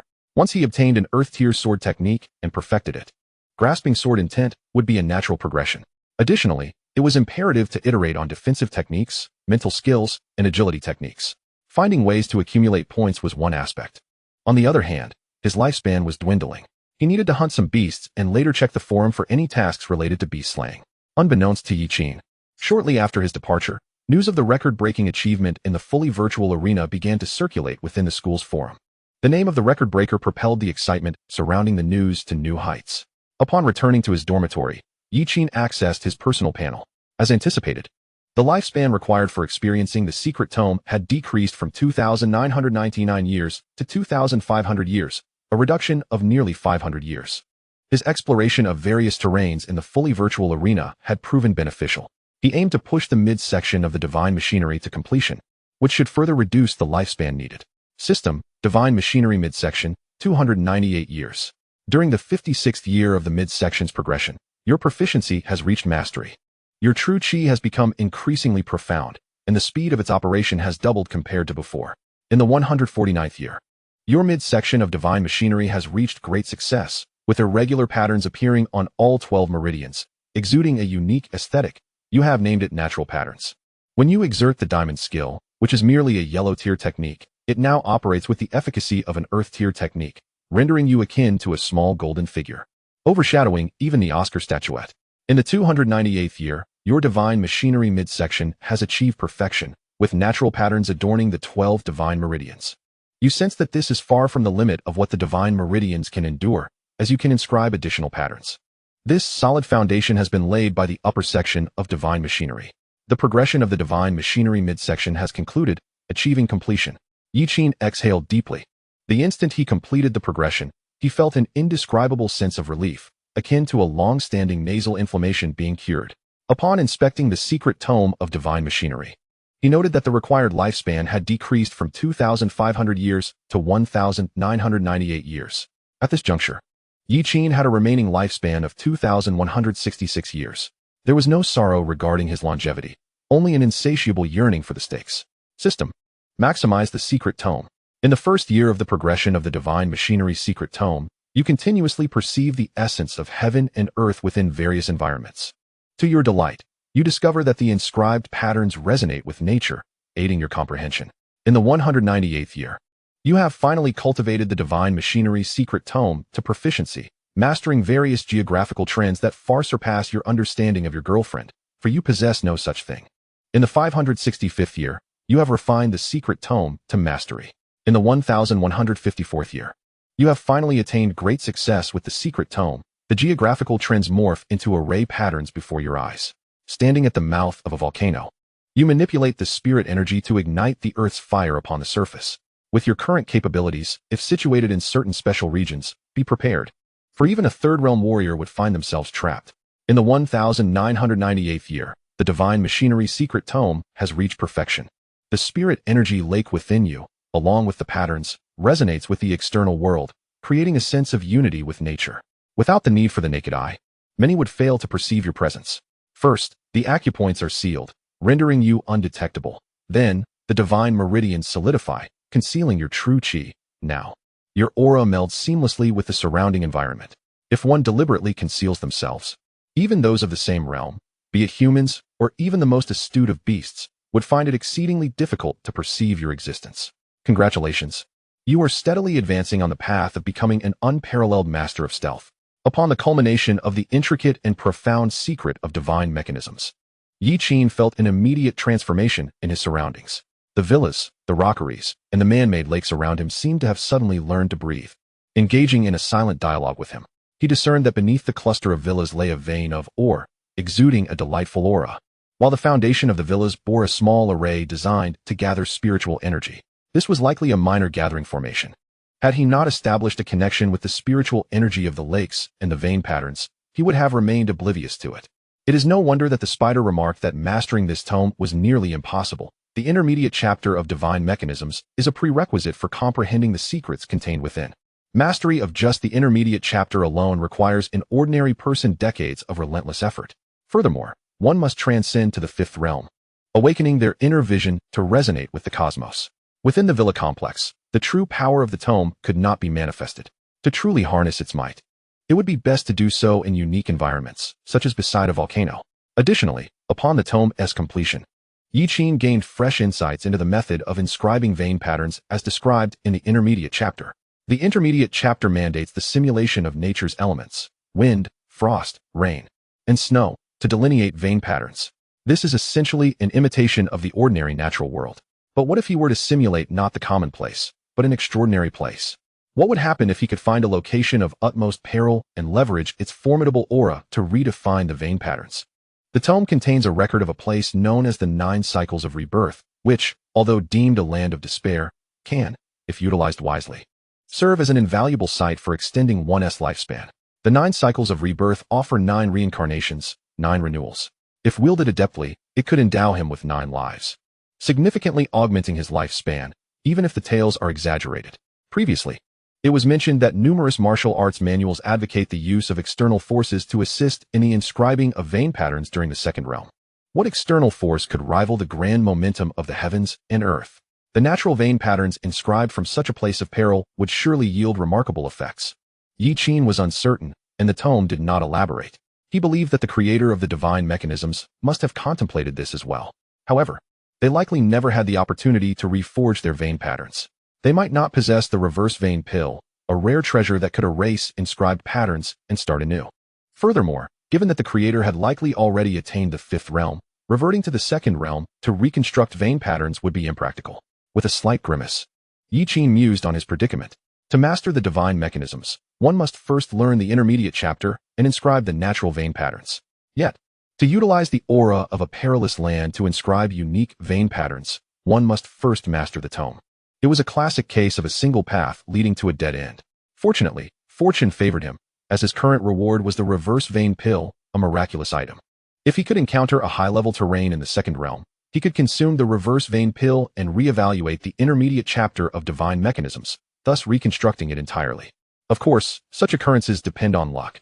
He might never encounter his ideal location of peril in his lifetime, yet he could not remain stagnant in the second realm forever.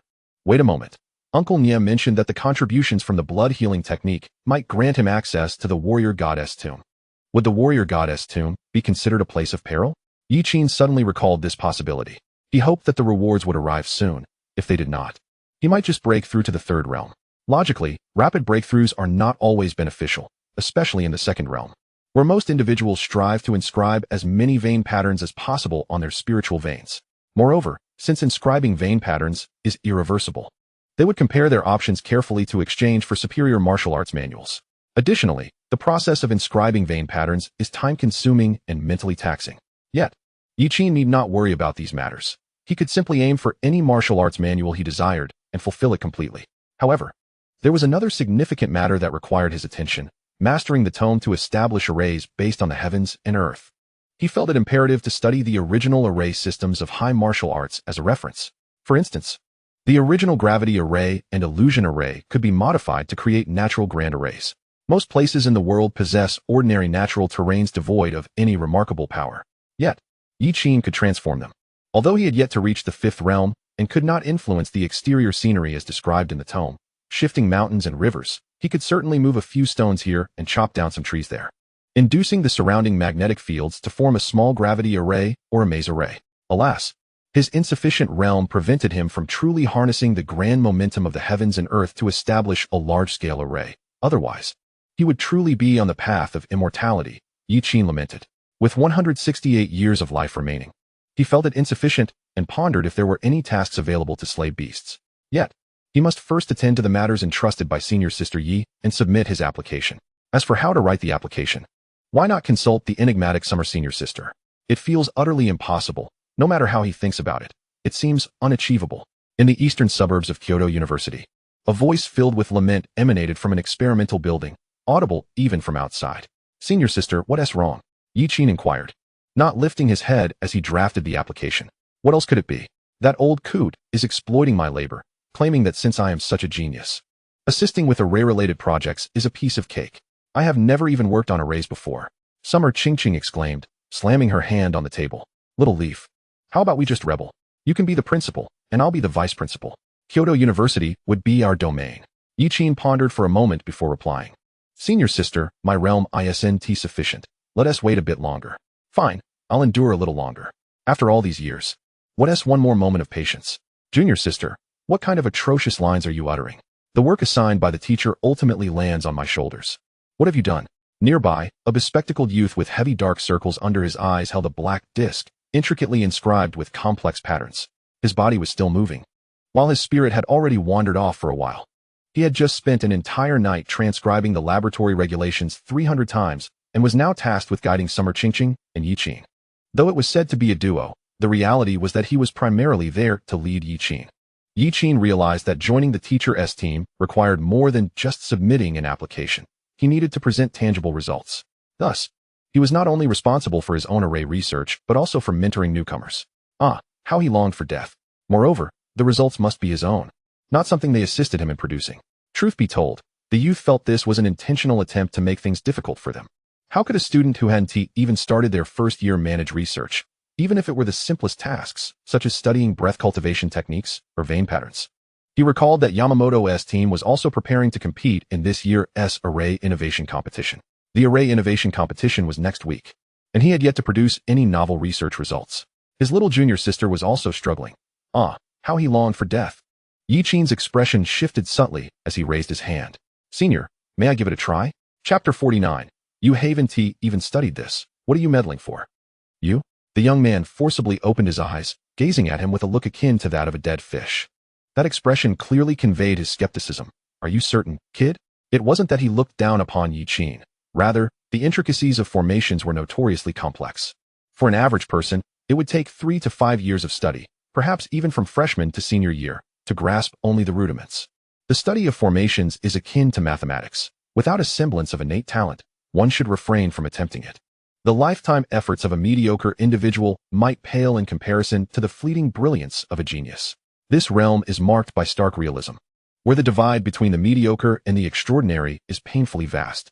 He did not consider himself a prodigy in formations, but to stand out among the many students of Kyoto University and become a disciple of Professor Lin was no small feat. The lad before him, hailing from an ordinary background in a remote region, had likely never even encountered a formation. After a moment's contemplation, the young man retrieved a stack of poker-like cards from his storage bag and tossed them to Yi Qin. Here. This contains a simplified version of the first-tier wind control formation. You can study it, just don't break it. Who do you look down upon? My junior is a genius. Xia Qingqing interjected indignantly. Yes, a genius indeed. But no matter how talented, one cannot manipulate what they do not understand. And you, miss, should not overly idolize little Yi. You might be setting him up for failure, the young man cautioned, noting that Xia Qingqing always seemed to possess an inexplicable confidence in Yi Qin's abilities, as if she believed he could achieve anything.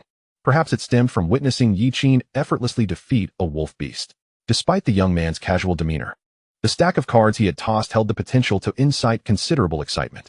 Traditional formations required extensive carvings and thus substantial mediums to support them.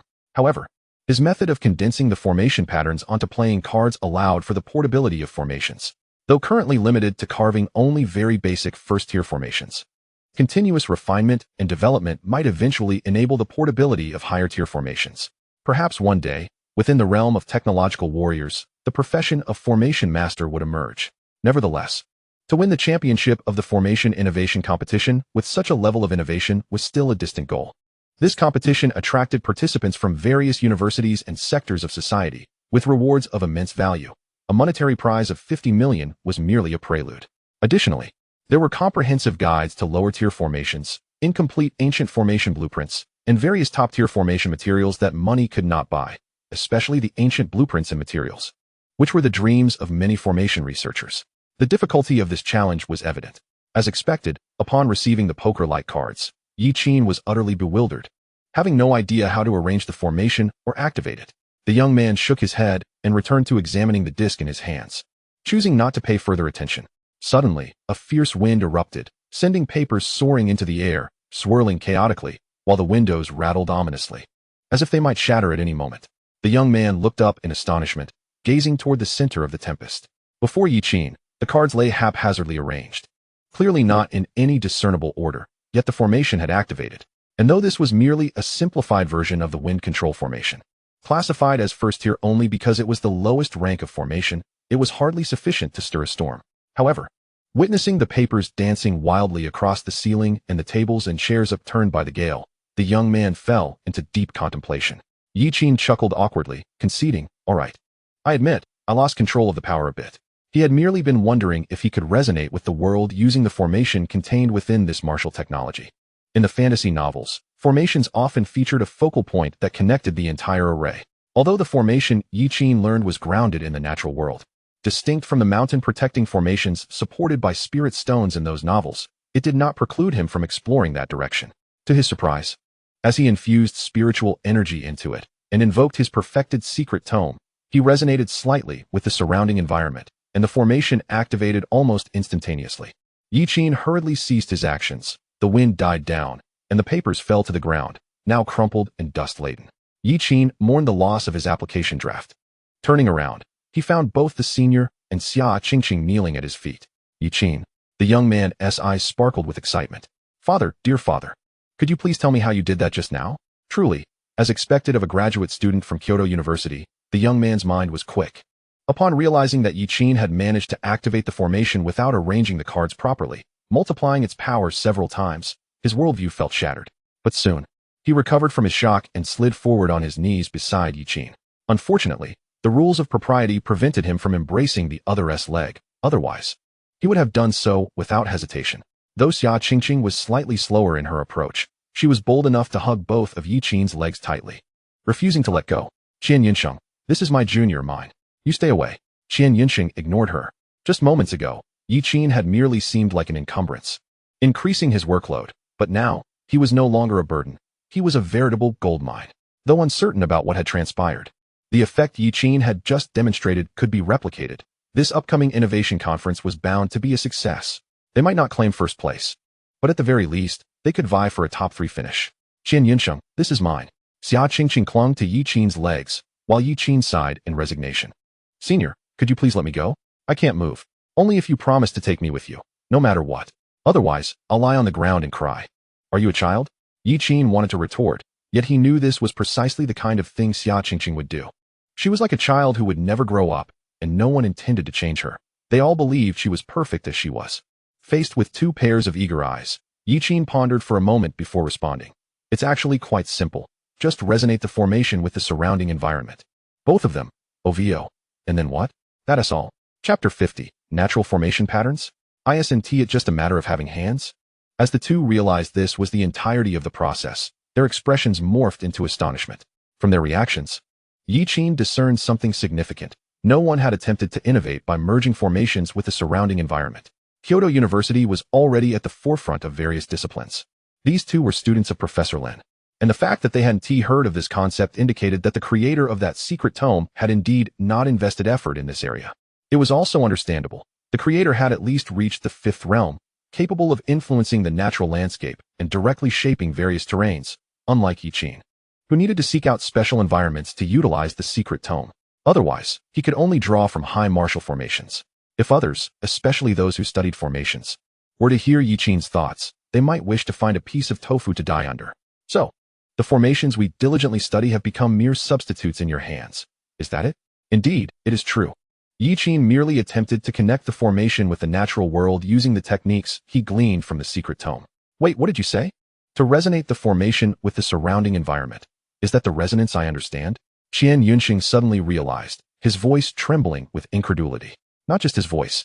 His entire body shook violently, and Yiqin worried he might faint from excitement at any moment. Yiqin explained, in my conception, the formation serves merely as a catalyst. A medium. The true reaction should arise from the natural environment. For instance, a gravity formation designed to create a gravitational field should invoke the surrounding magnetic fields. This way, not only would the effect be exponentially amplified, but it would also require considerably less effort. Bang! Xiaoqingqing slid off Yiqin's lap. Though she claimed to have studied formations, she had not specialized in them, yet she was still knowledgeable enough. The concept Yiqin spoke of was not without precedent. It had been a significant topic throughout history in various nations. Countless individuals had pursued this endeavor only to encounter insurmountable obstacles. A highly esteemed professor at the Magic City University had even provided rigorous proof that formations could not resonate with their surrounding environments. This topic, once pivotal in the study of magical formations, ultimately faded into obscurity. Yet here, before them, stood someone claiming to have achieved it. This revelation left Xianxiaaudiobooks and Xianxiafanans utterly astonished. In an instant, Xianxiaaudiobooks felt compelled to refute it. After all, this was a matter that had been thoroughly validated. It was deemed utterly impossible. Yet reality lay before him. Xiaoqingqing's astonishment stemmed from the fact that the hierarchy within Professor Lin's team was based on research outcomes, and with Yiqin's findings, he would undoubtedly rank above her. Initially, she had hoped that once Yiqin joined the team, he would be at her beck and call, offering massages and helping her with various tasks. Now, however, that dream seemed to vanish into thin air. Please, Yigo, you must attend this innovation competition. If earlier, he had thought Yiqin merely possessed a method to enhance formations, capable of securing a top 3 position. Now the first-place title was undeniably his. All formation researchers within the Great Xia sought recognition at the innovation competition, believing it would validate the worth of their studies. For the competition to award Yiqin would only serve to enhance its prestige. One could say it would be a great honor for the event. Yiqin shook his head. I apologize, senior, but my aspirations do not lie in this direction. I merely wish to slay as many demon beasts as possible to earn points. You all should participate in the competition. My findings can simply be presented by you. Xianxiaaudiobooks understood his junior's unwavering dedication to exterminating demon beasts. In the secret realm, he had been relentless, wishing to eradicate every last one, earning him the title of a young hero capable of shouldering the future's fight against these creatures. He continued, by securing first place, every participant will receive 3,000 points awarded by the school. We could transfer our points to you, and you could also receive the first place prize. Additionally, this year's competition would be held in Zhejiang, where a region known as the Nine Dragons Thunder Field had been plagued by a demon disaster. A situation local residents found challenging to manage. Their offer to assist in exterminating the demons was genuine, as they did not wish to appropriate Yiqin's hard-earned accomplishments. Such a momentous achievement was beyond their capacity to bear. They would prefer to have an elder handle it instead. They were not even interested in the rewards. Leaving their names inscribed on such a significant research outcome would ensure a lifetime free from financial worries. Yiqin then shifted the conversation, senior, upon reflection. I believe I can attend the competition. However, my focus is not on winning. I can only provide a concept. The specifics of its refinement will still require you and Xianxiaaudiobooks to implement. He proposed, if you secure first place, I shall select a few prizes from the competition's offerings, and the rest will be yours. I will take 4,000 points, and you can divide the remaining points. How does that sound? Yiqin recognized his deficiencies in knowledge regarding formations and preferred not to invest too much effort in that area. As he had stated, using formations to draw upon the power of nature was merely a lower-tier substitute. For him, it held little value. Of course, he could not divulge these thoughts to the two, fearing they might be overwhelmed and faint from the weight of it all. Chapter 51. Departure for Zhuxian. After leaving the experimental building, having shared the concept of natural formation patterns and his insights, Yiqin took a moment to relish his leisurely life. For he had indeed never studied formations in depth. He spent 2 days wandering the campus, savoring the experience of student life, while simultaneously searching for opportunities to slay demon beasts. However, given the summer vacation, the school's demon refinement tower was not operational. And even if there were missions, they would not be assigned to first-year students. Yigo, I finally found you. Zhuxian blocked Yiqin's path. What do you need from me? I was wondering if I could purchase that boxing technique you used in the secret realm. Or perhaps I could trade it for a celestial-grade martial art. You mean Tai Chi? So that's what it's called, Tai Chi. What a lovely name. Yiqin pondered for a moment before responding. If you wish to learn, it's not impossible, but my conditions are quite simple. First, once you master it, you must not pass it on. You will need to take a martial vow. If you break this vow, your martial will be met with a backlash, at best. Your foundation will be severely damaged and you will never progress again. At worst, it could threaten your very life. That sounds reasonable. Secondly, I require 2 celestial-grade martial arts. No negotiation. Yiqin's most fervent desire is to acquire the martial arts techniques housed on the top floor of the library. However, upon retrieving these techniques, one is invariably required to pledge an oath of martial arts secrecy, forbidding any dissemination. Thus, he is compelled to settle for a lesser alternative. After conducting some research, he discovered that the techniques on the top floor are not for sale. They are priceless, obtainable only through significant contributions or remarkable achievements in specific areas. He wonders if his innovations and formations could be considered a significant contribution. Zhuxian's expression darkens with concern. Could there be any flexibility? Would 1 heavenly grade technique and 1 earthly grade technique suffice? Despite possessing 2 heavenly grade martial arts, many of the skills he has mastered are not for public sharing. He only has 1 heavenly grade technique and a few earthly grade ones that are his to divulge. He genuinely desires the technique in Yiqin's possession, as he has an inkling that it aligns perfectly with the 2 martial arts he practices. You could lend me 1 heavenly grade technique first, and in return, I would provide you with 2 earthly grade techniques as interest. Yiqin, do not push it too far. If you refuse, so be it. Wait, I concede. Zhuxian, akin to a beleaguered housewife under duress, could only endure the humiliation in silence. By the way, if the earthly grade techniques pertain to weapons, I prefer sword and archery techniques. I have no interest in others. I shall await your readiness. We will exchange techniques and goods simultaneously. Yiqin, someone has been keeping a close watch on you. Do you have some past grievances with him? Following Zhuxian's gesture, Yiqin spotted a young man clad in a kimono, fixated on him. Judging by his appearance, he does not seem Chinese. Could he be Japanese? The man, noticing Yiqin's gaze, gave a thumbs up and made a gesture across his throat before turning to leave. What the hell? How could he act like that? Yi, don't stop me. I cannot endure this indignity. Before he could finish, a fierce wind arose, stirring up dust and debris, forcing everyone to squint. When they reopened their eyes, Yiqin stood beside the young man in the kimono, who now lay on the ground, convulsing. Yi, was that you? You mean the wind just now? What are you thinking? I cannot control the direction of the wind. It was mere coincidence. Indeed, Zhuxian sighed in relief, realizing he had been overly paranoid. It was simply that he had been beaten in the secret realm, leaving him with lingering shadows. Moreover, Yiqin consistently accomplished feats beyond the imagination of others, leading him to suspect that even a gust of wind could be orchestrated by Yiqin. Zhuxian chuckled and shook his head. I must be losing my mind. Yi, do you have a grudge against these fools? Yiqin nodded. I incapacitated a Japanese man. He must be seeking retribution for him. However, the young man likely intended only to mock and never anticipated that he would dare to take action. After all, the rules at Kyoto University are quite strict, prohibiting violence on campus. If one wishes to engage in combat, they must do so at the training arena. The man currently lay unconscious with no signs of waking. Zhuxian sighed. This is a bit troublesome. Once he awakens, he will undoubtedly report you. Yi, you will certainly face consequences, and I may also be affected. Why don't we take decisive action and bury him? That is excessive. His crimes do not warrant death, nor should you face any punishment. Tomorrow at noon marks the commencement of the Innovation Conference. He is headed to find Qian Yunxing and Xia Qingqing to accompany them to Zhejiang for the event. If, as they claim, his research garners first place, he doubts Kyoto University would impose difficulties over such a trivial matter. I shall take my leave. Remember to prepare the techniques. I will return to retrieve them. Having said this, Yiqin departed, leaving Zhuxian to contemplate the body at his feet, surveying the surroundings before scratching his head and sighing. This is quite the predicament. Indeed, it is quite troublesome. Fortunately, I am exceptionally talented and learn quickly. If I were to leave this task solely to my senior brother, it would likely remain unresolved until the conference concludes. Xia Qingqing, hands on her hips, laughed. Qian Yunsheng did not refute, but instead collapsed onto the table, succumbing to sleep. He had gone several days without rest, and the thought of a monumental achievement about to be born under his guidance filled him with an involuntary excitement, even if he was not the true creator. When do we depart? This afternoon. We shall arrive in Zhejiang by nightfall.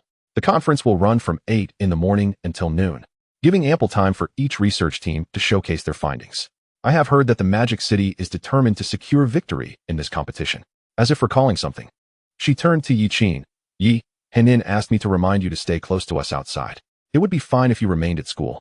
But once you step beyond its gates, some individuals might not be able to restrain themselves and may attempt to harm you. Many are currently fixated on Yi Qin, some desiring him, others seeking to eliminate him, and yet others coveting the mysterious martial arts techniques he possesses. If Yi Qin were to appear outside, the crowds clamoring to sponsor him or offer financial support, as well as those attempting to recruit him into various groups, would be overwhelming. Yi Qin nodded, then inquired about another matter. Senior, is the conference far from the Nine Dragons Thunderfield? Xia Qingqing pondered for a moment. It is quite distant. The venue is in the city center of Zhejiang, while the Nine Dragons Thunder Field lies outside the city, at least several dozen kilometers away. I see. He contemplated that if anyone dared to confront him, he would retreat to the Nine Dragons Thunder Field to summon lightning to strike them down. The Nine Dragons Thunder Field is indeed a unique terrain, albeit not a dead end. Utilizing it to inscribe pulse patterns would yield excellent results. Yet it still lacked the necessary conditions. With only one reverse pattern pill, Yi Qin hoped to discover a true dead end to inscribe the pulse patterns with absolute force. He was aware of his own greed, yet he believed such ambition was justified. Onward to Zhejiang, hurrah! The three boarded the plane to Zhejiang amidst Xia Qingqing's exuberant exclamations. Chapter 52. Who is the enemy? Who is the friend? Kyoto University Affiliated Hospital. This is utterly intolerable. Yuan Shanjun merely wished to greet him, and that fellow immediately resorted to violence. Teacher Song, we did not instigate anything. We did nothing wrong. He approached us and struck Yuan Shanjun, sending him to the hospital. Wei Mingjun was also attacked by him. It was merely a normal spar, yet he used excessive force. In the corridor, several individuals exhibited expressions of indignation, their faces reflecting a readiness to draw their swords and confront Yi Qin for an explanation. Before them stood a middle-aged man referred to as Teacher Song, the homeroom teacher for this group of Japanese students. Director Song furrowed his brow, and upon witnessing this, Song he sighed. This upcoming Formation Innovation Conference is led by Yamamoto Jun, who has achieved remarkable research results and is solely focused on giving back to the school. Who could have anticipated that just as he was about to leave, this incident would occur? Yamamoto Jun is a true gentleman. Considering he is to participate in the conference to bring glory to the school, he can only suppress his anger and endure the humiliation. This is the pinnacle of the summer's academic institutions. If the Daxia people possess such qualities, perhaps there is no need for me to remain here any longer. After all, possessing a heavenly grade student ID does not grant one the liberty to assault others. Finally, Director Song's interest was piqued. He had indeed heard of Yamamoto Jun's participation in the Formation Innovation Conference. Song he had previously confided in him that the other party harbored great confidence in the results of this research, believing that they could at least secure a top 3 position. Should they indeed achieve such a ranking, as the homeroom teacher of Yamamoto-kun, he would naturally reap the rewards and bask in the glory. Reflecting on this, Director Song let out a cold snort, assuring them, "Rest assured, I shall take care of this matter." The University of Kyoto values him highly, which is why they granted him the status of a top-tier student. Such a designation can be conferred, and it can also be rescinded. A mere Yi Qin, having merely won a special admission, dares to act as if he is a sovereign? The University of Kyoto walks with its head held high.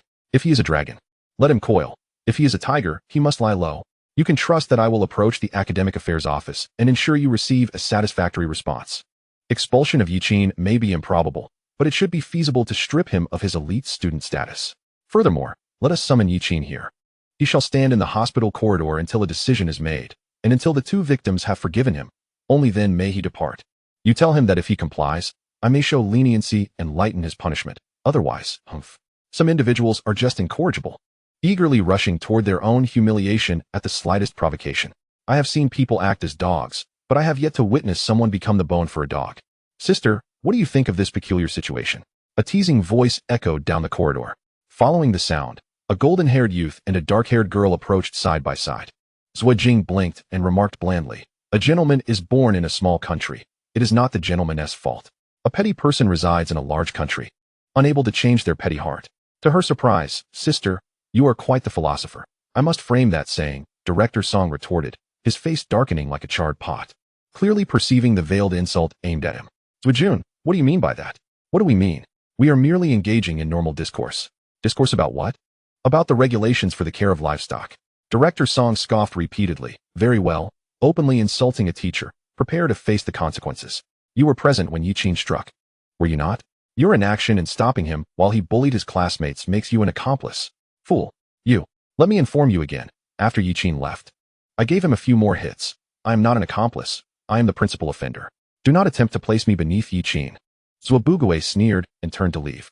Director Song watched the pair depart, trembling with rage, yet his smile grew ever more radiant. After all, they were just inexperienced youths, openly admitting to their violent actions. The deputy director of the security office is his brother. Moreover, considering that they were the initial aggressors. "I shall see who can protect you now. Bring Yiqin here first." "Teacher Song, Yiqin has gone to attend a conference." "What conference?" "The conference on innovations in array techniques." Director Song raised an eyebrow, taken aback. Yet he quickly regained his composure. The University of Kyoto has 2 teams participating in this conference. Yamamoto-kun is the most favored. The other team, just 3 days prior, had achieved no results and was rumored to be on the verge of giving up. What could they possibly prepare in such a short time? It seems this conference is specifically designed to embellish Yiqin's reputation. I did not expect Professor Lin to engage in such practices, actually gilding the lily for his favorite student. Director Song and Song he exchanged knowing smiles, clearly on the same wavelength. By tomorrow morning, a new pinned post will appear on the school forum. A highly respected professor breaks principles to grant special treatment to the top admissions candidate, abusing power to embellish him. He could already envision the tremendous uproar such a title would incite. The next day, within a grand auditorium in the central district of Zhejiang, the hall was filled with attendees, including reporters from major newspapers, competing teams, and eager spectators. At the front of the hall, the judging panel had already taken their seats. Yiqin and his companions settled into the audience. Yiqin donned a mask and sunglasses, concealing himself completely. Xianxiaaudiobooks pointed toward the 3 individuals seated at the front of the audience, saying, "Brother Yi, look at those 3. From left to right. The woman on the far left is the newest rising star in the array field, in her 30s, and already receiving invitations from top institutions like Harvard University to become a professor, hailed as a once-in-a-century prodigy in array techniques. The man in the middle is the president of the Martial Arts Technology Array Association and the organizer of this event. The old man on the far left is from Magic City University. His standing in the field of arrays is comparable to that of the elder, though limited to the array domain.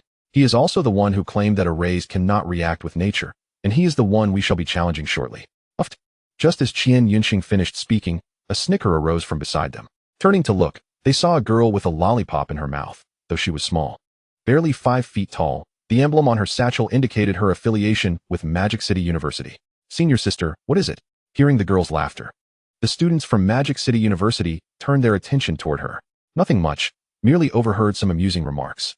They still do not grasp the vastness of the sky, yet they aspire to reach the heavens." Apologies.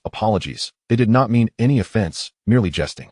"I apologize on their behalf." Yamamoto Songlu quickly stepped forward, wearing a forced smile. "You all, apologize to her. We are representing the face of the University of Kyoto here."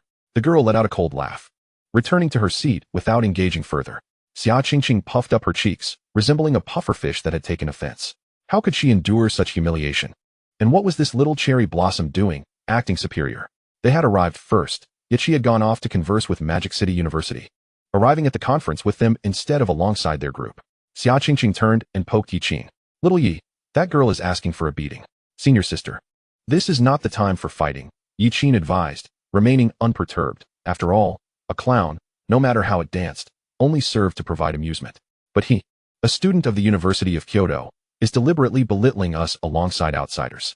"Senior sister, he is the true outsider." Chapter 53, Spatial Arrays. Is the first place already certain? Yiqin cast a glance at Yamamoto Songlu and remarked, "Have you not noticed that the students from Magic City University have largely ignored him? Our competition with Magic City University is an internal affair, and besides, the old professor you mentioned earlier may very well be the guiding instructor for the Magic City University team. It would not be appropriate to speak ill of their teacher here." Xianxiaaudiobooks scratched his head. "I apologize. I shall go and apologize immediately." This was indeed a lapse on his part, The astonishing results had momentarily led him to become somewhat conceited.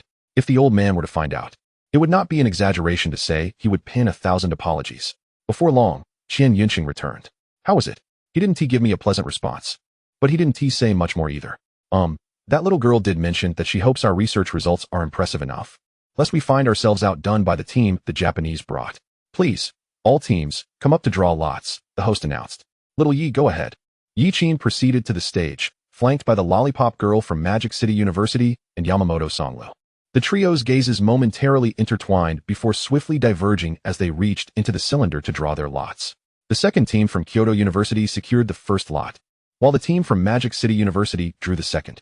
IC University obtained the third, and the first team from Kyoto University claimed the fourth. Astonishingly thrilling.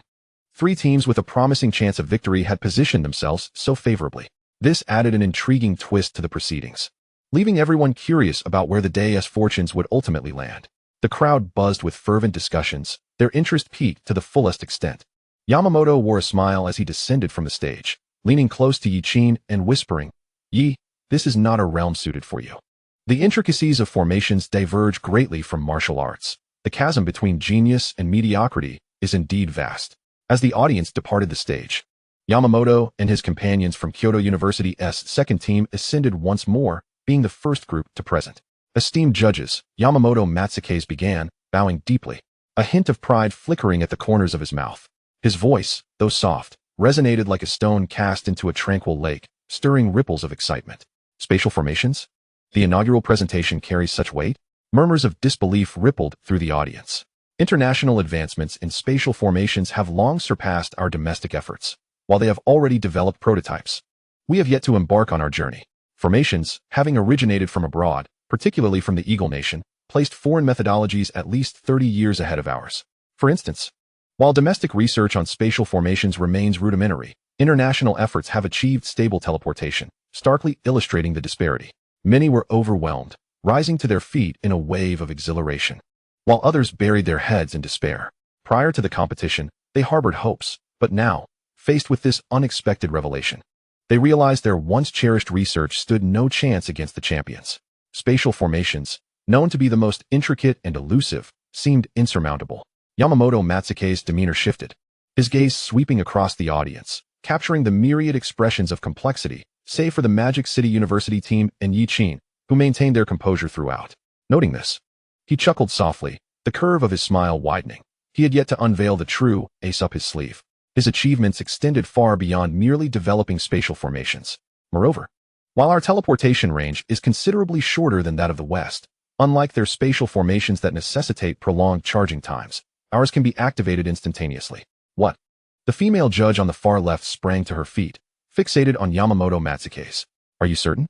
I swear by the name of Yamamoto, he replied, gesturing to his colleagues behind him. They promptly produced several dark green, circular artifacts resembling carpets, intricately engraved with elaborate patterns. Upon hearing Yamamoto's name, the previously vibrant atmosphere suddenly stilled. It was no wonder his appearance seemed somewhat unusual. He was, after all, Japanese. What a shame it was to have a Japanese individual pioneer the development of spatial formations. Even the female judge sighed, lamenting that he was not of the great Xia. Yamamoto keenly sensed the shift in the crowd's attention. He merely smiled, an imperceptible glimmer of pride flashing in his eyes. These individuals failed to consider that it was improbable for the great Xia to have achieved such advancements so swiftly. He revealed 6 diamond-shaped shards, each adorned with resplendent formation patterns.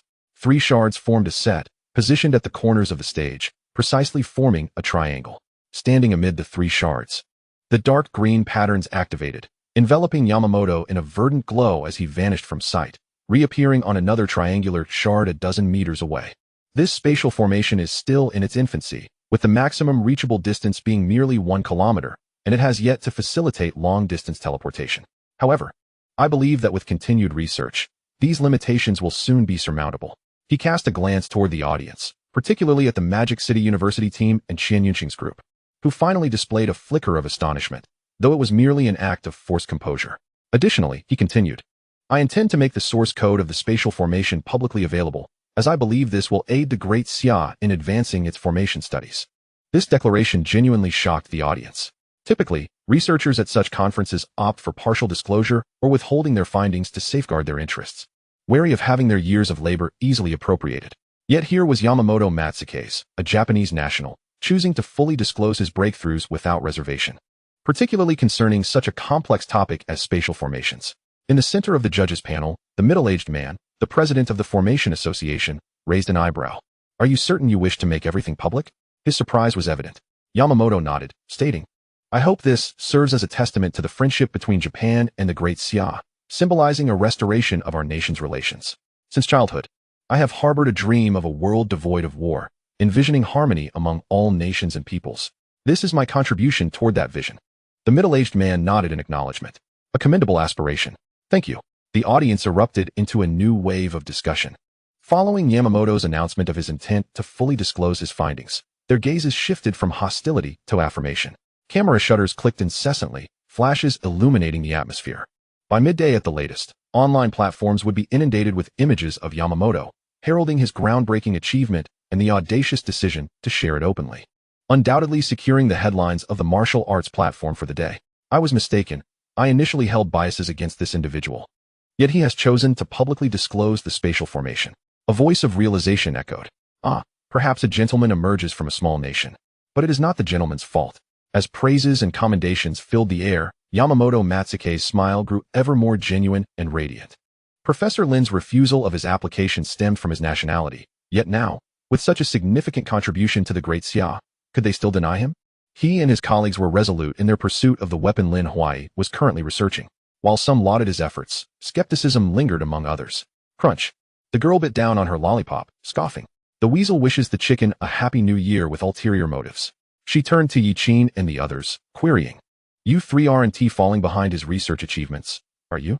"We're the fourth team. The greatest pressure doesn't rest on us," Qian Yunxing replied with a shrug. "I hope your research possesses as much fortitude as you do." The girl shot him a glance before turning on her heel and heading down the stage. The team from Magic City University rose simultaneously, trailing behind her. They exhibited no extraordinary emotional responses to Yamamoto's accomplishments. Their demeanor remained consistently composed and confident. Chapter 54. A Japanese individual, selflessly contributing? As the two conversed, the judges had already assigned an astonishing average score of 97. "It's over." Someone buried their head in despair, collapsing onto the ground. The previous year's champion had only achieved a score of 96, yet this result had surpassed expectations with a staggering 97. The competition had barely commenced, yet it felt as though it had concluded. The suspense had dissipated. Yamamoto bowed once again to the three judges, and, as he descended the stage, he encountered the girl. "Once the event concludes, we should engage more. Our two universities ought to foster greater interaction." Yamamoto extended his hand. The girl sidestepped past him, leaving only a solitary phrase lingering in the air. "You still do not represent Kyoto University." The crowd from Magic City University passed directly by Yamamoto, leaving him with his hand raised, frozen in place. "Yamamoto-kun, are you all right? These people are utterly discourteous." Someone hastily stepped forward, rebuking them. "It's nothing." Yamamoto waved his hand dismissively, retracting his right hand from his sleeve, clenched into a fist, veins bulging. "Just wait, a group of lambs to the slaughter, soon to defy their master. Once I acquire that weapon, I will make you all pay a grievous price." Greetings to the three judges. The girl gracefully bowed to the judges, presenting a pure and sweet smile. In the audience, Qian Yunxing inhaled sharply, feeling goosebumps rise all over. "Goodness, what is this?" "Senior brother, keep your voice down. They might hear you," another cautioned. The girl cast a glance at the elder on the far right, who smiled and nodded in return, prompting her to smile back. She then retrieved a palm-sized disc from her storage pouch, etched with crimson and azure patterns. "What we are about to showcase is the multi-layered array." "What on earth is a multi-layered array? I must be hearing things. Someone pinch me." The revelation of the multi-layered array shocked the audience, as they had thought that spatial arrays were unrivaled, unaware that someone even bolder had emerged. The multi-layered array allows different arrays to be inscribed onto a single martial arts technology, simultaneously exerting their effects. It enables multiple arrays to function on one piece of weaponry, producing an effect greater than the sum of its parts. For instance, a firearm or cold weapon inscribed with array patterns can typically only bear one type of array pattern, as the different array patterns cannot overlap. This is akin to a martial artist being able to cultivate only one martial art technique at a time. However, the multi-layered array permits the inscription of various array patterns onto a single weapon, akin to a martial artist simultaneously mastering multiple martial arts, yielding a synergistic effect when appropriately combined. For example, The conflict between the world destruction dragon's bloodline and the dragon transformation technique, one righteous and the other nefarious, could be immensely formidable if harmoniously integrated. This concept, still in its nascent stages abroad, has been explored by many experts, yet all have returned empty-handed due to its daunting complexity. The difficulty of this endeavor surpasses that of spatial arrays by several magnitudes. To achieve the layering of arrays, one must first resolve the conflicts between different arrays. Akin to a person concurrently practicing multiple martial arts techniques, necessitating the resolution of conflicting pathways. The conflicts within array patterns are even more challenging to navigate than those among martial arts techniques. Countless scholars, both domestically and internationally, have pursued this research for over 50 years without a single success. Yet now, this remarkable achievement lay before them. This was indeed a paradigm shift in the realm of arrays.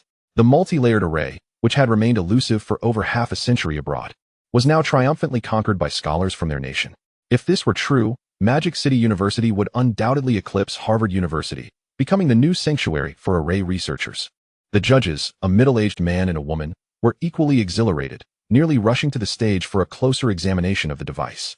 The field of arrays had not witnessed a significant breakthrough in many years, while the advancements made by the female judge were substantial. They paled in comparison to the multi-layered array, which had effectively doubled the scope of research in this domain.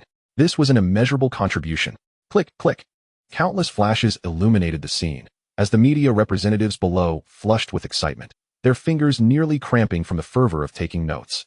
Those present at the conference were well-versed in their field and understood the magnitude of the multi-layered array's significance. In a single day, two monumental pieces of news had emerged, with the second being particularly shocking. The audience erupted in disbelief, many slapping their own faces, questioning their reality. Yet the sharp sting of pain confirmed that this was indeed the truth. This cannot be happening. How could this be possible? Yamamoto Matsushida's forehead was lined with veins as he muttered angrily, laced with indistinguishable Japanese expletives. He had believed victory was assured, only to be blindsided by such a trump card. The association's president exhaled deeply, suppressing his astonishment and exhilaration, glancing at the elder to his right. No wonder, Elder, he was unfazed by the spatial array. It seems you were already prepared. The elder chuckled. This achievement has little to do with me. It was Xiao who led her team to develop it independently, and I merely provided material support. Are you saying this multi-layered array was her invention? The middle-aged man's expression revealed shock. You could say that. Thud. The man returned to his seat among the judges, leaning back and gazing skyward. Since ancient times, heroes have emerged in youth. We often say that in our line of work, talent dictates everything. I regarded my own talent as considerable, among the most gifted.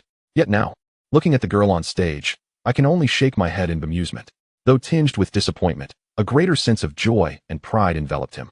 A genius of arrays emerging from their nation was certainly a blessing. Commence your demonstration. Lin Xiao, the girl known as the Lollipop Girl, nodded and lifted the disc, presenting it to the audience.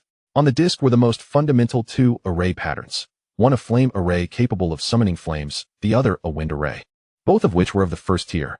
Now, I shall activate both array patterns simultaneously.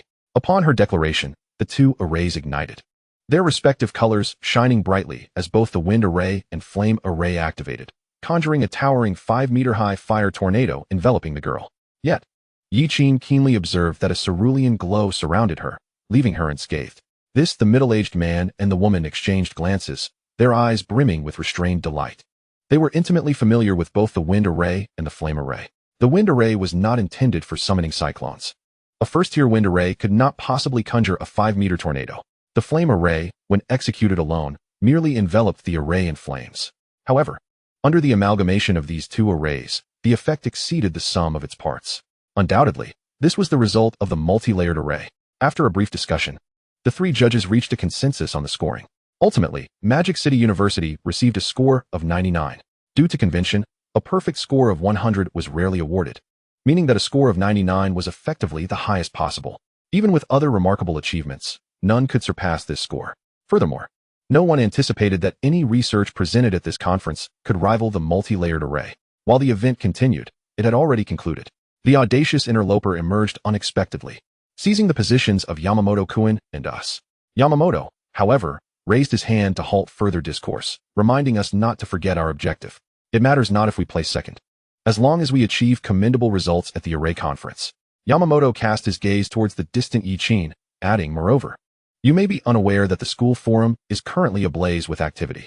Professor Lin has been accused of abusing his authority to embellish Yi Qin's reputation, attempting to forcibly recruit him into his group. On one side, we have a gilded youth lacking substance, and on the other, we stand as the embodiment of altruism and peace. If Lin Huai does not wish to be swept away by the tide of public opinion, he must acquiesce to my request. Chapter 55. The Natural Array Pattern, shocking the entire venue. A smile rekindled on Yamamoto Matsukasa's face as he gazed intently at the girl on stage, his expression turning contemplative. Yi Qin poses little threat. Being merely at the first realm, substantial time will be required for him to reach a level capable of challenging us. Conversely, such a prodigy must be quashed in the cradle. Given time, he will undoubtedly become a source of calamity. It is utterly outrageous. Merely a few days' absence, and he dares to engage in such antics. Does he not regard the institution, nor abide by its rules? The roar of a man from the security office could be heard even through the window. Calm down, Lao Qin, the smiling director Song comforted, though his words only served to stoke the flames. What does it matter if he is a special admit? Can a special admit act with impunity, disregarding the school's regulations? The man restrained his fury, stating, "Rest assured, Director Song, I, Qin, will certainly provide you with a satisfactory resolution. When he returns, I shall have him apprehended immediately. He must learn that Kyoto University is not a playground for his whims." Director Song nodded, saying, "Let us set that aside for now, Lao Qin. Are you free tonight?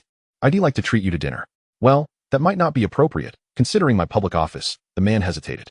"What nonsense. Our friendship is personal and does not involve our official duties. Are we not allowed to have private lives?" He countered. "By the way, I have prepared a small gift for you, which I will deliver to our usual spot. Since you put it that way, I can only graciously accept. Rest assured. Yi Qin, I have noted your name. He shall receive a proper lesson."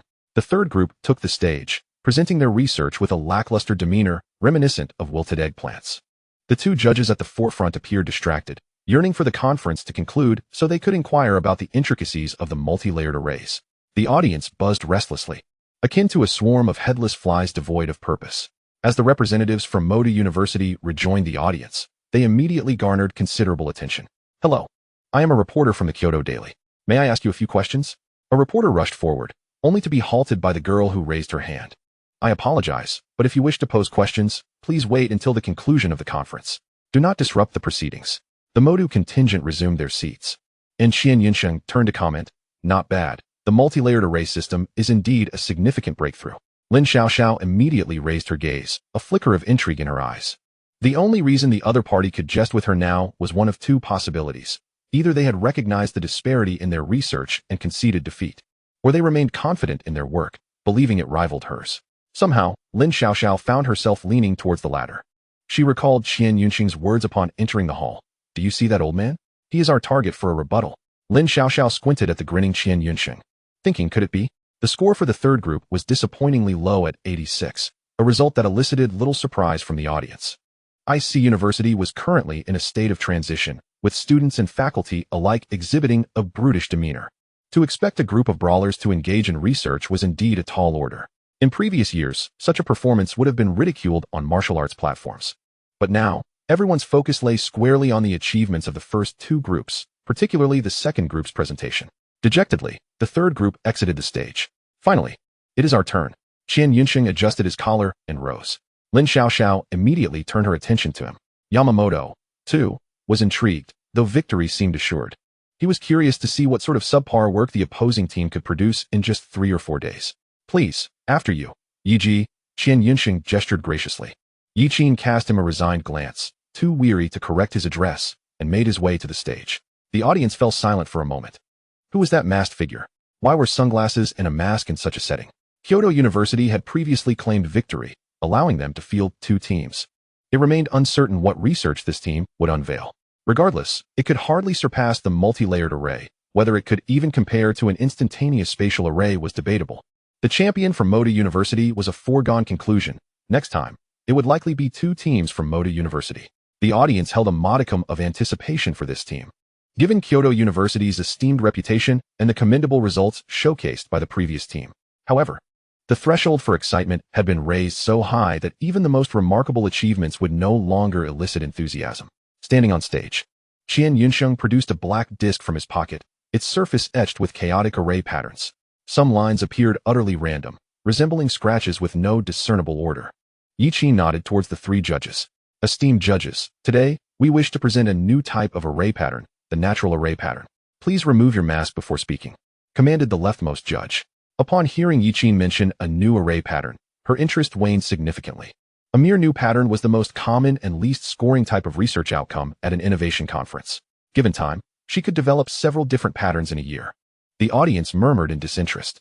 Why is it just an array pattern? Have they run out of ideas? It was possible that this team felt they could not compete with Modi University and chose to withhold their research results for the next conference. Hoping for a better ranking then, they had anticipated a surprise, yet natural array patterns sounded utterly uninspiring. Yamamoto Matsukasa scoffed, shaking his head. Clearly, whatever they produced in 3 or 4 days could not be commendable. He had been overly concerned. Having seen the trio's calm demeanor, he had initially thought they were confident in their success, but it seemed he had overestimated them. Lin Xiaoxiao furrowed her brow. Why array patterns? What new developments could possibly arise from them? Have they truly given up? To be outdone by the Japanese? Were they genuinely resigned to such a fate? The audience buzzed with speculation, while numerous media personnel snapped photos incessantly. They had already resolved to use Team 1 from Kyoto University as a cautionary example for this conference. Title: The Kyoto University Top Students' Dilemma, Relying on Japanese Exchange Students to Save Face? Amidst the whispers of the crowd, Yi Qin exhibited little reaction. He raised his hand to remove his sunglasses and mask, revealing his true visage. In the audience, a few individuals widened their eyes in surprise, evidently recognizing Yi Qin's identity. Before they could utter their astonishment, a dispassionate voice resonated throughout the venue. Senior, let us begin. Very well. Qian Yunxing nodded, his hands trembling slightly. With a click, the first-class wind array was activated. Boom! The roar of the wind erupted. A tempest surged, spiraling outward from the trio at its center, expanding in all directions. The howling wind echoed like the wails of the damned. Papers fluttered chaotically through the air, equipment toppled, and chairs went askew. Amidst the cacophony, Yi Qin stood resolutely at the eye of the storm, his voice unwavering and powerful.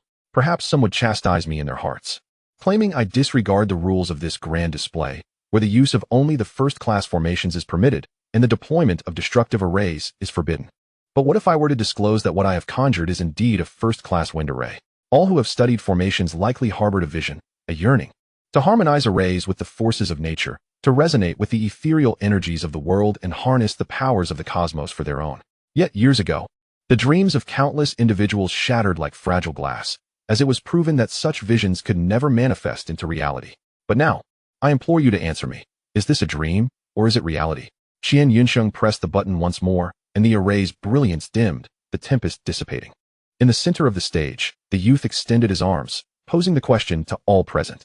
Answer me, is this a dream, or is it reality? In that moment, a vague speculation blossomed in the hearts of all. The uncertainty stemmed from the fact that no one dared to affirm or deny its authenticity. Could it be? A collective thought surged within everyone, blood rushing through their veins, their heartbeats echoing loudly and fervently. On the far right, an elderly man abruptly stood, his eyes wide with disbelief. At that instant, even the sound of camera shutters ceased. All breath was held. The world fell into an eerie silence, so profound that a pin drop could be heard. They awaited an answer, one they scarcely dared to envision. The young man gradually revealed a smile and nodded. Just as you have surmised, we have achieved it. Boom. The audience erupted in astonishment. Chapter 56. The most formidable freshman, space array unrecognized. Uncontrollably, everyone rose to their feet, their gazes ablaze, feeling as though their worldviews had been violently shaken, on the verge of collapse. The shock resonating within them was beyond the reach of words. Yamamoto Shoryu crushed the armrest beside him, nearly losing his balance. Lin Xiaoxiao unconsciously stepped forward, seemingly intent on rushing the stage, only to be obstructed by a wall of bodies. The chair behind the array chairman toppled to the ground. The elderly professor pressed his finger against his upper lip, retrieving a quick-acting heart pill from his pocket and swallowing it hastily. Cough, water, water. Finally, his voice shattered the bizarre atmosphere, and staff hurriedly provided him with a cup of water, fearful of an incident occurring in the venue. Once the heart pill was swallowed, the elder turned to Yi Qin, his gaze imbued with unprecedented seriousness. Might I have the privilege to observe up close? His use of the term observe underscored his earnestness. Once, resonating arrays with nature had been his lifelong aspiration. It was only after he realized that arrays could not harmonize with nature that he became disheartened. Little did he expect that in his lifetime, he would witness someone shatter that very proof. How delightful it was to know that there are successors, true successors. Supported by the other two judges, The elder ascended the stage, taking the circular disc from Qian Yunxing's hands. His frail fingers caressed its surface with utmost caution, as though he were cradling the delicate cheek of an infant. The two judges stood at his side, their eyes wide with anticipation. Yet they dared not touch it for fear of damaging it. To draw an improper analogy, they longed to embrace it, to express their excitement with fervent admiration. How beautiful it is! The elder gazed intently at the seemingly irregular patterns, pondering whether this creation was limited to the wind array or if it could apply to all formations. The source patterns were identical, however, depending on the array. They would undergo various adjustments. This array was conceived by the three of us together, and it has only been 3 days since the true birth of the natural array. Many aspects still require refinement. Qian Yunxing clarified, not out of a desire for credit. If we liken the array to a road, the technology of multiple arrays has nearly doubled the width of the original path. The natural array patterns, however, carve out a new route that is not narrower than the original. This achievement weighed heavily on Yi Qin. At present, the Great Xia was besieged by wolves. Instances of the Great Xia's citizens meeting untimely ends in their homes were not unheard of. Foreign powers eyed the Great Xia with predatory intent, and due to the special recruitment competition, Yi Qin had already entered their sights. Should news of his groundbreaking array techniques emerge now, it would undoubtedly attract even greater malice. Before the conference began, the trio had deliberated on this matter. They resolved to present it to the public as Qian Yunxing providing the concept, with Xia Qingqing assisting in its completion, while Yi Qin played a supporting role. Qingqing was an ordinary person, and Yi Qin had yet to fully mature. Thus, the weight of this burden and the associated risks fell solely upon him. Conceived merely 3 days ago, the three judges exchanged glances, realizing why they had not caught wind of any rumors. Subsequently, the judges inquired extensively about the natural array patterns, to which Qian Yunxing responded with ease. The judges nodded frequently, and the association chairman occasionally clapped his hands, exclaiming, "Remarkable! Truly remarkable!" Yi Qin struggled to comprehend the specialized vocabulary, feeling fortunate that it was Qian Yunxing taking center stage rather than himself. He would have been unable to answer any of the technical queries posed by the judges. His ability to deduce the natural array patterns relied not on his understanding of arrays, but rather on his mastery of the secret texts. After some time, a staff member reminded the judges that the conference was still in session, prompting them to reluctantly conclude their discussion and invite Qian Yunxing for further dialogue afterward. The three judges are now ready to evaluate. Qian Yunxing hastily reminded them. How could I forget? 10 points. The elderly professor exclaimed, slapping his forehead. Full marks. The female professor absent-mindedly recorded her score, still contemplating Qian Yunxing's earlier remarks. Full marks, echoed the association chairman. Typically, conferences do not grant perfect scores, as no research project can be flawless. However, this was an exceptional case. The natural array patterns represented a new path in the study of arrays, and the score could not be deemed excessive.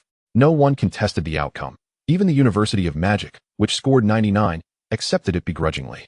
Anyone with knowledge in the field understood the significance of this research. A score of 100 is hardly high enough. It should be elevated to 11, surpassing the perfect score by 1. At this moment, the media finally reacted. A multitude of cameras and flashing lights surged towards the three individuals as if possessed. Some even brandished their phones, rushing out to report this news to their superiors. Before the trio could progress far, they were intercepted by the press. Hello. I am a reporter from the Huadu Daily. Might I inquire whether your team's findings will be disclosed to the public, similar to another team from Kyoto? Qian Yunxing cast a sidelong glance at the reporter and barked, "Scram." The nature of the question revealed the reporter's insidious intent, and Qian Yunxing had no intention of indulging in pleasantries. Wasn't this a redundant inquiry? Science knows no borders, but scientists do. Historically, the research level of formations in the Great Xia has lagged behind that of foreign nations. However, with the recent breakthroughs in multiple formations and natural formations, Great Xia was poised to usurp the Eagle Nation and emerge as the new epicenter of formation studies. Having achieved such significant advancements, why would I hastily divulge them and place Great Xia on par with foreign powers? Am I a fool?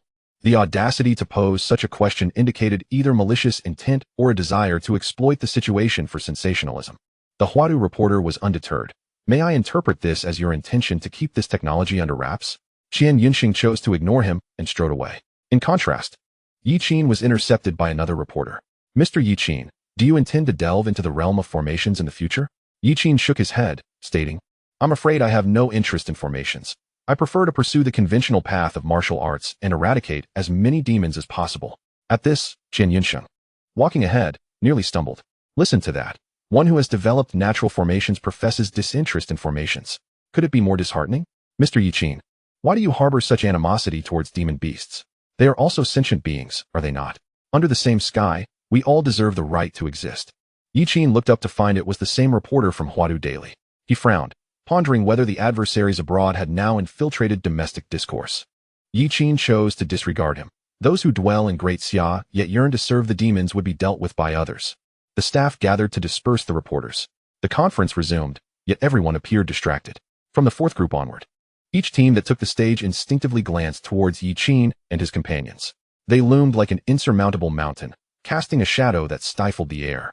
After the final group descended, the judges began to award scores of 95 and 96 in subsequent presentations, scores that could have claimed victory in previous conferences.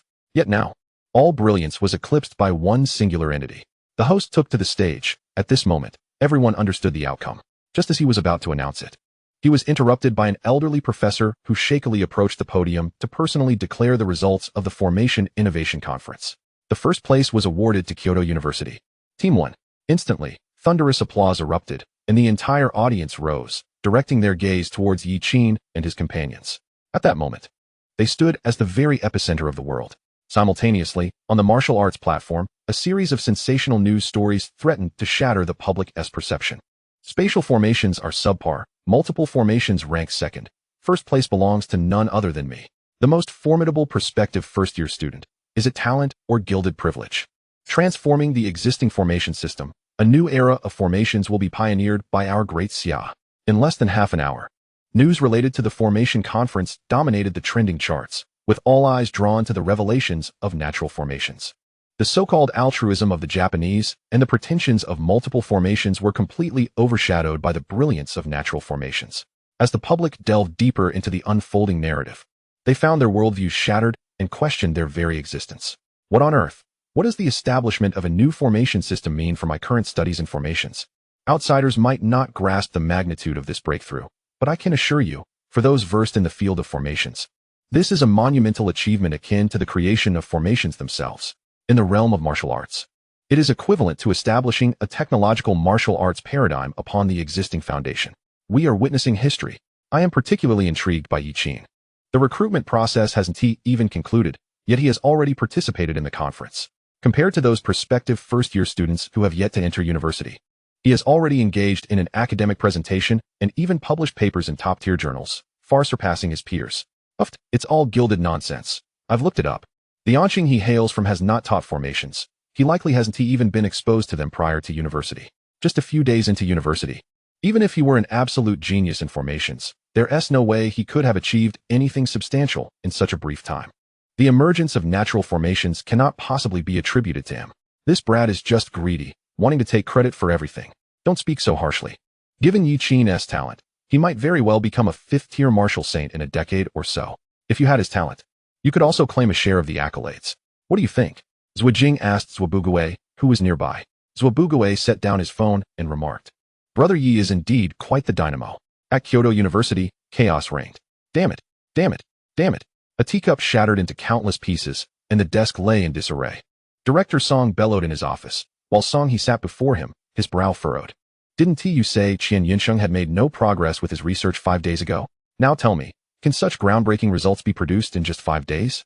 Director Song's fury stemmed from his trust in Song he's claims. Song he had informed him that Yamamoto Matsuryu would create a significant stir and make a substantial contribution, likely securing first place in the innovation conference. Song he had assured him that once this conference was over, Yamamoto Matsuryu's entry into Professor Lin's team was a foregone conclusion. Song he remained silent. He knew his own people had been deceived. Xianxiaaudiobooks had kept his secrets exceptionally well. Despite their extensive efforts, they had failed to uncover such a trump card hidden within the team. However, Song he maintained his composure. Do not panic. I believe our chances have actually increased. What do you mean? Our objective is not Xianxiaaudiobooks, is it? Do you think Yiqin has any connection to natural formations? He's just a naive kid. How could he? Song he's eyes sparkled with intrigue. The greater the significance of this research achievement, the more it highlights Yiqin's incongruity within this team. This situation has transformed into a veritable storm center, stirring up tumultuous waves. With such a significant outcome as natural formations, the presence of someone like Yiqin seeking to bask in glory is an affront to this monumental academic endeavor. At this juncture, we merely need to subtly guide public opinion, and we can undoubtedly ensure that Yi Qin finds himself ensnared in this tempest with no escape. Director Song's eyes lit up. In that case, we need not even intervene directly. We can harness social media to force Yi Qin into a corner. Although we engage in academic fraud, deception, and the theft of others' scholarly achievements, we can still wield these as weapons of critique. This time, I shall see how you navigate through this storm. To the surprise of the three individuals, the rewards extended beyond the originally agreed-upon offerings of comprehensive knowledge on the lower-ranked formations, incomplete ancient formation blueprints, and top-tier formation materials. There was an unexpected delight as well. These rewards were not sanctioned by the official channel, but were rather the personal sponsorship of the esteemed professor. In the conference's backstage, there were only Yi Qin, the three companions, and the old professor. The professor presented a cerulean invitation embossed with golden patterns. In just over a month and a half, the day of the Mermaid Clan's Sea God Festival would commence. This event only permitted the participation of young talents aged 20 and below, and youth from various nations would gather. Those who excelled in the festival would earn the favor of the mermaids, with the exceptionally outstanding ones even receiving marriage proposals from the Mermaid Clan, regardless of gender. The mermaids were renowned for their beauty, especially the current generation's princess, who was said to be a paragon of allure, attracting many suitors eager to win her over during this festival. Moreover, mermaids possessed the ability to transform their tails into legs. The professor, with a playful wink, conveyed a knowing expression to the three. Yi Qin was taken aback. It appeared this venerable elder was not as solemn as he had imagined, but rather resembled a mischievous old rascal. Yi Qin had no interest in such matters. Professor, please elaborate. In the depths of the sea god abyss lies a malevolent creature. It is said that countless years ago, an evil deity was sealed there. And these creatures are but the manifestations of that deity, striving to free their master.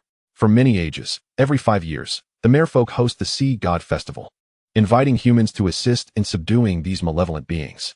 In the process, the merfolk select individuals of remarkable performance for investment, either forming partnerships or bestowing treasures upon them. Are these malevolent beings not akin to demon beasts? They are not the same. You would understand upon closer inspection. Yi Qin's interest was piqued. While he was indeed curious about the beauty of the mermaid princess, who could captivate so many, he was more concerned about the lifespan of these malevolent beings and how they compared to demon beasts. Surely, as malevolent entities, they must possess a lifespan that far exceeded that of ordinary demon beasts. His eyes sparkled with enthusiasm. The old professor, witnessing this, chuckled, nostalgia glimmering in his eyes. Oh, the youthful spirit, filled with yearning for the opposite sex. If only I could return to my younger days, the world would be at my feet. The professor then patted Yi Qin's shoulder, finally addressing the pressing matter. How do you intend to handle your natural formations? We shall keep them confidential. Keeping them confidential is prudent. Many covet such knowledge. Yi Qin continued. However, we are willing to donate them to you, Professor, free of charge. The professor paused, clearly taken aback by Yi Qin's declaration. We wish to keep them private, not wanting them to fall into the hands of adversaries. Yet your dedication to the great Xia is well recognized. With your assistance, the study of natural formations could progress at a faster pace. Both Qian Yunsheng and Xia Qingqing nodded in agreement. The professor remained silent for a moment, but his subsequent words left all three in astonishment. Child, be honest with me. Did you invent these natural formations? Yi Qin hesitated, not immediately denying it. Why do you ask? Why else? If you had not invented them, would you so freely hand over the research to me? Perhaps the three of us conspired beforehand, did we not? The elder chuckled. That is not the case. Although my sight may have dimmed, I still discern the truth. These two youngsters are clearly devoted to you, and according to their seniority, they should be your older siblings. If it were merely to accompany you for appearances, they would not exhibit such an attitude. Yi Qin remained silent for a moment before nodding at the old professor, acknowledging the wisdom in his words. He realized he had been remiss in his considerations. To be honest, I've suspected this for some time, but I hesitated to confirm it because it was simply too astonishing. At your young age, to achieve such a monumental invention, the elder's tone dripped with a hint of envy. That Lin Huai fellow is truly fortunate to have found two such excellent disciples. 2. Who is the other? Yi Qin wondered, and just then, he noticed Xia Qingqing proudly raising her chin and placing her hands on her hips. That would be me. Not quite yet. Yi Qin interjected. The application is still pending. Strictly speaking, I am not. The old man's eyes lit up. Would you be interested in coming to study under me? What Lin Huai can offer you, I can provide even more. And I can assist with your enrollment issue as well. Qian Yunsheng quickly stepped in front of Yi Qin. Professor, Yi Qin is not interested in formations. The old man's eyes widened in disbelief as he gazed at Yi Qin. You are not interested in formations? Indeed, I am more inclined towards slaying demons. With a thud, The old man sat on the ground, seemingly bereft of his aspirations. Professor, what are you doing? Xianxiaaudiobooks rushed forward to assist him. Do not help me. Allow me to ponder in silence. The old man turned to Yiqin. You truly have no interest in formations? Correct. Then how did you come to study them? By sheer happenstance. Yiqin contemplated whether to speak the truth, but given the current state of the old man, he feared that admitting he had merely tinkered with them for less than half an hour would cause the old man to collapse in despair. Who is this old rascal?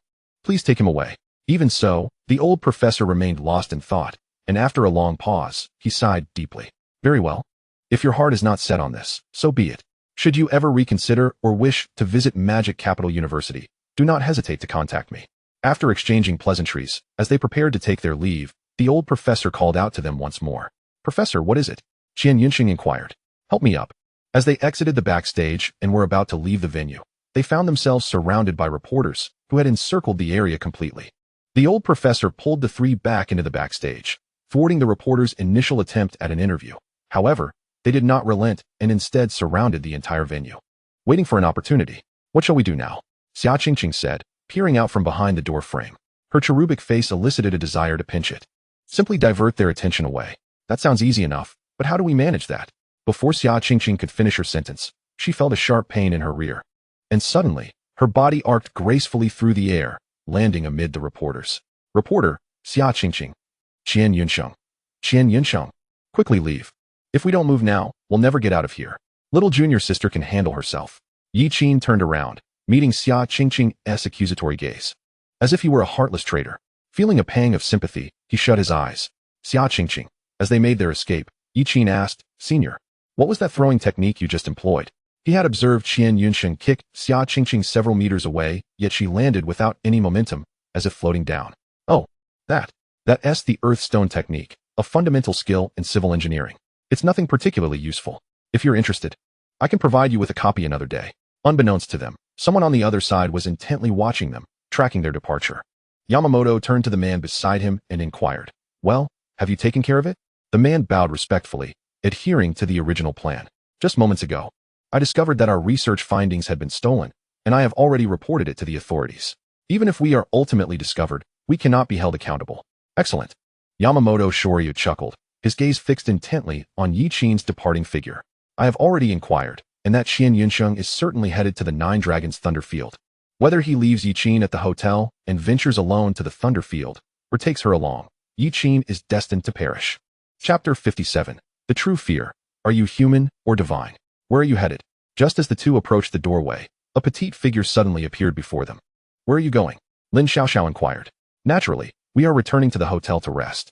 What about you? Same.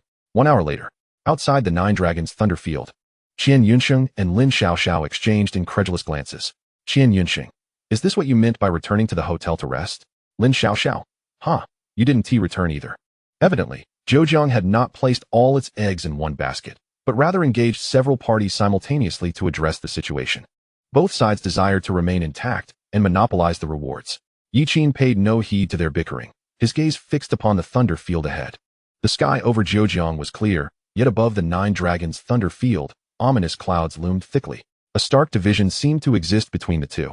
From a distance, one could see bolts of lightning cascading from the heavens, crashing into the distant mountains and forests.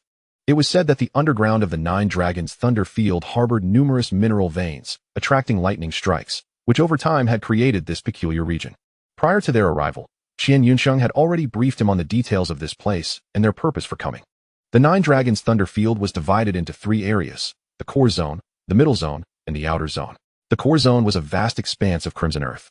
The middle zone was characterized by rugged stones, with bizarre mountains formed solely of rock stretching across the landscape. The outer zone was a continuous forest, shrouded in darkness beneath the low-hanging clouds. Recently, the number of demon beasts within the Nine Dragons Thunder Field had surged dramatically, with many exhibiting mutations, and thunderstorms occurring with increased frequency. Beasts that once roamed only the middle zone had begun to venture into the outer zone to hunt. Each incident signified the unusual nature of the current situation. I will explore the core zone. You are responsible for protecting them. It's settled, Lin Xiaoxiao declared before vanishing from sight. Xianxiaaudiobooks, however, remained unhurried, reaching out into the air. As starlight flickered, Lin Xiaoxiao was lifted into his grasp.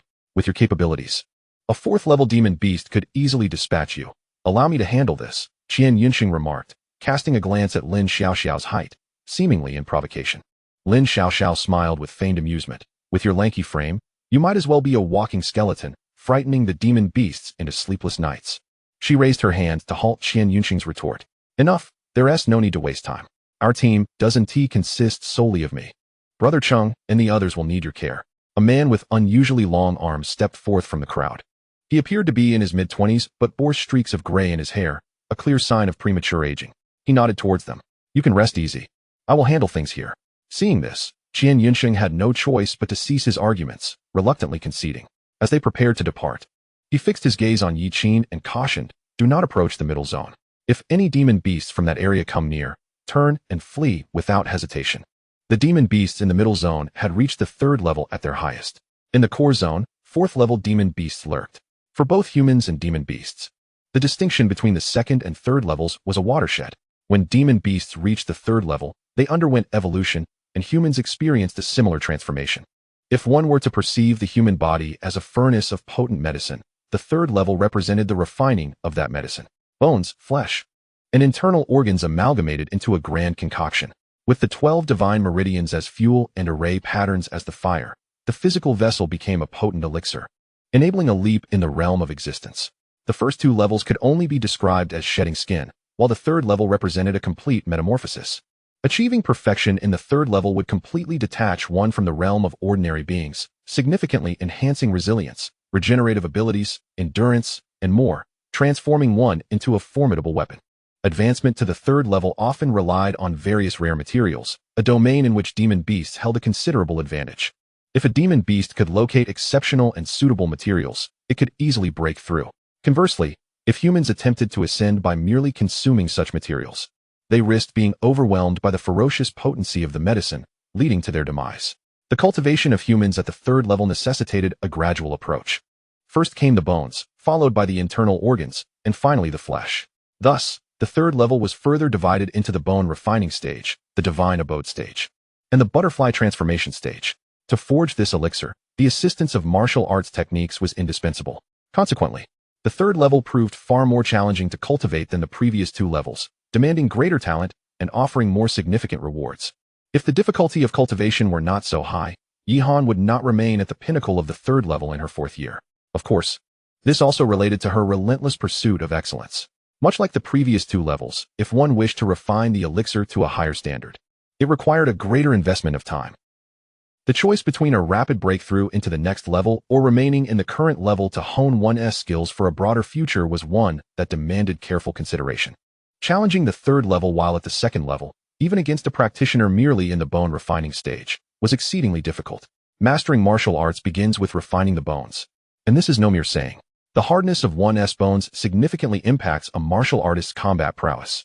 A martial artist who has successfully refined their bones could easily slay a fully defensive 2nd-level practitioner with a mere swing of their arm. The disparity is immense. This is why Qian Yunxing advised Yi Qin to flee upon encountering a 3rd-level demon beast. Those beasts had begun their evolution, with some even awakening ancient bloodlines hidden within them, making them exceptionally formidable, beyond the capability of a 2nd-level practitioner to handle. Understanding that his prospective junior brother had recently broken through to the 2nd level, Qian Yunxing assessed that it would be commendable if Yi Qin could contend with the peak of the 2nd level. With this in mind, Qian Yunxing placed a palm-sized silver shield into Yi Qin's hands. If you encounter an unimaginable foe and cannot escape, activate this defensive array, and I will come to your aid. Senior, rest assured, I understand. Seeing this, Qian Yunxing ceased his lengthy explanations, grasping Lin Xiaoxiao by the back of her collar. Lin Xiaoxiao raised an eyebrow. What are you doing? Before she could finish her sentence, a flash of starlight enveloped them, and they vanished from sight. Yi Qin gazed towards the distant 9 Dragons thunder field, a smile gracing his lips. Finally, the time has come to make a name. Brother Yi, you've just gained recognition. And now you appear at the conference, bringing such significant achievements. I anticipate your name will top the hot list tomorrow. No need to wait until tomorrow, at the latest. It will be this afternoon. The crowd gathered closer, for Yi Qin's name had frequently appeared on the martial arts platform in recent days, making it impossible for them not to recognize him. While it was probable that they had brought him along to enhance their own prestige at the Array Conference, no one looked down on him for this. Their willingness to allow Yi Qin to share in their accomplishments was, after all, a testament to their own strength. Among the crowd, There existed a faction not present for the Innovation Conference, but rather led out by Lin Xiaoxiao and Cheng Yi for the purpose of honing their skills. They intended to seize the opportunity while Lin Xiaoxiao entered the Nine Dragons Thunder Field to slay demons on the periphery and strengthen themselves. Observing this, one of them proposed, "Brother Yi, shall we engage in a contest later to see who can slay the most demon beasts?" They were eager to discern the extent of their disparity compared to the first among the elite recruits from the capital. Cheng Yi, also known as Cheng Yi, nodded towards Yi Qin. "You must stay within my proximity during your training. I fear I may not be able to provide timely support."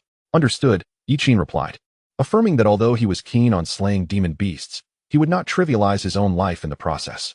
"Kill, don't run, die," Yi Qin shouted. But Cheng Yi, exasperated, called out, "Yi Qin, wait, don't advance any further." Just moments ago, Yi Qin had been eager, but now, as he stepped into the thunderous area, he charged ahead like a husky returning home. Before they could even catch sight of any demon beasts, Yi Qin had already turned and rushed towards a direction, as if he could sense the demon's whereabouts. Cheng Yi gazed at Yi Qin's silhouette, noting how he thrived in this environment, perhaps due to his training in thunder-related martial arts. Moreover, Yi Qin's displayed prowess seemed far beyond what one at the first realm should possess, arguably rivaling even the formidable practitioners of the second realm. Behind him lay a multitude of slain demon beasts. Yi Qin sighed inwardly. The perimeter was primarily inhabited by first-realm demon beasts, with only a few in the early stages of the second realm. The mid to late stages were scarce. The demon beasts below the early second realm were vastly inferior in life levels, their lifespans barely sufficient to fill a gap. An hour had passed, yet he had only managed to amass a mere 229 years of lifespan. However, Yi Qin could not simply venture into the central region.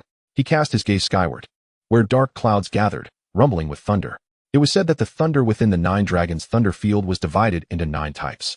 In such a unique environment, should he employ the secret tome to harness the 9 types of thunder, he believed he could defeat a third-realm powerhouse. Yet, with so many eyes upon him, he refrained from doing so. Yi Qin retained his composure. Despite his capabilities, he knew better than to be reckless. Reluctantly, he halted his advance, deciding against delving deeper. What Yi Qin was unaware of was that, in just a short hour, the gazes of those watching him had dramatically transformed from curiosity and scrutiny to reverence. Though they had witnessed his prowess within the secret realm, nothing compared to the impact of witnessing it firsthand. The corpses of the purple lightning beasts and blood-electric eels behind him bore testament to his prowess. Collectively, they had not slain as many as he alone had. They had previously clamored to challenge Yi Qin, but now, they wished they could turn back time and slap themselves for their foolishness. Challenge? What nonsense. At that moment, a foul wind swept by, and 3 figures suddenly emerged around Yi Qin, forming a triangular encirclement. Cheng Yi reacted immediately, preparing to intervene, yet was halted by the appearance of a figure before him. Cloaked in an oversized black robe, the individual exuded a pungent, beast-like stench. Cheng Yi frowned. The aura emanating from this third-realm individual surpassed that typical of the bone refinement stage. The 3 encircling Yi Qin were of the bone refinement stage, one of whom was nearing completion of that realm. Cheng Yi felt his blood surge, coldly snorting as a spear materialized in his grip, glowing with a radiant brilliance. His flesh and blood had begun to undergo transformation, with the next step being a metamorphosis that would allow him to break into the 4th realm. Were it not for such strength, Lin Xiaoxiao would not have entrusted her juniors to his protection. As he pondered this, he saw the 3 surrounding Yi Qin produce a dark green, diamond-shaped fragment from their cloaks. The intricate patterns on the 3 fragments illuminated simultaneously, enveloping the trio and Yi Qin in a verdant glow. Cheng Yi's pupils narrowed to pinpricks. "Stop!" he bellowed, hurling his spear with force, cutting through the air with a shrill whistle, and piercing the chest of the obstructing third-realm expert, racing towards the diamond fragment. But he was too late. The 4 vanished without a trace. The expert who had stood in his way lay lifeless, reduced to a puddle of muck, as though the attackers had come with a resolve to meet death, never intending to escape alive. Cheng Yi's expression darkened like a pot's bottom. The formation was a rapid activation spatial array, recently demonstrated by the 2nd team from the Capital University, now applied to real combat, against students of the very same institution. Having undergone numerous battles, Cheng Yi quickly regained his composure, turning to the others. "Everyone, follow me. We must evacuate the outer zone at once." With that, he pulled out a communicator and began contacting Senior Sister Lin. He had no idea where they had sent Yi Qin. Blindly pursuing would not only jeopardize himself, but also risk the lives of his juniors, who could perish without his protection in the Nine Dragons Thunder Field. No one could ascertain whether the enemy's target was solely Yi Qin, even if he intended to rush in to search for him. He needed to ensure the safe escort of everyone first. Moreover, while he was loath to admit it, surrounded by 3 bone refinement stage experts, one of whom was near completion, Yi Qin's chances of survival appeared grim. In the core region of the Nine Dragons' thunder field, 2 small figures stood amidst the surging sea of thunder, their garments tattered. They had evidently underestimated the intensity of the thunder in the core area and had drawn close to the heart of the thunder disaster, likely the source of the current calamity. With each step they took, they endured the baptism of the 9-colored thunder. Being extraordinary individuals with commendable protective martial skills, they had thus far managed to survive. Just then, a bizarre ringtone echoed. "Daddy-s mommy is my sister, mommy-s daddy is my brother." Lin Xiaoxiao froze momentarily, silently retrieving her phone from her pocket. "Hello? What did you say?" Lin Xiaoxiao's eyes widened in shock, as if she might leap from the ground. "What's wrong?" A sense of foreboding surged within Xianxiaaudiobooks. Lin Xiaoxiao slowly turned, her expression a mix of guilt and disbelief as she uttered, "Yi Qin has been captured." "What?" Lin Xiaoxiao quickly recounted the events that had transpired. "Yamamoto Matsuryu, you've asked for death." Xianxiaaudiobooks' anger ignited. He was certain that this matter was inextricably linked to Yamamoto Matsuryu. The latter knew that with Yi Qin's research achievements, as long as Yi Qin was alive, he could never surpass him to become Professor Lin's protege. With this thought in mind, Xianxiaaudiobooks gathered his chi and turned to rush out. "What are you doing? What do you think?" "I'm going to rescue my junior." "You can't get out this way." "Of course I can." They had already ventured deep into the thunder field to investigate the disaster. The deeper they went, the shallower the hue of thunder became, yet its potency intensified. The silver thunder in the very center could strike them dead if they did not take any precautions. However, this did not imply that the threat posed by the thunder on the periphery was negligible. Even the outermost thunder could easily kill a bone refinement stage expert. Now, attempting to retreat would mean enduring another round of thunder strikes, which, in their current state, they were unlikely to withstand. In your current state, having yet to escape the danger zone, you must meet your demise. Then I too shall go. I brought him out, and if he perishes here, I will have no face to return. Stay calm, I will accompany you. Yi Qin bears some responsibility for being captured. Roar. Before the two could finish their conversation, a thunderous dragon's roar echoed through the sky from the center of the storm. In an instant, the sky brightened as if it were midday, and the density of the lightning surged, doubling from before. In the eye of the storm, a bolt of silver lightning shot up towards the heavens. Damn it, it's that draconic entity from the core area. It has awakened. In the outer regions of the core area, the thunder sounded like the crashing waves upon the shore, reverberating across the crimson earth. Upon opening his eyes, Yi Qin beheld various ores laid bare, with bolts of lightning occasionally striking them, illuminating them with a dazzling array of colors. Surrounding him were 6 figures clad in black robes, their presence enveloped in an unbearable stench of blood. The moment the teleportation concluded, Yi Qin established a connection with his surroundings. Based on the intensity of the lightning and the peculiar terrain, he quickly deduced that he found himself in the heart of the 9 Dragons Thunder Field. The 9 Rivers area is where the waters of the Hu and Han converge, characterized by the terrain of 9 dragons soaring into the sky. The core of the 9 Dragons Thunder Field lies at the very center of this terrain. However, the core is not defined by 9 flowing rivers, but rather by 9 immense mineral veins beneath the ground. The notion of 9 dragons soaring implies that the 9 dragons summoned the thunderous tribulations from above to ascend, and Yi Qin is currently within this geophysical phenomenon. Utilizing his perception of the environment, he also sensed the realms of the 6 individuals around him. 4 were at the 3rd realm, and 2 were at the peak of the 2nd realm. They certainly regarded him with high esteem. "Who are you?" Yi Qin feigned a flustered demeanor, glancing around as if a wild beast trapped in a cage, filled with anxiety. He was buying time, urging his internal reservoir of spiritual energy and natural arrays to their utmost limits. Under normal circumstances, given his current strength, encountering such a lineup would mean certain death. With 4 at the 3rd realm, no matter how formidable he was, it was impossible for him to confront so many simultaneously. Yet now, he was in the 9 Dragons Thunder Field. The heavens had been refined by divine machinery, with the world itself serving as a chessboard. "You only need to know that someone wishes to see you dead. Take your questions with you to the grave," spoke the leader, his voice grating like a broken wind instrument. With a wave of his hand, the 6 surged towards Yi Qin in an instant. Clearly, they intended for a swift resolution, allowing him no opportunity to delay. In the present day, the Great Xia is under stringent vigilance, both internally and externally. For those at the 4th realm and above, specialized martial technologies are deployed for detection and monitoring. Attempting to bypass the watchful eyes of the Great Xia with 6 assassins to eliminate Yi Qin is no easy feat. 4 at the 3rd realm and 2 at the peak of the 2nd realm were tasked with concluding the battle within a minute.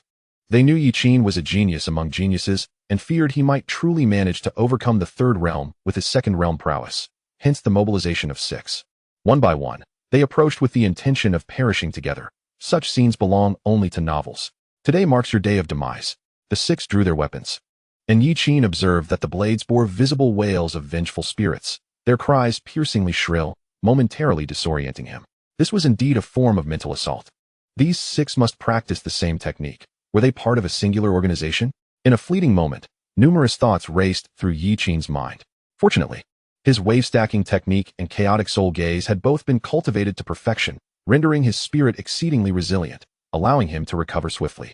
Yet, in that brief moment, the 6 had already closed in. The blades reflected a chilling light, instilling a sense of dread. What they failed to notice was that the dark clouds above began to converge ominously over them. Feigning nonchalance, Yi stepped forward to the left. He raised his hand, and, under the cold gazes of the 6, snapped his fingers. Snap! A sharp sound echoed. In the next moment, the thunder roared. Thousands of lightning bolts descended from the heavens, densely covering a radius of 1 kilometer, with not a single gap visible, save for the spot where Yi stood. Roars and wails reverberated in his ears. On the stage forged by the thunder, the scent of charred flesh mingled with that of burning. He stood there unscathed. Amidst the torrential downpour of lightning, a solitary figure, detached from the world. The 6 assassins gazed at the figure in the midst of the storm. He was smiling at them. The relentless thunder assaulted them, feeling their flesh being torn apart, their bones charred. They were slowly being led towards death. And the youthful visage of the boy was the harbinger of their demise. Most of them could scarcely comprehend what had transpired. How could this boy summon thunder with a mere snap of his fingers? What manner of technique is this? The chorus of wails eventually faded into silence. Surveying his surroundings and admiring his handiwork, Yi felt a deep satisfaction. This was the most potent lightning of the core area, summoned by him. He was pleased with the power of this thunder. Even more gratifying was the system's notification. Kill human. Plunder lifespan of 131 years. Kill human. Plunder lifespan of 110 years. A total of 5 kill notifications, with 1 yet to perish. It was the individual among the 6 with the strongest aura. Though convulsing, he was not yet dead. That man grasped the earth tightly with one hand, struggling to rise, but felt his entire body numb and immobile. How could this be? Why could he command the thunderous sea to strike them? What martial technique is this? A profound fear surged within him.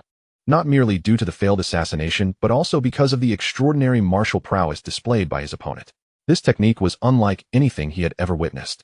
Even as a seasoned assassin, he had never encountered such methods. He had seen celestial tier martial arts. And there were indeed those capable of harnessing natural elements to amplify their power. Yet, none could directly command countless bolts of lightning to obliterate their foes. Could this still be called martial arts? If not martial arts, then what could it be? If Yi could hear his thoughts, he would surely jest. Calm down. My child, this is the way of our immortal cultivators. It is only natural that martial practitioners cannot rival those of our kind. Tap, tap. Yi footsteps echoed, receding until he halted 30 meters from the fallen man. A dying counterattack is often the most lethal. He had questions to pose, but did not wish to overreach. Thus maintaining this distance was prudent. Seeing this, the assassin understood that his plan to utilize self-detonation to achieve mutual destruction had been dashed.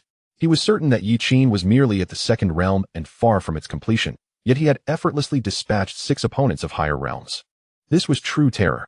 Cautious, exceptionally gifted, and wielding such incomprehensible techniques. Given time, who could fathom how high he might ascend? In that instant, the assassin's heart, which had lain dormant for decades, finally trembled with a long-forgotten sensation of fear. Chapter 58. As if a deity descended from the 9th heaven. Are you truly a warrior? Who sent you? Yi shouted from a distance. Approach, and I shall divulge. It's merely a procedural formality. After all, such inquiries are customary in dramas. Your response is inconsequential. Assassin, you bastard.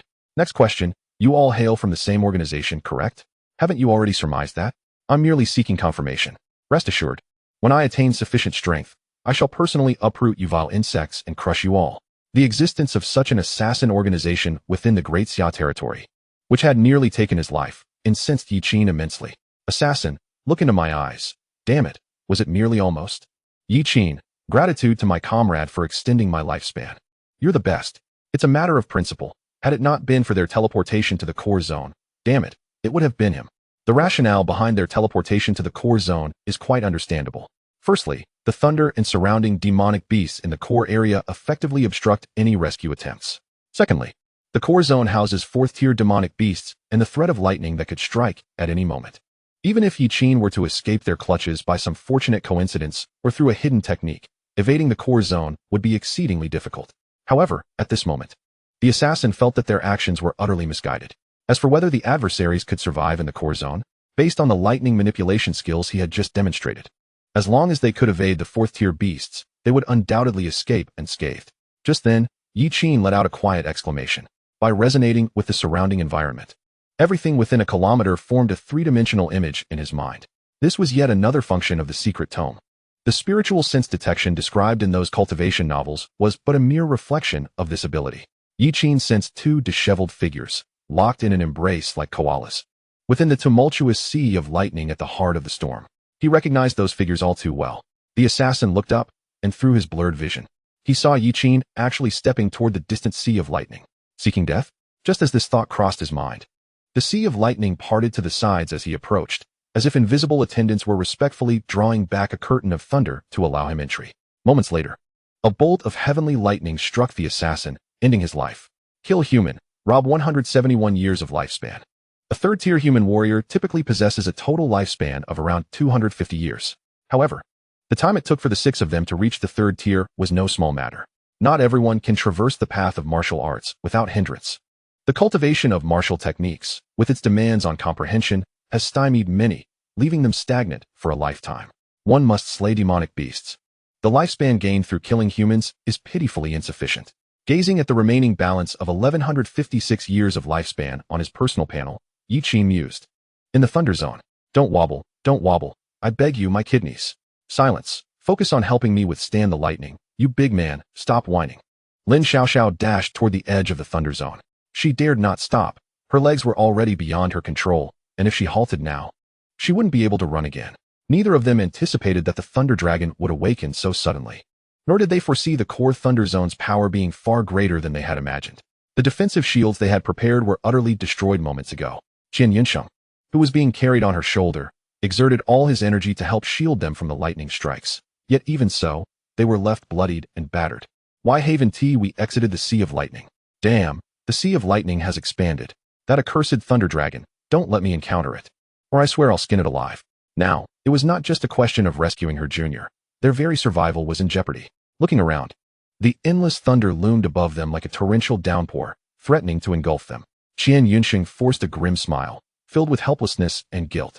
During the time they had attempted to escape the Sea of Lightning, Yi Qin had likely met with dire consequences. Little Yezi, brother will soon join you. He felt that if he were to perish here, he would have no face to meet Yi Qin again. This was his dereliction of duty. He should not have entrusted Yi Qin's safety to another. The vital energy shield slowly dissipated. Qian Yunsheng's energy had been completely exhausted. He had reached his limit. He lowered his gaze to Lin Xiaoxiao. I'm sorry for dragging you down. Stop with the nonsense. Even if you die, I'll use your corpse as an umbrella and run out with the lightning. I refuse to die for you.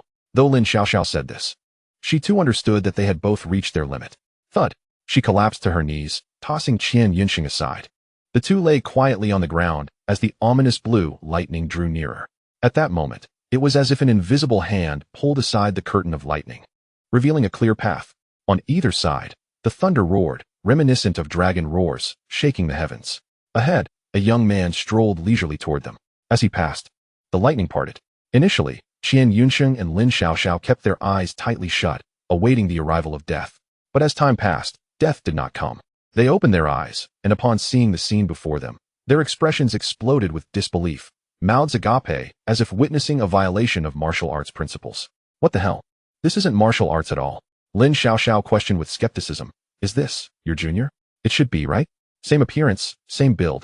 It's probably my junior. Yet, why was her junior able to command lightning, standing amidst the tempest as if he were its sovereign?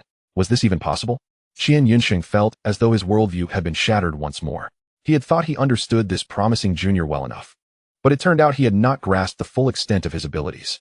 Were it not for the aches coursing through his body, making it difficult to rise, he would have knelt before Yi Qin and asked, Junior, is there anything you cannot accomplish? Answer me.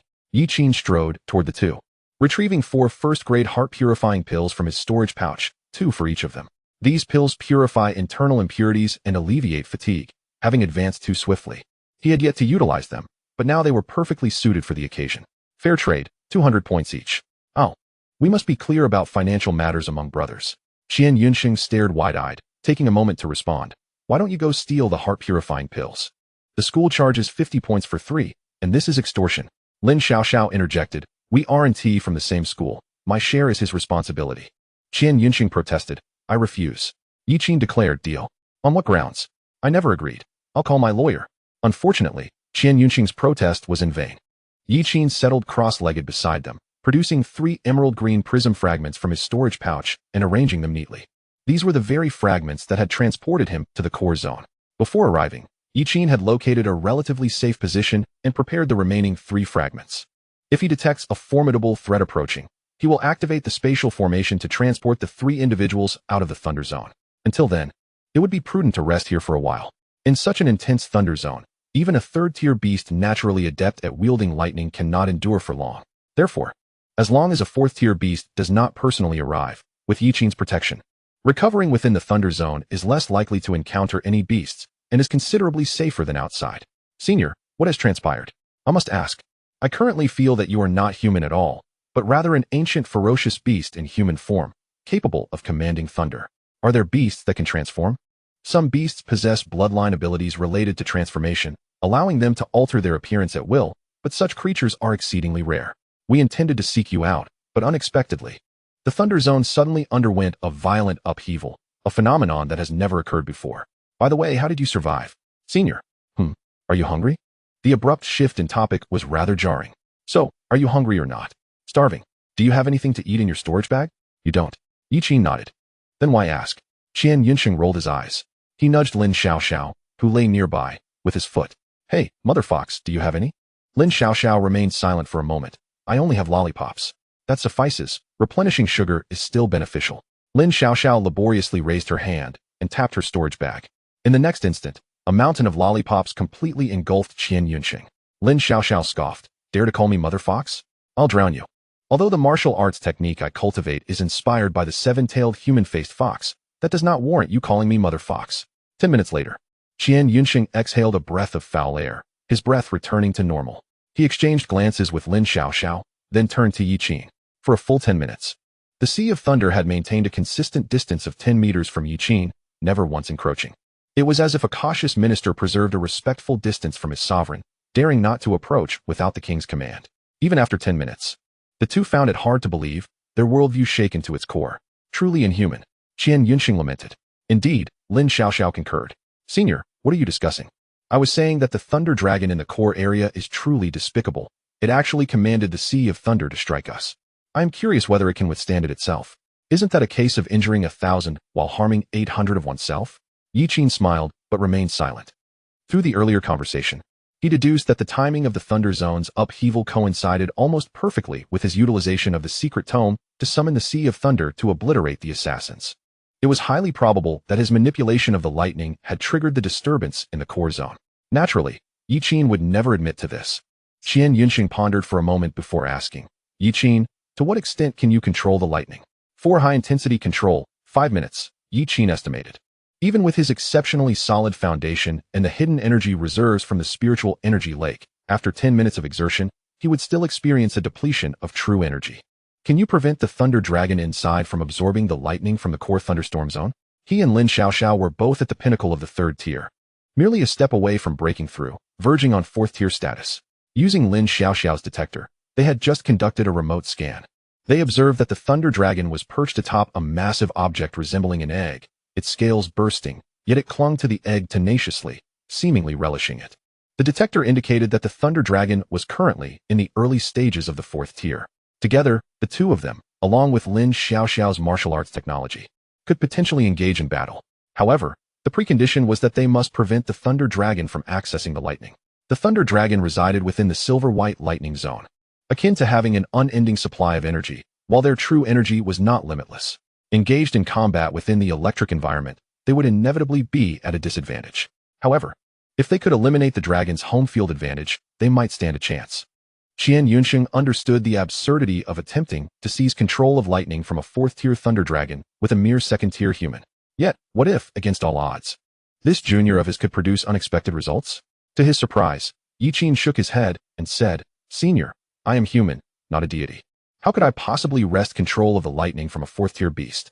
True, I was presumptuous, but I can render the silver-white lightning zone devoid of lightning. Yi Qin's sudden shift in tone nearly threw him off balance. Lin Xiaoxiao was taken aback, feeling an impulse to bind Yi Qin to an experimental table for dissection. Is he truly human?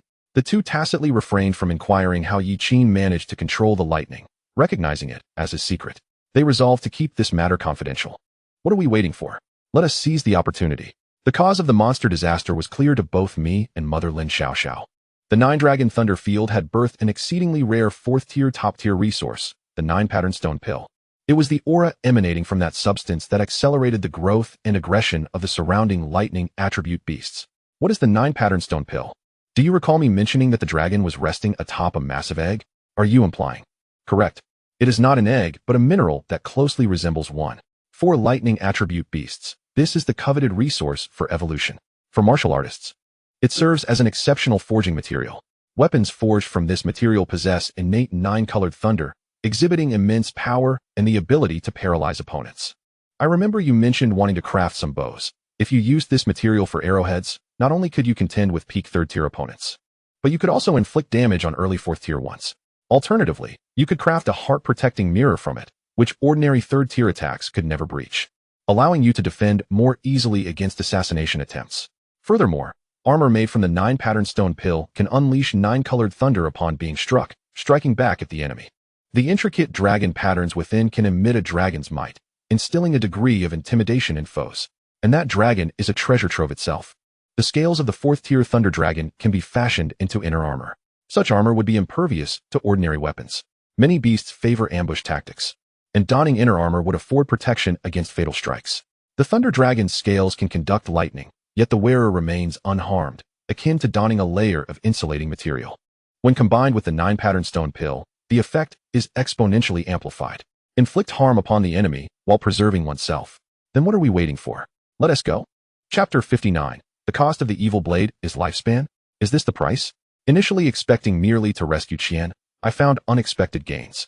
The 3 of us came together, and Qian Yunsheng and Lin Xiaoxiao drew their swords, ready to charge forth directly. They opted against a sneak attack. 3rd-tier martial artists have awakened their instincts. Upon reaching the 4th tier, the awakening of the mental field elevates those instincts even further. If they attempted a sneak attack, the dragon's instincts would immediately alert it. Rendering the effort futile, it was better to confront it head-on. Yi Qin raised his hand, and in the next moment, the tempest of thunder automatically parted, granting a path for the 3. Though he had grown accustomed to it, the sight still invoked a sense of awe. Qian Yunsheng drew forth a long spear, while Lin Xiaoxiao brandished 2 enormous sniper rifles, nearly twice her height. Silver metal expanded from her chest, enveloping her entire body, with 8 spider-like legs extending from her back. Yi Qin noticed that these constructs were adorned with intricate arrays of runes. This was the first time Yi Qin had encountered a genuine technological warrior. Individuals like Zhu Jing did not count. Mastering martial technology demanded formidable mental fortitude. In the first realm, one could not fully unleash the advantages of martial technology. He had heard rumors of individuals abroad who had undergone bodily transformations into martial machines, though he was uncertain whether their lifespans were extended or diminished compared to ordinary humans. The 2 made their way towards the Thunder Dragon's location. The secret art of divine mechanisms was operating at full capacity, and abruptly, the core tempest ceased. The ominous clouds in the sky scattered, allowing sunlight to pierce through the layers. The Thunder Dragon, which had been greedily consuming the ambient energy while resting on a stone platform, suddenly lifted its head.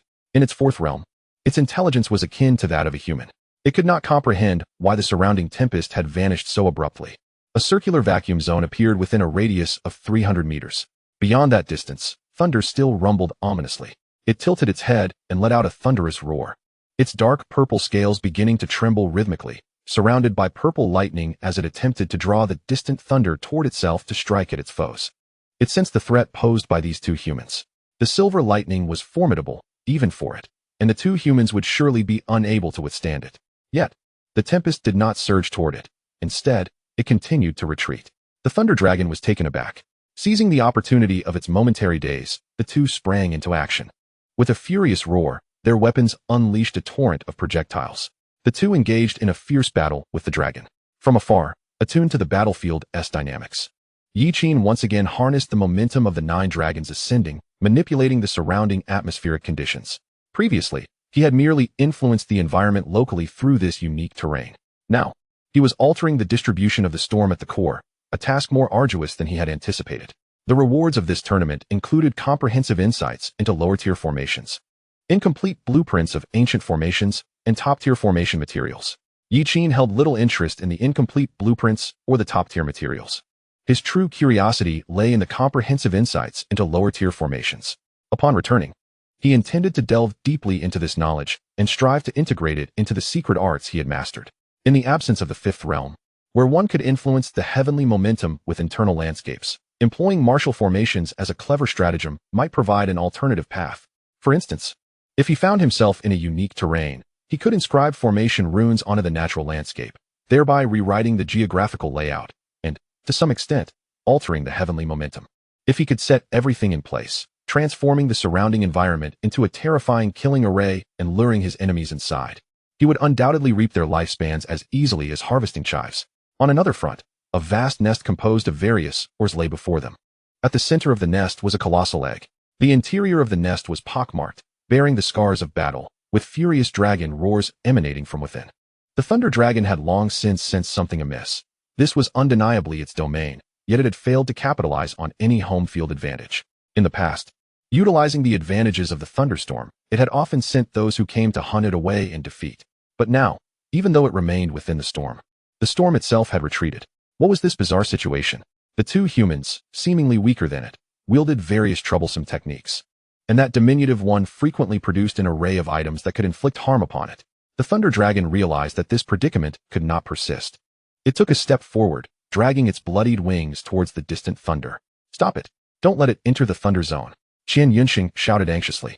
The thunder dragon could rapidly recover its injuries by harnessing the electricity and could unleash devastating attacks like the thunder dragon wings. Should it escape into the tempest, all their previous efforts would be in vain. Lin Xiaoxiao glanced up, her gaze fixed ahead. No need. Xianxiaaudiobooks looked up, only to see the roaring lightning retreating rapidly, as if evading a plague, maintaining a distance of 300 meters from the thunder dragon. The thunder dragon was the very center of this circular vacuum zone. Wow. Brother Yi, you are truly remarkable, Xianxiaaudiobooks said, his determination to transform Yi Qin into his little junior brother solidifying. With such extraordinary abilities, coupled with exceptional martial and formation talents, Yi Qin was currently his junior. In a few years, it would be uncertain what he would call him. He needed to seize the opportunity and cling tightly to this advantageous ally. Xianxiaaudiobooks had long harbored a suspicion that Yi Qin's ability to influence the environment was likely linked to natural formation runes. Formations typically manipulate the environment through these natural runes, yet Yi Qin could control the surroundings solely on his own. It was evident that he had mastered something profound in the study of natural runes. No wonder Yi Qin did not regard natural runes with high esteem. Perhaps he had long since surpassed the remarkable achievements that astonished the entire formation community. Xianxiaaudiobooks gazed skyward, contemplating the vast chasm between individuals. It was indeed greater than that between man and dog. With the final, unwilling roar of the thunder dragon, it collapsed to the ground. Both warriors bore wounds and multiple fractures, yet none were life-threatening. A multitude of silver spiders scuttled across Lin Xiaoxiao, weaving together her wounds and realigning her bones. As the thunder dragon fell, lightning struck once more, but a 3-meter radius around the two remained untouched. Yi Qin emerged from the tempest. Little Yi, come. Let us discuss the spoils, Xianxiaaudiobooks beckoned. Lin Xiaoxiao shot him a glance, remarking on his crude manner of speaking. The silver spiders busily worked on the thunder dragon's carcass, expertly peeling away its skin and tendons inch by inch. The dragon scales and heart were the most precious treasures on the thunder dragon's body, and Xianxiaaudiobooks reminded, make sure to set aside these for my junior brother. And the 9-pattern stone Dan must include his share. I know without you saying, Yi Qin replied. The defeat of the thunder dragon was largely thanks to Yi Qin, who rightfully deserved the lion's share. Little Yi, the thunder dragon's heart can serve as the primary ingredient for the dragon spine bone refining pill, which can strengthen your spinal dragon. When you find other excellent dragon-related resources, come to me, and I'll help you find someone to concoct the pill for you. This way, you won't have to spend points seeking out a pill maker. Yi Qin recalled the 3rd-tier dragon blood grass he had obtained from Zhuabugui and promptly asked, Brother Qian, is the 3rd-tier dragon blood grass suitable? Dragon blood grass that only grows beside the fire spring on Cold Island, in areas imbued with the essence of Western dragons. Where did you acquire it? It was part of a wager I won. That is a splendid find. With this, you won't need to seek other materials. You can directly use these two ingredients along with some auxiliary materials to create a top-quality pseudo-4th-tier dragon spine bone refining pill. The pill refined from these ingredients will carry the might of a dragon, impacting your spirit. If one perseveres, not only will your spine be fortified, but your spirit shall also undergo tempering, advancing at a pace swifter than the ordinary third realm, with the potential to comprehend the arcane martial techniques of the dragon lineage. However, should you falter, significant harm may befall your bones, with the most severe cases proving fatal. I wonder what your thoughts are on utilizing this substance for refinement? Refine it. Yi Qin responded without a moment's hesitation. If he were unable to withstand even a modicum of dragon might after mastering the golden finger, he might as well abandon martial pursuits and return to tilling the fields. Xianxiaaudiobooks nodded, gesturing towards the dragon scales. The scales of the thunder demon dragon are remarkably lightweight, yet incredibly resilient, making them an ideal material for inner armor. Once we return to school, you may spend some points to enlist the assistance of the Tech Institute for forging. I have no connections in this matter. It is solely reliant on points. Shouldn't it be the Forging Institute? Yi Qin inquired. The Forging Institute and the Martial Science Institute merged long ago. Contemporary cold weaponry often bears the influence of martial science, with some even inscribed with formations. For instance, the Flame Rune Sword, which activates to unleash a fiery sword strike when attacking a demonic beast. Naturally, modern martial technology cannot entirely supplant the forging of cold weapons. Take, for example, the ancient relic weapon we recently unearthed. Xianxiaaudiobooks' words trailed off mid-sentence. As if he realized he had spoken inappropriately, he looked up to find Lin Xiaoxiao had risen from her seat, stating, "I will go check on that 9-pattern stone Dan." Observing this, Xianxiaaudiobooks lowered his voice. "Brother Yi, you are my prospective junior brother. It is permissible to confide in you about this matter, but please do not disseminate it further. You are aware that Yamamoto Matsuryu is applying to join Professor Lin's team. I suspect his intentions are tied to that item. Moreover, he is not alone. Many are inquiring about it." Yi Qin appeared somewhat taken aback, recalling the attack he had faced shortly after his arrival, where the assailants aimed to capture Xia Qingqing, threatening Professor Lin to obtain his research findings. Until now, he had been oblivious to the nature of the so-called research results. However, upon hearing Xianxiaaudiobooks' words, everything began to connect. An ancient relic weapon could indeed draw attention from numerous parties. Curiosity stirred within Yi Qin. Yet he noticed Xianxiaaudiobooks shaking his head with a pained expression. What they do not realize is that the professor is contemplating abandoning this research. The weapon is too terrifying, too malevolent. Wielding it demands an exorbitant price, often resulting in a net loss. Through our research over the past period, we have uncovered 3 abilities of that weapon, with the costs increasing incrementally. We have named these abilities Black Blade, 5 Seals, and Demon Goddess Tear. The Black Blade envelopes the weapon in an exceptionally sharp black aura, rendering it extraordinarily deadly. We have tested it. Even the toughest composite steel can be severed. Wounds inflicted by the blade's aura cause excruciating pain and cannot heal autonomously, regardless of the opponent's realm, be they demonic beasts or humans. Those struck by the Black Blade suffer grievous injuries, and even high-level demonic beasts, often possessing 1 or 2 forms of healing, find it remarkably effective against them. It is safe to say that the mere existence of the Black Blade would drive the majority of martial artists to madness. The 5 Seals can suppress 1 or several of an opponent's senses. This proves exceptionally advantageous against certain demonic beasts with one sense significantly heightened, while others remain nearly dormant.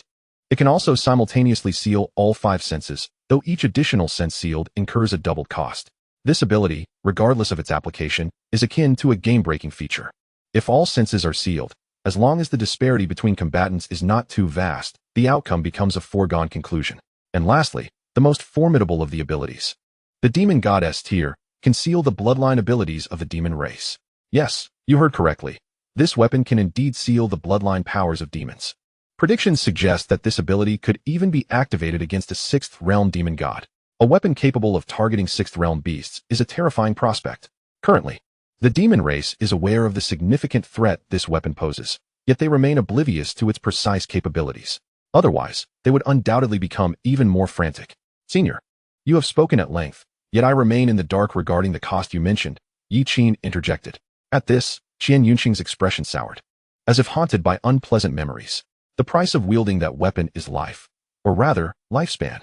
Xianxiaaudiobooks had anticipated that upon hearing this, Yi Qin would be filled with trepidation.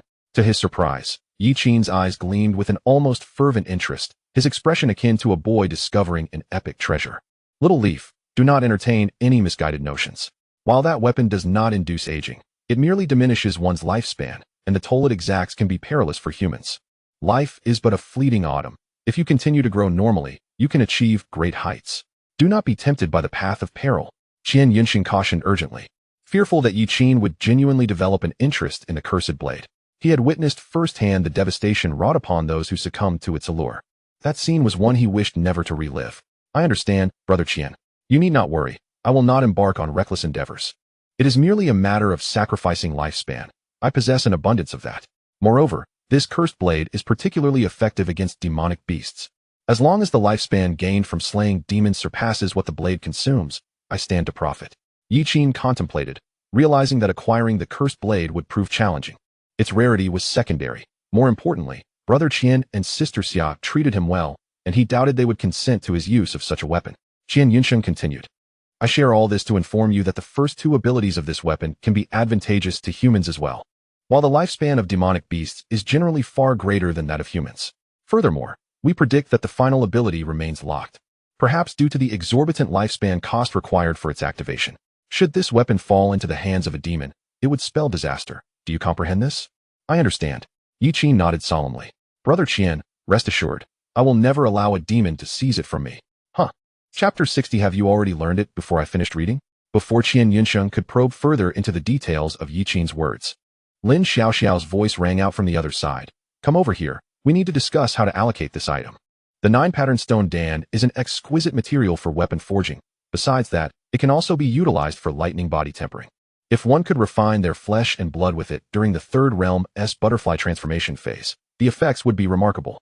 The two approached, and after deliberation, they proposed that Yi Qin receive 3/5 of the item, while they would share the remaining 2/5. However, Yi Qin declined, stating he only wanted 2/5, but requested their company in hunting the demonic beasts of the 9-dragon thunder zone, with him delivering the final blow. In truth, he had also wished to land the finishing strike against the thunder demon dragon, but it was merely a fleeting thought. After all, he lacked the means to inflict fatal damage upon a fourth realm being. He could not simply rely on lightning strikes. What if he inadvertently spared the creature? Furthermore, who could guarantee that a cornered beast would not lash out and abduct him? While he might not be able to confront fourth realm foes, taking down a few third realm creatures should still be within his capacity. In response to Yi Qin's proposal, the two naturally raised their hands in agreement. They had originally intended to conduct another sweep of the nearby demon beasts after investigating the recent calamity, and now, simply handing over the demon leader to Yi Qin posed no loss to them. Qian Yunxing lamented Yi Qin's profound hatred for demon beasts, considering it a positive attribute, especially given that many individuals have fallen under the influence of foreign pro-demon nations, starting to advocate for those demonic races. The most representative of these is the Demon Protection Association, which absurdly claims that demons possess life, and that all things have spirits. How ridiculous. They might as well say that to my demon-slaying gun. The trio continued to scour the 9-dragon thunder field, making several rounds, akin to a locust swarm. With Qian Yunxing and his companions' martial prowess, combined with Yi Qin's scouting abilities, they struck precisely where needed. During this endeavor, they discovered 5 third-tier demon beasts and 11 peak second-tier demon beasts, yielding a remarkable total of 2,241 years of lifespan, an authentic bounty. The average lifespan of second-tier demon beasts is over 200 years, varying by species. Third-tier demon beasts boast a lifespan of 400 years, but most of those they encountered were in their prime, with 2 being in their old age, hence the limited yield. Frankly speaking, Yi Qin was already quite satisfied. 3,397 years of lifespan. What a gratifying harvest, and he could allocate more points now. As dusk fell, Yi Qin conducted another search but found no further third-tier demon beasts, deciding to cease their activities, realizing he could not keep the 2 companions with him indefinitely. As they retraced their steps, they fortuitously encountered Chang Yi, who was frantically searching everywhere. After escorting the others back to the hotel, he rushed back for a thorough search. Upon seeing Yi Qin unharmed, he finally exhaled in relief. Thank goodness, nothing disastrous occurred. Sister, where did you find him? What about those assassins? Oh right. I almost forgot to ask, Lin Xiaoxiao exclaimed, suddenly enlightened. She turned to Yi Qin. Do you know what organization those who came to kill you belong to? While the specific organization remained uncertain, they all bore a common insignia. Yi Qin shared his observations, but to his surprise, the expressions of the 3 grew increasingly grave. Dark Sand. Are you certain it's them? Absolutely. They kill and capture souls, binding them to their blades, ensuring they cannot be reborn, all while cloaked in heavily blood-stained black attire. Lin Xiaoxiao explained. Dark Sand is a top-tier assassin organization from abroad, accepting all manner of jobs, with a staggering completion rate of 90. Such a figure is indeed terrifying. This organization has been pursued by multiple nations, yet remains unyielding, attesting to their formidable strength. It is said that within their ranks, there are several fifth-tier peak martial artists. It was long rumored that those vermin had extended their reach into the territory of the Great Xia, yet their concealment techniques were so adept that their lair remained elusive, making it impossible to eradicate them entirely. On their way back to the hotel, Yi Qin pondered over his upcoming plans. In a month and a half, the Sea God Festival of the Merfolk would take place. He held no interest in the so-called mermaid princess, but was rather intrigued by the rewards and the so-called evil entities. The Sea God Festival permits all human youths under the age of 20 to participate, and reaching the third tier before 20 is not particularly challenging. Indeed, some individuals might even reach the transformative stage of the third tier. To compete with them, he needed to become stronger in a short span of time. Moreover, he must devise a way to acquire several more celestial-grade martial arts manuals. The patterns on the divine veins, of course, are best when abundant. If one considers the divine vein as a blank canvas, then the vein patterns are akin to paint. Some individuals possess small canvases, unable to endure much before succumbing. For Yi Qin, however, the naturally drawn patterns are merely the base color on the canvas. He required more paint to fill out the entire picture. A single mid-tier volume of divine craftsmanship was insufficient. He needed more martial arts manuals. Yi Qin recalled a post he had seen on the school forum, inviting students to assist in deducing fragmented ancient martial arts. Perhaps he could find an opportunity to explore that further. Upon returning to the hotel, Xianxiaaudiobooks charged in like a bull, nearly toppling Yi Qin. Yi Qin, I was careless and didn't dodge. Xianxiaaudiobooks tugged at Yi Qin's collar, speaking seriously, little Yi, you must check the martial platform. Someone wants to roast you over a fire. Initially, the others thought Xianxiaaudiobooks was concerned for Yi Qin's safety, but in truth, she had never worried about him. What? You mean little Yi was captured, and by a couple of third-tier scoundrels? The third tier is merely one major tier above little Yi. My little Yi can handle it as easily as drinking water. That trifling third tier thinks they can threaten him? They should worry about themselves. Thanks to her own lack of experience, Xianxiaaudiobooks was blissfully unaware of the disparities between tiers, exuding an unshakable confidence, entirely unconcerned for Yi Qin's safety. Instead beginning to dig graves for those assassins. One could say the process was entirely flawed, yet the outcome was correct. Everyone swiftly opened their phones to log onto the martial platform. In such a grand endeavor, there existed a shameless pest attempting to ride on the coattails of the research achievements, which was nothing short of an insult to the results. Let us not even discuss Yi Qin's martial talent. This single matter has completely disillusioned me with him. Is someone like him truly fit to be a student at Kyoto University? Shouldn't Kyoto University students embody both virtue and skill?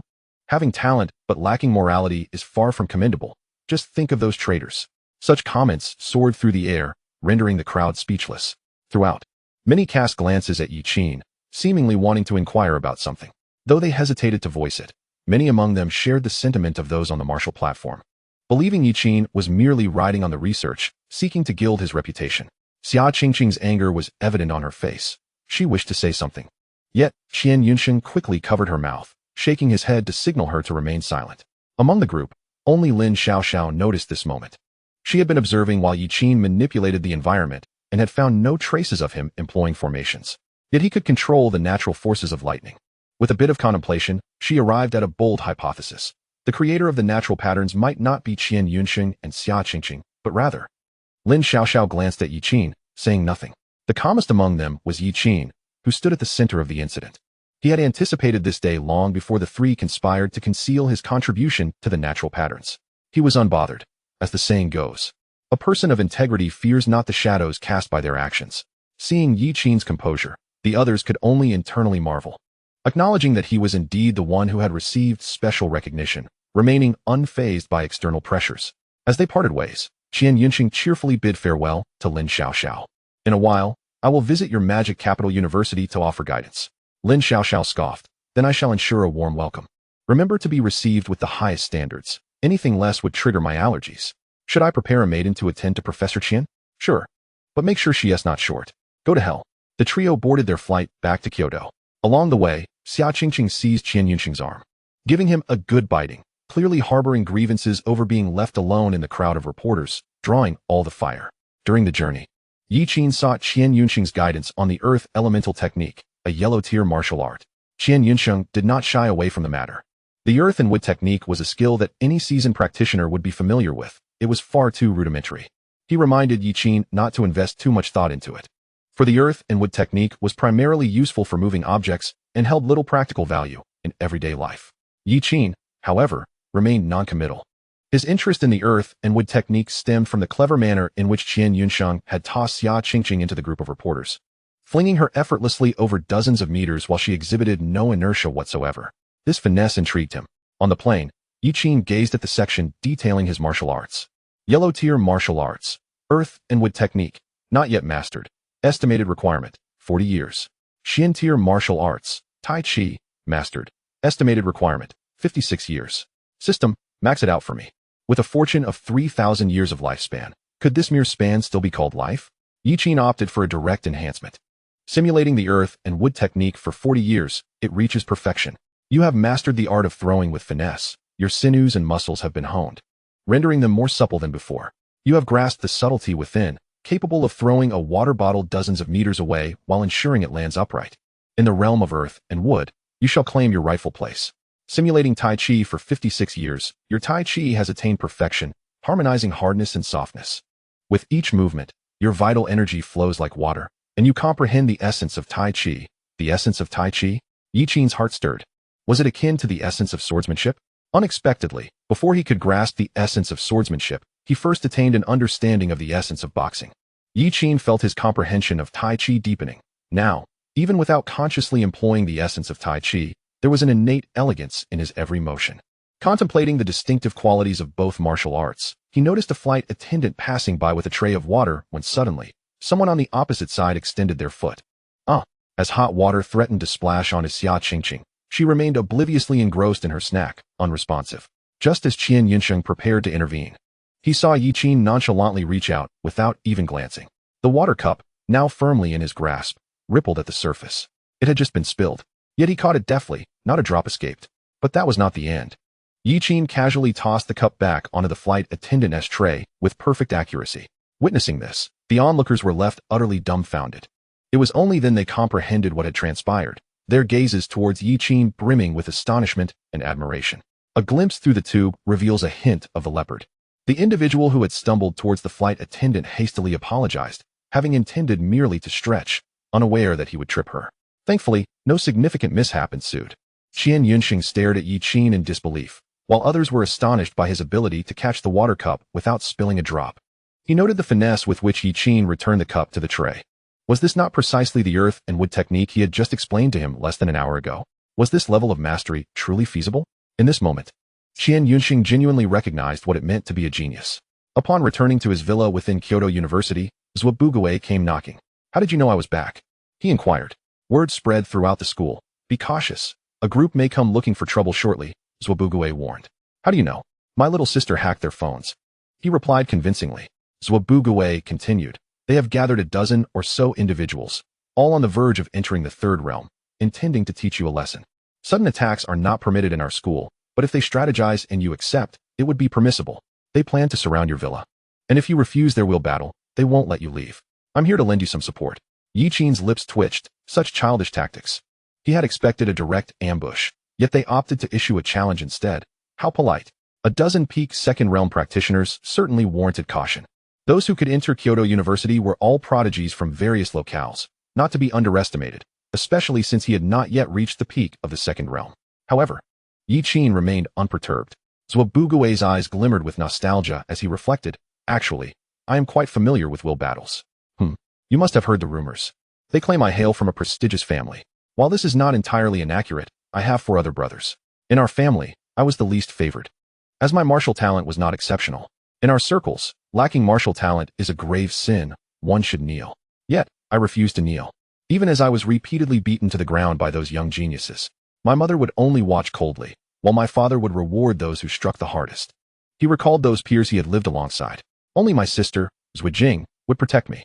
She was so young that those bullies had yet sunk so low as to torment a girl not yet 4 years old. But she had witnessed too much at that tender age and gradually became silent." Zhuxian's gaze grew distant. "And what happened next?" "What happened next? They claimed I was no genius, yet I believed wholeheartedly that I was. I endured for 3 years, and after that, I incapacitated each one of them. severing their paths in martial arts. I left no part of them unscathed. Hands, feet, ears, tongues, eyes, noses, not a single one was spared. Do you know what the most ironic part was? Their parents were actually applauding me. It was from that point onward that the resources I received far overshadowed those of my 4 siblings combined. Yi Qin's lips twitched. The image was simply too abstract. My talent is not as exceptional as it may seem. If I must categorize it, I would say I am merely a diligent genius. I have devoted every moment others spent in leisure to training, complemented by a modicum of understanding of martial arts, to reach this level. I share this with you because you are like me, to have honed your foundational swordsmanship and light body technique to such a degree. I can only imagine the immense effort you have invested. We are both diligent geniuses. I may have lost to you once, but that does not imply I will forever be defeated. Zhuobugui's gaze was intense as he fixed it upon Yi Qin. Yi Qin remained noncommittal. Did you bring the items? I did. Here you go. Zhuobugui tossed 2 martial arts manuals to Yi Qin, Sky-Splitting Thunderbow and Golden Thread Garment. These 2 manuals, while considered lower tier among heavenly techniques, did not imply simplicity. Any heavenly martial art requires a degree of comprehension. An ordinary person, even if they possessed such a technique, would struggle to grasp it. There are distinctions even among heavenly martial arts. Just as there exists a vast gulf between the heavenly techniques on the top floor of the library and those on the lower levels. Yi Qin nodded and retrieved a handwritten booklet from his pocket. Zhuobugui's eyes sparkled with eagerness as he took it, eagerly delving into its contents. Soon, the rapid sound of Yi Qin's page-turning reverberated through the air. Zhuobugui looked up, astonished. The speed at which Yi Qin flipped through the pages was beyond mere description, leaving one to question whether he could truly absorb the material at such a pace. Zhuobugui could not help but interject. The intricacies of the Tianjia martial arts are plentiful. Certain characters conceal profound mysteries that demand meticulous contemplation. Not to worry, I can comprehend them, came the confident reply. At this, Zhuobugui raised an eyebrow, surprisingly invigorated by Yi Qin's challenge. He also hastened his reading pace, and with each passing moment, his astonishment deepened. Eventually, he abruptly lifted his gaze to Yi Qin, exclaiming, "Did you conceive this? Why do I sense that this martial art encompasses a certain fundamental truth?" Yi Qin cast a bemused glance at him. The name Tai Chi is derived from the ancient philosophies of Yin and Yang in Huaxia.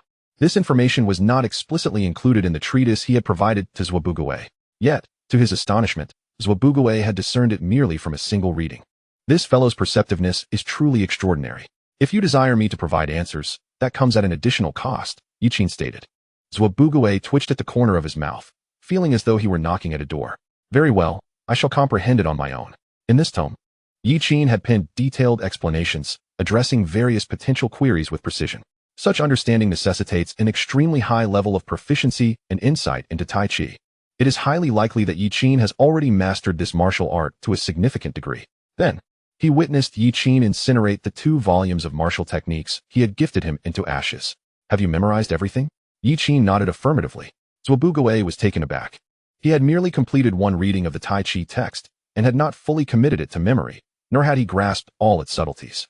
The notion that Yi Qin could have retained everything in such a brief span was incredulous. Such an extraordinary memory was not easily fathomed. Yi Qin remarked, "Playing badminton requires the right timing, location, and synergy. You have already secured the timing and synergy." Zhuobugui queried, "What about the timing?" Yi Qin replied, "There is no timing, my dear brother.